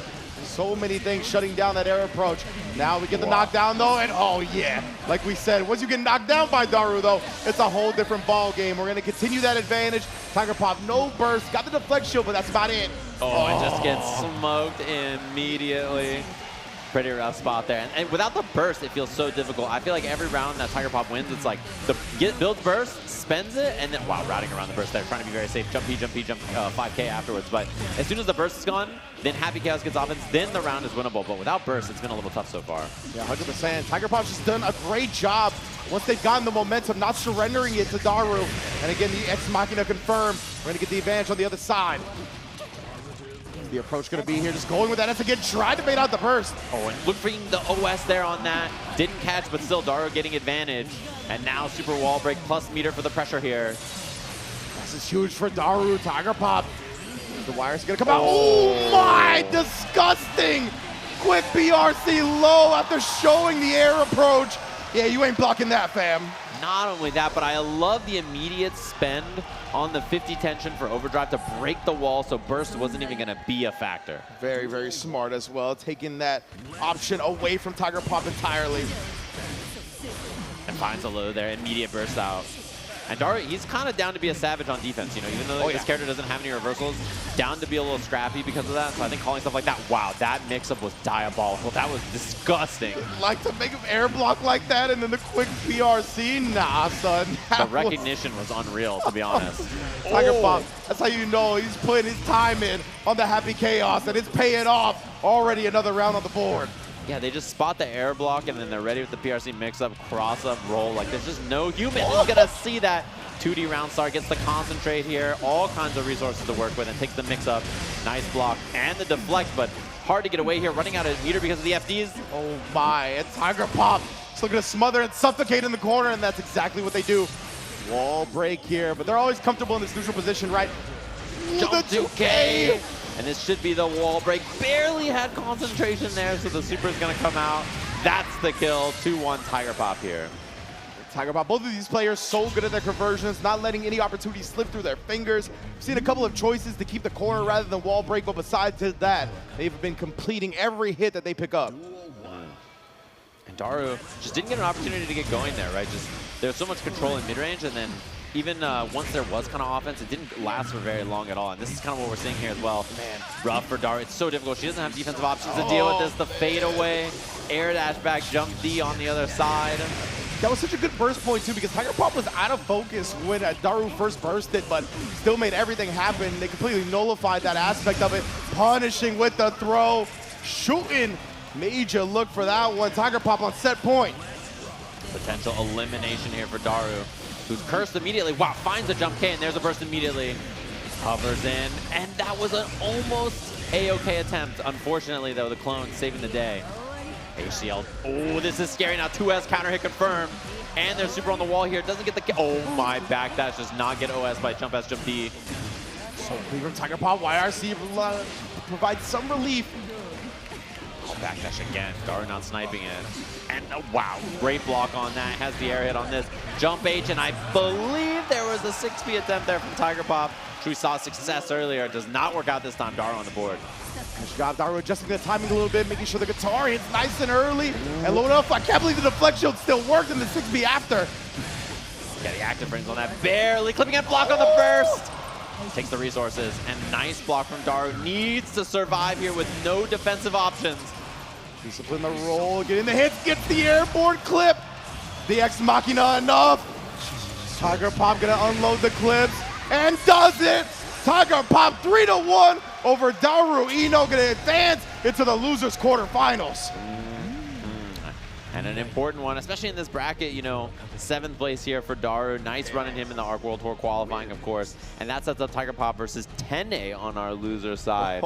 Which boy. I know Tene, you know, of all the people I was asking who he wanted to play, he said Daru was the one he didn't want to play. Yeah. And so Daru out of the tournament, I think probably, you know, feeling a little bit better about that, but very well played there from Tiger Pop. Yeah, absolutely. Looks super clean from start to finish right there. Like we said, never letting any opportunity slip through his fingers. And right, you give Daru any type of momentum, he's just gonna run away with it. So beautiful play from Tiger Pop. Looking forward to seeing them later on in losers quarterfinals. Yeah, big problem too is just how consistently the mid-range checks worked out, because that's the thing, right? Like, if you have things like Curse and like the gun, sure, but like the far slashes and 2Ss and 6Ps and like dashing 5Ps, 5Ks, whatever, that kind of stuff working out, very successful. Well played there from Tiger Pop. Of course, everybody fighting as well to be our PlayStation Player of the Day. You can go and vote for who you think should be Player of the Day at the link below on your screen right now. Obviously, like we talked about, Granblue versus an amazing top 8 with Totoro taking home the title. Obviously going to be a heavy contender for that, but all of our Strive players are definitely showing out to earn that reward as well. That's for sure. A lot of people out here just demanding all kinds of things, but of course, you can vote for your favorite player right now if you haven't already. And that's how it works. We've got some excellent players coming up to the stage very quickly here. Our last match on the loser side, round 1, to see who's going to be going home in 7th place to join them after battling out in those group stages yesterday. Yes, indeed. So let's take a look at our first participant in our last match of the losers round 1 Slash.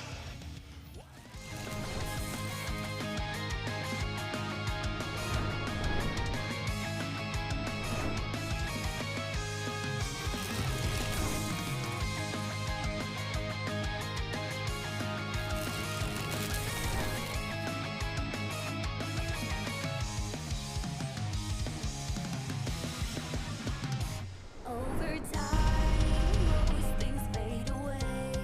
Isn't Slash coming through despite starting in the losers bracket. Got a lot of momentum and feeling very good about being in this top 8, right? He was able to overcome a player he hadn't been able to defeat in 3 years in Barracks to get into this position in the first place. So you know he's coming to take it all. Yeah, and definitely I think a crowd favorite had a really deep run, obviously, in last year's bracket. Excited to see how he does up on the stage. Let's take a look at his opponent.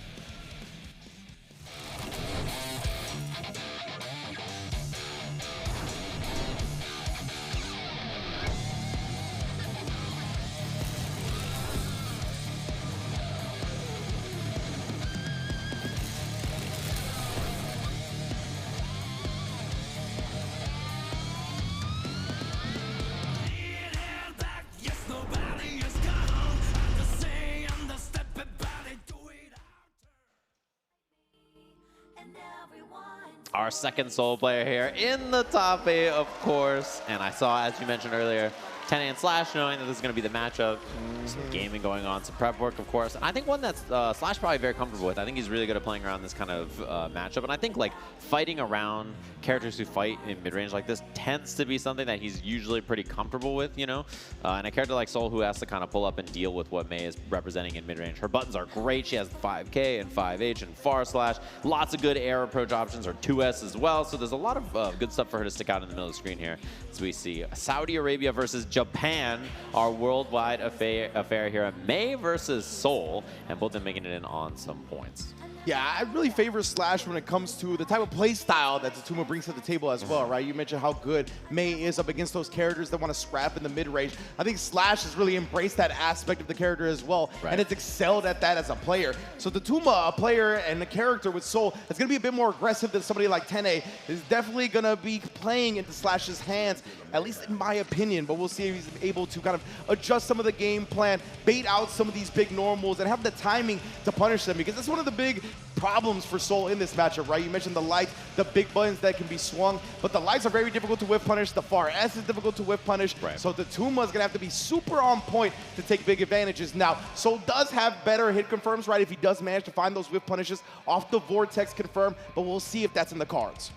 Yeah, exactly. And the other thing, too, is like Slash is so comfortable in this matchup, played a lot of Souls in his life. So and many. Not a lot of Mei players on this level just on the planet, right? Like, this is a character that's very hard to find. I think about this way with a few of the characters in the game. We just talked about it with Dara as well, right? Where the advantage of just being on a character that's not represented as much at this level means finding someone who is like at this level of play, you know, does all the setups, does all the stuff, and then, but is that level of a solid player is very, very difficult. Yeah, 100%. And that's the real, I think, dirty aspect about Slash's Mei is, of course, he's super good at the neutral and just putting out the buttons and converting off of them. But his mix-up game on this character, I mean, is second to none. Makes her look like one of the most dangerous and nastiest mix-up characters in the game. So if you ever give him a knockdown, he's got tension behind it. Good luck getting your turn back. Yeah, Dolphin Hawk just offers so much for her to deal with in her air dash mix-up afterwards. And you can left-right on it. Very, very tough to stop. But, you know, defensively, she can have a lot of problems in this matchup as well if Soul gets going. So that's kind of just the thing you have to watch out for. We'll see if that's the case. Locked and loaded. His slash on the Mei. Tatuma on Soul, bad guy, all the way out here from Japan. Obviously, a couple of them qualified into the top 8. We'll have to see. Winner of this is going to be fighting Churara in the loser side of the bracket. Yeah, I believe, if I'm not mistaken, I don't know if it was high. I think it was Incross, actually, that put out that both tournaments so far were first and second Japan and then third and fourth American. So we definitely have the potential for something similar here in our Guilty Gear Strive bracket as well. We're going to see if Tatuma can progress past Slash to start getting that storyline and that narrative complete. But yeah, man, in addition to that, I'm always looking for people or how people use their burst meter up against Slash as well, right? Mei's so good at baiting the burst. Slash himself so good at reacting to burst and just RCing into safety. So I want to see if Tatuma's willing to spin some wild assaults early, if we're going to see the flex shields rather than any type of saving of the burst. Always something I'm looking forward to. Yeah, and it's going to be an explosive matchup. These two characters, very high damage, very good at just smoking each other. And defense on the side of Soul, he does have, obviously, a DP, but if it gets baited, it can be a bad time. So something you have to watch out for. And Slash willing to play passive around it. Same thing can't be said for Mei, right? Obviously on defense, she's going to have to deal with the things that Soul represents by just using system mechanics and her 4-frame buttons, so you got to be very careful about that. Oh, big catch here. Fafnir taking the RC, can take the wall break here, which is what he does. Yes, indeed. Now, your brain has become a crystal ball, huh? That was a clean DP call out. I mean, it's just, you got to do it sometimes, right? You have to represent it and put it in that mindset there. So I think it makes a lot of sense for Tatuma to look for it. Wow. That was a super sick instant block on the Dolphin as well. Kept them close, so the RPS favored Tatuma, and Soul gets the throw and gets the OTG for the kill. Yeah, something he's been doing a lot is just throw instant PRC, right? Just because if you're whiffing on it, then that makes you safe, and then if not, he gets the combo anywhere there. So something we've seen him do a lot of success with this weekend. Yes, and that's the reason why Fuzzy jumping out so strong and makes it very scary to commit to sometimes. Oh my goodness, and then the counter hit starter. You already know the life is gonna melt before your eyes. Battle Orca, hardened by war. And mix time now in the front, tapped us, nicely blocked. And you can see the close slash recover while the TP is coming out during the slowdown. Oh my goodness, bro, that's tough. That is super heartbreaking for Tatuma. Taking the command grab, pushes to the wall here with that dash 5P combo, and that's the break. Now what's Slash gonna do on the other end here? A swinging in case the Tuma felt frisky, and then Whiff punishing the 6P attempt with a slide. Oh, Dolphin right back in. You thought the pressure was over. What a counter poke. Yeah, I didn't get the third close slash there. So, oh, what a throw bait. Oh my. Slash took so much damage on that. One whiff throw, and suddenly this is a very winnable round, and how you burst here is so important. Anybody's game here. Finds the burst point. And Tatuma was just not respecting the burst at all. Just said, I'm going to do my combo no matter what. This could be a wall break if there's no burst. And there it is. One hit apiece here. Meter for Soul catches the Bandit Revolver and takes the OTG. The Revolver, bro. What's that shoe Soul wear? That hit May at the very tip of the boot. I cannot believe it. How did Bandit Revolver even hit? That's like half screen away. What? The big boot, bro. May swinging into it. And now already a burst out from Slash again. Again, it's so important for these players not to give the other momentum. And of course, earlier you burst, earlier you're building it back. Yeah, and taking the RC here to get the wall break on this. Huge damage, positive bonus, really good spot to be here. You just wait for the meter to come up and then you can send it with 50. And then you see the patience waiting. Yeah, I love this. Both players after the stage transition when it hasn't been a hard knockdown, definitely been playing a bit more timid, and Tatuma running away with this round. Yeah, and just getting that auto wall stick HVV there is brutal. It just means so much damage with a positive bonus buff. And having RC for those confirms, Fafnir RC into whatever you want afterwards. Indeed. Iwata again pushing the limits here. Trying to trap Slash in this corner. You see the FDs come out, the IBs, anything to relieve some of this pressure, and does so. Wow, what a whip punish. The matchup knowledge on that 5K 6H right there. No, doesn't get the break on that. See, that means Slash has the corner. You see the dash blocks right there, and then the dash pull up with the S. Trying to find something. This could be a dash. Oh, misses the air throw. Tatuma moving too quick. And RC is available here. That's why he goes for the throw. Clean hit VV, and this is going to be wall break, one guess away. So good. The wrist gauge was really cranked there as well, which made up for the proration on the scaled throw. Super sick from Tatuma. I love the calculations. And the quick RC low after showing him the Bandit Revolver first hit.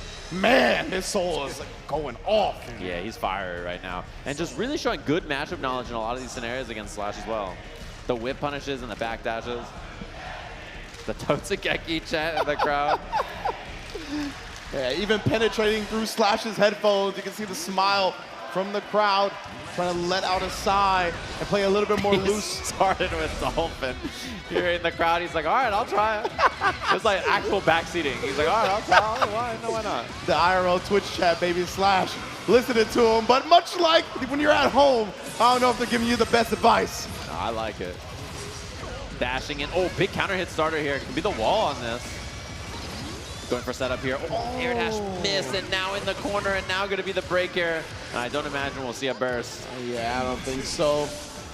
Gonna save the heroism for another time. The Tyrant Rave puts him on life support. Tatuma looking to close it out, and even with the FD, Dust still manages to connect. Yeah, and blocking that would have been big. Slash had meter, and then, you know, he couldn't keep it safe with anything, but wow, 5H barely reaching there too. Yeah. Stringing them up, wild throws. A lot of risk still on there. Oh man, very, very scary. Oh, and anti-air so scary. Jump H whiff. Slash patient to try to get out of the corner until those double dolphins. 5H just cranking the wrist gauge, and again, look at this. Oh my, help, it's red. Oh, you're in the wrong neighborhood, fam. One hit now is death for Slash. It's very scary. Burst available. Gotta be so careful. Gold burst blocked. Doesn't get him out of the corner though. And doesn't get the positive bonus either because it was all blocked up. Tatuma, man, these instant blocks of the Totsugekis as well. Oh, and Gunflame cancel not challenged, but Slash with an opportunity now. OTG Dolphin 16, a backdash with punish again. And the jump back, no punish on the wild throw.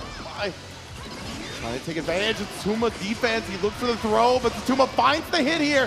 He's going to be able to get the wall splat. Will it be enough? The Japanese Guts cannot save May at Tatuma. Convincing performance, 3-0 into losers quarters. Yeah, very nicely played there. And just the stagger pressure and situational awareness, like backdashing 5K into 6H and whiff punishing so consistently far/BR. Just really sharp and prepared in the matchup there. And you can tell that he had a lot of homework on that. And he was just totally ready. Yeah, absolutely. Really, you usually see Slash make opponents uncomfortable, right? Which is how in your face he can be, the choices that he makes when it comes to the neutral and the button placement of him, a lot of the time it makes players step back for a second and kind of readjust how they're going to approach. The Tuma was just clean the whole time. Knew what was coming. When he got put into block strings, he was able to navigate effectively. Just incredible, incredible performance, both offense and defensive. Yeah, and that means we're going to get to see him obviously fight the other Japanese player in loser side here. Him versus Chirawa are going to be our next match. And they were warming up today, by the way. I saw them playing together backstage, so those two were playing, and it was looking good for Tatuma from what I saw. So we'll have to see if that's the case once they get a chance to play in this bracket, of course. So we're going to have our losers matches and jump up there for winners finals after that, for those of you keeping track at home. But hopefully you've been enjoying our top 8 action. That's 4 matches so far. I owe some people some guac, so we're going to take a very quick break, and we'll be back with more Guilty Gear Strive right after this.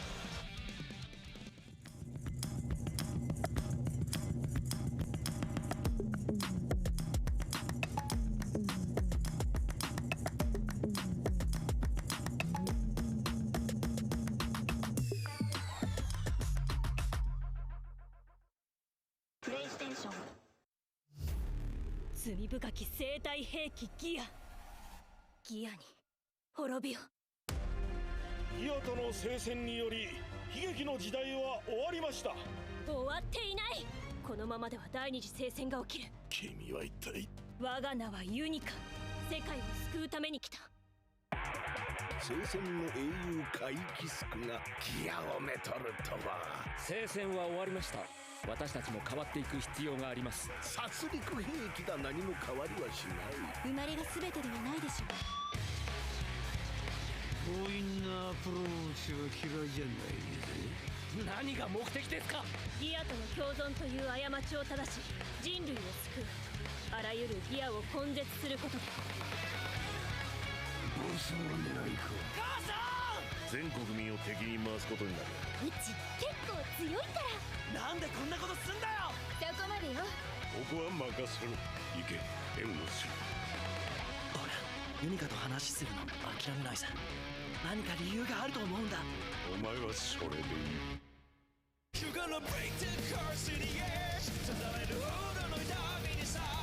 おぞましきギアに味方する者を許さない。ユニカは単独犯ではない。私たちで黒幕捉えちゃったり。情報を聞き出すまでが任務だから。救える命も救えねえぞ。貴様らがギアをかばうなら聖戦は必ず起きるだろう。聖戦は俺が止める。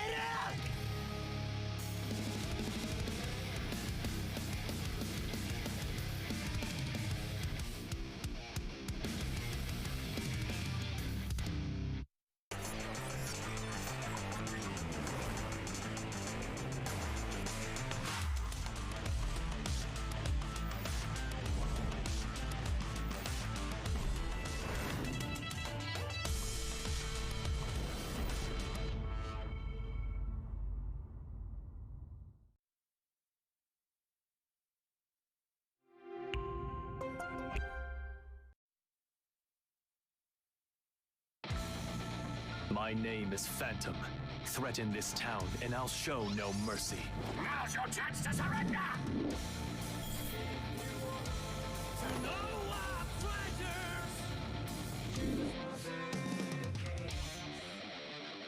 The man you know as Venom of the Assassin's Guild is dead.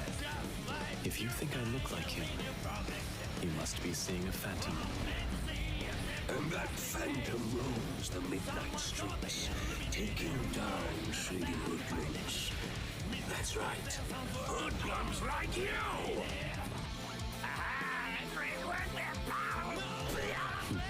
Leave it to me. Victory! Home turf, you buzzy banana loser! To defend, that's all. Much easier said than done. No need to hold back. I'm a professional. Phantom here's gonna whoop your cutie butt. How do you like that? The memory of my second birthplace is forever etched on my soul, never to fade. I'm not so ungrateful as to forget it. I will show you my all. Good luck! That is bullshit blazing. To my heart is blazing. If I lose my wings, I don't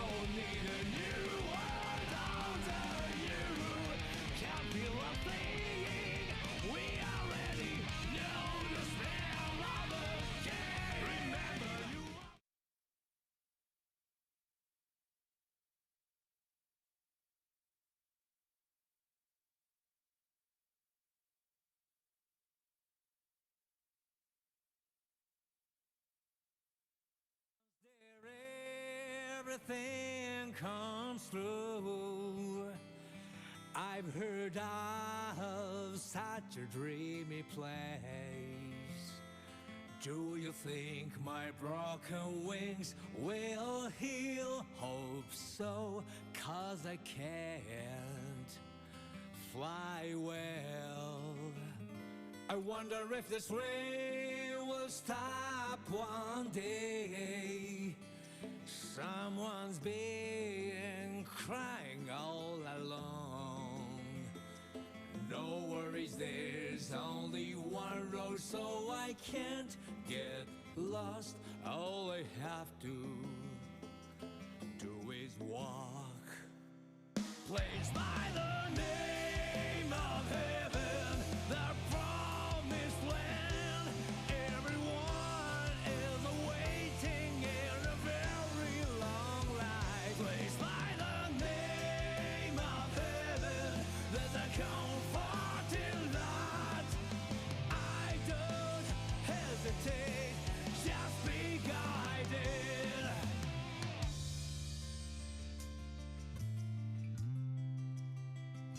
I wonder how far I have come, and what have I ever done?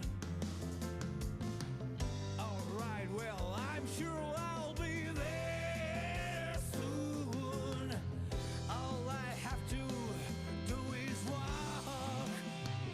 Placed by the name of heaven, the promised land. I wonder what was waiting for me. Placed by the name of heaven, there's a comfort in that. I don't hesitate, just be guided. I haven't talked to my heart for a long time. When did I stop flying? Is it a wings that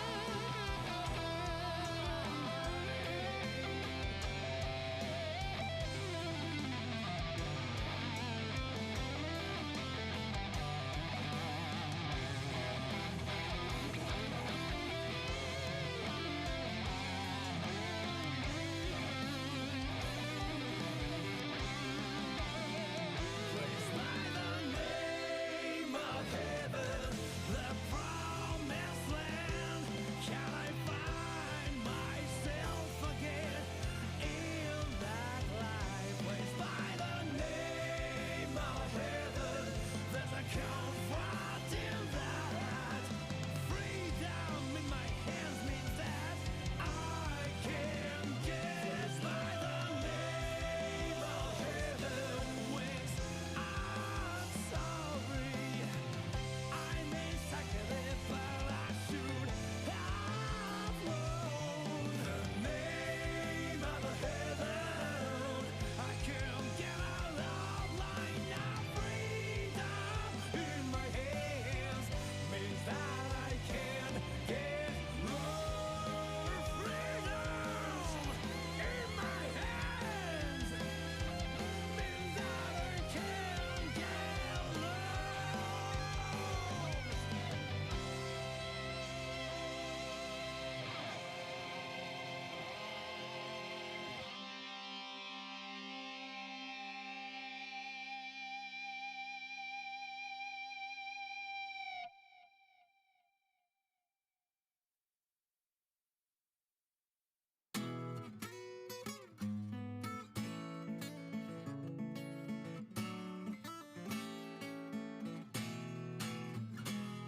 Just listen what's called the years, the word of the guy who was hated by the god of failure. Just lean.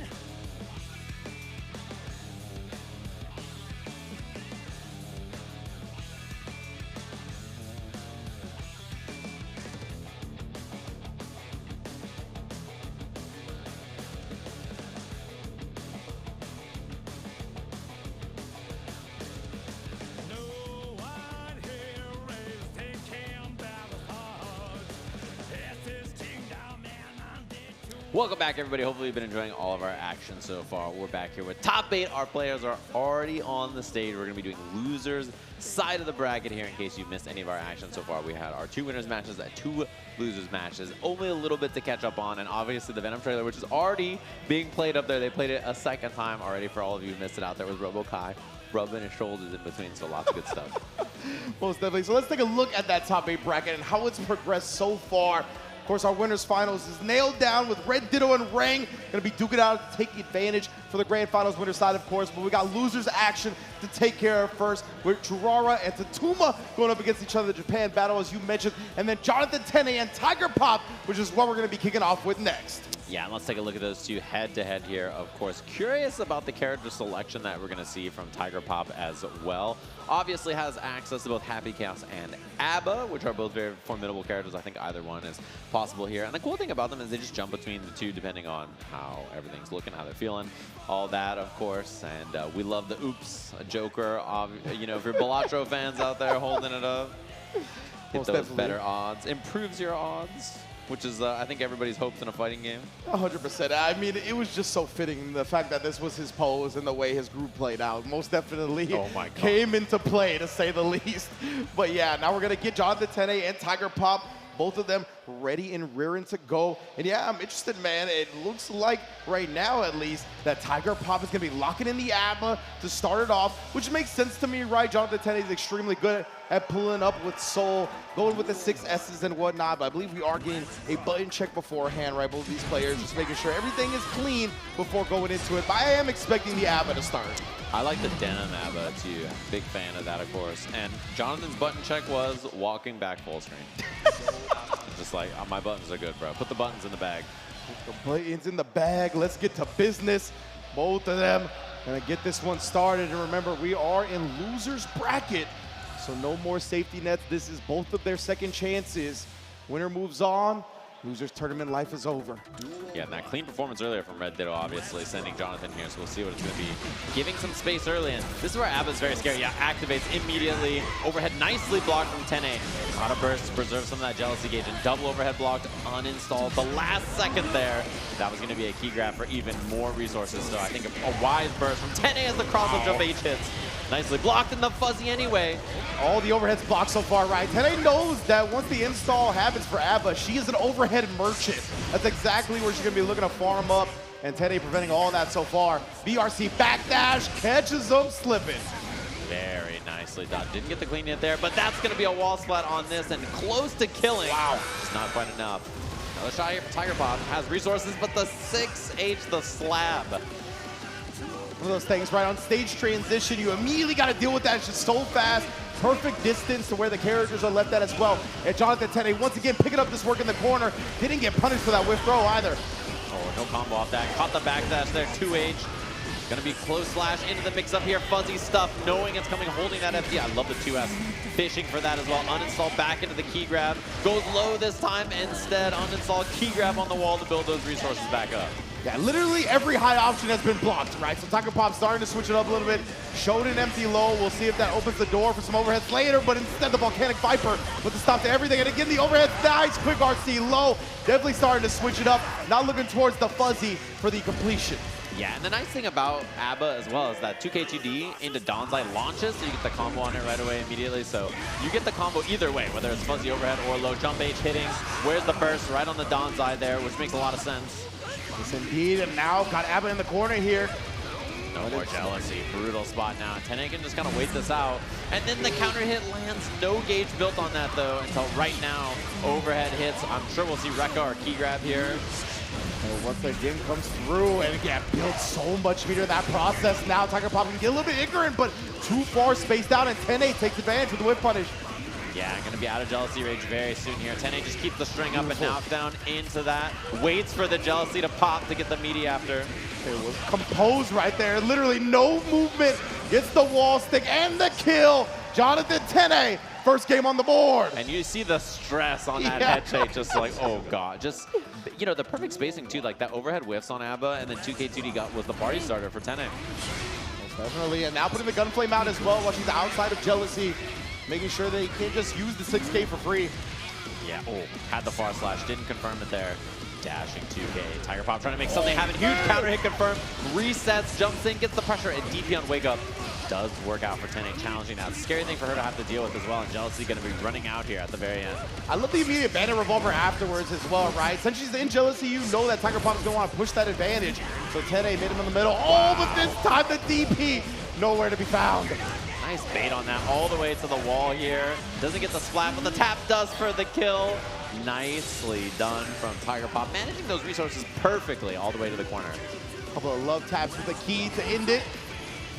Now both players here hesitating around start. Wild Assault to see the FDs come out. Yeah, 5H activates something we've seen a lot. Knockdown here, takes the uninstall. Went for the key grab meaty, but immediate DP from 10A. Oh my goodness, the Bandit Breeder also taking advantage of Tiger Pop trying to push the issue.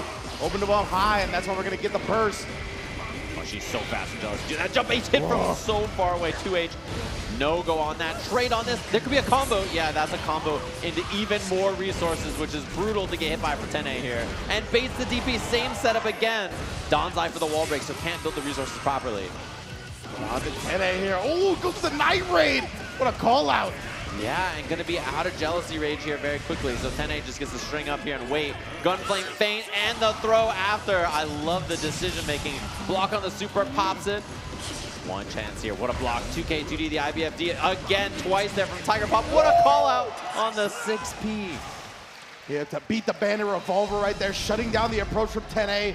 Both of these players are doing a great job kind of recognizing each other's patterns, seeing how they're sequencing their offense. And that 5H is such a difficult move to deal with. Huge whip punish there. It's going to be Rekka knocked down into more. Whip punish again into the Rekka. Pulls up and just taps does something we've been seeing a lot this weekend so far. Key grab on the wall, full Jealousy. Oh my goodness, you're going to have to deal with all the ignorance now. So Tiger Pop wants to start bringing out the Don's eyes. Not going to though. At least not immediately. Oh, I wonder what the look was there from Tiger Pop. RC up, didn't get whatever it was supposed to be afterwards. Backdash is looking for the Jealousy with the 2H there. Trying to catch you low. Finishes the Rekka, and that's a punish out of Jealousy now. Indeed, John McNabb have a big opportunity. YRC, ooh, it's the dash up throw. Even with the OTG, it's not enough. Nicely blocked in the 2K challenge. Seeing that Jonathan was going to try to take some space there, right? Needed a comeback, so I think smart to recognize that. Yeah, absolutely. Tiger Pop very smart to go with that. Jonathan obviously was trying to pull up with the S, wanted something juicier than a light. Nice, finds the throw as well. Dashing, looking for more offense here. Out of Jealousy, going to be 50-50. Finds the low, immediate wall break on that. Yeah, of course, Jonathan always with the dash up 2K, 2D for the low as well to get the clean Volcanic Viper. Not with the combo on the corner here. What a 6P again. Knowing it's coming, it can fill up the resources and get that Jealousy. Pops it, dashing in far slash. And the Vortex again. And I'm sure there's probably not going to be a burst here. Saving it for the next round. And burst so important for Ava because burst in an install is just a huge swing in any round. So saving it like that makes a lot of sense. Round start with punish. Key grab meaty, gets DP'd immediately there. 10A willing to use the wall assault right there. He wanted the wall splat on the Volcanic Viper. Finding it now. Be able to get the wall break with the Titans. Hey. Tiger Pop in. Trying to get active on defense there and swinging and not working out. Jealousy about to be out. Second hit overhead. RC available for the kill. Should be no problems here. 10A, 2-1 in the set. Bouncing back from that second game loss, right? Saw Tiger Pop really start to figure out a lot of the way Jonathan was structuring his offense. That's why we see some adjustments here. Not as many Bandit Revolvers. Looking for some more whiff punishes of his own. Now, of course, the wall and assault, yeah, force the issue. A couple of instant blocks still will not get you away and out of the situation. Going all in on that. Nicely blocked from the low. Now, Tiger Pop, big opportunity. Yeah, activates immediately the whip punish. And there's no burst available because of the double wild assault earlier. So huge combo. Don's Eye can be whatever ender you want into the wall, into rebuilding that gauge with a super here. So in Jealousy, 80% on that. Fuzzy's going to be incoming. And the backdash BRC to escape. That was all off 1-6S whip punish as well, right? Look at that time, barely hitting on the tip. So much of this set has been determined by the spacing of that button. The end of Jealousy here. Whip on that, and you can see the far slash coming. So the instant block just goes with a 2K afterwards, right? Tiger Pop has been challenging most of the time there. Not gonna allow him to this time, and the burst is out. Tiger Pop confident he can bring this one back even without Jealousy meter. Gonna build back a lot of meter there, and runs up for this. RC's available. Don's Eye gonna be out of Jealousy. A little bit of damage on that. Trade on the 2K, fishing for the far slash, trying to find something and gets it. The scramble stab. Takes advantage of the moment there. Just really brought Jonathan down in the mud with him. The Rekka's important. Far slash counter confirm into the overhead. That's a launcher into big damage, so scary to deal with. Air blocks the Bandit, and that's a huge launch. 2H Donzai runs into the corner. This is an easy peasy splat. Uninstall, build back the meter. Tiger Pop's movement in the install has been so impressive. Has been really able to make Jonathan whiff more often because of the high speed. Again, another air block. BRC's trying to open him up. Great defense so far, though. Wow. What a dash in. Finds the escape attempt. Should be the easy peasy kill here for Tiger Pop, tying it up to a piece. That's the thing, right? When she's in jealousy mode and she instant blocks something, she's immediately running you down. You build no space and immediately going to be in the danger zone of ABBA. And we're at a game 5 here in our losers quarters. Yeah, I mean, she just becomes the best mid-range character in the game, right? Her jump options are just feral to deal with. They're so strong. Her run-in, her whip punish game is so good. 5H starter looking for that overhead. 2S. Oh my. What a find at the sky like that from Tiger Pop. That's a punish. Can uninstall here. And he gets pressure without it. It's always scary too because even the key grab stuff is very difficult to deal with. And nice block there from 10A. Jump the air key grab, building lots of extra jealousy meter there. There's the activation.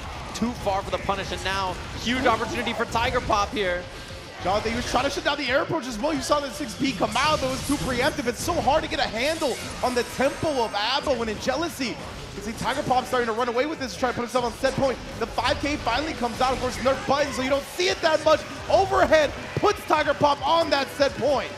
Yeah, they're just so good about stringing up and finding those overheads, despite you know she's gonna go overhead. Yeah. Doesn't matter. It's just so good, so fast. Just like that, it just jumps over the button there. And Tene losing all this life, uninstall, key grab on the wall to build back that jealousy. Yeah, Tiger Pop right now rolling. This ABBA choice working out big. Oh, you can see the movement as well. He's getting out of the dash lights. PK2D Donsai does not go for anything off the guard crush. And cornered, no resource now. Big chance with the command dash throw. Oh my goodness, yeah, and Jonathan Tene got a burst now.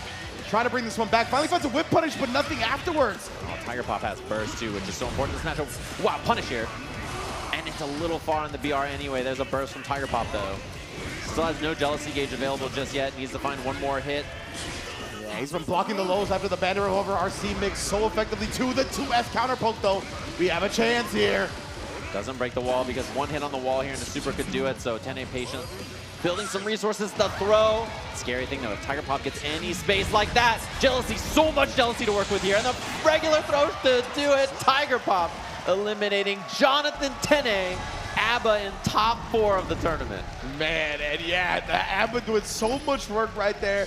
The installs, it's so tough for somebody like a Jonathan Tene style of player, right? Who is really good at calculating where their opponent likes to press buttons, catching on to the rhythm of their offense, and in general, being able to call out spaces in neutral. Doing that up against ABBA with that amount of speed, with that amount of forward hitbox maneuverability, it's just gonna be very tough to play his game. Yeah, and Tiger Pop, they were really smart about like FDing away and then finding 6P Rekka challenges on block to open things up when banner revolvers coming in and stuff like that.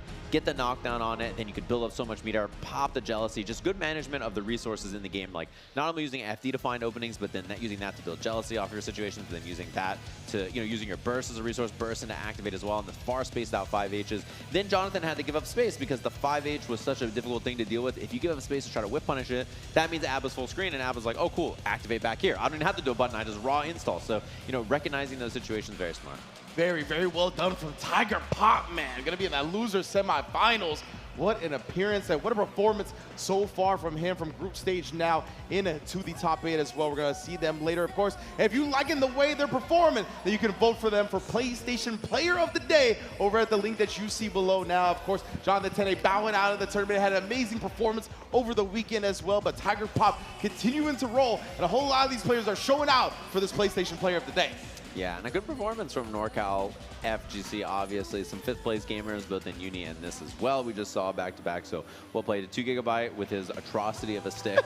Of course, that's got everybody talking on social media, smacking and like that. And then obviously the performance here from Tene, 5th place in this bracket after starting in a winner's side, top 8. And we have another loser side match coming up next. Our 2 Japanese players in top 8 here are going to be fighting up against each other. I saw them warming up this morning, obviously because they're in winner's side and loser's side pretty far away from each other. So they were like, well, unless you lose the Rang and then I win my match. There's no way we got to play. So here's the bracket, and obviously they're going to be fighting against each other here. And it could be the classic match. We could see Sin versus Soul or Kai versus Soul as the matchup here.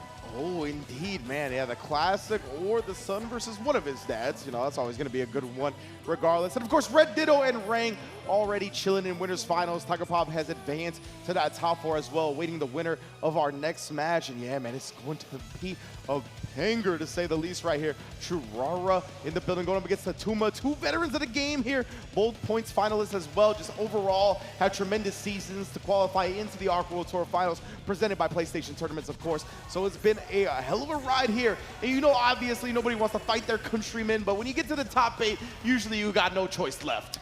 Yeah, and a winner of this, of course, will be fighting Tiger Pop in top 4 of the bracket, which we just saw earlier. Yes, and I think, you know, if it's Soul again, right, obviously going to be happy to play ABBA, and might honestly be the case against Kai or Sin as well. So I think we might see more ABBA gameplay regardless in the next one. Hovering Sin, and I think that's going to be the lock-in. I saw them playing earlier downstairs, and I didn't think the Kai looked as strong in this matchup as the Sin, and I think generally I prefer to see Churara on the Sin. Sin's really strong in this version of the game. 100%, and Churara has very much looked comfortable on the Sin, right? Doing so much work yesterday in the group stages. We only saw the Kai appearance, I believe, 1 time. Mainly, it was all Sin and just expert calorie management. And of course, the normal placements have been super on point as well. That 2S did so much work yesterday. And of course, depending on the matchup, we're going to see it a lot here as well. And it is going to be the Sin versus the Soul bad guy for our Japan representatives. Yeah, an interesting matchup, of course. Obviously, I think if you look at this, the attacker is Soul here. His job is to approach it. Sin has so much control of mid-range options, so he kind of has to play passive, look for whip punishes. We saw the same thing earlier, though, with Mei, right? Tatuma had so many good whip punishes and so many different interactions, far slashes and 2S's and stuff like that, 6S's. And Sin, same way. Great far slash, great 2S. Elk and Beak are excellent tools in neutral to control space. He's a really difficult character to find control over. And his backdash is so excellent. He can escape from options, reset in the mid-range, and go back to swinging with those great tools. Now, I want to see how he utilizes that backdash, right? Especially with the 6S from Soul. We're going to see that range. Both players looking to get in each other's faces early, though. Wake up close slash there from Churara. Immediately gets counter hit. Now we got some opportunities there for Tatuma. What a hit confirm on that jump air dash back S into the Bandit. And of course, you see so many more wake up close S's nowadays, right? Because there's no more throwing the DPs. So they're definitely betting on the player, baiting out the DP. That time, Churara recognized, right? You're not going to bait it out. I'll let it fly. And now we're riding to another stage. Yeah, RTL off the hoof, knowing it was the best option for that stamina spend. 1 bar cost on that and your super meter. No stamina here for Sin, and that's going to be an airborne hit on the backdash, even with the BRC attempt. They got stuffed.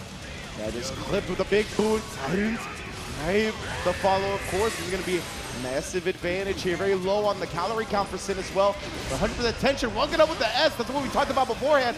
Big throw break. Brandon Bringer covered, trying to super out. Hopefully he pressed the button, but he didn't. Yeah, and stamina available for Sin now, which makes him very scary. 2 bars means he can commit to something like this into the dash. We'll see the wall break here with Wild Assault or not. Does not go for it. Plays patience, air throw. Nice find there from Churara. Needs 1 more, baits it out, and 1 hit super, so there's no burst. What a bait out. What a clutch decision from Churara here as well. I love the no headphone gaming, by the way, feeling the full atmosphere of the crowd. Another burst there. 6B air block, forcing the hoof mix up afterwards, and there's a burst to not get wall broken. Wow, late cancel on that. One thing too, we're seeing a lot of OSDPs from Tatuma on a lot of these sequences. If Sin is doing 2H on block, you can just DP unless he's canceling into something that's a true block string, right? So very good matchup knowledge there. Oh, a whiff on the last hit of the DP. Hard with the gravity sometimes to get that. Wow, you can see Churara really switching up his structure right there. Not backdashing out of those lights. Tatuma trying to chase him down, but he's found the hit this time after the transition. Gets to the wall, no wall splat though. That means he gets to keep the corner, and it's gonna work out even better for him as he gets the super wall break advantage on the other side. If he doesn't die, which he does, easy peasy indeed. Yeah, clean hit Tyrant Rave does a ton of damage, so real brutal to deal with there. Walk back, looking for the whip punish. Nice recognition on that far slash Elk. You know, he wants to force the issue off that, so really like that decision from Tatuma here. Yeah, throw a little bit too far away, so just punish with his ult right there. Tatuma able to take advantage of it. Patience. Both of them kind of swinging at each other and then slowing down there. Far slash beat this time. Lovely use of the revolver. Burst available, and there it is. Beak hits. This is a big combo. Man, that's why you see Tatuma use the revolver in the first place, right? To try to use something that can outspace the range of the options from Sin. Nonetheless, Churara right back on top. Oh, jumped out of the throw, and we get a clean punish. Yeah, fuzzy jumping the throw there made a lot of sense because there wasn't anything to extend with and no stamina for Sin here. Yeah, that's why he was ready with the punish. Churara didn't cancel into RC or anything. This is a wall. Easy peasy pickup on that. And I think being a little careless on the calorie situation sometimes there, like Elk Hunt with no bar, he just knows that he can punish very easily on this URC. And that's the problem with Sin in this version. He spent stamina so fast, right? Yeah. That you end up having to do Elk or Beak without stamina, and that can get scary.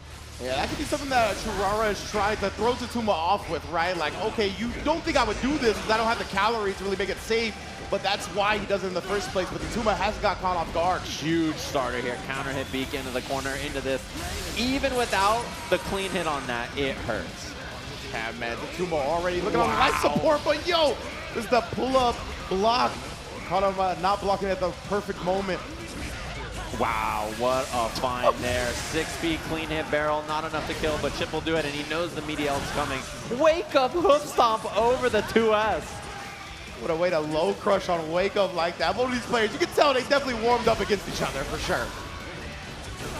Yeah, didn't know us at that time, but that is a punish. And just waited to get the punish outright. 6P again, stopping the approaches. No challenge on that. Wow. Yeah, the 5H. Just confirming it with the wall to saw. That was extremely impressive. Double jump H, trying to be safe there. Second hit, spends 1 stamina for Oki here. That's all the stamina gone. And a wild throw here. Love that, just setting him up with a 1 jump P, right? You see usually multiple coming out from the souls. Tatuma looking to bring him to the wall, but can't get the splat. And again, the OS on that, you know you just do DP. And if he doesn't cancel into something that's a true block string, easy peasy punish. So good matchup knowledge there. Yeah, I wonder, considering we've seen that so much, the Tatuma manages to close out this round if Pops is going to come into play. Right now, of course, we still got to get through this round. No dash under close slash. He respected the Bandit Bringer. What a bait on that. Yes, sir. Churara starting to catch on to the Volcanic Vipers, and we going through for that plus on the stage. Look at the damage, too. Huge block and punish on that DP. And he baits out the throw there. No cancel either. I think he was expecting a DP reversal or something like that from Tatuma, so very smart. Nice find. Easy peasy pickup on that. 1 bit of chip now with 5P. Elk is always a threat, and that's the chip to get the kill. Very nice, and this is what I was theorizing, right, with all of those OSDP shutdowns. If we were going to see the Kai come into play, Churara manages to clutch out that game, and we're all tied up. 1 up here, we're going into it. It's a pivotal game 3, obviously. So you can take the lead in the set, take some control, and breathe a bit easier. Wow, and the delayed 2H catching him, the Gatling off the far slash. Pulled all the way up for that 6P as well. He took an extra space on the dash and to make sure it hit nice and clean. Yeah, he can combo off that. He can wall break on this here. Easy peasy combo. Unfortunately, the 6H was already there, so he couldn't do the super. But that does mean 1 hit confirm RTL wall break is very scary. Churara staying so active with the buttons, just putting out a wall for Soul to get through, and finally the 2K2D does find home. Yeah, and it forces a burst. Nice 2S. Really little space, and has RTL off this 2H here. Try to get the wall break. Might not be enough. Okay, it is on the last little bit there. And the spacing has been so clean as Churara is able to bounce back. Oh, wow, nice. Love that, right? Recognizing went into the air after the overhead attempt, just DPing from the sky, and then again right there, you want to take your turn? Not for free. Spaced out 2D. I like the way that we see this pressure from Churara. He's actually doing a really good job of spacing out the Soul DP and then representing his own there. Spends 1 stamina. Oh. We are letting him fly right now. DP's left and right as Tatuma going to slow it down a bit with the Tyrant Rave. Finds a significant hit, which means advantage on the other side. Oh man, strings them up, finds the YRC there, and what a challenge on the Dash 2K wall break. That's the kill. I love this. Both players not letting the other take their turn for free. Just because you had advantage doesn't mean you could press. Nice, these far slash cancels in the DPs have been very, very good. And again, right there is a gap for you to DP there if you're willing to risk it. Risk it for the brisket, even while Bridget's on the bench. And now we're going to get Tatuma all the way to the corner. Beautiful wall splat conversion. Clean hit Fafner, giving you that bounce, and then HVV auto wall bouncing on that. No stamina for the pickup off the beak there. Oh, wow, still in the air, respected it, but tried to take the turn afterwards. Wow, what a backdash. Wait, huge chance here for Churara. One bait or one big hit could do it. 2H, nicely done calling out the DP on this. He gets super for the wall break. Lots of damage. Yeah, it was so clean. Keeping the pressure tight right there. The sequencing, opening Tatuma up low. Nice bait, looking for the deflect shield for the first time right there. And the fist bump from Churara. I love the way he's been structuring his offense there. Even the 5P whiff on wall break, no elk, right? That time he put the brakes on it, trying to bait out a DP or something like that. Super clean stuff right here. Always love how expressive Churara is after all the rounds as well. I appreciate the showmanship. Tatuma taking some time though, reviewing some notes perhaps, just centering himself because obviously back against the wall here, 2-1, you cannot afford another loss. Thumbs up, looks like we're good to go here. Lead in the set, and I love the way we've seen offensive changes from Churara here so far. See if Tatuma adjusts a little bit as well. If he's giving him all that space and he's willing to respect the DPs from Soul, then I think it makes a lot of sense, but then he just lets it rip right away again. Yeah, both of these players, they're pretty liberal with the DPs. Not too many have been baited. We're gonna see how that plays out for the rest of the set. Bandit Bringer hit, didn't want to see the end of that. 2S again, Tatuma has cleaned it up heavily here in this round. Oh, and 2H gets away with it there into the cancel into Elf. Dagger pressure and dashes on that. Yeah, had to RC to keep the beak safe there, so it makes a lot of sense. And that could have been punishable too, very scary. 2S, no stamina again, so he's just got to hold space. And look at so many dash blocks from Tatuma this time, pulls up. Obviously no OTG off the wall throw. Wow, airborne hit, and he gets the throw. Bit of a scrappy scramble after that Bandit Revolver. That was sick. Air dash, saw his opponent dashing the other way. Bandit Revolver Yui, and then the RC to get the throw. So clean. Yeah, baits the DP there. He was looking for the follow-up, like a Gazelle or the second hit of the beak. But you can make it a true block string, or you can put a delay in it. It's up to you, the sim player. It's the freedom of choice. Yeah, there's the bait. Same thing we saw earlier. Double close slash, gonna be the wall splat on this. One stamina spent, which means he's really, really dangerous here with stuff like this. And yeah, does find the opportunity to DP through. One hit confirm again. Churara set point. Yeah, see, Tatuma was thirsty, right? We saw in that last round where he was very successful. It was a lot of dash blocks. He was like trying baiting out buttons. He knew he had to make a comeback right there, so tried to dash a button, but since so good at stuffing that, the delayed Bandit Bringer to beat the throw was sick. I love the air movement there to try to bait something out. Oh, BRC slow down, double jump, spends it, lands an IBs. Yeah. Unfortunately for him, was an air block IB. The DP does get baited this time. Air punish as well. Not gonna let Churara cancel anything when he lands. Yeah, more than ready on that. Easy peasy. So the thing, Sin DP puts you in the air like that, so a lot of characters get close slash into like big confirms because of it. It can make your combo better or worse depending on your character and the situation and stuff like that. So. Yeah, a lot of these guys obviously gonna have all of their punishes locked and loaded, whether it be air or ground. We saw Tatuma taking full advantage. Oh, the delay on the 5H caught him flinching at the worst moment for Churara. And huge damage on this. And burst wasn't available either to the Wild Assault, so pretty rough spot. Back throw, huge chance here. Wow, waited for the DP. Yeah, and just backdash after that. 5H safe on blocks, so you can just chill and wait it out. DP challenge. I'm just gonna follow it up with the OBS. Well, big tech throw and just waited afterwards. Figured Churara was gonna want to keep the corner with that burst. So smart from Tatuma. Yeah, and just bursting immediately on Soul, counter him far slash like that. One of those things a lot of people do, and Soul players, you know, they look for it. They know that that's something you're going to be looking for. Absolutely. Tatuma with some great calculations up until this point. Got him on set point, but of course, this is our final game. Churara just leads his own round on the board. A beautiful whip punish again. This is what's been leading to success for Tatuma, right? The dash ups, the waits, the bait outs. Yeah, second hit, VV going to break the wall. The thing is, he's using his air movement to bait these buttons and swings from Churara and then just finding clean whip punishes. Straight up, it's been a great adjustment, honestly. YRC is successful here. Again, ready on that 2H to cancel the wild throw, and he's got meter. Could have spent something on it, but chip with the BR anyway. Churara sent out of here, 5th place in this tournament, and a top 4 run potentially for Tatuma here. Man, incredible stuff from Tatuma right there, right? We saw early on, Churara was able to just put up a wall of normals, as Sin is very good at. That's kind of what we highlighted to start the set, right? But Tatuma started calculating that very effectively, whether it be the air movement, as you mentioned, to bait something out, whether it be the micro dashes and the blocks and the back dash to try to get some of the big commitment options out from Sin, and then whiff punishing them accordingly. And of course, we talked about Soul's whiff punishing game, probably the best it's ever been in Strive, so Tatuma making full advantage of that. Yeah, I mean, the thing is, too, is to make those whiffs happen and then find clean stuff like that, it's difficult to do. Like, he covers so much space, and then his backdash resets him into a position that means he's hard to chase most of the time. You, like, try to commit big across the screen to catch him, and it's just, he's gone. It's so difficult. So, stuff like that, we saw where he, like, micro dashes in, crouch blocks, lets the 6P whiff over his head, gets the far slash whiff punish. Stuff like that takes a lot of experience and practice in the matchup, so. And you talked about them, right? Constantly going at it beforehand. I definitely think Tatuma got familiar with a whole lot of the rhythm coming from Churara, of course. But let's take a look how top 8 is going to play out from here, right? We have arrived at top 4. It's going to be Red Ditto and Rang in our winners finals, Tatuma and Tiger Pop in our losers semis. But yes, the upper half of that bracket is what we are going to be handling next.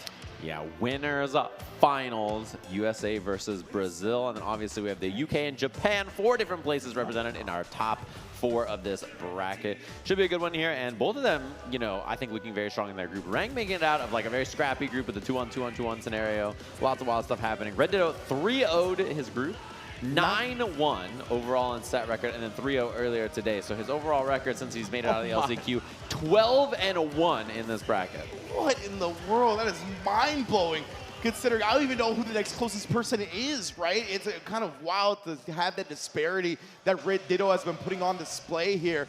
But of course, now he's got to go up against the Gold Lewis, and everything can change in an instant fighting this character. Yeah, I think Red Ditto has a lot of experience in this matchup. There's a lot of strong Gold Lewis players here.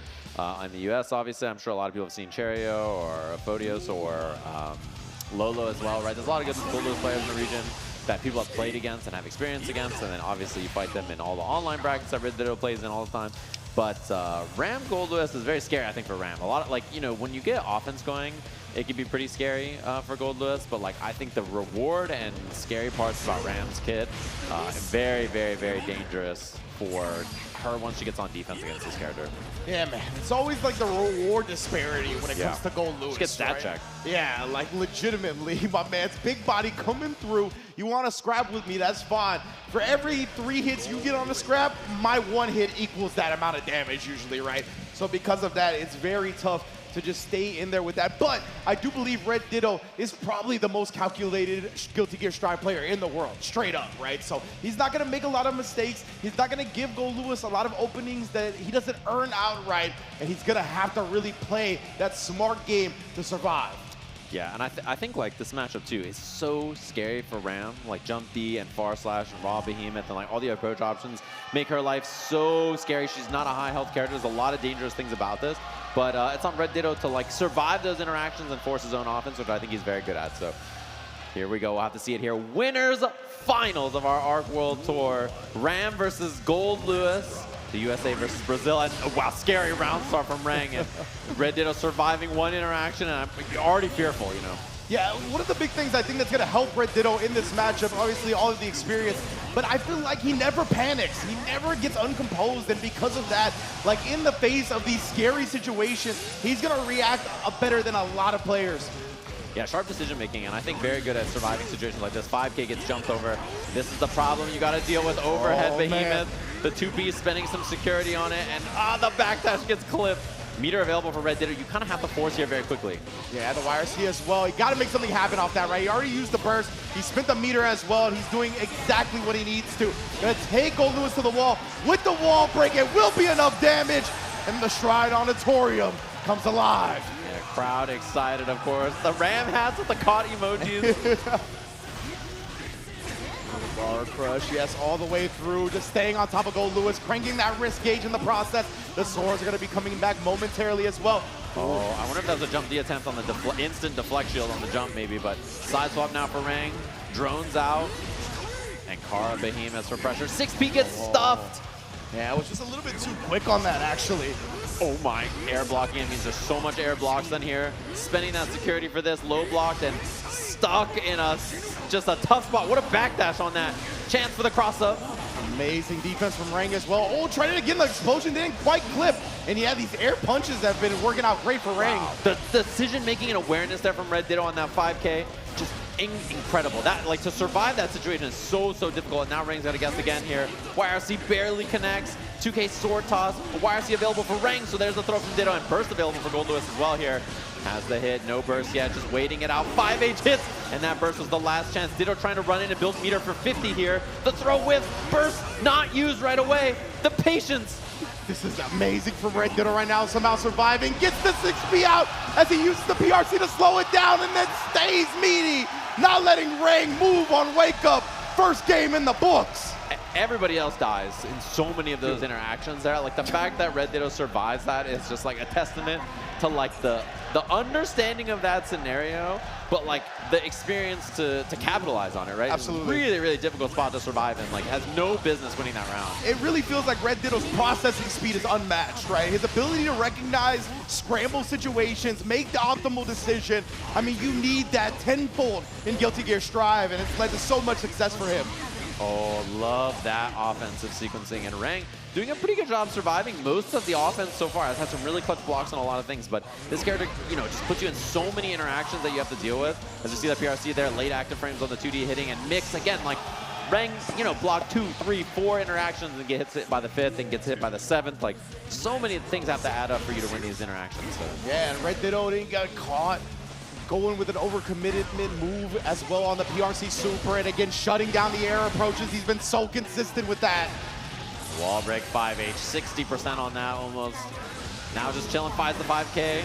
6H, sword toss into the corner, cross up. Oh my God, and look how quick he recognized that the dust would whip and then makes that out of it, right? The cross up, incredible play again. Oh, has 50 on this, so string up and burst is the only way out of this if you get hit. So very scary here for Rang in the throw. OTG for the kill. Red Ditto, brother, off to the races like that. A 2-0 in Winners Finals already. This guy's a beast. I mean, just absolutely unstoppable. LCQ champ. LCQ champ, Soul Cal's own, Hoop Squad's own. Red Ditto is out here, one game away from Grand Finals. Sword toss, mixing, just goes for empty jump, close slash, one hit wreck. A great challenge there from Rang.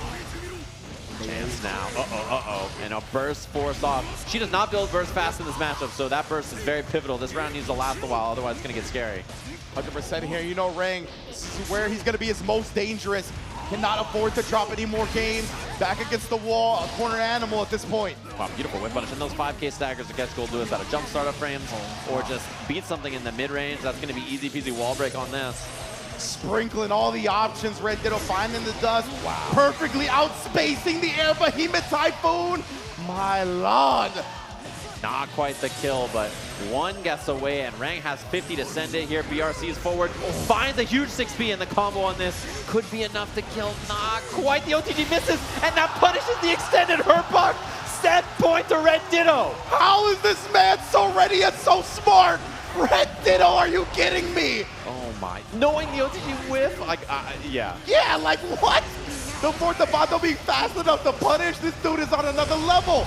Deflect shield whip punish again. Beautiful decision making.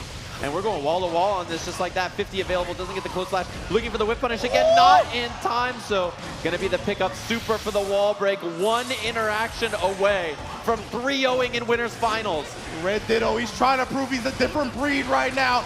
Guard crushed up, gets the high as well, has built the meter. That means Red Ditto is not quite yet in Grand Finals. Let's see. One hit away. Rang with the burst. Sword toss available. And the whip punish clears the deal. Red Ditto 12-1 now. Cleaning things up. Winner side Grand Finals. And who is going to stop this guy? Not to correct you, Sajab, but it's 15-1 now. Can you believe that? 12-1 coming into Winners Finals. 15-1 afterwards. This dude is on a roll of a lifetime. Man, who is going to stop him? One up in the air, knows he needs one more set. Like, Rang looks so strong in all the sets we saw today, and then just that happens. To do someone at that level, like, It's unbelievable, especially because in that matchup, I think it could be very easy for things to go bad for Ram really quickly. Like, she has a lot of mid-range options, but Gold Lewis can just force with jump D, like far slash, behemoths, just make her life very uncomfortable. On defense, his decision-making was incredibly sound to survive all those interactions. Like, it's so easy, right, to get lost in the lights, to start panicking up against Gold Lewis, to just start scrambling. Go with your security blankets, the things that you always rely on, especially as Guilty Gear players, right? Whether it's mash throw, whether it's YRC, whether it's mash on burst, all these things we saw multiple times where it could have meant death, and he held back, knowing that Ring would try to bait something out like that. Staying that composed, I mean, it is an incredible talent, and Red Ditto on full display here at the Arc World Tour Finals.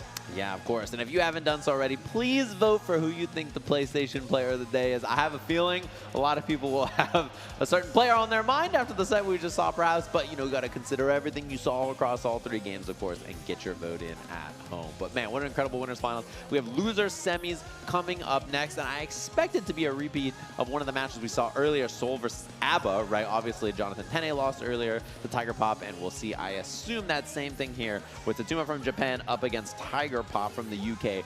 Probably going to be rocking ABBA as it worked out in that game set earlier, so I expect to see the same thing here. If not, we could always see the swap back to the Happy Chaos maybe later on, but otherwise has looked really, really solid on this character all day. Yeah, I'm looking forward to this one a lot, right? Because both of these players have shown, the ABBA cosplayers in the crowd. Let's go. Pop it off. I need one of those. I need one of those key in my head type joints, Yeah, the key hats. Yeah, definitely through get the my head. mind right. But yeah, I'm really looking forward to this one just because both of these players have shown immaculate adjustments in the ground game, right? Using the high speed of both of their characters to bait out buttons, bait out whiffs, and just in general take control of the neutral that way. So I'm very interested in seeing who commits early, who wants to get in each other's face, who's willing to make those dashes, and who's trying to play back a little bit. Obviously, Tiger Pop is a little bit more dependent because of the install. Tatuma's going to have the freedom to do so off jump, but nonetheless, he might not want to take that and try to observe a little bit before fully committing. Yeah, and Tiger Pop's so smart about managing resources, RPSing effectively once you have offense on stuff like 236K and just hopping over and then mashing or blocking or IVFDing or whatever the options are going to be afterwards. And just doing a good job of F-ing Soul away, forcing BR as a response, 6-pinging that, getting your chance with Rekka into resources, and all kinds of just very smart, sound decision-making in general about how to open up and then get things going with this character. She's very feast or famine, so when she's cooking, it's really hard to stop. 100%, whole Michelin star meal, 5-course, when she's got the install going with a bunch of meter as well. Gonna look to force the issue, of course, into Tatuma. Gonna be looking to put a stop to that, reviewing the notes as we've seen before. And I'm interested also in the DP frequency. Of course, you can definitely explode getting the DPs blocked, but obviously ABBA trying to get in your face more often than not, especially in the install. See how liberal Tatuma goes with the Volcanic Viper. Yeah, and just having a DP in this matchup means that she has to dance on you a little bit. Like when she gets the install and knocks you down, she has to like run in, backdash, try to bait DP and look for other options. That hesitancy can build you some time and run Jealousy Gauge out, right? So having DP, it's a bit of a double-edged sword. It can be nice, obviously, to slow her down, but if you get it blocked, you just explode. So it could be a bad time here. Loser semis here. 2 very strong players, and we'll see how this goes. Here's the 5K works round start. Hops in. 2K challenge immediately from Tatuma on block. Love it. The key always looks pissed when Abba's getting hit. My favorite parts, but already he's looking pissed a whole lot in this round. That's why Tiger Pop gonna pop the burst. Wow. As mentioned before. Low profile, but Donzai doesn't care. Key grab, she uninstalled there, and they're gonna be an RC, and it was gonna be another key grab or Rekka knockdown to build some more gauge there. What a whip punish. And you see the backdash right beforehand too, really baiting Tiger Pop into the 6K. Nicely blocked with the wild throw afterwards. Tatuma needs one more. Big gamble on that. It's gonna be resources here as well. And no DP challenge just yet. Hops in, 5K afterwards. Looking to bait something in the air movement. Nicely blocked. One install activation could be so scary. Trying to bait the DP. Installs up. That was such a late 6K. That was perfectly timed to get to Tatuma, and we stab up. Double Donzai, one hit on the wall break. Not quite far enough, but pulls up for the overhead. And again, yeah, when all you need is that one hit as well. I mean, the overhead is so potent, even more than usual. There you go, Tatuma has found himself in a similar position as round 1. We already got the corner, trying to bait something out, but good discipline from Tiger Pop. Yeah, a little fuzzy jump action there. 2H, wild assault, installs, other side, and a bounce on that means full combo into wall break or not was the guess. Nicely blocked in the overhead, the YRC afterwards, and the super for the wall break here. Something I think we saw Tatuma utilizing that last set, right? His opponent YRCing, and then we're just gonna super through. not letting the advantage go. Yeah, one problem with that super though is it drains, oh my god, that was gonna be a burst anyway. It drains all your jealousy gauge, so we saw Tiger Pop have to force and then make something happen afterwards. And a 5H, easy peasy pick up despite beautiful spacing and whip punishes at the start of this from Tatuma. Tiger Pop just fighting so effectively in mid-range and finding those openings and running offense just overwhelming. Yeah, Tiger Pop did a great job calling out certain timings on Tatuma as well. Even when we saw the very first hit, right? It was the 5K to check the dash up. This time Tatuma not abandoning the plan, but worked out effectively. Oh, and I love that walled up jump H just says, please slow it down there. Very smart. Jealousy gauge no longer a factor here as we get the meaty close slash, catches the backdash, wall splats early here. Yeah, the pressure was timed perfectly right there, taking full advantage of Tiger Pop, looking to escape with a backdash. And now we're just medium up. Not sure what Tiger Pop was looking for on the stage transition, but he's not gonna find it. Yeah, I think it's just such a smart choice to open that all up with neutral jump, jump H. Just puts out this big hitbox and says, I'm just holding this space. You know, don't pull up on me. Indeed. Nicely blocked backdash from that range, and the jump H again, just so hard to deal with. And this is easy peasy wall break on this uninstall, key grab on the wall to build those resources back. Look at the damage on it too. For real, so much damage to Tiger Pop. Oh my goodness, the resource management has been otherworldly. Oh! BRC destroying the button, trying to bait out the burst there, finds the dust, and we got a burst on the table. Tatuma, that was very heroic of you, and it did not pay off. Yeah, risky burst, down 90%, and this character does not build you burst very fast if she hits you an install, so unlikely Tatuma was gonna have one here unless this round goes long. I'm gonna have to go to the last moment. Trade combo though. Tiger Pop doesn't like the look of that. Burst there let Tiger Pop uninstall, which saved so much jealousy gauge, by the way. That's a big part of this matchup. All right, yeah, Ava getting hit in jealousy gauge, right? It's exactly what you don't want. But Tatuma's found another hit. A Tyrant Rave to follow, setting himself up big here in game 2. We'll have to see here if Tiger Pop can survive on defense. They go for the YRC. Key grab for offense here. Second one. Is there a clash or anything? No, the Tyrant Rave to clean things up, one apiece. Love this. Both players are already showing they're going to challenge the advantage of the other. Because you got the plus frames doesn't mean your turn continues. Seen it both already from Tiger Pop and Tatuma. One up here in loser semis. Wow. The spacing and the whip punish from Tatuma all day have been excellent. Ooh, the IBFD to gain some space back. That was clean. Yeah, we're one 5H away from an install there. Wow, double IV. And there's the 5H. That button is so good, and now we're in this. You gotta find these whip punishes. Looking for the burst, doesn't find it, of course. But a backdash again from Tatuma. You can see it looking at it, just trying to get out of the downside space, the overhead space, all of that, but you're still stuck in the corner regardless. A lot of tap dust so far from Tiger Pop. Something I haven't seen as much from them so far. Wow, DP on the overhead. Running out of install gauge here. It's going to be a problem. Uninstalls, and there's a beautiful challenge from Tatuma knowing that was coming. Indeed here. Tiger Pop, what are they going to look for to get out of the situation? Goes with the super, try to wake up with it. Tatuma baiting it out and punishing it outright. Yeah, very nicely done, too. Just really good recognition of the resources in this matchup so far. Definitely looks like the character matchup knowledge is good here. Yeah, and a success. Beautiful wild assault confirm as well. Tatuma really adding that to his game has paid off huge. Ooh, that jump bait. And the low, and there's the overhead. The minute you finally start low blocking, it immediately happens. 6H, uninstall, key grab. This builds you more resources. That's why we see the fast RC there from Tiger Pop as well. Gives you double key grab, so double the resources. That's the problem, right? You try to backdash and outspace the ABBA. If she's just chasing you down and not whiffing, you end up in the corner very quickly. And what a speed out from Tiger Pop to steal the corner right back. And first, there's not a lot of jealousy left, so we got to see an uninstall soon here. I think there's the uninstall forced. Wild assault jump D, air key grab as well. 2S, but it went the wrong way there, and now huge chance. Wait, very winnable round suddenly. Oh my, indeed. Especially when it starts out with a counter hit for S. Titans, brave to follow. Not enough to kill. One guess away though. Wild throw is quite scary here as well. Is there a commitment? The close slash gets supered here on Wake Up. Not enough to kill, but Jealousy risks the DP. Oh, one guess for the round. The gold burst hits. God, oh, trying to hesitate right there and make something out. Avoids the throw and punishes Tatuma. Able to take a lead in our loser semis. Yeah, Tiger Pop trying to be patient around those DPs dashing in. And again, we brought that up earlier. The threat of the DP, right, means that dashing and dashing and dashing and then having to wait on Jealousy means that she doesn't get to enforce like she normally does. Yeah, something we love saying on commentary. The threat of the option is as powerful as the option itself. You see it play out exactly like that there. Tiger Pop, though, looking to roar back. Already's got the corner. Already punished the backdash recovery.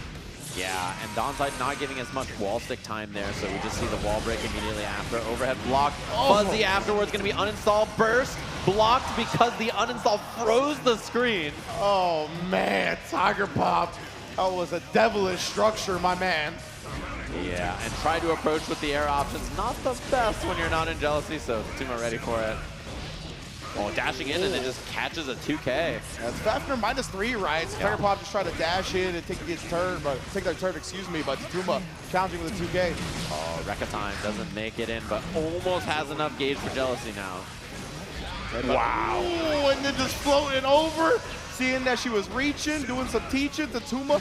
Oh, and again, this time the micro dash 5K instead. Beautiful adjustment from Tiger Pop after the Fafnir. Double Rekka builds you so much meter, by the way, which is what we're seeing here.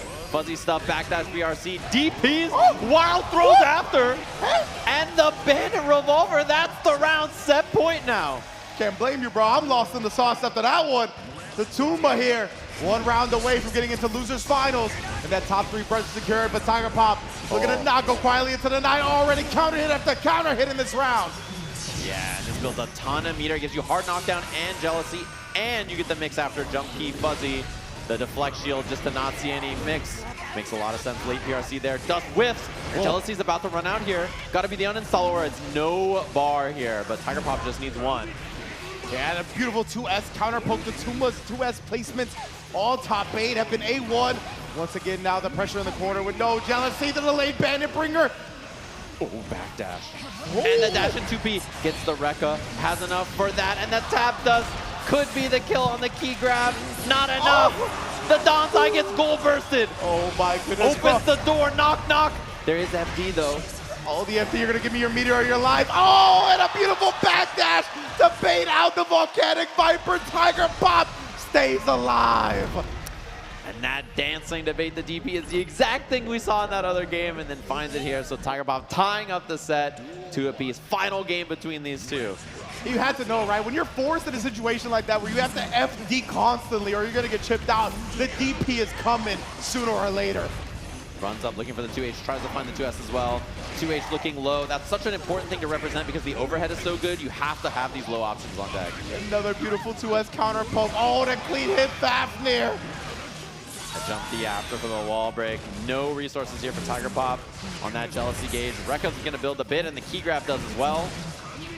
Oh, and again, Tuma outspacing these box strings. They're going to take the corner for himself with the wild throw, and you already know the wall splat to follow. Give me that wall break for the positive. Yeah, immediate here. Ooh, very tough spot here. Wow, finds a low 2K key grab. I mean, overhead whiffs, Donsai launches. Key grab to uninstall on the wall, and then you get to build the resources back. Full Jealousy. This could get ugly so fast here. Tuma, he might have been spelling victory, but tries to bait it. Nice block on the cross up there, knowing the jump H coming. Burst the YRC to get this offense. Rekka late PRC overhead is blocked correctly. Tuma surviving, no meter for the kill. And Tiger Pop really bet so much on that last sequence. Wow, gets the hit. Even despite going all in here, still has a big chance at taking this dub. Oh, the deflect shield barely works. It whiffs on the other side, not enough to kill until the RC to Tuma, staying alive. The forward S, or excuse me, the S forward momentum, getting him out of the corner right there, allowing for the punish on the jump on the other side. So fortunate. Oh, this is big. Wall break opportunity plus building resources here. Very brutal round start to get hit by Abba. She has so much to work with now. That's big control for Tiger Pop. Ideal spot to be in. Yeah, double Rekka. Goes for the fuzzy deflect shield there. Can get uninstall into pressure here into Rekka, into wall break, into uninstall, into key grab or whatever you want afterwards. And Tiger Pop just one hit away now. Dashing Donsai, dash jump H. Final game, final round in our loser semis here. That's why Tiger Pop, right, only needed a pixel. Might as well stay in the Jealousy mode and cash that one out. Exactly what he did. Oh my goodness, now just trying to bully with the S. Finally switches it up to the H at the worst moment for Tiger Pop. That's so much damage, by the way. Clean 70 on this almost, and Tiger Pop, not a lot of work with. Tension gauge going down because of that. First, I think Smart recognizing that the Jealousy needed to come out there, but Tuma with the response. Vortex to the wall, not enough quite yet. Jealousy dwindling here as well. Tiger Pop tough decision if you uninstall or not here. Runs in, uninstall. Still has to block because of that wall. So what a block on the dust and gets the punish off of it. This could be the beginning. Abba jump blocks it. That's a punish. With chance here, uninstall, and the wake up TP gets the job done to Tuma. Top 3 of the bracket, eliminating Tiger Pop. And man, I'm so impressed with the Tuma's ability to kind of holster that Bandit Revolver throughout the set and bringing it out as a surprise as Tiger Pop tried to approach at the end, right? We saw when it was Tiger Pop versus Jonathan Tene, a whole lot of 6Ps stuffing a lot of the Bandit Revolvers. The Tuma didn't go with that strat often, but at the end, when he recognized that Tiger Pop was in jealousy, wanted to push their advantage, stuffed it perfectly with a Bandit Revolver. So impressive. Yeah, and that matchup, obviously, very explosive. There's a lot going on in that. The crowd cheering for Tiger Pop coming off the stage. 4th place here. Very impressive stuff. And yeah, that matchup is just, it's just so scrappy, right? Like, it's really just these two characters are just throwing each other at each other, trying to kill each other.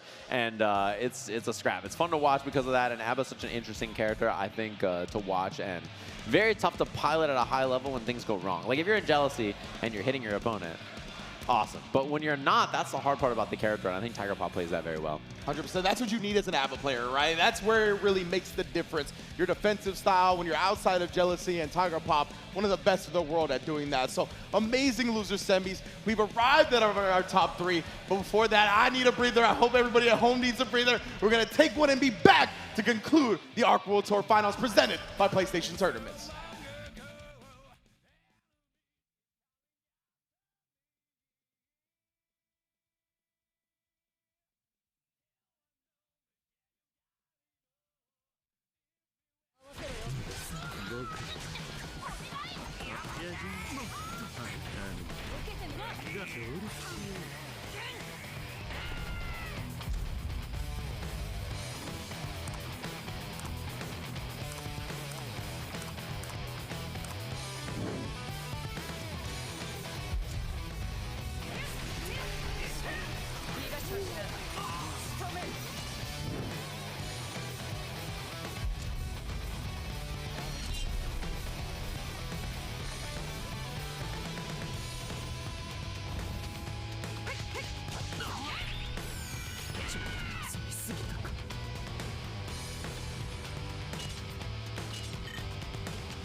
僕も混ぜてよ。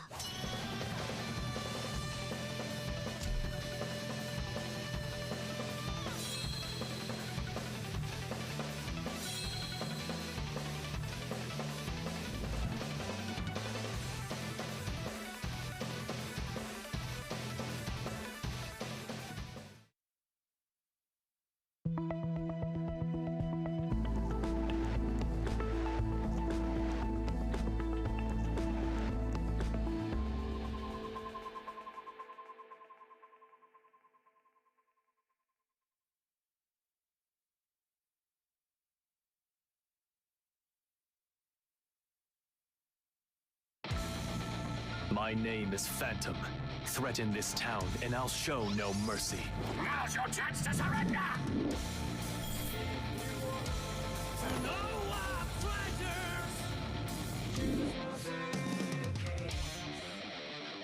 The man you know as Venom of the Assassin's Guild is dead. If you think I look like him, you must be seeing a phantom. And that phantom roams the midnight streets, taking down shady hoodlums. That's right, hoodlums like you!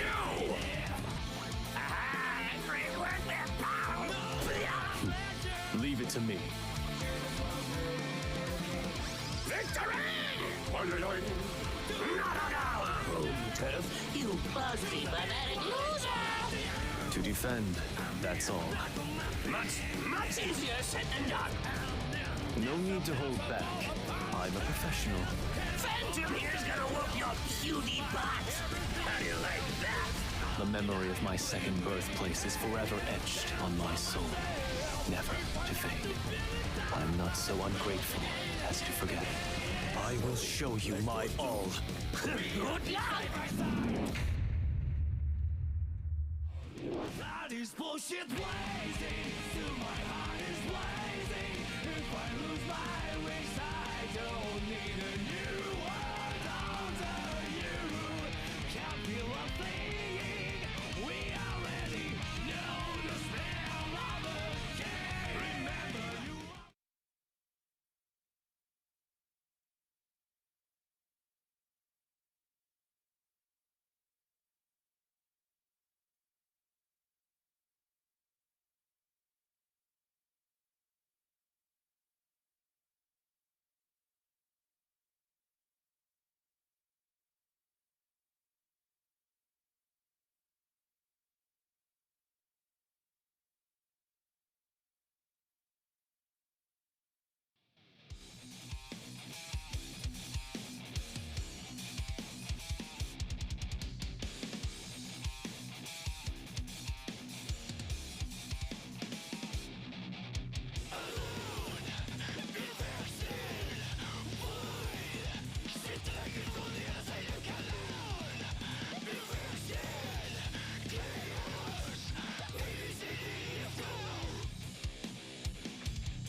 And welcome back, everybody, to the ARC World Tour Finals presented by PlayStation Tournaments. And man, it has been a hell of a show, starting the top of the morning with Under Night, following it with the Grand Blue Fantasy Versus, and now finally we've arrived at Losers Finals of Guilty Gear Strive. Myself, Ridge, along with Sajam. It's been a great one so far. Yeah, tons of great matches all day long. I've been watching and enjoying everything, and excited to see the last two sets of the tournament that we're going to be having so far in this. And all three of these games super fun to watch. Recommend all of them. They're all fun to play, all cool to check out. I was just saying to Ebonic earlier that Grand Blue's one of my favorite popcorn games. Like, I love watching. I could just sit there and be a spectator in that game. It was super fun to watch this weekend, and just some interesting nail-biting sets in there as we get into our top three of this game with two pretty young competitors, and Tatuma, the legend, the old school vet on the other side at 35, creeping up there when there's a bunch of 20-year-olds in this bracket who are cooking. So we'll see if he's going to hold it down after that intense set with Tiger Pop, obviously rang off that loss to Red Ditto. And, you know, to his credit, I think he's played great all day, but Ditto has looked kind of unworldly in every single set that we've seen so far. 100%, and we're gonna get to Ditto in a little while. Of course, already at the Grand Finals winner's side, but we gotta see who his opponent is gonna be. Now, both of these players, as Sage had mentioned, have been incredibly impressive, right? Ring had a tremendous showing, an extremely tough group to make it out of, as they all were. But still, even after that, able to take down winner semis very convincingly. Ran into Ditto and it looked different. Tatuma as well. He's gonna have a chance here to bring it back and get into Grand Finals himself. Done a tremendous job. We've seen adjusting from opponent. Right. The game plan has been very much tailored specifically against the character and the matchup that he's playing. And obviously that's what you gotta do in fighting games, but he's been having a different level of success with it so far. And the problem both of them have had all tournament is Ditto, right? Tatuma obviously in groups lost to Red Ditto and is out in losers because of it, and then Rang just lost to Ditto right there after making it out. So it's the problem that both of them have run into and had to deal with, and we'll see which one gets a second chance after this. This matchup historically been pretty bad for Soul, I think. There hasn't been a lot of versions of the game where he fights this matchup very well. Mostly because the mid-range is so difficult for him to deal with. Spaced out behemoths, despite having a DP, you know, it doesn't really matter when Gold Lewis has pressure on you. Very, very difficult to get anything going against this character. The mid-range is very favorable for him as well. I think Gold Lewis, Far Slash, and Jump D, and 2K, and 5K, all really tough to deal with. Absolutely, yeah. Tatuma has really made his top 8 living off maneuvering around that mid-range, baiting his opponent's options out, punishing them well, and he's gonna have to do that exactly again, and even to a different extent, another level of extent up against Gold Lewis. Unfortunate that the close lat hit airborne there and didn't quite get the scoop backwards, but Jump Age rising all the way to the corner here. Vortex confirm and not trying to see it. There's no security for drone either. Nice whiff punish. And again, already showing off, right? That's exactly what we're looking for from Tatuma. The movement to bait out the big options, even the Behemoth Typhoons. And his reactions have been so good to get in and punish in time. And the rising Jump Age has proven effective so far. Baited out the super. Yeah, just a lot of these interactions so far, Tatuma's been down to be second. He's like, all right, I'll chill on some Jump Age, I'll chill on some whip punishes, I'm blocking some supers, like willing to play passive, which I think is the way you have to play the matchup generally, right? So I like the decision so far and clearly showing some matchup knowledge and some familiarity with these whip punishes and openings. Yeah, it's just so dangerous to get caught trying to like beat your opponent to the button when it's Gold Lewis as Soul Bad Guy. So what a tremendous start for Tatuma. And he switched up in the second round, right? Really pushing the advantage. Wild Assault again to stay close quarters combat. I saw a little bit of an eye roll from Rang on the wall break. I think he's like, all right, I'll slow it down a bit and trying to be a little bit more passive. BRC missed the Behemoth there and got the 2H. You can't get caught looking past your opponent, right, if you're Rang. Obviously, you want the run back with Red Ditto. He's the one that defeated you in Winners Finals, but Tatuma is the opponent in front of you now. 6 speed looks perfect there, and now pressure on the drone. Waits to see if there's a DP. Nothing comes out. Guard crush, fuzzy afterwards. One more guess here. Safe jump. Gets a 2H into the Behemoth. YRC trying to catch him throw teching right there with a dash up. Wild Assault again to force the issue. Oh, speaking of which, dash up, baits out the throw with a Jump D. Rang firing back. Yeah, I like the combo routing too. Could have got a little bit after that as well. So pretty safe given that the gravity on the Jump D scales the close latch 2H a bit. We're looking for 5Ks a little bit more. 5K good into 2S and some other options that Soul might represent in the mid-range, like 2D and stuff. Wow. Ooh, see how stayed patient he was, right? Found his sweet spot in the spacing and just waited to see what Ring was going to do. Responded with a 6P, and now we're rolling in the corner. Oh, bad spot to deal with. Oh, man. Deflect shield situation here, gotta guess. Correct on that, but still gets mixed with the wild throw. Chance now, front throw, full security drone. That's huge block, stunned forever at this point. Oh my God. He got caught pressing a button. The life is melting away so quickly. Oh, slight mishap in the corner there. It could have been a super and maybe even the kill, honestly, and he lets it rip. Did he recover? On that, the 2K gets punished. Did not recover at all. And man, Rang, it really switched up. You noticed that eye roll here on our program, and it really felt like he had completely changed his mindset, how he approached the match from there. Really just kind of hit the gamer lean, right? Like, I got to lock in and go forward with this one. Yeah, I mean, I can see the player cams up here, so I got to see it. When he eye rolled, you could tell that he was like, okay, all right, I need to change it up. And you saw that in his gameplay just immediately got very different about how he's approaching things, and I like it a lot. I can't believe that 6S managed to stuff the satellite in time. So there's great space on that, covering his whiff throw. You already know. Yeah, strings him up again, takes the front throw. Nothing risky so far. The Fafnir stringing him up with a 5P afterwards, and Rang just playing very passive, not swinging. Yeah, absolutely. Yeah, Tatuma matching him with that passive style, but man, he was still in range of the Behemoth. Was expecting the quick one to come out. Oh my god. So much meter lost. He didn't get wrist gauge cranked because of it. Now he's out of resources. Wrist gauge is cranked. Escape. Oh no, that's a punish. Yeah, coming to the Bandit Bringer right there with no meter. Oh my, goes low twice in a row. Tatuma with a chance here. Overhead Behemoth spaced out. 2S trade. Love the 2K again, knowing it's such a fast button to challenge with there. Oh, and he looked for the wild throw. What an escape. Fast RC for the punish on the Behemoth. The minigun to strip the guts. It's enough. Rang, huge defensive decisions right there. Of course, that minigun buff, baby, it's always a good look when you got security meter underneath you. Yeah, and oh, what a find there. Beautiful stuff into the corner for the wall break. With the buff to Behemoth being able to be canceled by security gauge, the 624 Behemoth is a lot better in neutral because of the cancel options off it. What a find there from Tatuma. Yeah, the 5K anti-air. It's a relic of the past, honestly, but right there, great job to stuff the cross-up. Drop. Chance. Oh, and he gets the back throw. Should be an easy peasy kill here with the 6H afterwards. Yeah, I think he was looking to bait out something right there. Maybe thought that he would use the Volcanic Viper to not only stuff the pressure, but also dodge the satellite. Tatuma holstering it. Nice quick punish. And he bursts at the end of the combo, not wanting to give away the positive bonus for free. Indeed, and now just keeping his space back, not wanting to deal with the pressure while the drone's out. Love the jab from Rang right there. Yeah, it's really good for catching those kinds of approach attempts. His 5B is huge. It just mostly doesn't work on standing characters, right, or crouching characters. So you want to use it as an anti-air option. As he gets strung up in the corner here, going to take the immediate wall break. Yeah, it's going to get the positive bonus on his side right now. Too much damage, but still, obviously, this is a good look for Tatuma, man. A good snowball to a victory, but we got to wake up overdrive once again. Man, that kind of commitment is so scary. Wild Assault hits. Tatuma on a lot of resources, gets mixed by the drone. And he doesn't have any security gauge for the next reset. Cross up Behemoth, the fast RC, and that should be the kill. Rang just clawing back in these rounds. And once again, it's that reward disparity when it comes to playing up against the Gold Lewis, right? It feels like the hits, the amount of them have been even, but Rang so good at cashing out, and Gold Lewis is the character, that's what he specializes in, has managed to just inch forward in this set and take a lead. His mix is so good, man. Like a ridiculous mix, my goodness, He bro. has like so many opportunities where it could be safe jump, same side cross up, or cross up Behemoth. And then afterwards, it's overhead or low Behemoth as well. So it's just so much to deal with. Oh, the clash! Tatuma tried to do something after, just get stumped by the Behemoth cancel. That is like an ancient Behemoth technique. The 268 Behemoth in the air to beat 6B. And the clash cancel air DP, both ready for it though. So quick, wow, snuck into the corner. Tatuma's ready, but no! Rang is shutting down all these DP attempts. And pulls up afterwards. Fast BRC to sneak in the Behemoth Typhoon right there, the 862. Nicely done. And 2K round starter, going to be a tough one. Immediate hard knockdown mix. Tatuma blocks correctly and makes it over. This is very, very bad. One blocked interaction on a DP or something could be the end. Oh, the sick IBMD on the cross-up coffin, but nonetheless, they will not let you escape. Rang on the verge of getting into grand finals here. Fuzzy stuff. And there's the DP.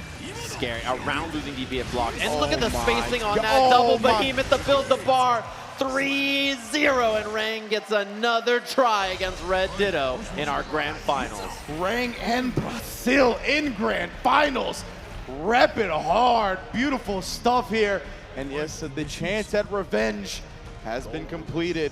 See, Rang really locked in, man. He was, I think, caught at the very beginning of that set, really thirsting to get into grand finals, to get that run back against Red Ditto. Once he composed himself, buckled down, looked at the opponent in front of him, it was a completely different ball game and really ran away with the set afterwards. Yeah, and I mean, I love one of the things you see now because of the security gauge, right? The 684 Behemoth like that, you can do Behemoth, and that built in the bar, right? Without that Behemoth cancel on the security gauge, he would have just done Behemoth, hard knockdown, and then he could have only got an OTG as an option, which wouldn't have killed. So the change of that security meter, literally giving him like a brand new combo opportunity there that allowed him to then complete the combo and get the kill. Man, what a loser's finals as well. What a run our two grand grand finalists have been on. Yeah. Rang has looked untouchable besides Red Ditto. Red Ditto, I mean, he has put everybody on notice, has looked on a different level. He's got to do it again up against what could be his toughest matchup throughout the tournament. It's going to be a real interesting one, bruh. But of course, want to let y'all know before we conclude this tournament, you can vote still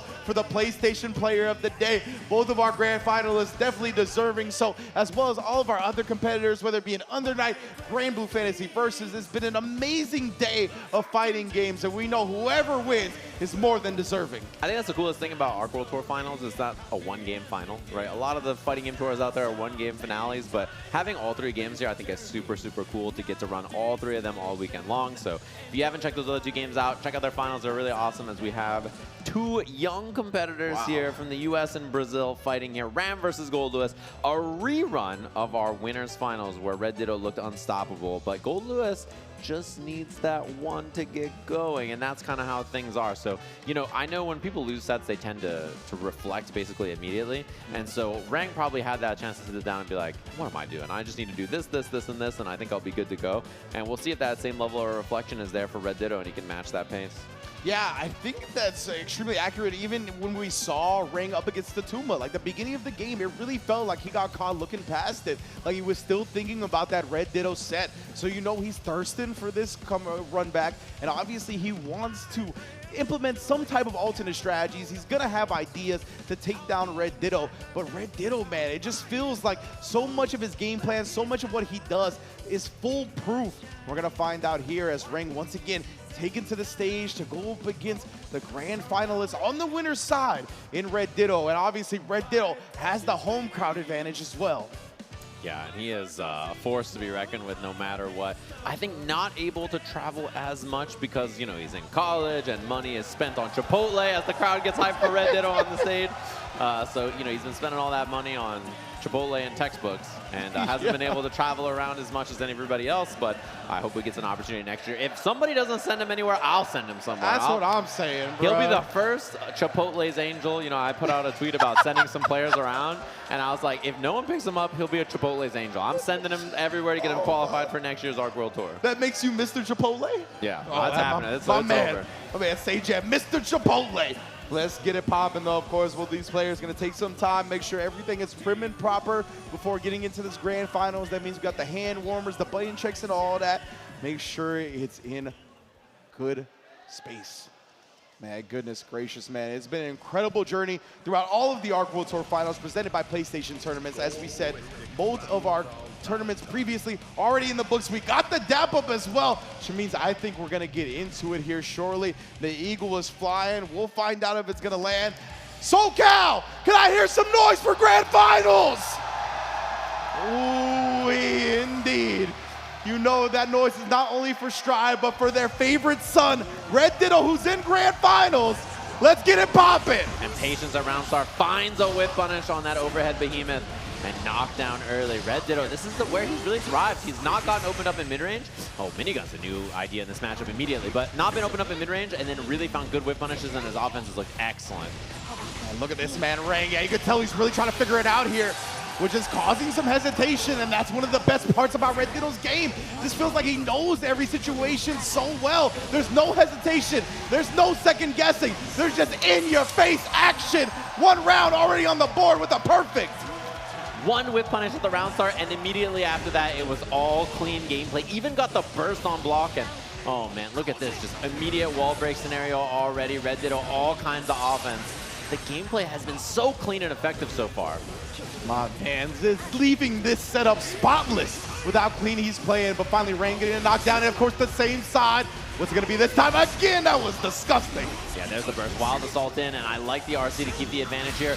Super on wake up, and we'll see if it's gonna be a side swap into the corner here. The wall break is incoming. Oh my Is it enough to kill? It might just be in game one going to Red Ditto just like that. Yeah, the Morta Bato, an extremely fast super. You can't safe jump that one the way you can safe jump some other slower startup supers. And man, that is huge for Ditto, already off to a game one advantage. Yeah, and a lot of prize money here for first place to travel next year, so we'll have to see Red Ditto can try to clean that up. Game 1 looking so good for him so far. Not being opened up in neutral very often by this character either, which is very difficult to do. I think he's so scary to deal with in so many different interactions. Blocks it, checks it, use the Wild Assault, Jump H, Sword Toss now the threat here. You got to block out correctly. And Rang dealing with it so far so well, but the mix empty low. An incredible block right there. That was actually kind of big for Rang, getting the trade when his wrist gauge was red like that. He thought he had the sword back. He was looking for the whip punish, didn't quite have it because it was like a split second too early. Second sword toss now, and he has meter for RC mix-ups, which makes him so scared. What in the confirm was that? That was wild. Yeah, Rang with the rising jump D right there. He's starting to put a read on these Red Ditto offensive sequences. Kara, Rekka. This time he gets the push to the corner. All he cares about is the corner so he can get the sword toss. That's the primary objective here. After both swords are gone, then he has to spend meter or something else to get the pressure. Gonna build the super for the wall here. And Super PRC on Wake Up. Fuzzy jumps out, blocks the overhead correctly, looking for the whip punish. Sword toss mix on this. It's overhead this time. Double overhead in the low afterwards.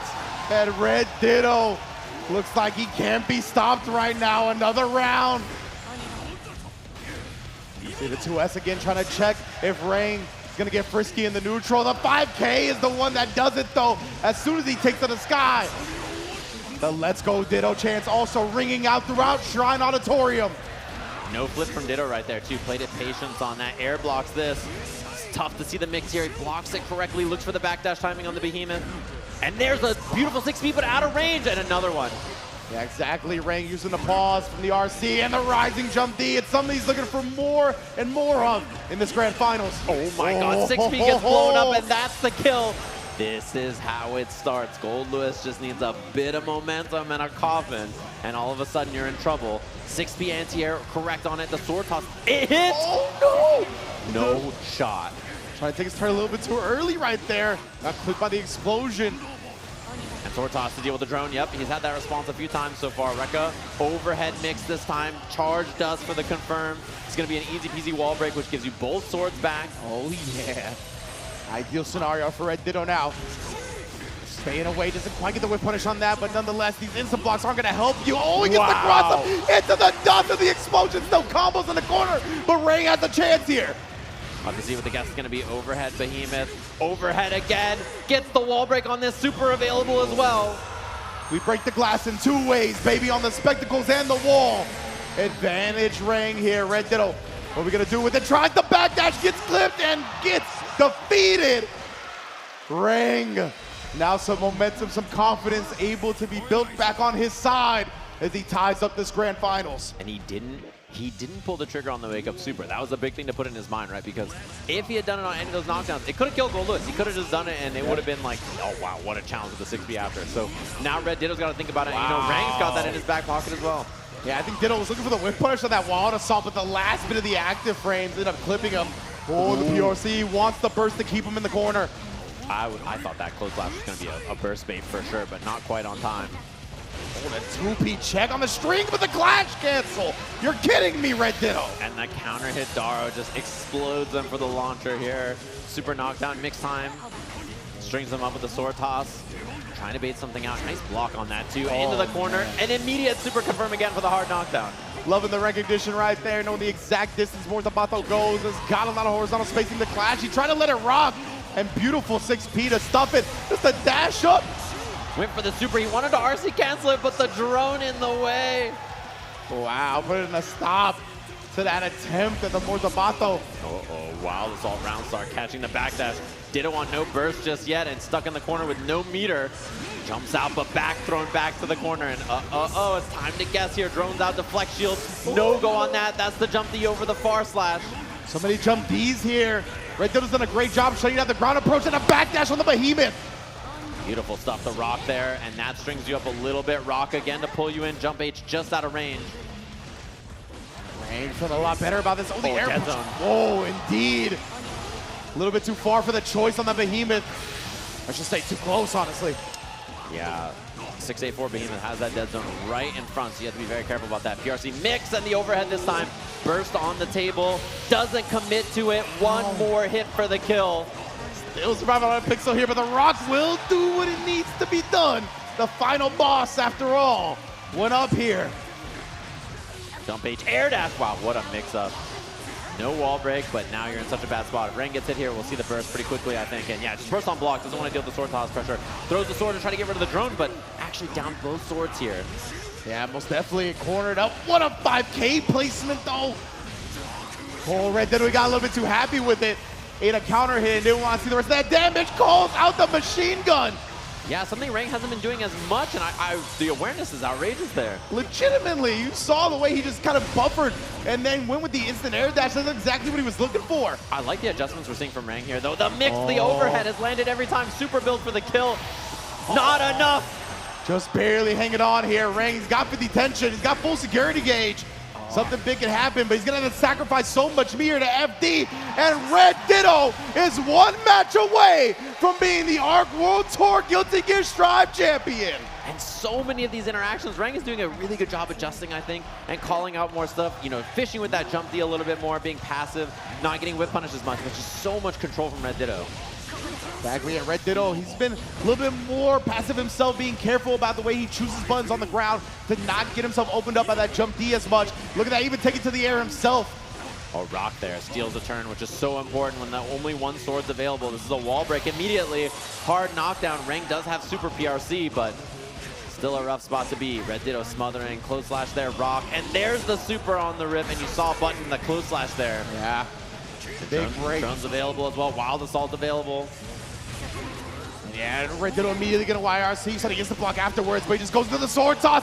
He clips him, he kills him. Red Ditto, one round away. SoCal is coming alive. And the 5H counter hit starter, Wild Assault, should be the wall break here. Immediately does it. That positive bonus is big here. He's gonna have 50 tension very quickly for an RC mix-up as well. And people are thirsty for it. The crowd's thirsty for it. They can feel it. Ring though, oh again! The coffin gets opened up by the Mortabato. We're going all the way to the wall. This is gonna be the wall splat. Chooses not to break, takes the meaty rock instead. 5K, closing all the doors. The overhead hits, and Red Ditto, your ARC World Tour 2024 Guilty Gear Strive champion. Bringing it home in Southern California. You can see the Shrine Auditorium losing their minds as Red Ditto, clinical, packing it up like it's any other match. Brother, you're the world champion. Just wrapping the controller up, and I know that all he's thinking is, I get to go play some set 14 now. This guy is excited for it. Easy peasy. He just hit the nod and said, just another day for Red Ditto. LCQ qualifier coming in, 3-0ing the group, and then winning with no sets dropped. And he's like, oh, I gotta go back on the stage. They're like, bro, you can't just leave yet. He's like, oh, I'm the champ, my bad, my fault. I didn't realize I was the champ, that's my bad. And my man Red Ditto didn't even give Tempest Rob a nice shot of the celebration, brother, come on. Beautiful stuff. He's just like, look, mission accomplished, job is done. This is what I came here to do. Beautiful stuff from Red Ditto, man. This kid is truly special. Yeah, and a very, very strong Guilty Gear player for many seasons now. He's just gotten better and better, and he's like, I don't know what I'm doing here, man. I'm out of here. He's like, bro, he's like, I got food to eat. I'm out of here. Just dipping off the stage. The champ, of course. Nicely done to him, and it's a big performance, not only for him, but like just, I think, in general, to step up on a big stage like this for someone who hasn't been able to travel as much as a lot of the other players.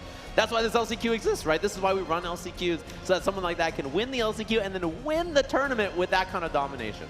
Man, yeah, and like we've been talking about throughout this tournament, right? Red Ditto is just the lack of travel really is the only thing that prevented him from qualifying into the finale itself outright, right? And then he still brings himself here. He still wins the LCQ, shows and proves to everybody he belongs in the finale. And what do you know? He takes it all home on home court as well.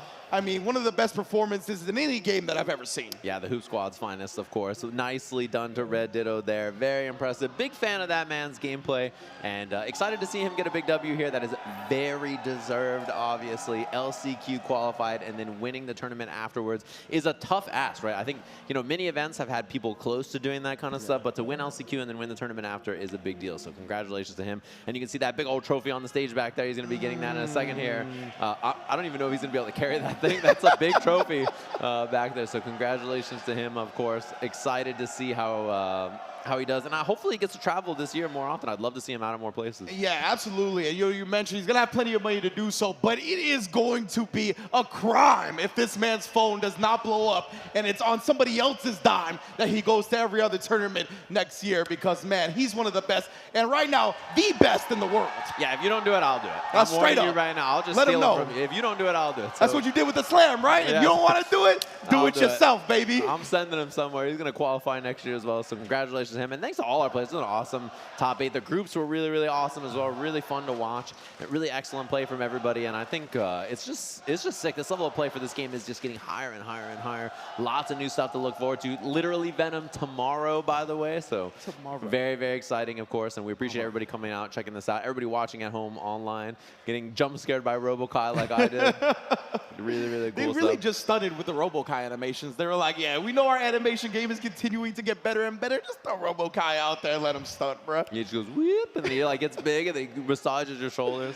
I like that. The anime on the horizon as well. So much good stuff. Obviously, the ranked mode announced for Guilty Gear Strive on top of it. The frame data coming to training mode. This game continuing to get better and better. And yeah, as you mentioned, the level of play on a new level, and it's led by Red Ditto. Yeah, exactly. His play has been phenomenal all weekend long and just dominant in the groups. I think once the groups were set, his group was really favorable for him, but I didn't expect it to look like that. And the same thing we saw here. Just the same opponents giving him the same problems, and he just cleans up, looking extremely dominant from start to finish. So what was the finish count? 18-2? 18-2, I think, yeah, overall. Yeah, bro. That's a wild game win percentage to say the least, man. Red Ditto doing an extremely impressive job. And right now, let's throw it to Cola for the award ceremony. Now, unless you were in the West Coast, I don't think you called that. Let's be so real. But what a top 8. And to hand out these medals one last time to join me on the stage, Ken Miyauchi.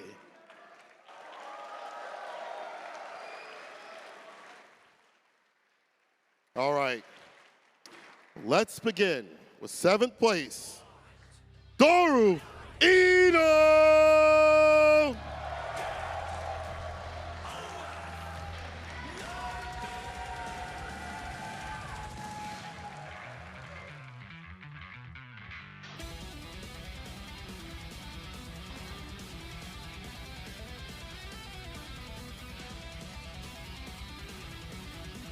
And tying in at 7th, Maya Bibi, Slash!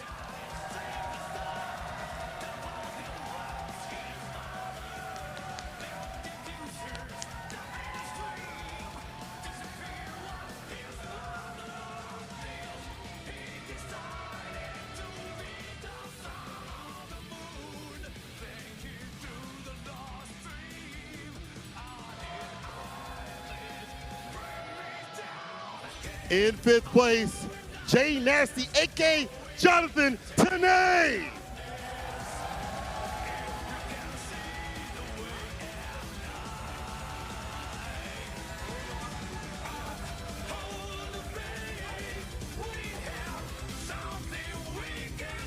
And also tying in at 5th, My Kai King, Churara.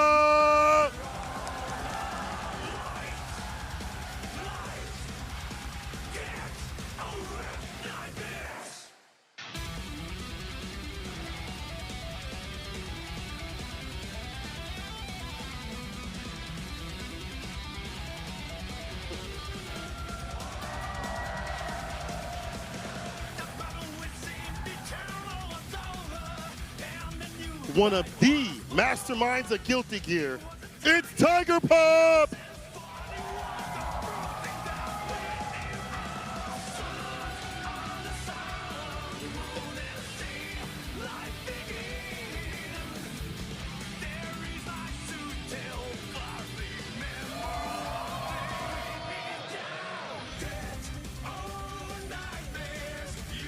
Sitting in at 3rd place, Tatuma!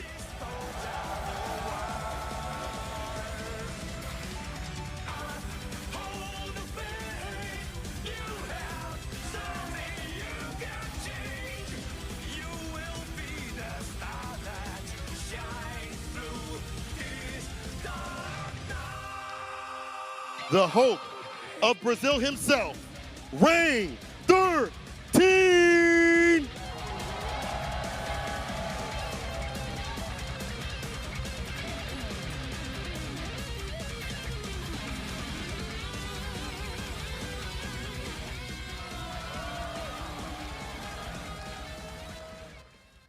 And your champion of Guilty Gear Strive World Tour Finals is Red Ditto!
Whoa, Red, where you going? We gotta talk, brother. Come here, come here.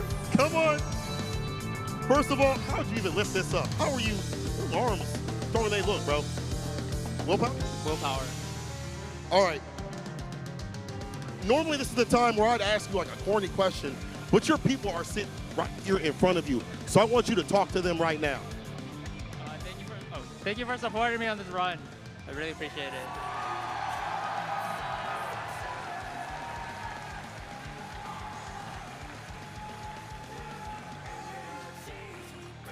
One more question, just one more question, I promise.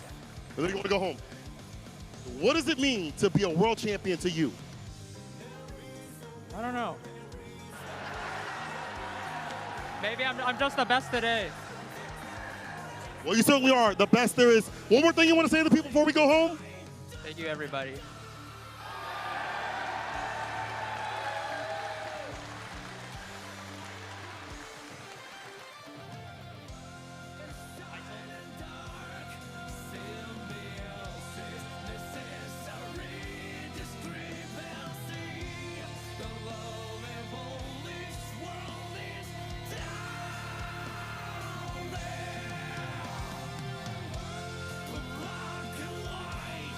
Red Ditto, just a humble fella trying to play the video game. I That's it. love to see it, man. He's just like, maybe I'm the best today. And Yeah. he said thank you to everybody out there for supporting, of course. Awesome player, big fan of that guy. Check him out. He said on social media right after winning, weekend went better than expected. Yeah. I'd say so, 100%. Incredible run from Ditto, right? And just keeping himself grounded the whole time, really. Whether that be consciously or just his natural state of being, it really helped and paid off in major dividends here at the ARC World Tour Finals, presented by PlayStation Tournaments. And I think, to my knowledge, the only time I can think of where someone won an LCQ and then won a world championship after in basically any fighting game tour. I think that's like a pretty incredible thing to take note of as well. And he did it in such dominance that it's like, how is this guy not qualified in the first place? So. Legit and criminally unsponsored on top of everything else. Definitely hoping that gets fixed by the next season, of course, which has been announced already, right? Under Night, Grand Blue, and Guilty Gear Strive all going to be back for the ARC World Tour in 2025-2026. So you know that's going to be something to look forward to. But what I'm looking forward to right now, Sajam, is our PlayStation Player of the Day. Who is our winner? I could probably guess. Prang, of course, second place runner-up here. Really awesome stuff showing off that world-class gold list. Thanks to everybody in the chat, especially Brazil, I'm sure, for voting for him. Really awesome player. I'm a big fan. He's been playing Gold Lewis since the beginning. Really strong in that character for forever. And I know a lot of people, like, they're like, listen, if you watch or like if there's Brazil events or events in South America or this guy used to travel, this guy is going to win it all. He's so good there. Like, we have one of the best Gold Lewis players in the world down here. And they showed it, right? Like, I mean, I was watching his replays forever ago. Like, this guy is a beast. And it was very clear on display this weekend. Really great adaptation all weekend long. The only person he couldn't beat is Ditto, and I don't think anybody could have, right? So really impressive stuff to him all weekend. We talked about Ditto 18-2 over the weekend in terms of game count. Yeah, I mean, that's just such an impressive showing. One of the best runs we've ever seen. As Sajam highlighted, only time we've ever seen an LCQ winner go on to win the World Tour Finals. So incredible stuff. It was an incredible day of fighting games, an entire weekend of which definitely feels great to be part of the Arc World Tour. I'm pretty much done, Sajam. You got anything to let the people know before we get out of here? This is why open bracket events are important for our community, because you never know who's going to show up there and be your next World Tour and world-class champion, of course. So thanks, everybody, for watching this all weekend long. Catch you guys next time at the Arc World Tour. Welcome to the Arc World Tour Finals, presented by PlayStation Tournaments. People, it's about to go down.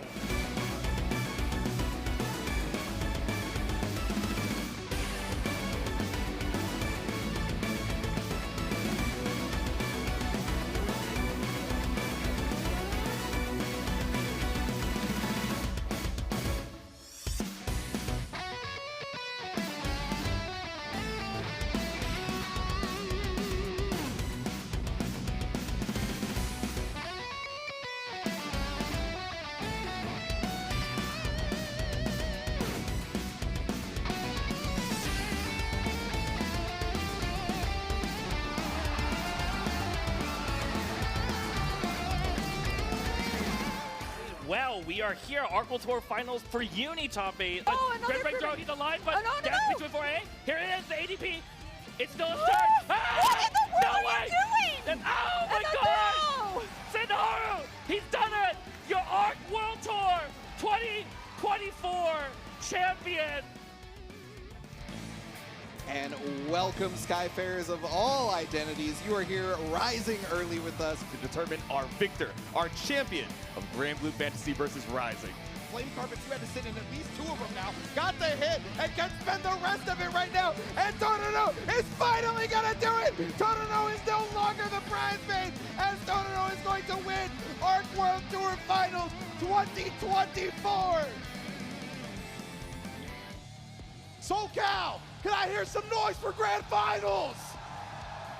Ooh, Rock instead, 5K, closing all the doors. The overhead hits, and Red Ditto, your Arc World Tour 2024 Guilty Gear Strive champion. Body is gone. I'm just saying, the step body, do it our turn. Once there, everything comes through. I've heard of such a dreamy place. Do you think my broken wings will heal? Hope so, 'cause I can't fly well. I wonder if this rain will stop one day. Someone's been crying all along.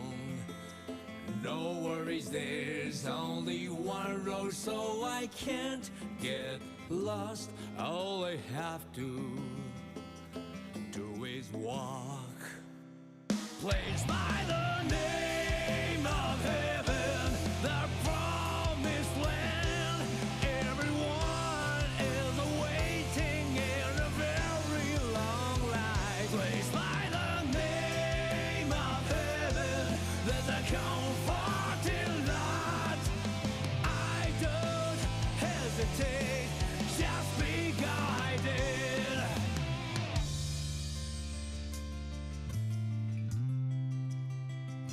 I wonder how far I have come, and what have I ever done?